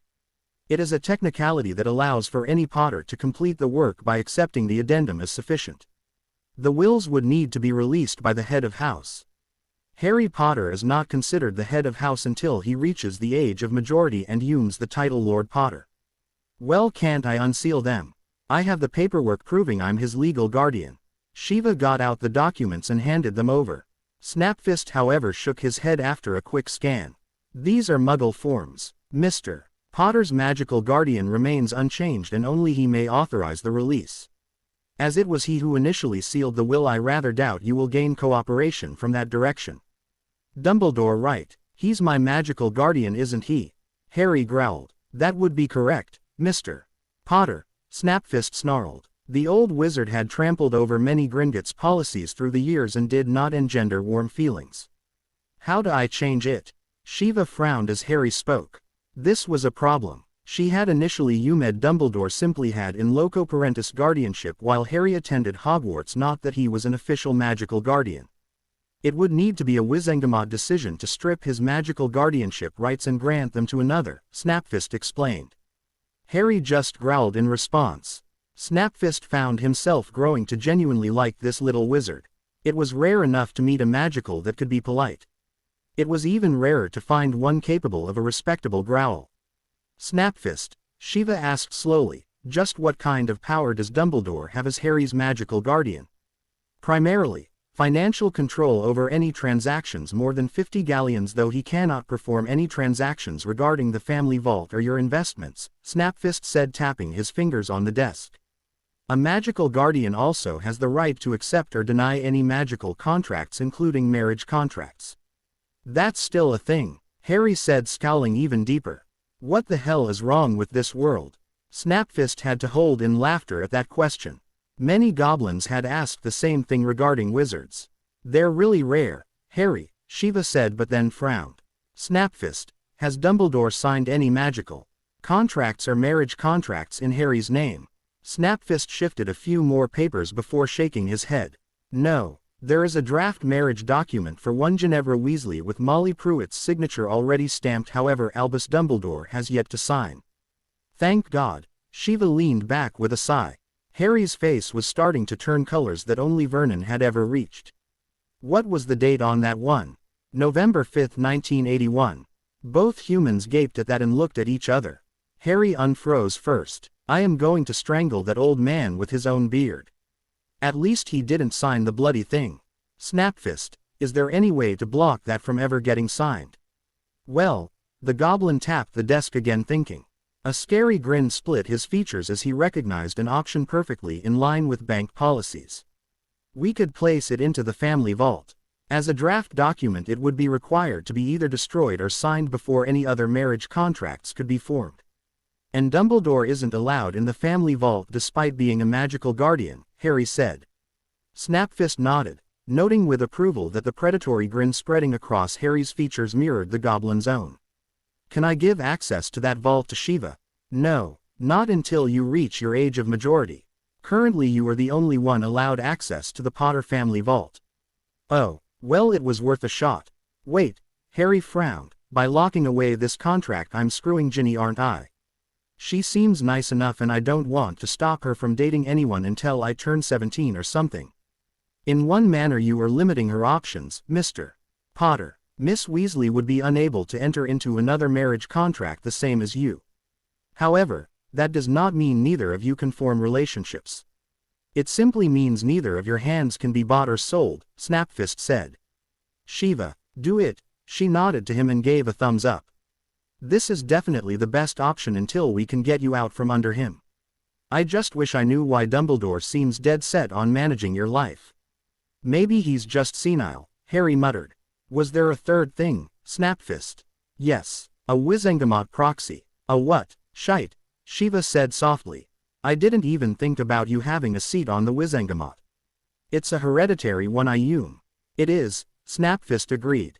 It is generally not a topic Gringotts handles, however with the sealed will we have been forced, Snapfist made it sound like a curse, to bring up the issue. Currently the proxy is Albus Dumbledore in his role as your magical guardian. You were unfortunately unable to change this fact without his consent. Fantastic. Harry sighed. Well, if you guys manage to figure out a way for us to change magical guardians before we do, let me know please. I will ensure we do, Mr. Potter. Snapfist nodded to them both. Before we conclude, it has come to the attention of Gringotts that you are in possession of the sword of Godric Gryffindor. Is this true? His eyes were beady and his stare intense. Shiva narrowed her eyes at Snapfist and stopped Harry before he could speak. Yes, she said. The Hogwarts Founder's artifact chose Harry as a champion and bestowed the sword of Godric Gryffindor upon him in his hour of need. Harry shot her a questioning glance, but Shiva just shook her head. Snapfist frowned, deep in thought, before slowly replying, you claimed this blade during a crisis. Yes, Shiva said. Mr. Potter, please explain. Harry again looked at Shiva. She just sighed and motioned for him to go ahead. My friend and I were fighting a basilisk. Nothing was working against it, so I asked for help. Fox, the phoenix, showed up with the sorting hat. I put the sorting hat on and the sword came out. I used it to stab the basilisk. I think I hit the venom sac in the inn when I stabbed it. Snapfist stayed quiet for some time. You have claimed right of conquest and right of bequeathment then? Shiva nodded. He has. Very well, Snapfist sighed. He shook his head with a resigned growl of defeat. The Goblin Nation recognizes your claim and your right, Harry Potter. You maintain uncontested ownership of the sword of Godric Gryffindor for your lifespan. Okay, one of you has to explain what is going on because I'm pretty sure I've missed a very large chunk of this last part. Harry looked between the two others, getting annoyed. Obviously something delicate was just decided and I don't appreciate feeling like it was done without my input. Harry, Shiva said softly, goblins view any items they make as belonging to the crafter and the crafter's descendants after they pee. In their view, any items made for a witch or wizard are merely rented. When the owner pays, the period of rent is up and they expect the item returned to the crafter or his family. We don't agree with that. We feel we paid an extreme amount for a very finely made item and we own that item, so we pee them along to our children. Okay. Harry looked between the two again. So you thought I was cheating you by not giving the sword back? Correct, Mr. Potter. Snapfist nodded. So, what made you change your mind? Two things. You claim the right of conquest and the right of bequeathment. The right of bequeathment is valid as you did not ask for the blade, yet it was delivered to you all the same. You were chosen as a champion of Hogwarts. We respect that choice and the judgment of your abilities and character. The right of conquest is equally valid as you accomplished a feat many would die failing to perform in your place. A basilisk is no easy prey. This marks you and your ally, Daphne Greenger, Harry supplied after Shiva elbowed him.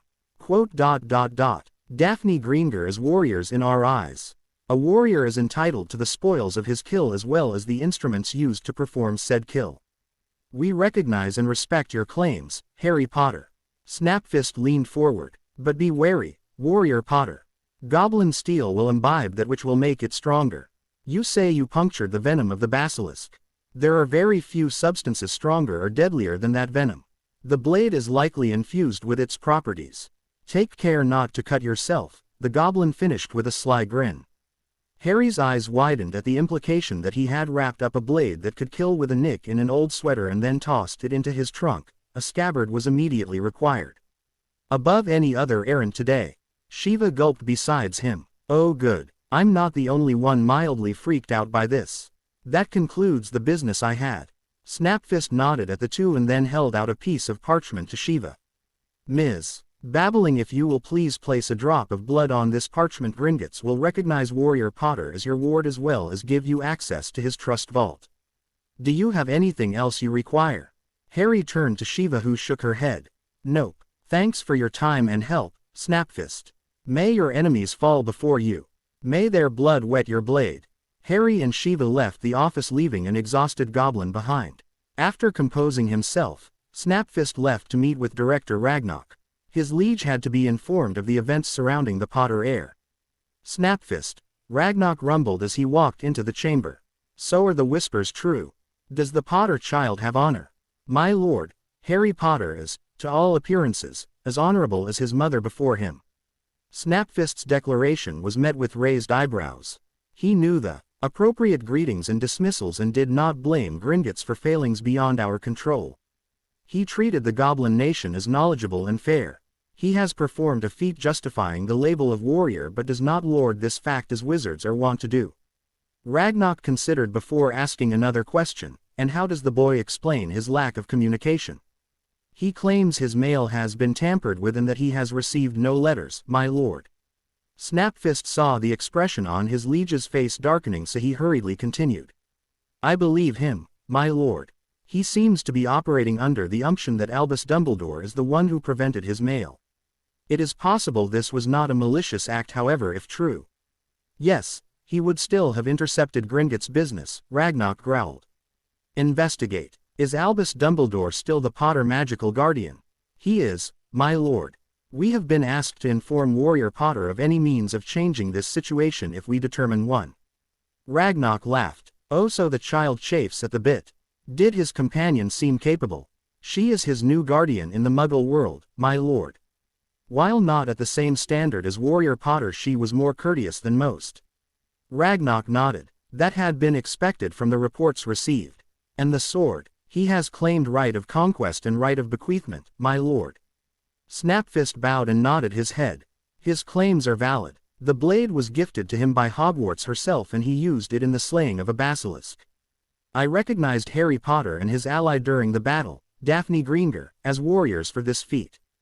A worthy predator. Ragnarok thought for a few seconds before smiling. In that case we would not be able to maintain a grip on the blade anyway, even should we attempt to reclaim it. He could simply summon it back whenever he wished. Ragnarok burst out laughing. I am growing to like this child. I feel the nation would be well served by maintaining an amicable working relationship with Warrior Potter, Snapfist ventured.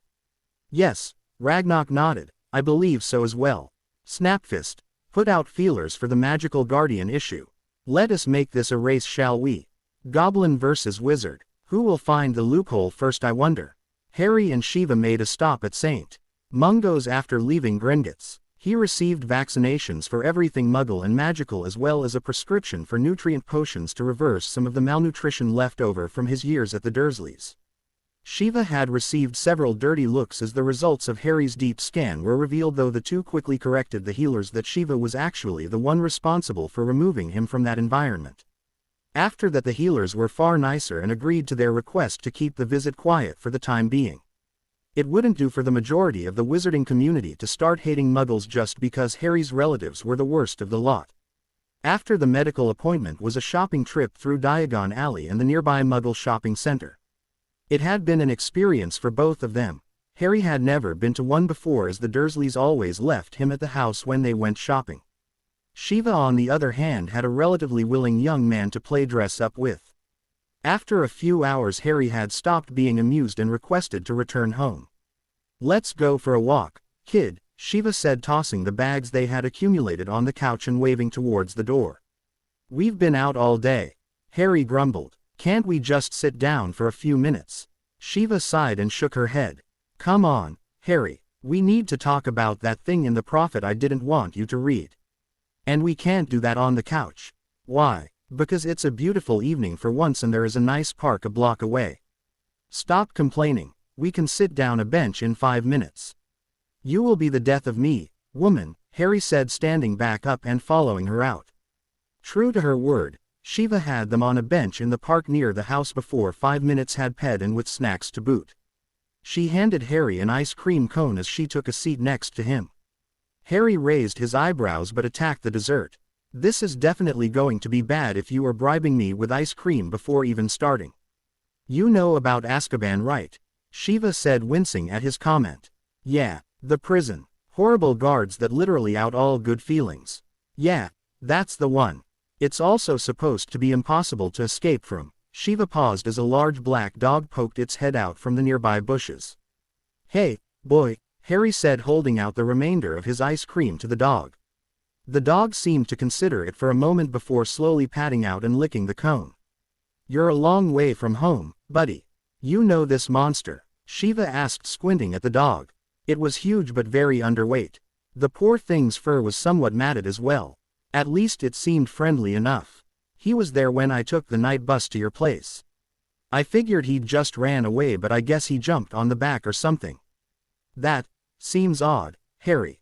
He's a dog, Shiva, not an evil mastermind. If he was an animagus trying to kill me, he could have done it when I first ran into him the other night."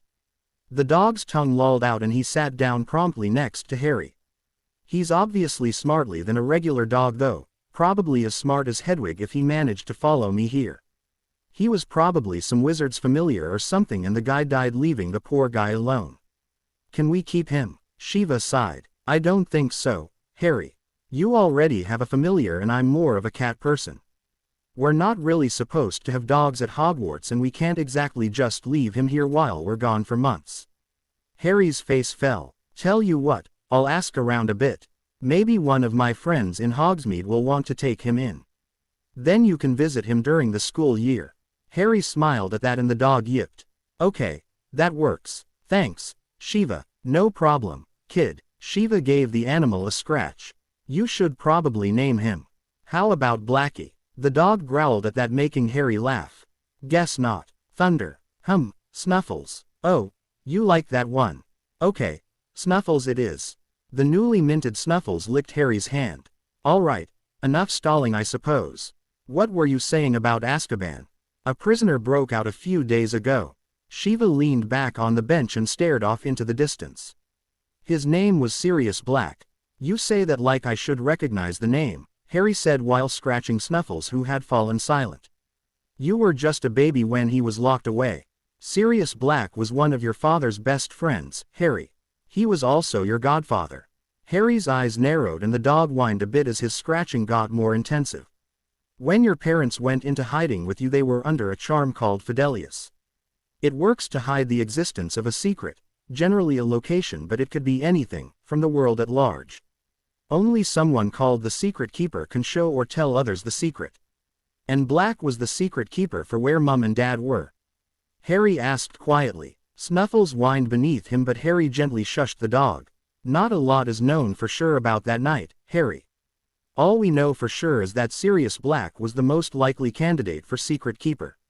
From what everyone said, he and your dad were practically inseparable. They were basically brothers in everything but blood.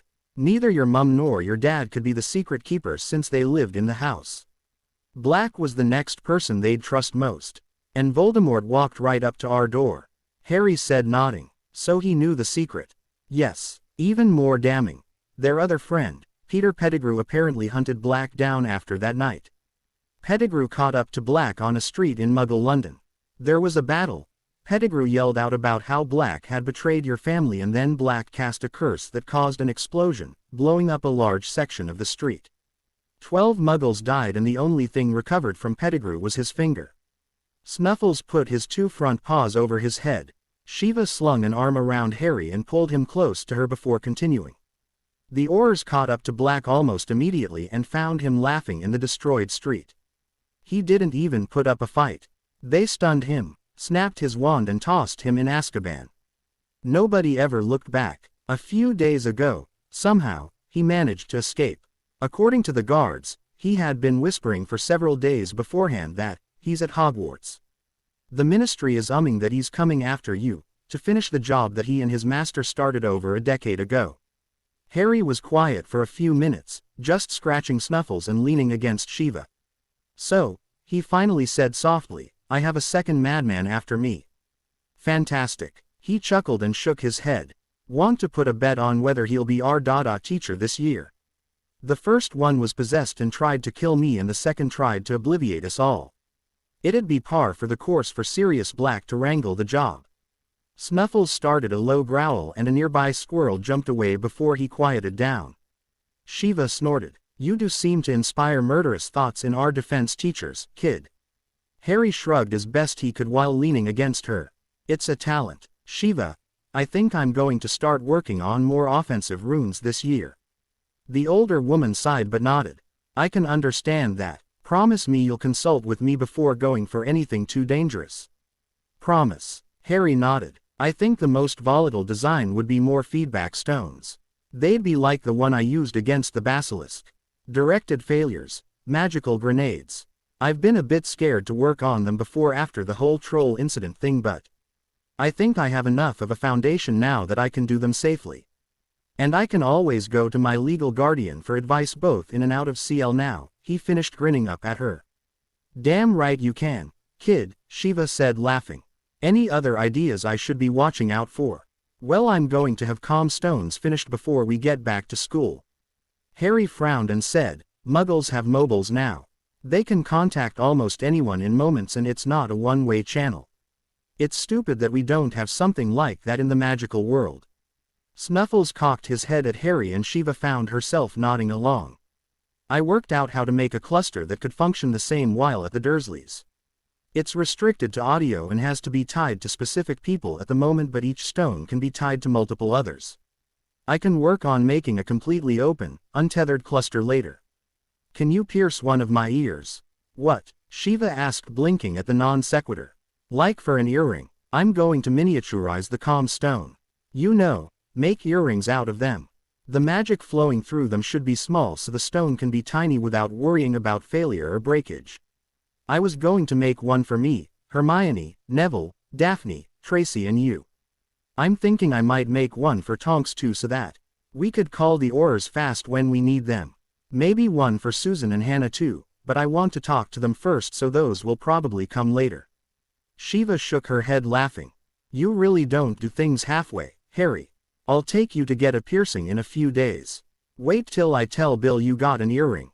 Harry snorted. Hey, his dragon fang one was awesome. He thinks so too, Shiva commented, still laughing. Snuffles started chuffing along with the humans. All right, kid, dog, time to head back home. Yeah, let's go home. Harry smiled at Shiva as he stood and stretched. Thanks for telling me this stuff, Shiva. And thanks for supporting my ideas. Shiva smiled back at him as Snuffles fell into a trot beside the two. Anytime, Harry, anytime. So why did I have to get this huge contraption again? Shiva asked as she finished plugging in the final wires to the television unit. The telly earned a glare from her when she flipped the switch, and the screen remained resolutely black. Because you promised we could watch Star Wars and your apartment doesn't have enough magic to short the thing out. Harry snorted and plugged the power cord into the wall. Forgot the power, Shiva. Snuffles huffed from the floor behind them. I thought you were working on that Tech Bane cluster to make these things run without being plugged in. Harry rolled his eyes. Tech East, Shiva, the Tech Bane is going to burn out any close by electronics, not let them work. And neither are remotely ready yet. Whatever. Shiva waved him off and hit the button again. This time she grinned triumphantly as the telly flickered to life. Excellent. Hermione and Neville should be here any minute. Did Daphne and Tracy ever get back to you? Harry nodded. Yeah, both should be coming via flow right after Neville. I'm still a little surprised that both were interested in seeing a Muggle movie. Harry, Shiva said, shaking her head, when you describe a story as, the evil Dark Lord attempts to take over the galaxy using a weapon that can destroy planets only to be stopped by a space wizard who just left the farm, of course they're going to come. Hell, Greenger probably considers this research for when Voldy comes back. Yeah, I guess I did kind of con them a bit, Harry said, rubbing his neck a bit sheepishly. You know, I still don't get why you can't stick to one name for Riddle. Shiva shrugged. Well, Two-Face doesn't quite fit anymore. I still sometimes get hung up with Voldemort itself. Tom is way too informal. Riddle just doesn't seem evil enough. Moldymort is awful and will never be uttered again. I think I like Voldy though. I may stick with that one. Harry shook his head, responding, as long as you don't go back to you know who, I guess I really shouldn't complain. Right you are, kid. They were interrupted by a knock at the door. Snuffles stood up and directed a doggy grin at the entrance while Harry went to open up. Hey, Hermione, glad you could make it. Hermione walked into the apartment a little wobbly and flushed. Next time I come over, would it possible for Shiva to apparate me? I did not enjoy the night bus very much. The ginger-furred large cat clutched in her arms bobbed its head in full agreement, making a small yowling noise. Harry laughed and gave her a quick hug and scratched the cat behind its ears. If it makes you feel better, I felt the exact same way after I got off it too. Hermione blushed slightly but smiled. Actually it does a little. If that horrible transport can flap the great Quidditch prodigy, then I do feel a bit easier about disliking it. Hey, Hermione, Shiva called from the living room, waving to the younger girl. Hello, Professor, Hermione replied, ignoring Shiva's rolling eyes at the moniker. Harry chuckled at the ever so slight smirk Hermione had gracing her lips. His friend's humor was subtle but noticeable to one who knew where to look. This is Crookshanks, by the way, she said, holding up the cat. I hope you both don't mind me bringing him over. My parents had to leave for the day and I didn't want him all alone so soon after bringing him home. It's fine, Hermione. He can play with Snuffles if the two get along. Harry eyed the cat. It was almost easier to think of it as a small tiger, honestly. The animal was as large for its species as Snuffles was for his. Crookshanks' face was also rather squashed, truth be told. Hermione let the cat squirm loose and he hopped down to the floor of the apartment. Play nice, Crooks, and don't damage anything. The cat gave her a look, then deliberately turned and patted over to Snuffles, who cocked his head and huffed at the smaller creature. I just fell in love with him at the store. The clerk said that he kept getting pet over for some reason. I just can't see why. He's part Kneasel and just the most brilliant cat I've ever seen. Harry laughed at his friend. It was just like Hermione to completely ignore Crookshanks' somewhat odd features and focus on his intellect. Well, Snuffles seems to like him and Hedwig hasn't chased him out yet, so I think your choice of pet gets the seal of approval, Harry said. Oh, I almost forgot to ask, Harry, have you been practicing with that occlumency book I sent you? Yes, Hermione, he said with an exaggerated sigh. I still don't see why I have to. I do still have my reflector lenses, you know. And what if someone tied you up and took off your glees, she asked, putting her hands on her hips and giving him the look. Then I think I'd have bigger problems than having my mind read. Don't complain, Harry, Shiva said, grabbing a handful of popcorn. She has a point, and occlumency helps with memory and organization as well. You don't want to be the only one in your group ignoring it just because you have a rune equivalent to you.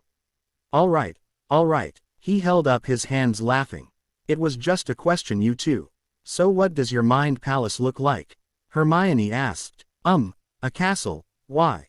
Harry shrugged. I was just curious. Mine's Illyri. Harry smiled. Of course Hermione would make her mind into Illyri. You know I had an ex-girlfriend who actually had Windsor Castle. Shiva commented. She took the Mind Palace thing a bit serious. I know one Muggle-born who used something called the Enterprise, too. Hermione's eyebrows rose at that and Harry smirked. That wasn't a bad idea at all. Apparently he scared his tutor so bad with that the guy refused to ever enter his mind again. Never did figure out just what the Enterprise was referring to. Well, I guess we know what the next movie night will be, huh, Harry? Hermione asked, sharing a grin with her friend. Before she had a chance to say anything else, the flow flared to life and Neville's head showed up in the flames. Professor babbling. Neville asked, are we clear to come through? Daphne and Tracy are here as well. We figured it was easier just to use the same fireplace. You're good, Neville, Shiva said as she pushed in the brick to open the flow. All right, we're coming. Neville's head disappeared, but a moment later the boy himself came stepping out of the green flames, followed closely by Daphne and Tracy. Harry grumbled, I hate you all. Why am I the only one who can't stay standing using the stupid flow?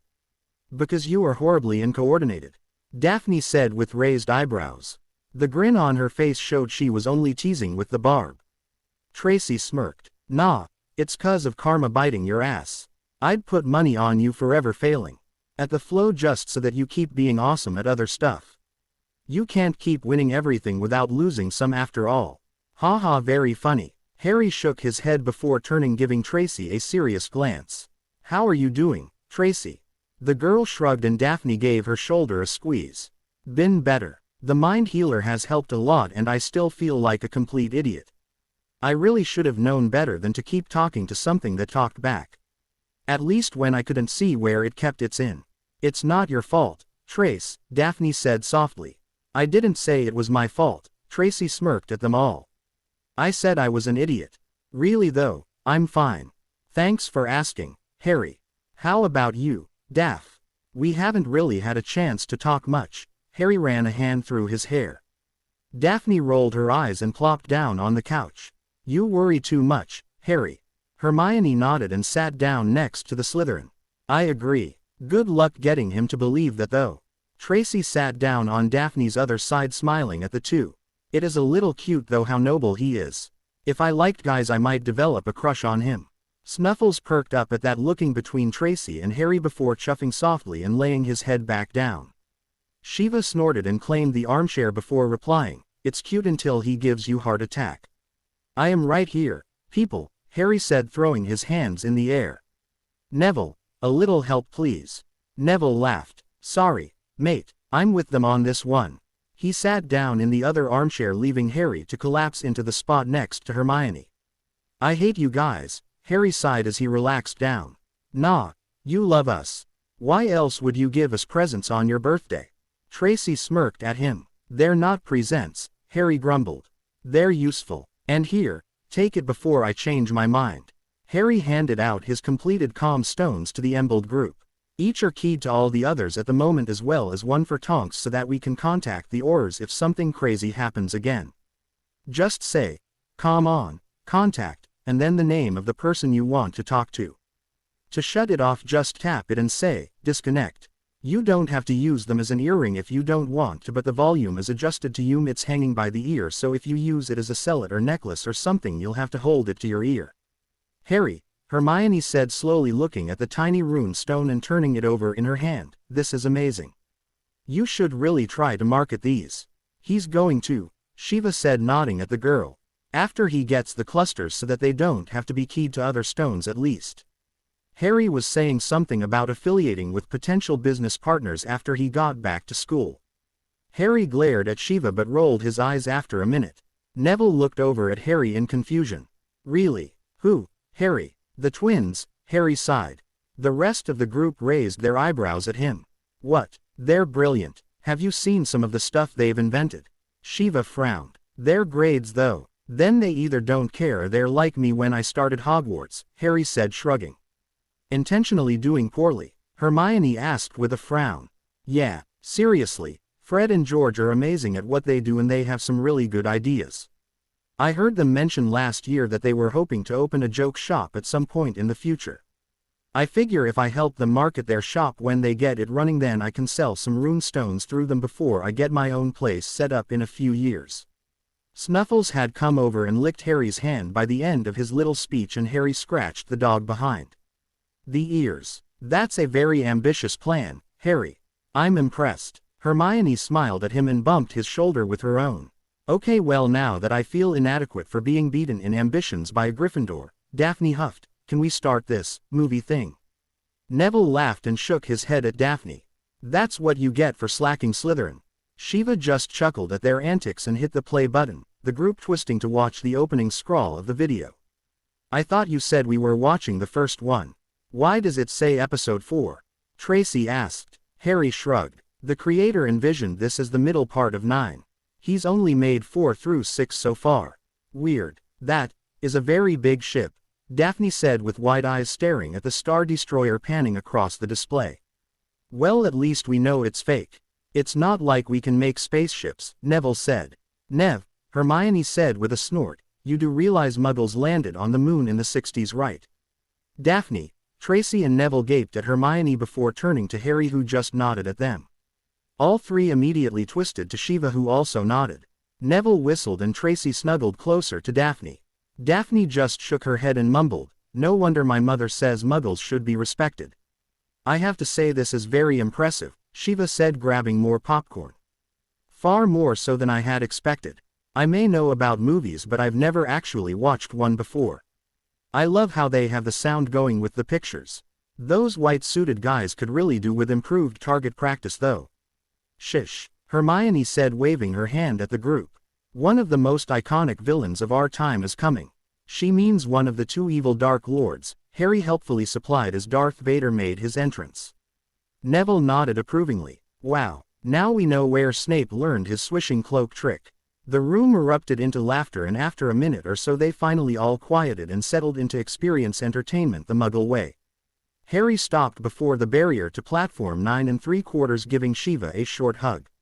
She pulled back and ruffled his hair before smirking at him. Try not to get into too much trouble on the train, okay, kid? Harry glared at her before shaking his head, laughing. I think that would start the yearly murder attempts a little early, don't you? Shiva snorted. Well, going from Two-Face to a 60-foot S does tend to set the bar rather high for this year. Seriously though, Harry, the new teacher is riding the train with you guys just in case Sirius Black tries anything, so if something happens, get Professor Lupin. I will, Harry replied, rolling his eyes. He seriously doubted Black would attempt anything. Something just seemed off about the whole situation, though he hadn't been able to put his finger on the problem for the past few weeks since it started niggling at him. Hermione would help him figure it out. She was always good with that kind of puzzle. Good. I'll drop Snuffles off with Rosmerta before I head to the castle. You can visit with the monster during Hogsmeade trips. Do you think Professor McGonagall will let Dumbledore know about the Guardian thing? Harry asked, thinking about his signed permission form. I doubt it, not with how she's been standing up to him lately. Shiva shrugged. She didn't particularly care anymore. They hadn't been able to find any loopholes to take away Dumbledore's magical guardianship, but by the same token, her physical guardianship was rock solid with how deeply rooted the paperwork was now. Even the Ministry and ICW couldn't justify obliviating hundreds of people and falsifying the MIV amounts of paperwork it would require to take Harry away from her. Yeah, you're probably right. It doesn't really matter anyway. Harry squinted up at her. Do you mind if I call you Shiva in the open now? Just not in professional settings, kid. Like in CL. It's Professor there, she said, smirking. Harry laughed and popped a mock salute. Yes, ma'am. He glanced up at the clock and picked up his trunk and headwig.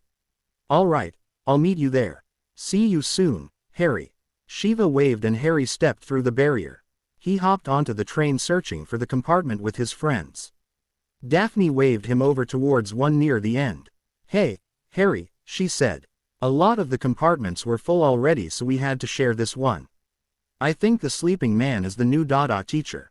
Harry nodded as he stepped into the compartment and levered his trunk up to the rack. There was a man slumped into the corner with a suitcase on his lap, reading R. Lupin. He was dressed in a robe and coat that had a fair number of patches on them.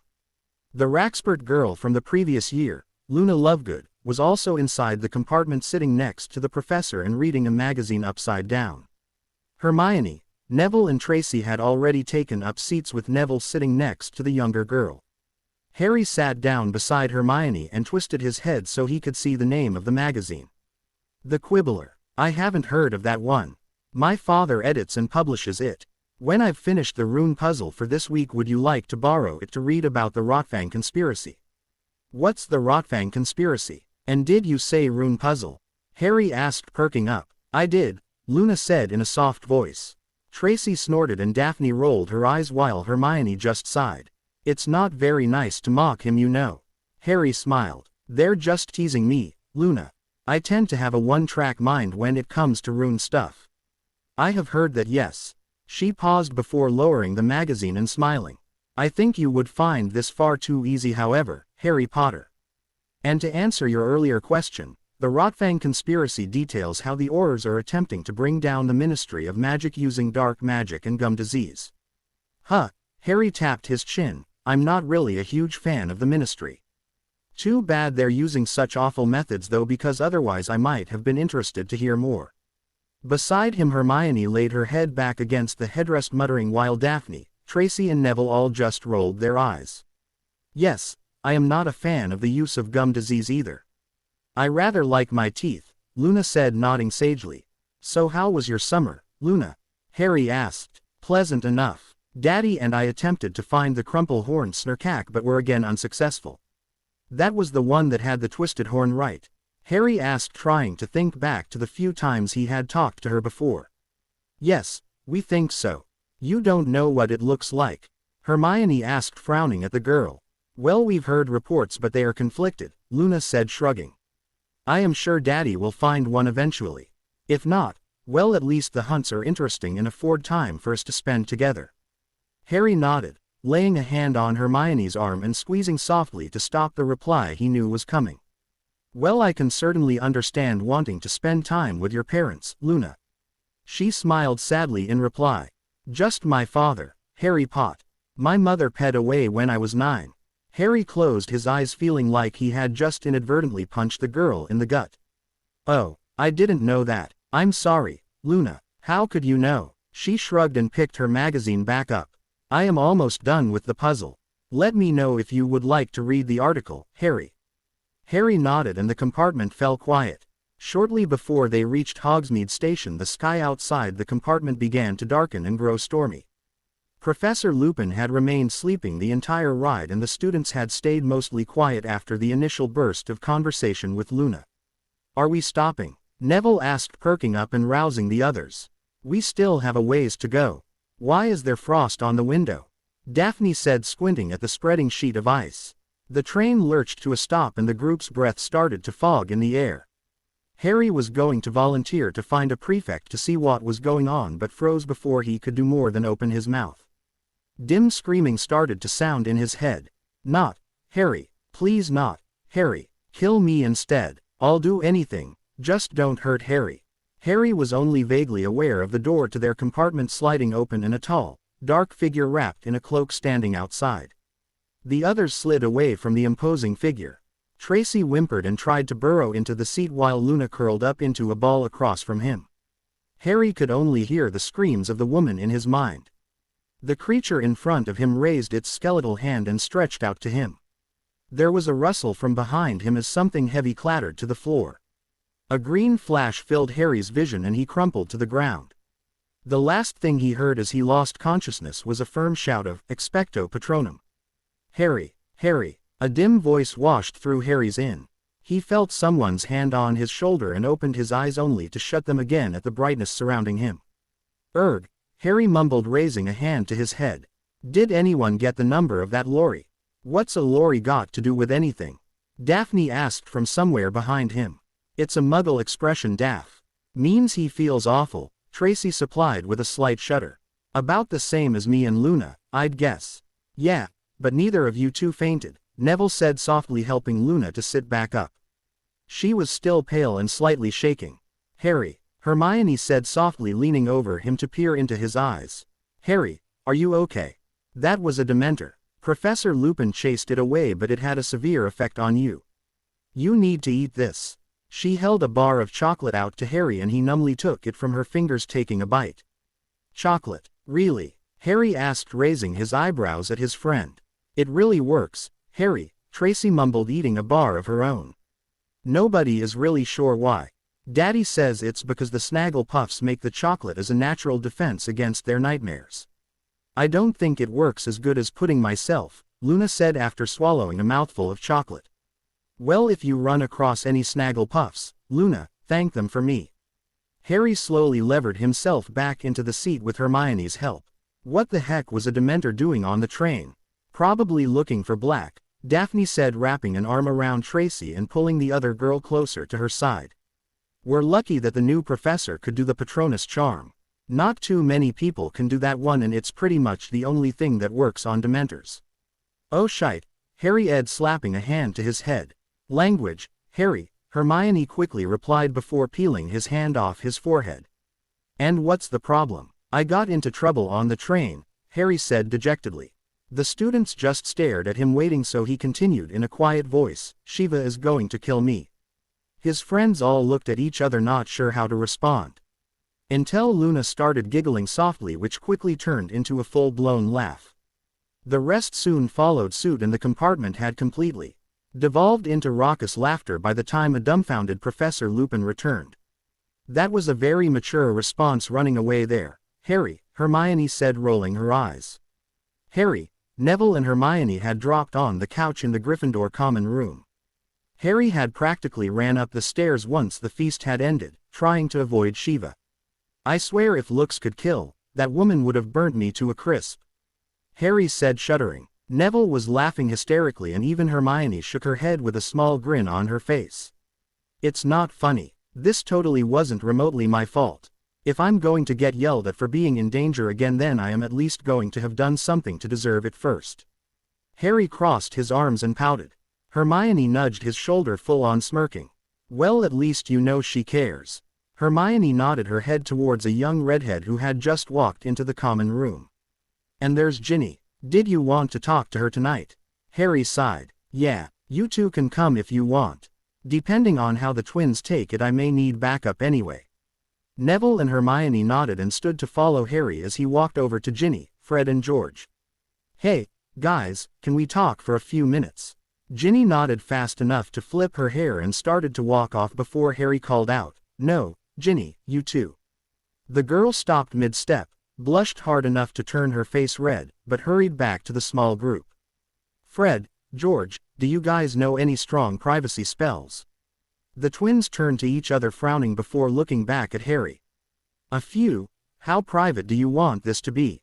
As private as possible, Harry said with a grimace. Fred nodded and pulled out his wand. George, I've got the Notice Me Not and Quieting ones. You get the Silencing, Aversion and Deafening charms. That's a Newt level spell, Hermione exclaimed, staring at Fred as he cast the Notice Me Not. I told you they were smart, Harry said, casting a smug grin at Hermione. Done. George turned to the small group and sat down on the chair nearby, waving his twin and sister into the others. What's going on, Harry? It's a little early in the year for the annual Harry's Fun Day. Harry stopped abruptly as he processed what George had said. His face burned as he replied, What do you mean, Harry's Fun Day? Well, it seems a little insensitive to call it Attempt to Kill Harry Day. Our defense professor Fly Off the Handle Day, Fred tossed in. Or Harry Fights to Not Die Day. George nodded at Fred. Or, okay, Harry muttered. I get the point, guys. And no, this is not about that. To be fair, you did almost get your soul eaten by an overeager Dementor a few hours ago, Neville said with a shrug. Ginny's face drained of all color and her hands gripped the stool under her hard enough to turn white. Thanks for that, Nev. Harry sighed. Can we please focus, everyone? This going to be awkward enough as it is. Fred and George turned to each other again before dropping the smirks and adopting serious expressions. Fred twisted back to Harry and nodded at him. Why don't you just tell us what's got you worried, Harry? Harry picked at his shirt and ran a hand through his hair. He sighed and then started talking. Okay, I went to Gringotts over the summer with my new guardian. They told me a few things I had been unaware of. One of the chief issues was a marriage contract. Neville's eyebrows rose while Fred and George scowled along with Hermione. Ginny just looked a bit confused. Hermione already knows this, Harry said, waving to his female friend. I figured I should give her a heads up because, well, I tend to overreact sometimes, Hermione said, still scowling. And he was right too. I ranted for nearly an hour about the unfairness and backwards traditions involved in some aspects of the magical community. Marriage contracts are barely ever used these days, Neville said, frowning. They're considered old-fashioned and most families don't want to risk alienating their kids.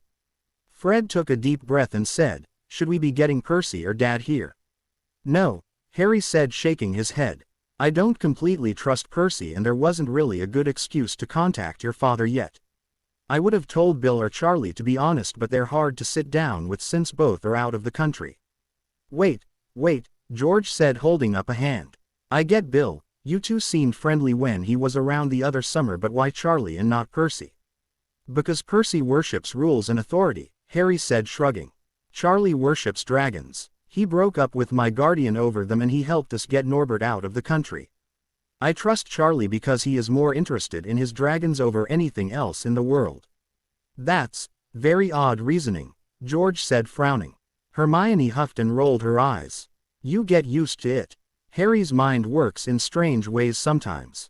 Anyway, Harry said, glaring at her, I'm sure you've guessed who the named parties are in this contract. Fred nodded. You and Ginny. What? Ginny nearly fell out of her chair as she screeched. She jumped up and turned to her brother with fire in her eyes and her wand out.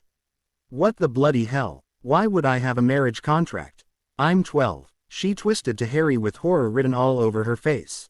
Not that I mind the idea of getting married to you, Harry. I mean, one day, sure.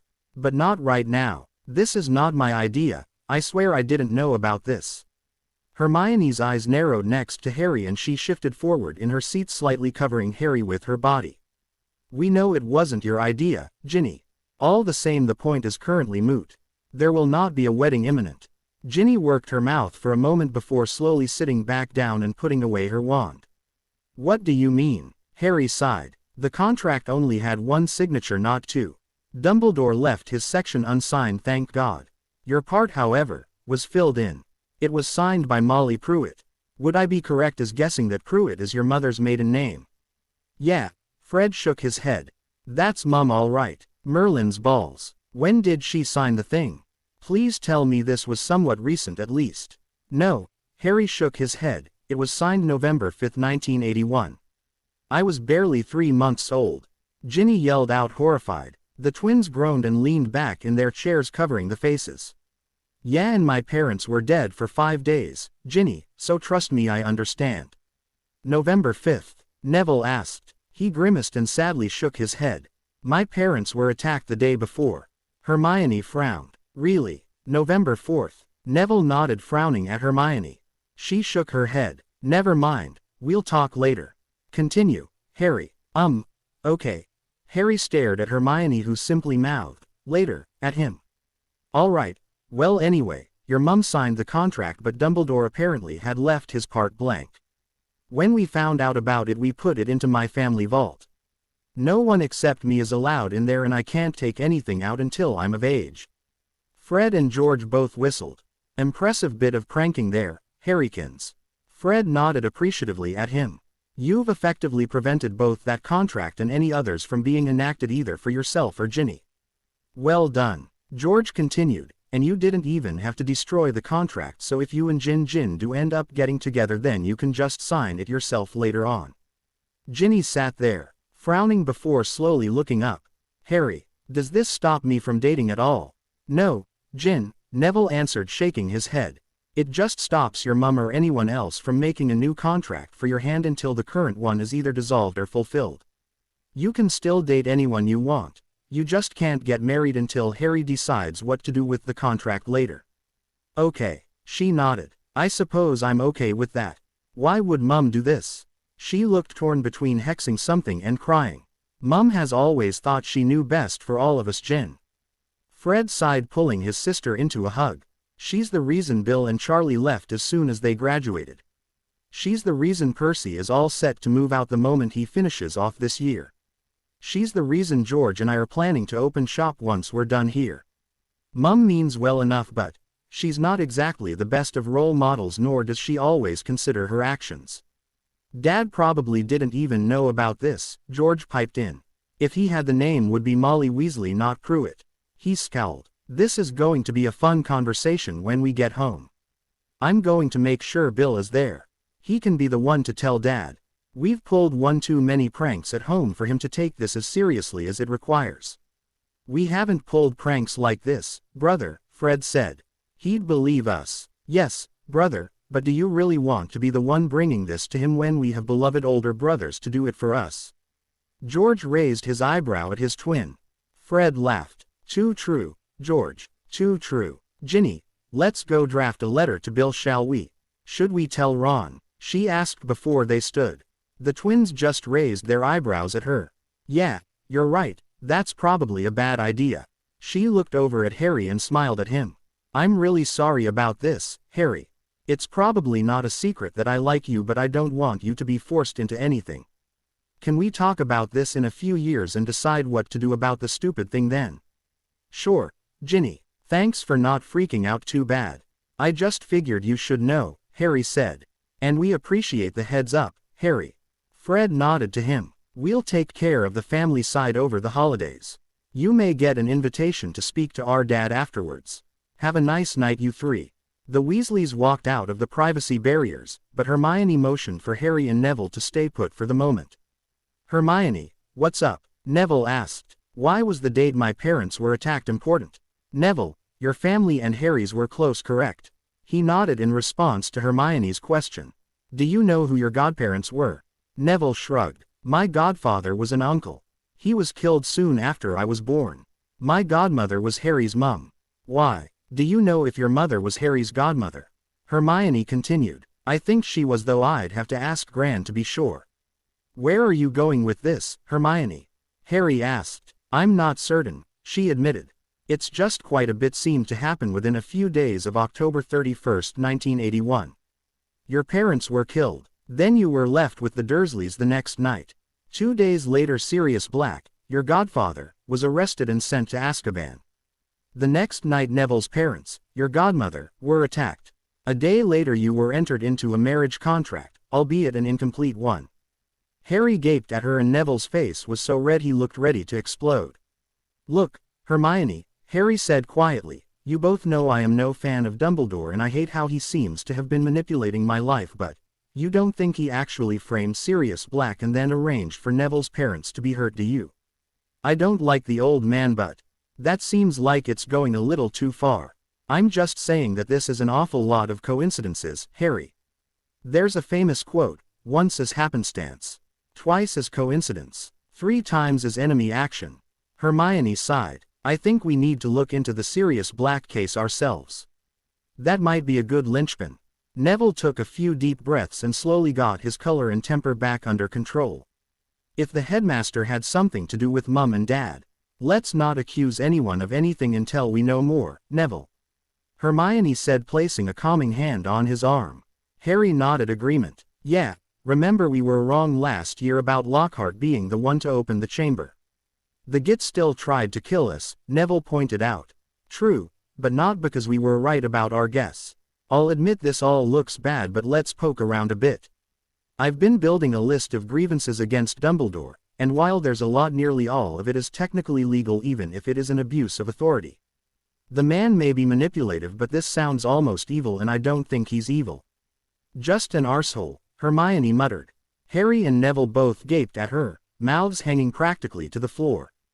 Hermione looked up and glared at them both. What, you cursed? Harry uttered, pointing at her. Well, what kind of person draws up a marriage contract for a baby and a toddler? Hermione crossed her arms and scowled. Not to mention leaving you with those people and threatening to fire Shiva when she had the audacity to argue with him. Dumbledore is an arsehole through and through. And while I have no intention of proclaiming that from the ramparts I am allowed to curse a bit here and there, thank you very much. The boys held up their hands. We're sorry, Hermione, both stated in unison. The girl glowered for a moment before accepting their apologies with a nod. You know, Harry said, it's funny. I was actually going to ask you to help me look into Sirius Black anyway. What? Why? Hermione asked. I'm not really sure. Something's been nagging at me for the past few weeks since Shiva told me about it, and I honestly can't figure out what the problem is. Something just doesn't sound right. Hermione sighed. Well, I suppose it's a good thing we agreed to check the facts then. We can get started tomorrow. It's been a long day, gentlemen. Let's head off to bed. Yes, Mistress Hermione, Neville said with a cheeky grin. He ran up the stairs laughing at the glare his friend sent his way. Good night, Hermione. Harry gave her a quick hug and then followed Neville to the dorm, trying to ignore the last hour or so at least until the next morning. Good morning, Luna, Harry said as he petted the younger in the entrance hall. Good morning, Harry Potter, she replied airily. You know, you can just call me Harry, Harry said with a chuckle. You don't mind? She asked, cocking her head at him. I really don't. The only ones who call me Harry Potter these days are people just interested in staring at my scar and a slightly manic house elf. Harry smiled, thinking about Dobby. Hopefully the little guy was living large and enjoying his life with its new freedom. Well then, I shall refer to you as Harry, Harry. Luna paused to consider for a moment before sighing and shutting her eyes. If you wish, you may call me Loony. Harry frowned at that and stopped before they could make it to the tables. Why would I want to call you that, Luna? It is what nearly everyone else calls me. I am convinced the Raxperts encourage it, though I have not ruled out the Nargles either. Luna's eyes had opened and she turned to look at him. Her face was very carefully set and betrayed next to no emotion. The term first started when I defeated Ronald in chess while visiting Ginny 2 years ago. Harry's gaze swept to Ron and he glared at the back of the boy's head hard enough. It was amazing the redhead's head didn't spontaneously explode, before turning back to Luna and smiling softly. Luna, I have no intention of ever calling you Loony, okay? He saw her eyes widen, but that was the only thing that registered on her face. And I'll see if I can find some of the Raxperts and have a bit of a talk with them about that name also. Why would you do that, Harry? Luna's gaze abruptly shifted from distant and unseeing to piercing and scarily focused. Because you seem nice, Luna. I was called names myself for a long time. It wasn't very fun. Harry shook his head. Would you like to sit down with Hermione, Neville and I for breakfast? Change tables? Luna asked. Yeah, we could always move to sit with you over at the Ravenclaw table if you'd prefer. Yes, Luna said, nodding. I would like to sit with you, Harry. May we sit near Ginny as well? Sure. Harry led Luna towards his usual spot, sitting down across from Hermione and Neville with Luna plopping down to him. Both his friends shot him a questioning glance, but Harry just shrugged, smiled, prompting the other two to shake their heads and return to their breakfasts.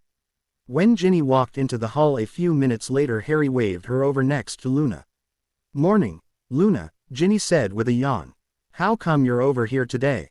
Harry invited me, Luna said simply. Oh, cool. Can you peel the bacon please? Ginny yawned again while taking a few slices from the proffered plate.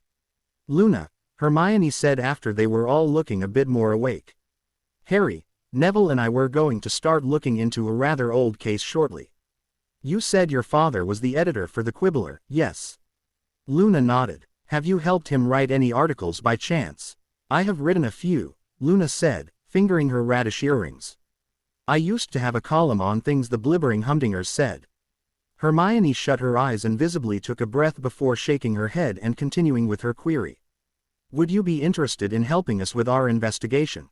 Perhaps easting in the write-up of any potential findings? Harry smiled over at his friend for the suggestion. Neville was nodding along as well. Yeah, that'd be good to have an actual reporter help out. I'm not really a reporter, Luna said, glancing down. I prefer to think of myself as an explorer. A reporter would have far less success finding the crumple-horned snarkack than an explorer. Well, Harry said, you still have more experience tracking down this kind of stuff than we do. We tend to solve mysteries right in front of our noses. This one might take a bit more work. You truly want me to help? Luna looked at Harry with that same piercing gaze from a few minutes ago. He felt like his soul itself was being weighed by this young. We do, Luna, he responded, not breaking her gaze. Luna blinked slowly and smiled, nodding yes to them all. Ron finally looked up from his third helping of food at that point and noticed Luna sitting nearby. Why is Looney sitting here? Fred and George, sitting a bit further down the table, smacked their heads against the wood. Harry watched Luna's shoulders slump slightly before her distant smile returned. Harry bumped her shoulder, and when she turned to him, raised his eyebrows at her and mouthed, "Watch this." Luna's gaze widened in reply and her eyes focused again. Harry turned to Ron before Hermione could start in on the redhead. "Hey, Ron, do you remember last year when you tried to steal my cloak?" The table immediately fell completely quiet. The only people who didn't remember that little incident were the new first years. And even some of them had heard the story already. Why yeah, Ron mumbled, starting to pale. "If you don't want similar wards to mysteriously appear around your bed, you should probably call her Luna, or Miss Lovegood, or really anything but Looney." The silence in the hall had stretched to include the other 3 house tables. Ron's eyes widened, but color returned to his cheeks as he got redder and his complexion grew splotchy. "I can call her Ron," Neville cut in. "Remember who your brothers are too. And which side they tend to support in these arguments." All the red again drained out of Ron's features, and he turned to look at the twins, who still had their heads on the table but flashed identical thumbs up at Neville. "Right, yeah, sure, no problem." He abruptly shut up and conversations seemed to restart. Harry turned to see Luna staring at him wide-eyed. "Fun, She slowly nodded and giggled a bit. Harry noticed Snape standing up from his place at the faculty table with a sneer firmly plastered onto his features. Harry sighed and murmured, "Come on, contact Daphne." "Harry." Daphne responded almost immediately. "I assume you're about to want the rule verbatim." "Yeah," he replied. "I know we had discussed this first, but it looks like I'm about to need it now instead." "Shame. This would have been far more fun if I or Tracy cited it." "Oh well, just repeat what I tell you when prompted." "Will do. Thanks, Daph." Harry turned to face Snape as the man walked up to him. "Lovegood, return to your table immediately," Snape said with a scowl. Harry placed a hand on Luna's shoulder, keeping her sitting down as he raised his brow at Snape. "May I ask why, Professor Snape?"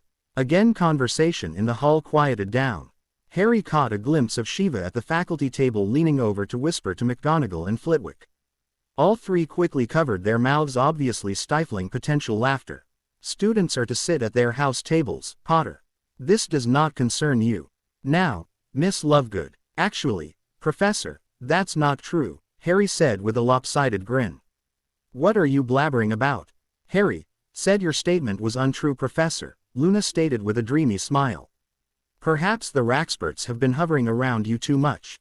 Get back to your table now, you silly girl," Snape said, barely containing his sneer. "Sir, before you interrupted, I was telling you that you were wrong about the requirement to sit at house tables," Harry responded calmly. "Of course they are required to sit at their tables, Potter." Harry saw Shiva giving him a small salute. "Well," Harry started and then waited a moment for Daphne to murmur the exact wording to him. "According to Hogwarts Bylaws Section D, Subsection 2, Paragraph 3A, Line 12, Hogwarts students are required to sit at Ignat House tables only during the welcoming and leaving feast and any specifically designated special occasions, feasts such as welcoming a foreign visiting school. At all other times, students are encouraged to sit at other house tables with friends, family or acquaintances in an effort to foster inter-house camaraderie and cooperation." "So Professor," Harry said, smiling up at Snape, "Luna is not only allowed to sit here, she is actively encouraged to do so." A pin could have dropped like a cannonball in the Great Hall for all the noise that was going on. Harry caught sight Shiva shaking with her hands desperately clamped over her mouth. Flitwick wasn't even trying to hide his laughter, holding his belly and chortling merrily. McGonagall had a smirk plastered on her lips which, for her, might as well has been her rolling on the floor. Surprisingly, the new defense teacher was also chuckling, though he was attempting to hide it if a bit less successfully than Shiva. Snape just snarled and spun on his heel to stalk out of the Great Hall. "Excellent work, Harry," Daphne said into her calm stone. "We'll make a Slytherin out of you yet." Disconnect. Dumbledore watched his third-year students filing out of the Great Hall with mixed feelings. On the one hand, he could appreciate a well-executed prank even if the victim was Severus. That the prank had been performed simply by knowing the potion's master's likely reactions and having a rulebook handy was impressive. On the other hand, Harry had undermined the staff authority quite decisively. And in a distinctly Slytherin fashion. He could see Greenger hand in this. A fact that was distinctly worrisome. Even more so, Minerva and Phileas tacitly approved. That Bathsheba did not lift a hand in prevention came as no surprise, and Remus had been a marauder, so his amusement was expected as well. Dumbledore had hoped that another summer with the Dursleys would have reminded Harry just how precious Hogwarts was as well as how trustworthy its teachers could be. But Minerva and Phileas, Dumbledore was losing control of his faction. Voldemort was moving again. He could not afford to lose control. Not when so much was at stake. Hermione, Harry said, looking at her schedule for a third time and finally giving up rubbing his forehead as he handed it back to the girl. How can you possibly take every single course at once? You realize 3 of those Clees meet at the same time. Hermione blushed and snatched her paper. I'm surprised you noticed that, honestly. I know it will be difficult, but I have no doubt I can handle it. Neville just shook his head at the girl. Seriously though, why do you want to take Muggle studies? Your parents are Muggles. Well, it will be interesting to see them from a witch's perspective, don't you think? Harry sighed. I think you should just get a notebook to compile a list of issues if you're going to take that CL, Hermione. We're still using quills and parchment, plus 90% of the magical population can't even pronounce electricity, let alone know what it does. Don't complain to us when you find out the things they teach are 100 years out of date. Hermione glared at her friends. We shall see. The trio walked into the ancient runes CL, waving at Shiva, who winked back at them. Grabbing seats near the middle, Hermione stopped and stared wide-eyed. Lavender, you're taking ancient runes? Lavender shrugged, tossing her hair a little. I've seen some of the things Harry comes up with in the common room. It seemed interesting. And besides, she smirked, just because I love to gossip doesn't mean I can't study as well as the rest of you. She's got you there. Neville laughed. Hello, Susan. I hope you had a good summer. Hi, Neville, Harry, Hermione, the redhead said, flashing them all a smile. My summer was great, thanks. Harry, I hear some congratulations are in order. She winked at him and slyly nodded toward Shiva. Harry nodded back at her. Thanks, Susan. Tell your aunt we appreciated the advice, by the way. Will do. So is anyone else surprised that Millicent Bulstrode is in this course? Harry's exploits have made a rather big impression on her. She's trying to follow in his footsteps a bit, Daphne said as she and Tracy grabbed seats nearby. Millie may be intimidating, but she's a lot smarter than she looks, and she's pretty nice if you can get her talking. Well, a raven-haired, Oriental girl said, sitting in front of Harry, said, I for one was planning on taking this CL before you starting making waves, Harry. We haven't really been properly introduced yet. I'm Sue Lee. Nice to meet you, Sue, Harry said, shaking her hand.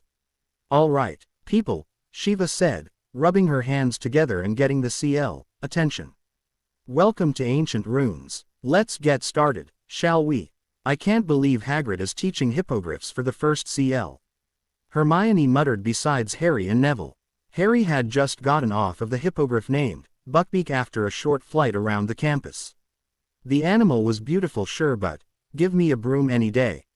That was not my idea of a fun flight, says the man who flies directly towards the ground at a 100 km/h, Hermione scoffed. Yeah, but I'm in control when I do that, Harry grumbled. How the hell am I supposed to know what my flight partner is going to do if it has a in of its own? Heads up, people, Neville murmured. Malfoy's up. Harry's eyes narrowed, watching his self-declared rival stalk towards Buckbeak. He palmed his fishing line rune just in case. It had been an idle experiment in pranking over the summer that ended up turning out pretty good. The cluster functioned somewhat like a modified version of the summoning charm they'd learn next year, but this one was directed and could just yank on a distant object and pull it a short distance in whatever direction the runestone was jerked. He knew Fred and George would have a field day with it when he showed them. I still think if the blockhead is foolish enough to annoy the hippogriff, you should just let him get hurt, Tracy said from beside the trio. Getting a bit bloody would serve the Ponce right. And if he runs to Daddy afterwards, Trace. Daphne commented, watching Malfoy sneer at the animal. Yeah, I know, it wouldn't be fair to the critter. I still want to see him bloody after he tried grabbing your ass earlier, Tracy replied. Well, the Whomping Willow is close. Maybe we'll get lucky and the fishing line will be a bit stronger than I expect, Harry snorted. Malfoy glared at the hippogriff who screeched back at him and pawed the ground, obviously rejecting the boy. Malfoy didn't care. Stupid burden. You're just a pathetic little animal. You'll submit to me. He smirked and strode forward. Buckbeak reared back onto his hind legs, talons extended to slash Malfoy. The boy's eyes widened and he held up his arm to fend the hippogriff off. Harry groaned and stretched out his hand with the fishing line. He latched onto Malfoy and jerked the boy away from Buckbeak before the half-bird could get in trouble for injuring a student. Malfoy sailed ass over teakettle about 5 meters towards the Whomping Willow, though he tumbled to a halt well short of its reach. Pity, Tracy muttered, though I admit seeing his robes flapping over his head like that was satisfying. I would have figured him for a boxer's kind of guy, but I guess not. Yes, we certainly have something to taunt him with now, Daphne agreed with an evil little grin. You see, this is why hippogriffs should not be shown to third-year students. Hermione shook her head and sighed at the moronic quality displayed by her yearmate. She was careful to hide the upturn of her lips from her friends. It simply wouldn't do for them to find her laughing at the misfortune of another during a CL. Even if that other was Draco Malfoy. Headmaster Dumbledore, Lucius Malfoy said as he glided into the Great Hall at the end of the week during breakfast. Draco hurried up to his side. Harry shook his head and raised an eyebrow at Hermione. She sighed and waved him on. Harry stood and made his way towards the staff table along with Hermione, Neville, Daphne and Tracy. Surprisingly, Millicent, Blaise and Lavender all stood as well and followed them. Harry glanced at the others, but they just nodded to him and waved him forward. Demand the location of the animal in question, Lucius was saying. Such a dangerous creature cannot be allowed near students and it will be put down immediately. I assure you I will also be seeking the immediate dismissal of Rubeus Hagrid from his post. The man has no business teaching an important CL. Mr. Malfoy, so good to see you again, Harry said with a smile any Slytherin would be proud of. I see you managed to dress yourself without the eye stance of a house elf. Malfoy sneered at Harry but did not otherwise acknowledge his presence. Snape on the other hand did. This does not concern you, Potter. Return to your seats, all of you. Actually, Professor, if Mr. Malfoy is discussing Buckbeak and the incident in Care of Magical Creatures CL the other day, then I assure you, this does fully concern me. Snape sneered and replied, well, the others certainly should return to their seats then. We're present as witnesses, Professor, Millie said, earning a supportive nod from Blaise and Lavender as well the rest of his core group. Mr. Malfoy, Harry said before anyone else interrupted, are you attempting to punish Buckbeak for knocking back Draco? Of course, child, Malfoy said, an oily grin spreading across his face. The minister has agreed that such an event cannot be allowed to occur in the future. Oh well, there's no problem then. Buckbeak didn't do anything to Draco beyond rear back in warning. I was the one who jerked him away. Harry shrugged while inside he was cheering in triumph. This was going to be fun. Draco's face had gone from superiority to confusion to rage, but he managed to hold himself back while his father was there. Lucius on the other hand looked dumbstruck. What? It seems just like the last time you were here. Harry nodded at Tracy, who gave the man a predatory grin. You are operating on horribly mistaken information. I noticed that Buckbeak had reared back and looked likely to fall forward in Draco's direction, so I used this. He pulled out a fishing line rune stone, to jerk him out of the way of any danger. You did what, Potter? Draco exclaimed. His father quickly shushed him, though his own face was twisted into a snarl as well.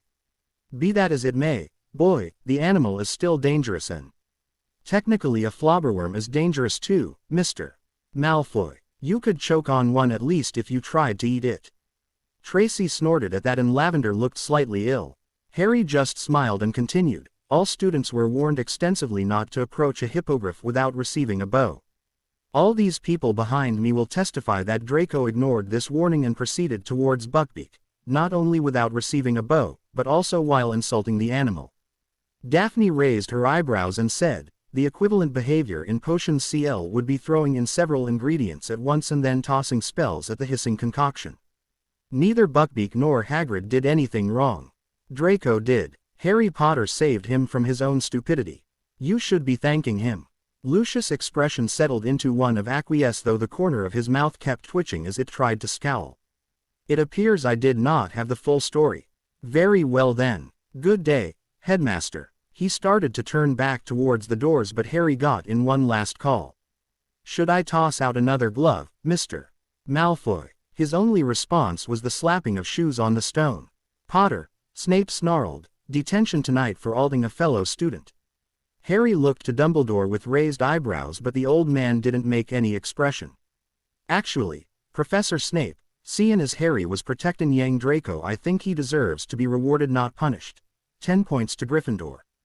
Hagrid said with a large smile. I agree, Hagrid, McGonagall said.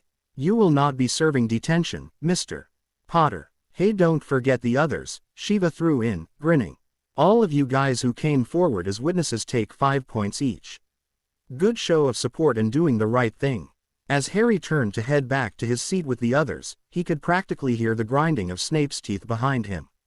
All right, CL, in honor of the holiday today we will be going over how to deal with a boggart. After all, it is rather appropriate to be frightened on Halloween, is it not? Remus Lupin said with a soft chuckle as he stood in front of his CL room of third-year students. Filch had discovered a boggart in one of the wardrobes the other day, and rather than getting rid of it, Remus had decided to use the opportunity for a teaching exercise. It did fit ever so nicely into the spirit of things after all. Harry for his part just sighed and shook his head, standing with his friends. Of them the group's reactions were mixed. Tracy seemed rather indifferent while Neville was exceedingly pale. Hermione rubbed a quick circle on Harry's back, knowing exactly what her best friend thought of on this day every year. Daphne also stood beside Harry, flashing him a small smile of reverence when no one was looking and leaning in. Hey, at the very least you'll be able to laugh up a storm when we get to my turn. Harry peered at her with interest, but before he could ask anything Neville had his hand in the air. Professor, when the boggart shifts, it doesn't have the exact same powers as its new form, does it? Remus shook his head in response. The abilities are an echo at best. For example, if you were to fear a specific wizard, he paused and his eyes flicked towards Harry, the boggart would not be able to launch actual spells at you, merely a fancy light show. If you were to fear a noondew, it's possible the breath would make you ill, but it would not kill the entire population of the school. The CL room filled with the nervous laughter of the students at that. A boggart does not aim to kill people who stumble across it. It merely wishes to frighten them into running for the hills, so to speak. Now if everyone will get in line please, we can get started. Remember, the incantation is ridiculous. The CL queued up and Harry's group slotted in. Neville got in line first, followed by Tracy, Daphne, Hermione and finally Harry. Harry was still scowling slightly as the students started cycling through. He hoped that Professor Lupin would actually let him have his turn instead of cutting him off for fear that Voldemort would pop up in CL. Voldy was frightening, sure, but he was most certainly not Harry's deepest fear. Harry was honestly a little curious just how the boggart would choose to personify empty, abandoned loneliness. Busy trying to puzzle out how his fears might manifest, Harry almost missed Ron Weasley's gigantic spider, though when said spider started tap dancing he did finally start to pay attention. Ron moved off looking rather green as Neville stepped forward, already pale. The tap dancing spider disappeared and was replaced by a basilisk filling up half the CL room. Neville has already brought his wand forward before the boggart had even finished forming and shouted, "Ridiculous!" The faux basilisk hadn't even been able to start opening its eyes before it became a weaving paper construct of the type seen in parades with people walking underneath. Breathing a sigh of relief, Neville stepped back. Harry slapped him on the back as he walked past, giving him a thumbs up as well. Tracy moved up and the parade basilisk twisted itself into a small ratty-looking diary. Most of the CL murmured, obviously curious, but her friends narrowed their eyes and watched her with concern. Tracy took a deep breath, gave out the incantation, and the old brown diary was suddenly bedazzled in addition to being covered in ribbons and hearts and pink paint. A smirk lit up the girl's face and she moved to the back of the CL room, Daphne giving her hand a soft squeeze on the way. Harry was initially somewhat confused by Daphne's boggart. Why was Arnold Schwarzenegger her worst fear? Harry cocked his head as the muscle-bound man took out his sungles and dropped them into place. Suddenly understanding, Harry grinned and muttered, "Somebody didn't enjoy Terminator apparently." Hermione swatted his shoulder for that. Daphne shouted out her spell, and in place of leather the T-800 was instead clothed in a frilly, pink ballerina outfit. Bursting out in laughter, Harry found himself in complete agreement with Daphne's earlier statement about him enjoying her turn immensely. Moving back with a satisfied smirk, Daphne made room for Hermione to step up. His friend was already moving very slowly and with a great sigh. Harry's laughter quieted and he eyed Hermione, ready to support her if she needed it. The boggart noticed Hermione and shifted. Laying in front of the ground, crumpled into an unmoving heap, was a broken, bloody form. A body so beaten it wasn't even recognizable beyond having short, messy black hair and Hogwarts robes. Harry tried to see the face, but Hermione, with tears streaming down her cheeks, shouted, "Ridiculous." The dead body vanished before Harry could figure out just who it had been and was replaced by a blow-up doll. He blushed looking at the, at least somewhat, anatomically correct plastic doll before Hermione shuffled back, wiping at her eyes. Harry tried to catch her hand, but she moved too fast for him to do anything beyond smile softly at her. As Harry started to move forward, he noticed the defense teacher also start to jump forward. Surprisingly enough, the older man stumbled and Harry caught a brief nod from Daphne as he walked close enough for the boggart to focus on him. Lupin regained his balance, but before he could stop it, the boggart had shifted. As the form resolved into Shiva, Lupin frowned and held his place. Harry peered at his guardian curiously, wondering just how this was. Shiva was laughing at him. "You thought I cared, idiot, freak." Harry froze, shaking his wand only half raised. "It's called a long con, boy. Doesn't it just hurt so much more this way? Vernon and I are getting together tonight to share a drink over it. I've been waiting so long for this," the apparition cooed. "Harry." A dim shout penetrated the fog that had descended over Harry's inn. He ground his teeth. He'd faced the murderer of his parents twice and killed a 60-foot basilisk with a sword. He could beat a single boggart. Harry cast the ridiculous, and Hermione was suddenly looking at him, smirking. "Did you really think I'd stick around, Harry? After I nearly died 3 times? Did you think that I—" Harry dropped to the floor like a puppet with cut strings. 4 ridiculous spells crashed into the faux Hermione and the boggart vanished in a puff of smoke. Professor Lupin and the rest of the CL were left staring dumbfounded between the traces of the boggart and Harry. The boy in question was sitting on the floor with his knees to his and arms wrapped around them, his head buried firmly between them. Anyone asked later would swear they never even saw Hermione move, but suddenly she was wrapping Harry in her arms instead of standing on the back wall. "It's okay, Harry. She would never say that, and I would never leave you either. It's okay. It's okay. We're not leaving you." Daphne, Tracy and Neville came behind the two and put their hands on Harry's back as well, murmuring their own reverences. "CL dismissed," Remus said, finally jerking into motion. "Nothing to see here, people. Boggarts are dangerous for a reason after all. Out with you." He managed to wrangle the majority of the CL outside, leaving just the small group of 5 still clustered in the middle of the floor. "Harry," Remus said softly as pulled out a calming potion from his robe pocket. "Harry." Remus froze as 4 sets of eyes turned on him with venom and promised pain held in each gaze. His inner wolf gave a soft whimper, meeting the eyes of the bushy-haired girl still curled around Harry. "What is that potion, Professor?" Daphne asked, taking charge. "A calming draft. I had several prepared just in case anyone had a strong reaction to the boggart," he said, trailing off. "I hadn't quite expected something this strong though. Yes, well, Harry Potter is never quite able to have a normal experience in practically anything now, is he?" The question was far more of a statement of fact and dismissal than anything else. Daphne plucked the potion from his hands and handed it off to Hermione.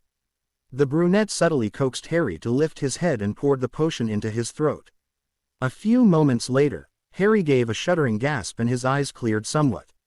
He shook his head, then gazed back at the ground. "Bugger. Sorry guys." "Language, Harry," Hermione chastised without any actual rebuke in her voice. She was rewarded with an ever so slight upturn at the corners of her friend's lips. "You have nothing to apologize for." As Professor Lupin told the rest of the CL, boggarts are somewhat dangerous for a reason. They are evolved to do exactly what they did to you. I faced Voldemort, Harry said. Beyond Hermione he dimly registered Professor Lupin flinch at the word. I ran right at a basilisk. I shouldn't collapse at a boggart. He sighed. Harry, you weren't afraid of the boggart, Remus said softly. You were afraid of something far worse and it used that against you, as is its nature. It is very good at what it does. Riddle is someone you fight against, Neville commented. A basilisk is something you can kill. You can't really fight against an idea. I would have crumbled to that too if it had become my parents. Some things you can't make funny, Tracy said with a shrug. Come on, Harry. Hermione stood and levered him to his feet. Let's get you some food. The feast will be starting soon. You'll feel better afterwards. Harry nodded and let her maneuver him towards the door. Remus stopped Neville as he started to follow the others. If Harry needs anything further, have him stopped by Madame Pomfrey. Neville nodded and headed off after his friends. Shiva was concerned. It was Halloween feast, so by the simple law of probability she'd be a little on edge throughout the day. Harry wasn't the only one who had noticed that things tended to fall apart on that day. Plus the fact that Harry was usually a little grim. For good reason, yes, but still, on this day, and she'd of course be watching out for him. To make her even more worried, Harry was off at the moment. He may be laughing and smiling, but the smile didn't reach his eyes. And he was sticking very close to his friends and them to him. Not even a minute had gone by when one of them wasn't in physical contact with him, which by itself was more than strange enough. Usually only she or Hermione could get away with that level of contact. He was even letting Luna bump up against him without flinching. Shiva finally managed to catch his eye and raised her eyebrows a bit, shooting him a questioning glance. Harry smiled, gave a small shrug and turned back to chatting with his group. He did seem to perk up slightly though, and it was at least enough for her to stop feeling like she needed to rush over there and interrogate him. Remus Lupin leaned over from the seat beside her and spoke softly. Good evening, Bathsheba. Evening, Remus, she replied. You seem a little on edge. Expecting trouble? He asked with a bit of a half chuckle. It's Halloween. 2 of the 3 years I've been teaching there's been a disaster today. I'm just staying on my toes in case it's 3 out of 4, she said, sighing. Ah, yes, I can understand that sentiment then. He paused, seeming to consider before coming to a decision. If I may, you are more to young Harry Potter than a simple mentor, are you not? Shiva very deliberately took a bite of her food before fixing him with piercing glare. Whatever I am to that boy is none of your concern, Professor Lupin. My apologies. I did not mean to accuse you of anything, Remus said, shaking his head. I just wished to inform you that there was an incident in my CL earlier. Her mind ran a mile a minute. Harry hadn't been looking bad at breakfast or lunch, and defense was right before the feast. Shite. She took a deep breath and centered herself before replying out loud. What sort of incident? A boggart was discovered the other day. I had decided it would make an excellent lesson for the holiday, so many of my Clees were working on dispelling the boggart, Remus explained as Shiva's stomach dropped. This was not going to be good at all. Harry's CL was doing fine with relatively normal fears until his group. I had heard some rumors about the past 2 years, but I hadn't truly believed them until that point, I think. One of his friends' boggart was a basilisk. Thankfully the boy in question was able to hit it with a ridiculous quickly enough for it to change. Boggarts don't take on many of their form's abilities, but I do worry about what could have happened had it managed to gaze at someone. Another was a simple diary, though judging by the looks on those 5 it was anything but simple. Hermione Granger's fear was someone close to her dead. I don't know who. The body was nearly unrecognizable for the abuse her fears had had it suffer. Harry's. Remus paused. Had he been paying attention he would have noticed her hands clenched around the silverware and her teeth grinding together. Harry's boggart was you initially, Bathsheba, he said. That threw Shiva for a loop. Why would Harry be afraid of her? It said several rather awful things to him. Mostly centered on you only having pretended to care for him and being in league with his uncle to make his suffering worse. Shiva was suddenly very thankful that the silverware was metal and not something weaker. There was far less likelihood of metal breaking under her grip. He managed to cast the spell after Hermione shouted to him, but the boggart then switched into a version of her which also proceeded to verbally attack him. Harry collapsed right about the same time that each of his friends let loose an extremely powerful ridiculous. I admit, I have never seen a boggart simply disintegrated before. And where were you during this episode, Professor Lupin? She managed to growl. Remus' eyes narrowed and his nostrils flared. For the first time he focused fully on Shiva and noticed just how enraged she had become. He shifted back slightly before responding. I was unprepared for such an episode, especially from one so young. I've heard of existential boggarts from adults far older, but never realized one could result from a child. I was fully expecting to see you know who. Voldemort, she cut in, lip twitching. Remus flinched but continued, yes. Him. When the boggart turned into you, I was stunned and did not move to act until after his friends reacted. No wonder why the kid is freaking out. Do you have any idea how bad that could have been? I was prepared for you know. I don't give a rat's ass about Voldy. You arsehole, she hissed. I care about Harry. You have no idea the shite that boy has been through, and to have him faced with a version of me telling him something like that. After the summer he just had. Do you even have a clue about the potential psychological damage you have done to my ward? Remus' mouth narrowed into a line. Ward. He hadn't been around much yet at Albus' suggestion, but he was here now and he had a duty to James and Lily to watch out for Harry. What do you mean your ward? Shiva full-on snarled at him then. What the bloody hell does it sound like? You have no relation to him whatsoever. What possible reason do you have for attempting to claim custody of? I may not be related by blood, but that boy over there is as much my family as my mother and father are. I have been there far more than you Sonifa. Remus flinched back at the venom in her voice. You were his parents' friend and you never did anything to contact him. No phone call, no letter, no visit, nothing. You left him with his relatives, with those horrible excuses for human beings. How dare you say I have no reason for looking out for him when you so obviously didn't give a whiff yourself? I have been working my ass off since I first met that kid to help him out. Where were you for the past 12 years, Remus Lupin? How could you possibly know that? Remus asked, his eyes wide. The past 2 defense against the dark arts teachers have tried to kill Harry, she sneered. Sirius Black just escaped recently. As I just said, I watch out for the kid. As soon as I found out who Dumbledore had hired to teach Dada this year, I did my homework. I know all about you, Professor Lupin. Remus could only stare into his plate of mostly untouched food.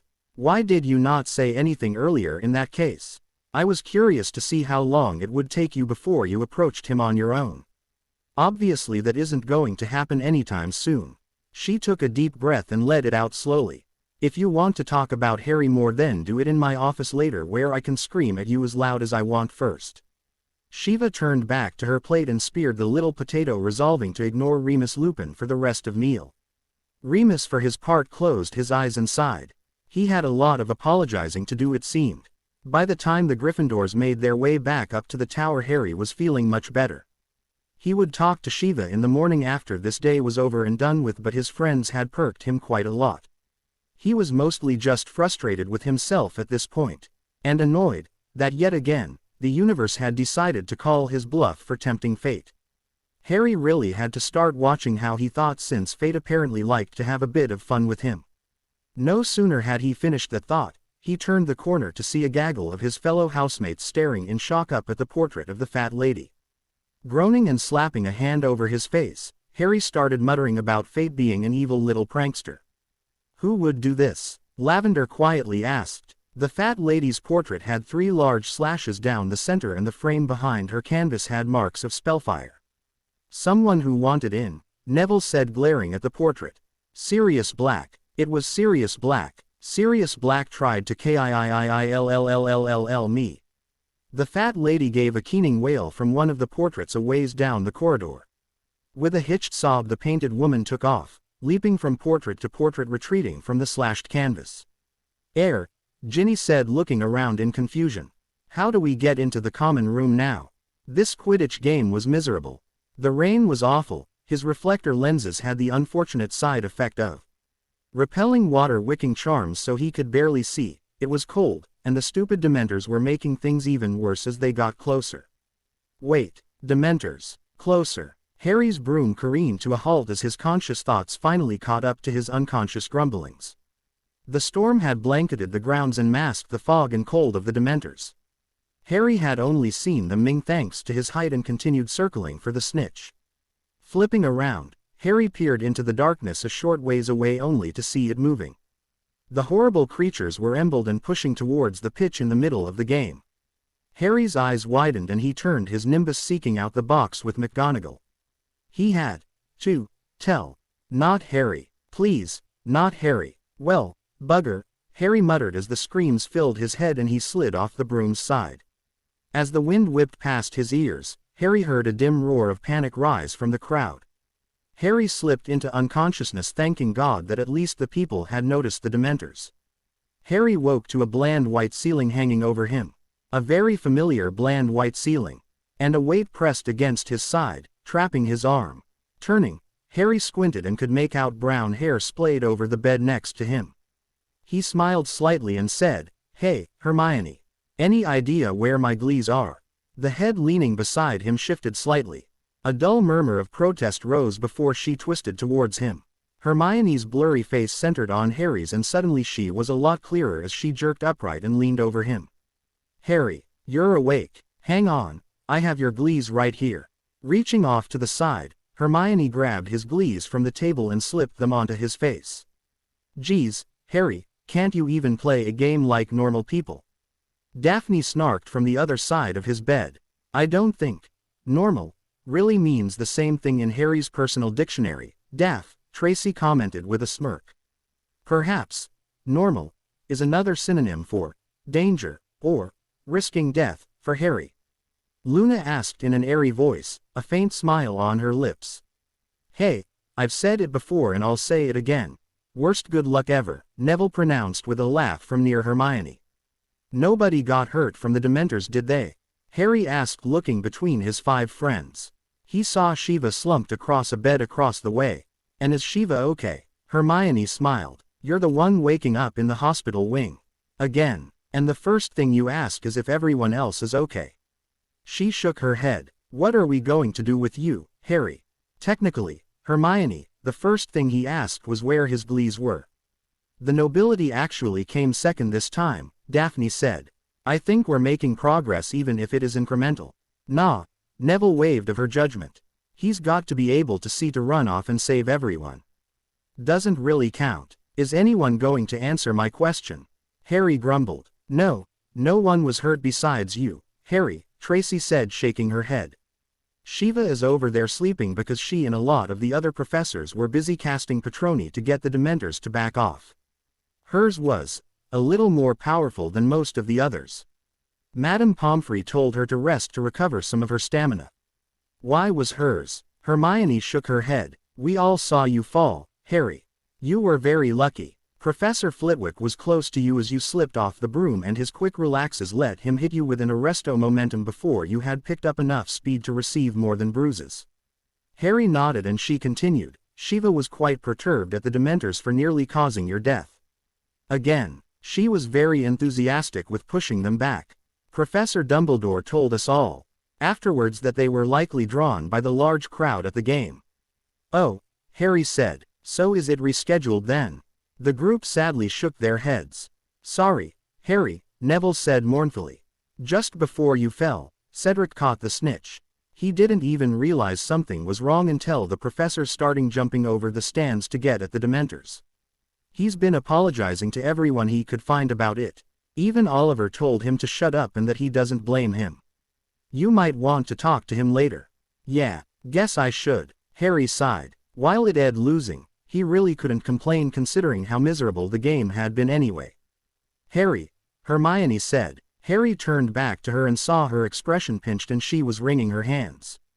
His insides clenched. Everybody was so focused on the Dementors that, well, nobody really thought about your broom. His eyes widened and his breath hitched. "We tried to save it but the winds pushed it into the Whomping Willow and by the time we realized it, I'm sorry, Harry." Harry flopped back down into the bed. "Bugger." Careful to make sure his voice was steady, he asked, "Does anyone think I could sue the ministry to pay for a new broom?" His friends gave the sad little laughs he had been hoping for. "It may not be much, but it was something. Professor Lupin," Harry asked, knocking on the door to Remus' office. The man waved him inside and Harry sat down in the chair across from him. "How can I help you, Harry?" "Well, I could use some help, sir. Also, I talked with Shiva about Halloween the other day. She mentioned that you two got into a bit of a fight and that I should ask you about it first." Remus sighed and pulled out a tea set. "Would you like some?" Harry shook his head. Remus poured a bit for himself and leaned back into the chair. "Did Bathsheba tell you the general subject of our disagreement?" "No, but it's not too hard to figure out that it was about me." "It was, but probably not in the way you are thinking, Harry. I have not made the best of choices in the past decade. Your guardian drilled that into me rather effectively the other night. First, allow me to apologize for the Boggart incident. I should not have frozen like that. I simply never expected to see a student's Boggart manifest as a teacher. Especially not one they are known to like." "It's fine, Professor," Harry said, waving that off. "I wanted to face the Boggart. One of my friends actually tripped you up to make sure I could." Remus' eyebrows rose. "Really?" He chuckled. "No wonder I tripped. Well, whoever it was, congratulate them for me, would you? That was a delightfully subtle little prank." "I will. Anyway, it wasn't your fault. I figured my Boggart would be weird and I'm a little embered about how poorly I handled it. I do think I'm going to let others stick to dealing with them in the future though." "There is certainly no shame in that, Harry," Remus said, nodding to the boy. "Now, as to what Bathsheba and I argued about. I knew your parents, Harry." Harry's gaze jerked up and a lot of the humor in his expression visibly drained away. "I was quite close to your father actually. We were best friends during the majority of our schooling." "Like with Sirius Black?" Harry asked. Remus flinched. "I deserved that, yes. While James and Sirius were always exceptionally close, I was almost as good of friends with them. I have a problem, a disease. It has caused many complications in my life. Your father and Sirius discovered my little problem, but instead of shying away from me, it instead drew them both closer. A fourth joined our little group. Peter Pettigrew." "Yes, poor Peter," Remus sighed. "The four of us grew quite close, and when James started to date your mother, Lily, she shortly became a fifth member of our circle. After we graduated we all remained somewhat close, though I drifted apart. Again, largely due to my shame. After James's and Lily's deaths I blamed myself. I realized that was foolish, but I did. I felt that if I had let them in more, then perhaps I could have helped. Or at least died with them. While this is interesting, Professor, I don't see what this has to do with why Shiva would yell at you and, as she put it, come within a hair's breadth of beating the stuffing out of you. It takes a lot to rile her up like that. Generally I'm the only one who can do it, and that's just because I tend to almost die on her a lot." Harry shrugged. People knowing his parents was no longer as interesting as it used to be. "It relates because the context is important." Remus sipped his tea and grimaced. "After I sobered up I attempted to find you. I felt it was my duty as the last remaining marauder to at least look in on you from time to time. Albus, however, informed me that you were safe with your relatives, and I took his word for it. He was Albus Dumbledore, the greatest wizard since Merlin himself. Who was I to question what he said?" Remus sighed again and closed his eyes. "I never bothered to consider that your relatives were Petunia and her family. Lily had complained about her sister often enough that I should have taken action. Bathsheba would not tell me what Petunia did, and I don't expect nor ask you tell me yourself. But I know it was not pleasant, and I know that it was persistent. I can only imagine what you endured because I was a fool, more interested in my own self-pity than in you." Remus spread his hands in supplication. "Even now, I have been a fool. We have seen each other for over 2 months and I never once mentioned that I knew you as a baby or that I knew your parents. I have failed you in many ways, Harry. I humbly request the chance to attempt to rebuild the bridge I burned so many years ago." Harry frowned at the teacher and considered. On the one hand, here was a man who was at least partially responsible for his neglect at the hands of the Dursleys. On the other, like McGonagall, he did seem to be genuinely sorry for the past. "What did Shiva say to this?" Harry eventually asked. "She said," Remus gave a small, sad smile, "that she did not have the right to do anything more than berate and threaten me. That the decision of how to proceed in the future would be left completely up to you." Though she did threaten to remove my bits should I do anything untoward in the future. That is quite a fiery young woman you've chosen as a protector. I think she kinda chose me, more than the other way around, Harry muttered. He sat thinking for a few minutes. Will you tell me what your problem was that didn't scare my dad away? It would be a good test to see just how far Professor Lupin was willing to go for his forgiveness. Will you agree in turn to keep this between us and Shiva? That's non-negotiable, Harry countered. Remus gave a slow nod. Very well. As a young child I was bitten by Fenrir Greyback during a full moon. I'm a werewolf. Remus closed his eyes and CED for the explosion. For the look of disgust in the eyes of his best friend's son. Seriously, that's it. Remus' eyes snapped open and instead of disgust or pity in Harry's eyes he instead saw confusion. I thought you were going to say you'd killed someone or something. A werewolf, that's the secret. That's nothing. Harry, I don't think you quite understand the stigma OCIATED with my condition. Harry snorted. So you're a super big wolf that likes to rip things apart 1 or 2 days a month. Hell, Shiva is worse than that for longer. Remus opened his mouth to protest again, completely confused at this reaction, but Harry waved him quiet. Whatever, I'm not going to argue about this. Look, you want another chance? Okay, fine, but we start over from square one. Professor McGonagall has proven that she's pretty cool and I avoided her like the plague for a while. I can at least give you the same chance. But I don't give out third chances. Fair enough. Remus nodded at the boy. I truly appreciate this, Harry. Okay, now that that's out of the way, I need help. With what? Harry sighed. I got to thinking about Dementors the other day. It's hard not to, what with them surrounding the school and all, he said and growled. Especially after falling off my broom thanks to them. Things like that in the train incident can't happen again. I can't afford to collapse like that in a bad situation. I need to be able to defend myself. Well, Remus said, rubbing his chin, I could attempt to teach you the Patronus charm. However, it is quite complicated. And I am certainly not willing to bring you out to the grounds to practice on an actual Dementor.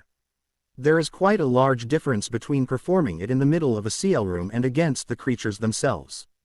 Harry shrugged. Being taught the charm is all I'm looking for, sir. Once I know the basic underlying principles of it, I can try to make a rune cluster to replicate the effects. Whether I can perform the charm under pressure would be moot at that point. Remus' eyebrows rose into his hairline. A rune stone to reproduce a Patronus. I don't believe that is possible, Harry. Harry laughed. I've invented at least 5 different clusters that are supposedly impossible, and I'm pretty close to figuring out another 3. Hell, this should be simple really. I'm not making anything new, just a rune to perform a spell. 3 of my primary combat runes do exactly that with Reducto, Confringo, and Defindo. I'll probably try to supercharge it or something in case I'm ever swarmed, and I should be able to do the spell itself at least somewhat proficiently to make sure that I get credit for it when it comes time for owls and newts, but the rune itself shouldn't be too hard. Remus's jaw snapped closed. He started laughing. You have your father's confidence and your mother's brilliance, Harry. Let's get started then, shall we? Breakfast the next morning was unusual. Harry and company had just laid into their food when a bevy of owls showed up carrying a long, rectangular, paper-wrapped package. Immediately after dropping it in front of Harry, the owls all left. That's new. Harry blinked at the bow. Hedwig swooped into the hall and landed on his shoulder with an indignant hoot, glaring at the package. Hey, don't look at me, girl. I didn't order anything. She hooted again and twisted towards him. Yes, of course, if I had ordered something I would have told you so you could pick it up yourself. She hooted again and ruffled her feathers, apparently satisfied. Harry reached over to his plate and held a slice up bacon up for her. Peace offering. Hedwig happily gobbled the snack and flew back out of the hall. What? He asked, looking at his friends who all had varying degrees on incredulity on their faces. All except for Luna, at least, who merely looked amused.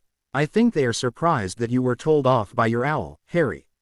Not the giant package somebody sent to me then? Harry asked with a smirk at the. That probably has something to do with it as well, though I think Hedwig was the larger part.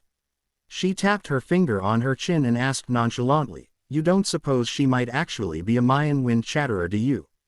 I admit, Luna, While I'm not familiar with the Mayan wind chatterer, I really don't think Hedwig is anything more than a really smart owl, he said, laughing. Shame. I've always been curious whether the Mayan wind chatterer truly existed or not. Luna shrugged and went back to her food. Hermione ground her teeth and was about to say something before Ron cut in. Well, are you going to open the thing or what? Harry rolled his eyes and shrugged. Why not? Might as well see what it is. He opened the card that had come with it. Sorry about your last match.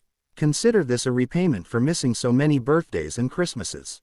Huh. Tearing the wrappings off, Harry was presented with a ND new, mint-in-box Firebolt. The fastest, most maneuverable, best broom currently on the market. A broom worth 1,000 galleons. URG. Harry couldn't do anything more than croak upon seeing it. Wow.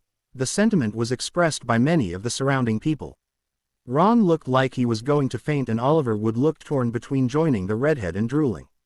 Harry reached out a hand to caress the broom but found his arm locked in place by Hermione's iron grip. Harry, you can't touch that. You can't use that. Not yet. But it's a firebolt, Hermione. Harry whined. Yes, and you have at least one person out for your blood. Plus whatever the heck is going on with the Sirius Black situation. There is no indication of who sent you that broom beyond a vague reference to the problems from the match, meaning they had to have heard yours was destroyed and have enough money to get you a new broom in very short order. That implies power, which implies dangerous. You are going to have that broom thoroughly checked for traps or sabotage before laying a hand on it. Harry's expression fell and he looked with longing at the broom. He turned back to Hermione's stormy expression. He glanced at Shiva, who just looked pained. Harry turned back to the beautiful broom sitting before him and drew his hand back, sighing. I hate when you make sense like that. This was too much for Ron apparently. You can't be serious. That's a firebolt. What if they dismantle it? What if they break it? What if they can't put it back together? Do you know how expensive those are? Who cares who sent it? It's a firebolt. We prefer Harry alive, Ronald, Luna commented, not even bothering to look up from her pudding. This is very good. You should have some pudding. Nobody asked you what you think, Lou. Ron was hit by a silencing spell before he could finish the sentence. Ginny lowered her wand, stood up and cuffed her brother on the back of the head. Do you ever learn? Sorry about that, Harry, Luna. I'll take the git upstairs so you don't have to hurt him. McGonagall and Flitwick, who had wandered up behind during Ron's episode, nodded approvingly. Miss Weasley, McGonagall said, very good foresight. 5 points to Gryffindor. You, Mr. Potter, Flitwick said, we will be exceedingly careful not to damage or degrade your gift in any fashion. I would expect you to have it back in a week, no complications. 2 tops. Harry just nodded glumly. The professors levitated the box with the broom out of the room with Harry staring after it. Shiva clapped him on the shoulder. Cheer up, kid. Best case scenario, you get it back in a week and can lord your epic broom over your rivals. Worst case scenario, it's trapped, meaning you can properly thank Hermione for saving your life. I can point you to a few unused broom closets on the 4th floor, or if you need more light for the expressions of gratitude, there are some excellent empty CL rooms up on the 6th. Shiva smirked down at her ward as she walked back to the staff table. Harry and Hermione, on the other hand, were both blazing red. Luna happily hummed away, glad that Professor Babbling had managed to firmly get Harry's mind off the broom. The firebolt examination was completed in 5 days. Flitwick had apparently fallen in love with the broom, and between him and McGonagall's efforts, they worked round the clock to lovingly check over every inch of the beautiful thing. No unsavory charms, runes, traps, enchants or potions were found. It was entirely mundane. If 1,000 galleon present from a mysterious benefactor could be considered mundane. Harry and his friends had gathered to discuss this and the Sirius Black problem. There had been frustratingly little actual progress on that front. So far, the only thing that they had confirmed was that literally everyone was amazed that Sirius Black had betrayed the Potters. Hagrid, McGonagall, Flitwick, Tonks, Andromeda Tonks, Amelia Bones, Augusta Longbottom, Xenophilius Lovegood, the late Pandora Lovegood, according to Xenophilius, Celeste Greenger, Daphne's mother, Madame Rosemerta, the owner of Zonko's joke shop. Even Filch had admitted to being surprised when the news had first broken. And were sure he couldn't have been under an imperious curse. Harry asked after they had checked everything again. Daphne shook her head. The Blacks specialized in mind magics. There is no way any child of House Black would fall to Imperius. And even if he had, Tracy said, banging her head on the table, laughing afterward wouldn't have happened. We're going around in circles. Neville shook his head and leaned back, staring at the ceiling of the Leary. Let's focus on something else, Hermione said. Instead of looking at why, let's look at how and backtrack. Does anyone know of any charms or curses that could cause an explosion like was described? I could make a feedback cluster that could do that. It'd be really dangerous though, Harry commented with a shrug. The group ignored him.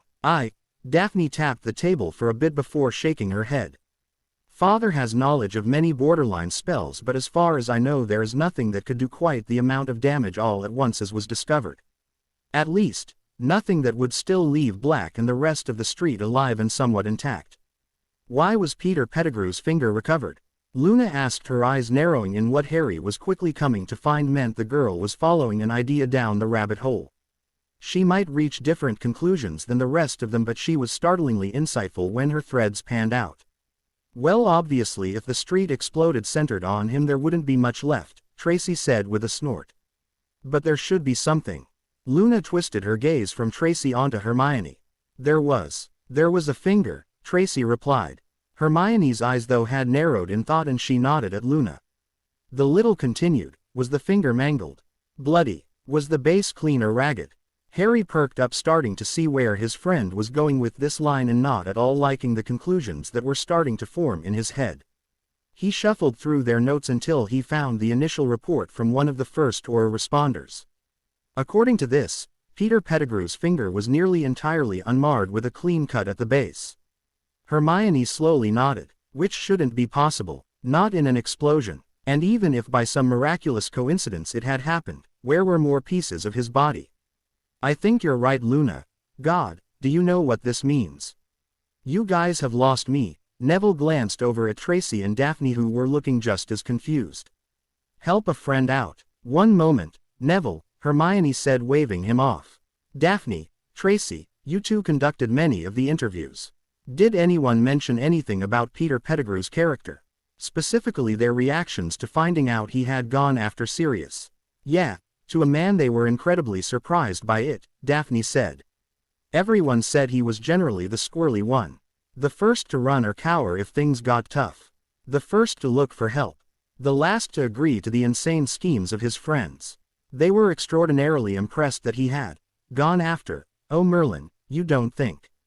Daphne's face morphed into a horrified grimace. Why do I get the feeling we're the only two not invited to the party, Nev? Tracy asked, glaring between her other friends. Neville just nodded along with her. Sirius Black did not kill anybody that day, Tracy, Neville, Luna said, all traces of airiness and levity having dissolved from her voice. The facts do not fit. One of the two wizards present fired some curse that damaged the street.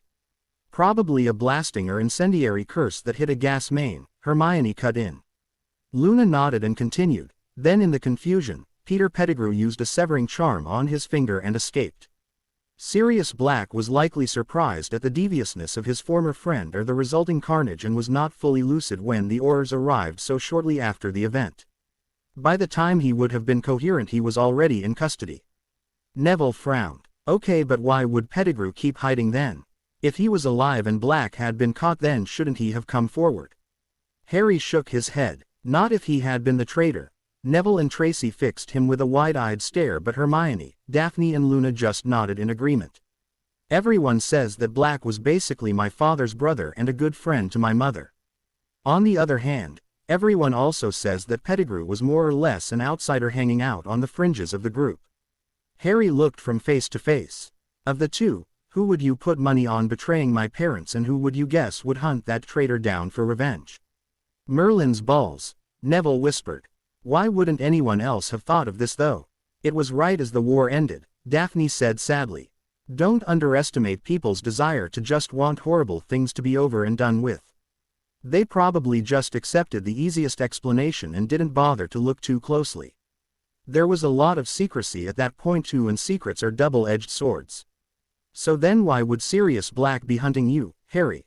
Tracy asked. That part still doesn't fit. Luna cocked her head at the older girl. What makes you so certain that he is hunting Harry? Or even if he is hunting, who says he is hunting Harry? The others turned to her wide-eyed. You think he found out Pettigrew's here? Luna shrugged. It is possible, I suppose. It also possible that someone finally mentioned that you were at Hogwarts to him and he thought to protect the last Potter as he could not do with your parents. Either way, we need to find and speak to the man himself to ascertain his true intentions. I agree, Hermione said, nodding. This entire investigation was bungled. The means makes no sense and the motive makes even less sense. I find it highly likely that Sirius Black was framed for this, but I don't think running off to find the man to ask him personally is the best plan. Not just yet, at least. Let's get the trial records first and then perhaps we could ask Susan's aunt to reopen the original investigation and have him come to us. I'll just ask, Tonks, Harry said, shrugging. Give me a second. Harry walked a bit away from the group to have a modicum of privacy before activating his comm stone. Come on. Contact Tonks.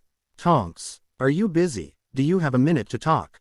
Harry, the Metamorphagus. Voice came through from the stone.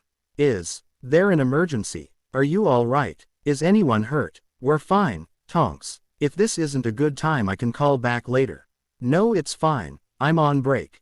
There was a short pause where Harry heard muffled scuffling sounds as well as a dull bang and soft curse. They moved these desks on purpose, I swear. All right, I can talk. Have I mentioned how awesome these things are, by the way? I mean, really, if you can produce this, Harry, you're going to be richer than Merlin. I don't know about richer than Merlin, but definitely richer than the Queen, Harry said, smiling. Nah, she's got her crown jewels and all. Merlin had crown jewels but his were dangly instead of shiny.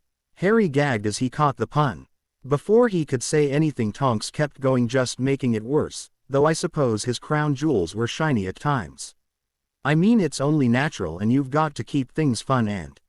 Seriously, woman, stop. I give. You win. Harry hurriedly babbled, wishing he could clamp his hands over his ears. It would just make it worse though by bringing the rune stone closer to his ear. Tonks laughed over the line.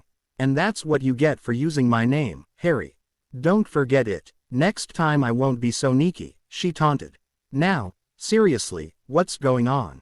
Harry sighed. My friends and I have been investigating the Sirius Black case. Harry, that is really dangerous. You guys are just kids, you can't. Tonks, stop, Harry cut her off. For one thing, we weren't going out looking for him or anything, we were just interviewing people mostly. Secondly, we are not kids. Tracy was basically Mind D for months. Neville's been grown up since he was told what happened to his parents when he was 8. I'm half convinced Hermione was born an adult. Luna watched her mother die 2 years ago right in front of her. Daphne faced down a 1,000-year-old basilisk with me. And I not only faced the basilisk but my parents' murderer the year before that. We may be young, Tonks, but we're not kids. Harry could practically see his friend rubbing her forehead. Fine, I'm sorry for calling you kids. Shiva does it, you know. I've noticed. Shiva is a special case. And she only calls me kid, Harry shrugged. I think it's her term of endearment or something. Better than freak or boy, and she doesn't mean it in a demeaning way or anything, so I don't mind. And we're getting sidetracked. Tonks laughed. Yes, we are. I'm guessing you think you guys found something. We think. Harry paused and then rushed ahead. We think that Sirius Black was actually innocent. We think he was hunting Peter Pettigrew down instead of the other way around. We think that Pettigrew was the real traitor and that he escaped in the confusion, using the opportunity to frame Black. We're not entirely sure why he's here now, but this makes a lot more sense because none of the facts seem to fit the official story. Can you get us copies of the trial records? If we knew what he said at the trial, then maybe we can get the case reopened, and instead of a manhunt for a murdering psycho we can get justice for an innocent. Tonks was quiet for a long time. Long enough that Harry was beginning to worry something had happened to the calm stone. Finally she said slowly, "You think we are hunting an innocent man? How sure are you?" "Between 80 to 90%. It all fits a hell of a lot better, Tonks. Merlin's balls. Look, I'm not exactly popular here at the moment with how I reacted to Hagrid's arrest, plus later proving to be right about it. Not to mention a bunch of other little things." A note of bitterness had leaked into Tonks' voice. I doubt I'll be able to influence anything on the manhunt itself. I should be able to get you copies of the trial records though they aren't sealed. If they are, you might have to have Susan ask her aunt to get you a copy. Harry, I need you to write up why you guys suspect this in a letter and send me what you have. This manhunt is being personally pushed by Fudge to a scary degree. That fact alone, well, it probably means someone is whispering in his ear. I'm going to need a lot of actual evidence to get the on-site order removed from Sirius Black. I understand, Tonks. I'll send Hedwig off with what we have by dinner, Harry said. Tonks, thanks. I want to see justice done as much as you do, Harry. She paused. And I owe you for making me laugh with that letter. Get me that info, and don't go looking for trouble, Harry. Even if my cousin was innocent, he's still been in Azkaban for 12 years. He might not be entirely sane at this point. We'll be careful, Tonks. Keep some color in your hair, Nymphadora. Why, you little disconnect, Harry said, smiling. As Harry hung up on her, Tonks shook her yellow hair in exasperation. I'm going to have to contact the Weasley twins. That boy is asking for it. She sighed as her shifted from yellow to black and back again. I'm not sure what's worse. If Harry's right and Sirius was imprisoned over a decade for something he didn't do, or if Harry's wrong and the man really was that much of a bastard to betray his surrogate family. Casting a quick tempest, Tonks saw she still had nearly an hour before her shift started again. Steeling herself, she headed for the lift down to records. She didn't think she'd managed to piss anyone off down there yet, so she should be able to walk away with the trial data copies, they weren't sealed. Unless Norman was there. If that ass was around, she'd walk back out and come in again with a different face. Tonks' hair flashed a quick red, then a longer red as she noticed the shift. Her powers were getting even more frustrating lately with the flack her coworkers were heaping on her. Her abilities were always tied with emotions, her hair in particular, but usually she was able to lock it down better than this. Maybe she should take her mother up on those occlumency lessons. It was supposed to be able to help metamorphs lock in a form without having to keep the concentration going. She scowled again, thinking about her fellow Aurors. It wasn't bad enough that she was a rookie who had been proven right. No, she had to have a mind of her own as well. Something that apparently didn't sit well with current leadership. Scrimgeour was against her from day one thanks to her powers, her attitude and her competence. He took every opportunity to pair her with Dawlish, who only saw her as a piece of ass rather than someone who could do the job. Her hair turned darker as she thought about that idiot. She'd been with the Aurors barely more than a year and a half, and she did the job better than he had for a decade. The lift stopped and Tonks walked out, stubbing her toe on the garbage can outside the records hall. Biting down on her tongue, Tonks ignored the typical pain and went up to the desk, breathing a sigh of relief at the lack of Norman. Watcher. Auror Tonks. I'm looking for trial records. She smiled at the clerk and made sure to keep a tight leash on her yellow hair. Name of the defendant, Auror? The clerk asked, completely uninterested. Sirius Black. That got a reaction. The man dropped his quill and turned a wide-eyed gaze onto her. Tonks just smiled back. It's important, so the faster the better. Right away, Auror. Please wait here. It should only be a moment. The clerk turned to his Rolodex and started flipping cards. That never ceased to amuse her. Muggles used it for contacts and phone numbers, while wizards had appropriated it to east in filing. It wasn't too far off. But she pitied the poor fool who tried to explain the difference to a pureblood. 10 minutes later, Tonks was starting to worry she'd have to come back later when the clerk finally looked up at her with an expression of worry on his features. Tonks frowned and had to concentrate hard to prevent her hair from shifting. Problem. It's the records, Auror. Well, yeah, I gathered that, buddy. Tonks rolled her eyes. Guess they are sealed then, huh? No, Auror, they don't exist. Tonks coughed incredulously and just stared at the man. What do you mean, they don't exist? An index for all records, whether sealed or open, for criminal trials are kept here. The spells involved don't allow for misplacement or incorrect filing. If there was a trial conducted, the index is updated. There is no index annotation for a Sirius Black. The man was sweating now. Are you sure? Tonks frowned, not at all liking what this was starting to look like.